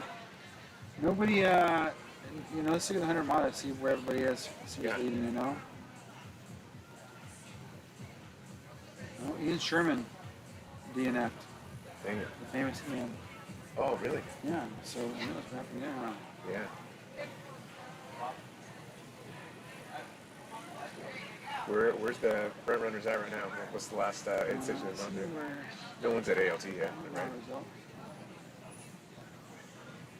Or I mean, not ALT, Overlook. Something is up here. Oh, I see how to go here. Don't break it. No, we need to get the board. Okay, so let's We need a teleprompter up here with all that. I know. So we could, I was thinking like I need a big flash screen for next Julie, year. where are we at, Julie? So I can read it, you know? Let's buy some Yeah, stuff. so no hands. The runners for Ernest Mills have gone through no hands at hour 7:03, so that was probably 16 minutes ago, maybe, you know? So yeah, still the St. Colton's in the front. Yeah. But 2 minutes behind him is Jacob, with Jacob's catching up, and then Kyle Roberts is a couple minutes back of him. So yeah, there's. So everybody's tight right now. It could be this is anybody's race, really. Yeah, they're all close together. Yeah. They're all close together for the men. And it's pretty runnable from right there. You'll get over that. And women are not too bad either. The first two are 4 minutes apart. They're at Overlook. Nice. As of 8:45 hours, so half hour ago, they should be going down. They should be crossing new hands pretty soon. Yeah. Lindsay and Kimberly and Samantha. So yeah, people are moving. It looks like the same kind of same people, but the women are pretty close together too, especially the first two. Yeah. They're 4 minutes apart, so which isn't. That's I mean, how far? It could be. They're running pretty fast, so 4 minutes. Yeah, you know, I mean, they could be. That's a mile or apart. something, Yeah. If it's 8 minute mile. Yeah. So. Even if it was 10 minutes, I mean, that's still a good distance where you're not going to see them. Yeah. Trying to think, where would you even going down? I guess there's some. No, there's not really anywhere down Roby where you'd be able to see long enough. There's the very top where there's no trees. Like right when you dump out of the switchbacks, you can kind of see far, but there's it'd be really hard to see somebody on that section. Yeah. And then So how about Dylan? We need some more people to talk to, but also I may roll down the side of this tent, just the top half. Yeah, maybe we'll take a quick break and we find somebody.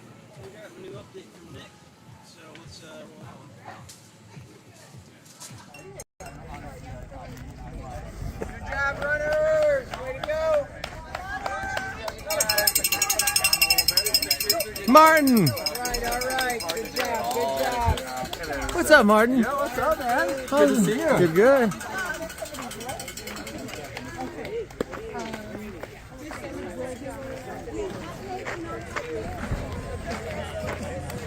Good job.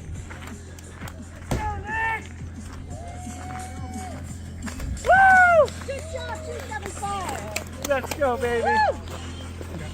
All right, Booyah. well done. You need water or anything? Yeah, I will in a sec. How's the aid station been? Excellent. Woo. Get a little toasty. Right? You know that. Hey, Nick. Hi, oh my gosh! Hi, sweetie. Party time. Water, sir. Sandwiches are here, by the way. Oh, thank you. The sandwiches are here. Good job. Go, Nick. Woo! Good job, 275. Let's go, baby. All right, Booyah. well done. You need water or anything? Yeah, I will in a sec. How's the aid station been? Excellent. Woo. Get a little toasty. Right? You know that. Hey, Nick.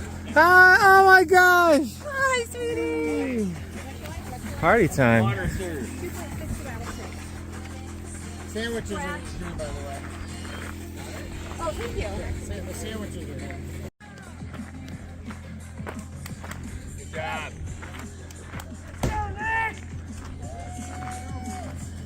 Woo! Good job, 275. Let's go, baby.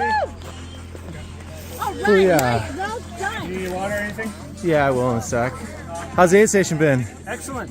Woo! Getting a little toasty. Right? You know that. Hey, Nick. Hi, oh my gosh! Hi, sweetie. Party time. Water served. Sandwiches are here, by the way. Oh, thank you. The sandwiches are here. Good job.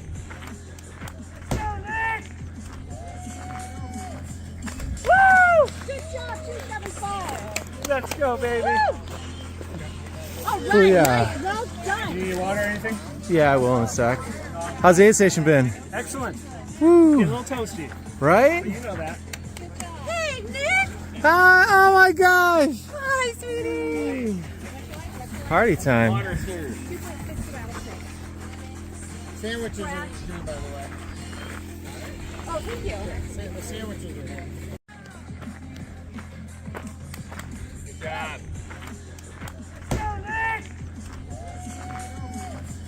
Woo! Good job, 275. Let's go, baby. All right, Booyah. well done. You need water or anything? Yeah, I will in a sec. How's the aid station been? Excellent. Woo! Getting a little toasty. Right? You know that. Hey, Nick. Hi, oh my gosh! Hi, sweetie. Party time. Water served. Sandwiches are here, by the way. Oh, thank you. The sandwiches are here. Good job.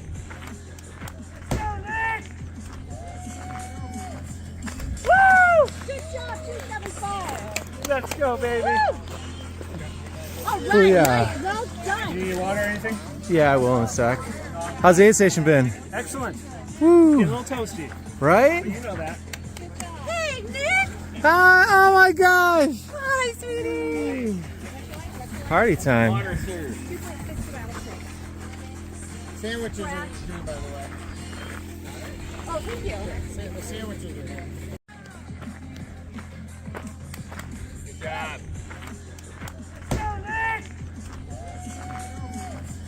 Woo! Good job, 275. Let's go, baby.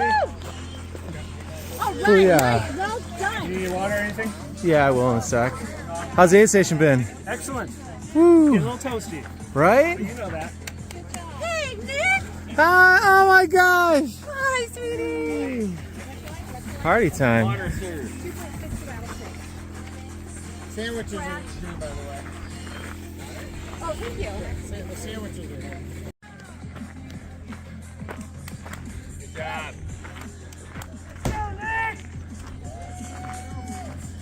Woo! Good job, 275. Let's go, baby. All right, Booyah. well done. You need water or anything? Yeah, I will in a sec. How's the aid station been? Excellent. Woo! Getting a little toasty. Right? You know that. Hey, Nick. Hi, oh my gosh! Hi, sweetie. Party time. Water served. Sandwiches are here, by the way. Oh, thank you. The sandwiches are here. Good job.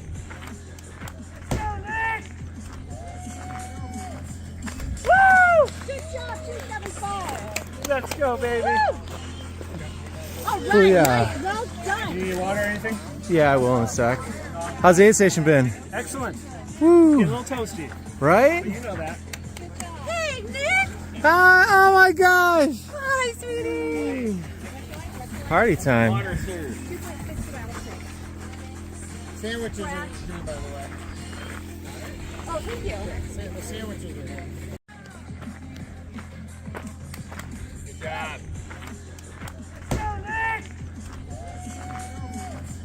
Woo! Good job, 275. Let's go, baby. All right, Booyah. well done. You need water or anything? Yeah, I will in a sec. How's the aid station been? Excellent. Woo! Getting a little toasty. Right? You know that. Hey, Nick. Hi, oh my gosh. Hi, sweetie. Party time. Water served. Sandwiches are good, by the way. Oh, thank you. The sandwiches are good. Good job.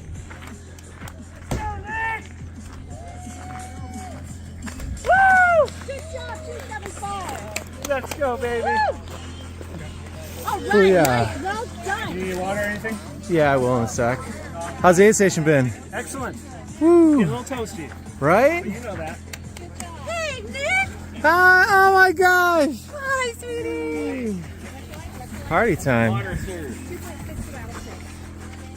Sandwiches are good, by the way. Oh, thank you. The sandwiches are good. Good job.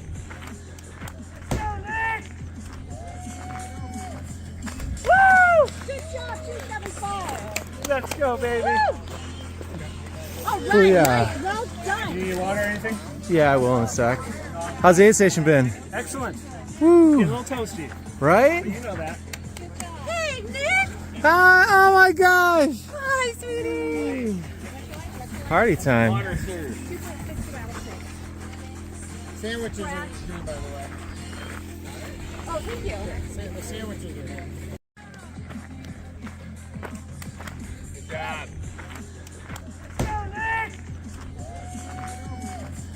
Woo! Good job, 275. Let's go, baby.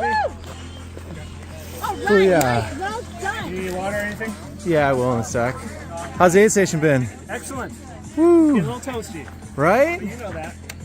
Hey, Nick. Hi, oh my gosh. Hi, sweetie.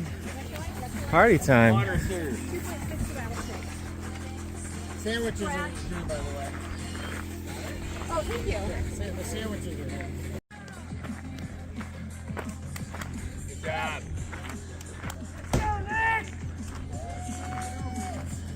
Woo! Good job, 275. Let's go, baby. All right, Booyah. well done. You need water or anything? Yeah, I will in a sec. How's the aid station been? Excellent. Woo. Get a little toasty. Right? You know that. Hey, Nick. Hi, oh my gosh. Hi, sweetie. Party time. Water served. Sandwiches are good, by the way. Oh, thank you. The sandwiches are good. Good job.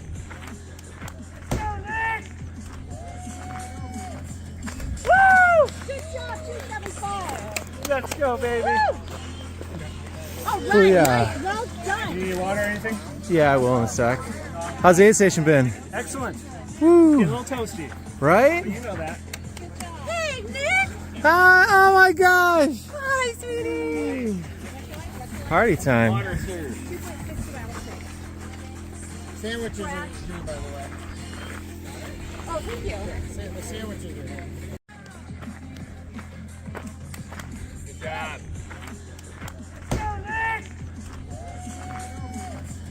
Woo! Good job, 275. Let's go, baby. All right, Booyah. well done. You need water or anything? Yeah, I will in a sec. How's the aid station been? Excellent. Woo. Get a little toasty. Right? You know that. Hey, Nick. Hi, oh my gosh. Hi, sweetie. Party time. Water served. Sandwiches are good, by the way. Oh, thank you. The sandwiches are good. Good job.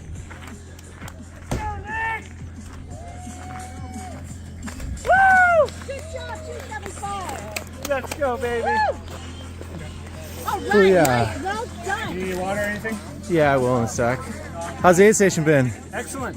Woo. Get a little toasty. Right? You know that. Hey, Nick. Hi, oh my gosh. Hi, sweetie. Party time. Water served. Sandwiches are good, by the way. Oh, thank you. The sandwiches are good. Good job.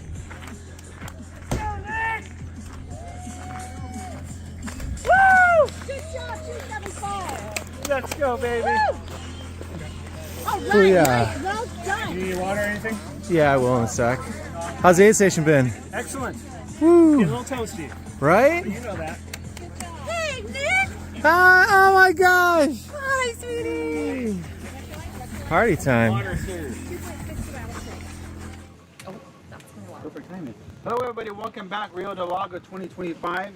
It's 12:30 in the afternoon. A lot of our 50K finishers, we have a lot in so far. There's a lot to go still. So, but we are here with the Trail Sisters.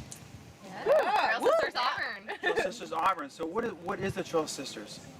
It's a women's running group that meets up every first Sunday of the month in Auburn at Overlook, and then every other Sunday or Saturday we just kind of post on Strava different runs, and we encourage all women in all paces to get out there. Is it other chapters in different cities, or is it like a? It's like a. Okay, good. Yeah, all over the U.S. and other countries too. So check out Trail Sisters. They have an app, and then a lot of them have like different Strava and Facebook groups. So you guys are meeting twice a month, it seems like. Most more. weekends. We're more. Yeah. Well, we had to train. Yeah, we train together. And did so you- every weekend, and then a couple of us will get together and kind of post additional runs throughout the week. And did you meet on Trail Sisters, or were you friends? We all met. We all Trail met Sisters. Trail Sisters. Yeah. That's amazing. Yeah, because when I first started running, I ran with a local, one of the Auburn running company, you know, and they had a Thursday run, and that's where I met someone that was right in my range, age, and in the distance, and it was just fun to.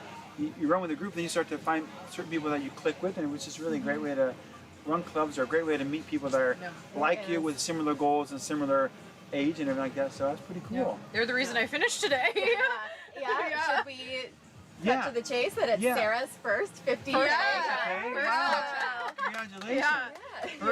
Yeah. First ultra. Yeah. Super stoked about it. Have you The done mar- farthest she had done was a half marathon. Yeah. Really? I So did my that first half this April. That was a long. Until we roped her in, and now. Who needs marathons anymore? I just right? figured we'd just skip it. Yeah. Why do a marathon? Right. Well, it's when you can do this. Wow. I know you can't go back. And marathons No. are like just for like training. Right. That's just a long So, run. so what's your name? Deanna. And what you all did the 50K? Yes. We did. We all did, yeah. No, we did the 100. We're already done. You're on break. You got to go back. Yeah, right. This is our aid station, yeah. Okay. Yeah, so all you, 50K. and you are I'm Sarah. Sarah. Yeah. Yep. I know Tara. Tara. I'm Robin. Robin. Okay. And who? You got different. You all came in around similar times, right? Give or take, yeah. And anybody place anything? I got third in my age group. And I Tara. just got third also. Aren't is- these Yeah. cute? Look at those, the cutest little I tiny know. things, you know? They're so cute. Wow, that is fun. Yeah. Yeah. Very super Super stoked cute. place, yeah. Yeah, first one. Yeah, Now I was you're- like, just now gonna you're keep hooked. going. Well, Yeah. if you're trying to get your first one, get a medal, it's like, okay, now you gotta, that's serious, you know? I guess. Now we got a collection. Yeah. You're natural, so. So, these are nice medals, aren't they? They're made by Sam Yeah. Brazen. Yeah, these Sam are that made, really These same are guy that super made ours. fun. They did? Yeah. These are really nice. Yeah, I they're like cool. them. Yeah. So I got the idea from Julie to do our Oh, medals very for cool. the day, so Nice. yeah. Yeah, they're awesome. Yeah. Super sick. Yeah, so awesome. So you guys got, what's next on the agenda for you guys? Any races more this Well, year? they're Just laughing tell us, because Robin. I'm trying to gently peer pressure all of them to run AR50 with me because I haven't run a 50 miler yet, and so I'm trying to rope them all It's into so long it. from now. It's a great course, and it's Yeah. if you like, it's pretty much this plus a little bit more. That's what they say. It's just I mean- a tiny little bit. She said, It's yeah. like barely. Right. I mean, you go to Granite Beach, it's a terrain. You just go up, and you go to Auburn. And then you're Right. done. Yeah. All right. So we're working on it. There's a small hill at the end. It's not a big one. It's just a small one. It's It's fine. a small. We've done it in our training runs. Yeah. Area 50 is fine because the weather got nice and it's warmer. It's a great time of year. Yeah, it's a great time of year. And it's. I mean, I think is this the? Does it start here? I forget. No, it starts. I forget where it starts. Do you We know where haven't it's really done a lot of recon yet. Yeah. I should probably research It's more of it. a concept for us at the But- moment. Winging it. Yeah.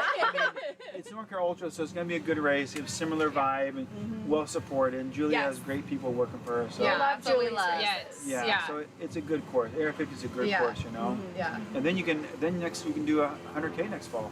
Right. Yeah, you got 4 months to convince us. Yeah. We're gonna start with the 50. We'll Okay. see.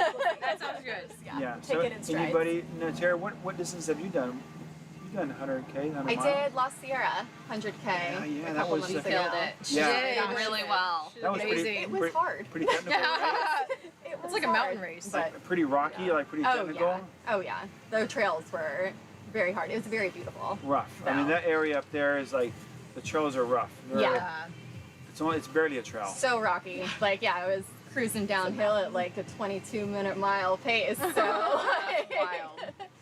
Yeah, that sounds rough. Yeah, but it's a good course, so you know, Yeah. like Run Club, you know. Yeah. So 100K for any of you guys? Have you guys done other Not distances? yet. No. All right, one day. We'll rope you Yeah. for next year. Yeah. Well, you know. You This is the yeah. beginning. Yeah. Yeah, that's awesome. Well, I suppose it's fun to be with your friends. Yeah. It's You the know? best. This is the first race I've done with friends, and it was like way made it- better. yeah. Did anyone stick together, or was it like everyone with the Deanna and I stuck together the whole we whole lost way. each other at the last mile. Yeah, I won't go just into at the end. details. Well, somebody lost somebody. Yes. Yeah. Deanna went on ahead.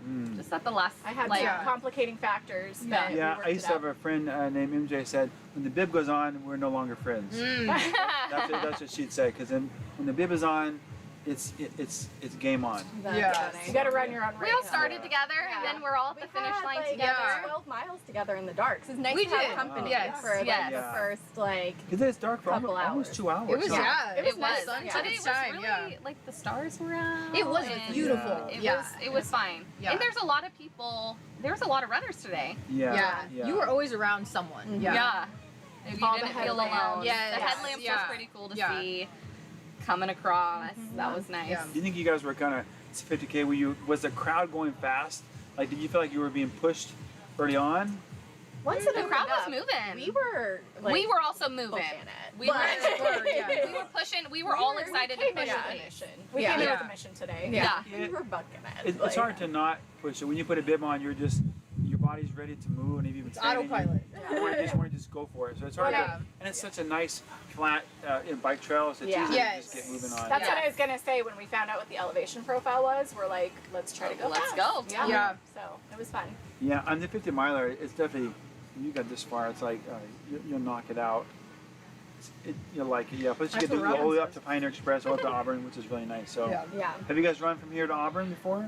Not Probably yet. have We've to. done. We did Probably Rattlesnake sections. to Auburn. Yeah. Rattlesnake to Overlook and back. We Yeah. did like a big long We're run. kinda, we take little sections all over the area. Yeah. Yeah. But I'm sure we pieced them together at some point. Yeah. That's what's great about Trail Sisters is we kind of like switch up where it's at. So get to know different people's. There's like I think like 6 or 7 of us admin that like host the runs. So we all have different ones that we know, and then it gets people out learn to the different trails trails. that way. Trails, Yeah. Have you ever been out of town on vacation somewhere and like looked up at Trail Sisters and like have you ever done something? I did in San Diego, and then but there wasn't any run the weekend I was going. Yeah. They only do runs once a month in San Diego. Yeah. So, but there's opportunity. It's good to try. There's yeah. like a San Jose Trail There's Sisters Marin. group. There's a Yeah. Marin. We've had a couple Yeah, Marin Marin girls We've come, had a yeah. couple people Yeah. come. Yeah. Yeah. Yeah.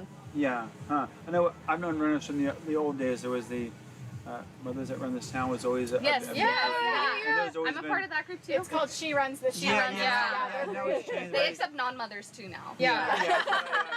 Right, so you hang out with, I mean, it was like, I know it's always well supported and well. Yeah. It's always been such like a mentor group. Everyone's helping each other. You can Yeah. help and move and help with, just life. I think it's a good way to be supportive with each other. For So, sure. Yeah. It's a great group. It Awesome. is. Well, congrats to all you guys. Thank you.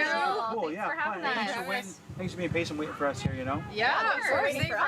Yeah. I was taking my time coming in. Yeah. No, but awesome. Good job. A nice little for your desk. Little, Yeah, you already display it. Paperweight? Yes. Yeah.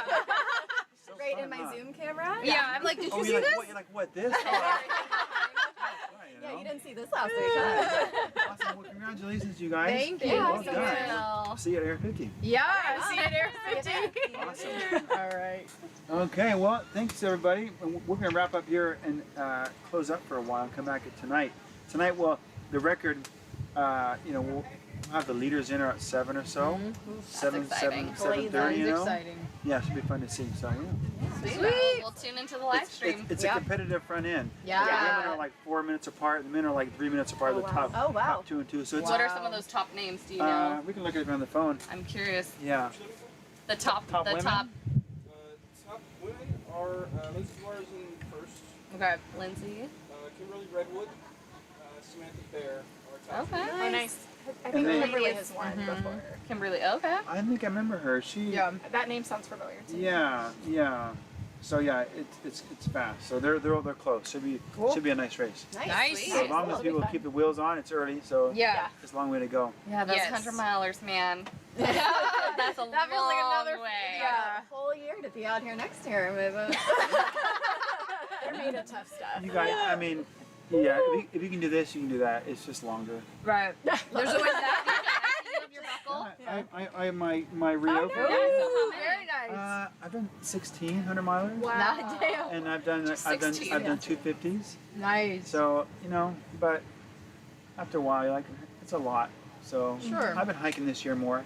Okay. Trying to take a little bit of a break. And just enjoy nature. Yeah, because the intensity is like, you can do it for so many years, and your body's like, you need to ebb and flow with running. Yeah, so, totally. Well, and mixing yeah. it up a little bit, Yeah. I think is really helpful. Yeah, so I'm doing more hiking this year, but I'm still running, still trying to get into longer races, and we'll see how it goes. Nice. Awesome. Sweet. All right, you guys. Thank you. We'll see you at the next meeting. Yeah, I'll see you soon. I'm gonna try to get up. Yeah. It's the hard part, right? Yeah. I'm trying to get back up. Thank you so much. Nice to meet you. Yeah, you're here for a while, huh?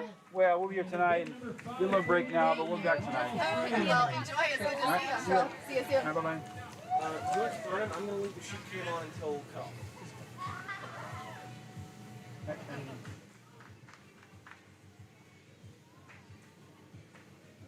Yeah, that's fine. We'll be leaving here like 20 minutes or something.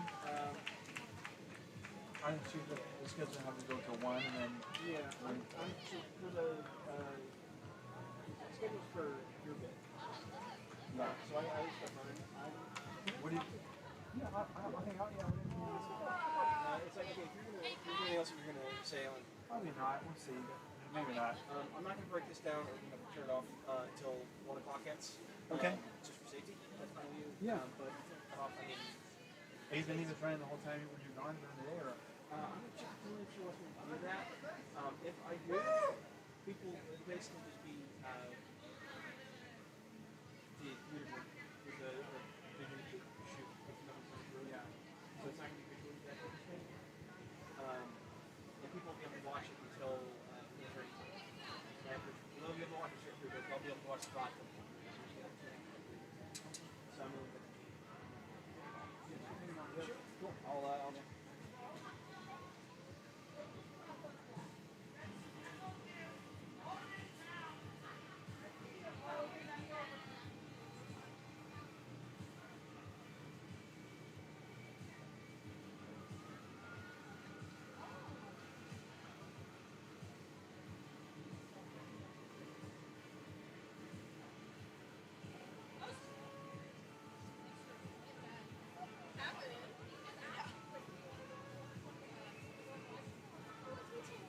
I appreciate that. All together. Oh, thank you for throwing that away. I know him from my local. Oh. He lives in Colfax. He's on the board of our local. Oh, he's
Sacramento, California, Hiroko Furukawa.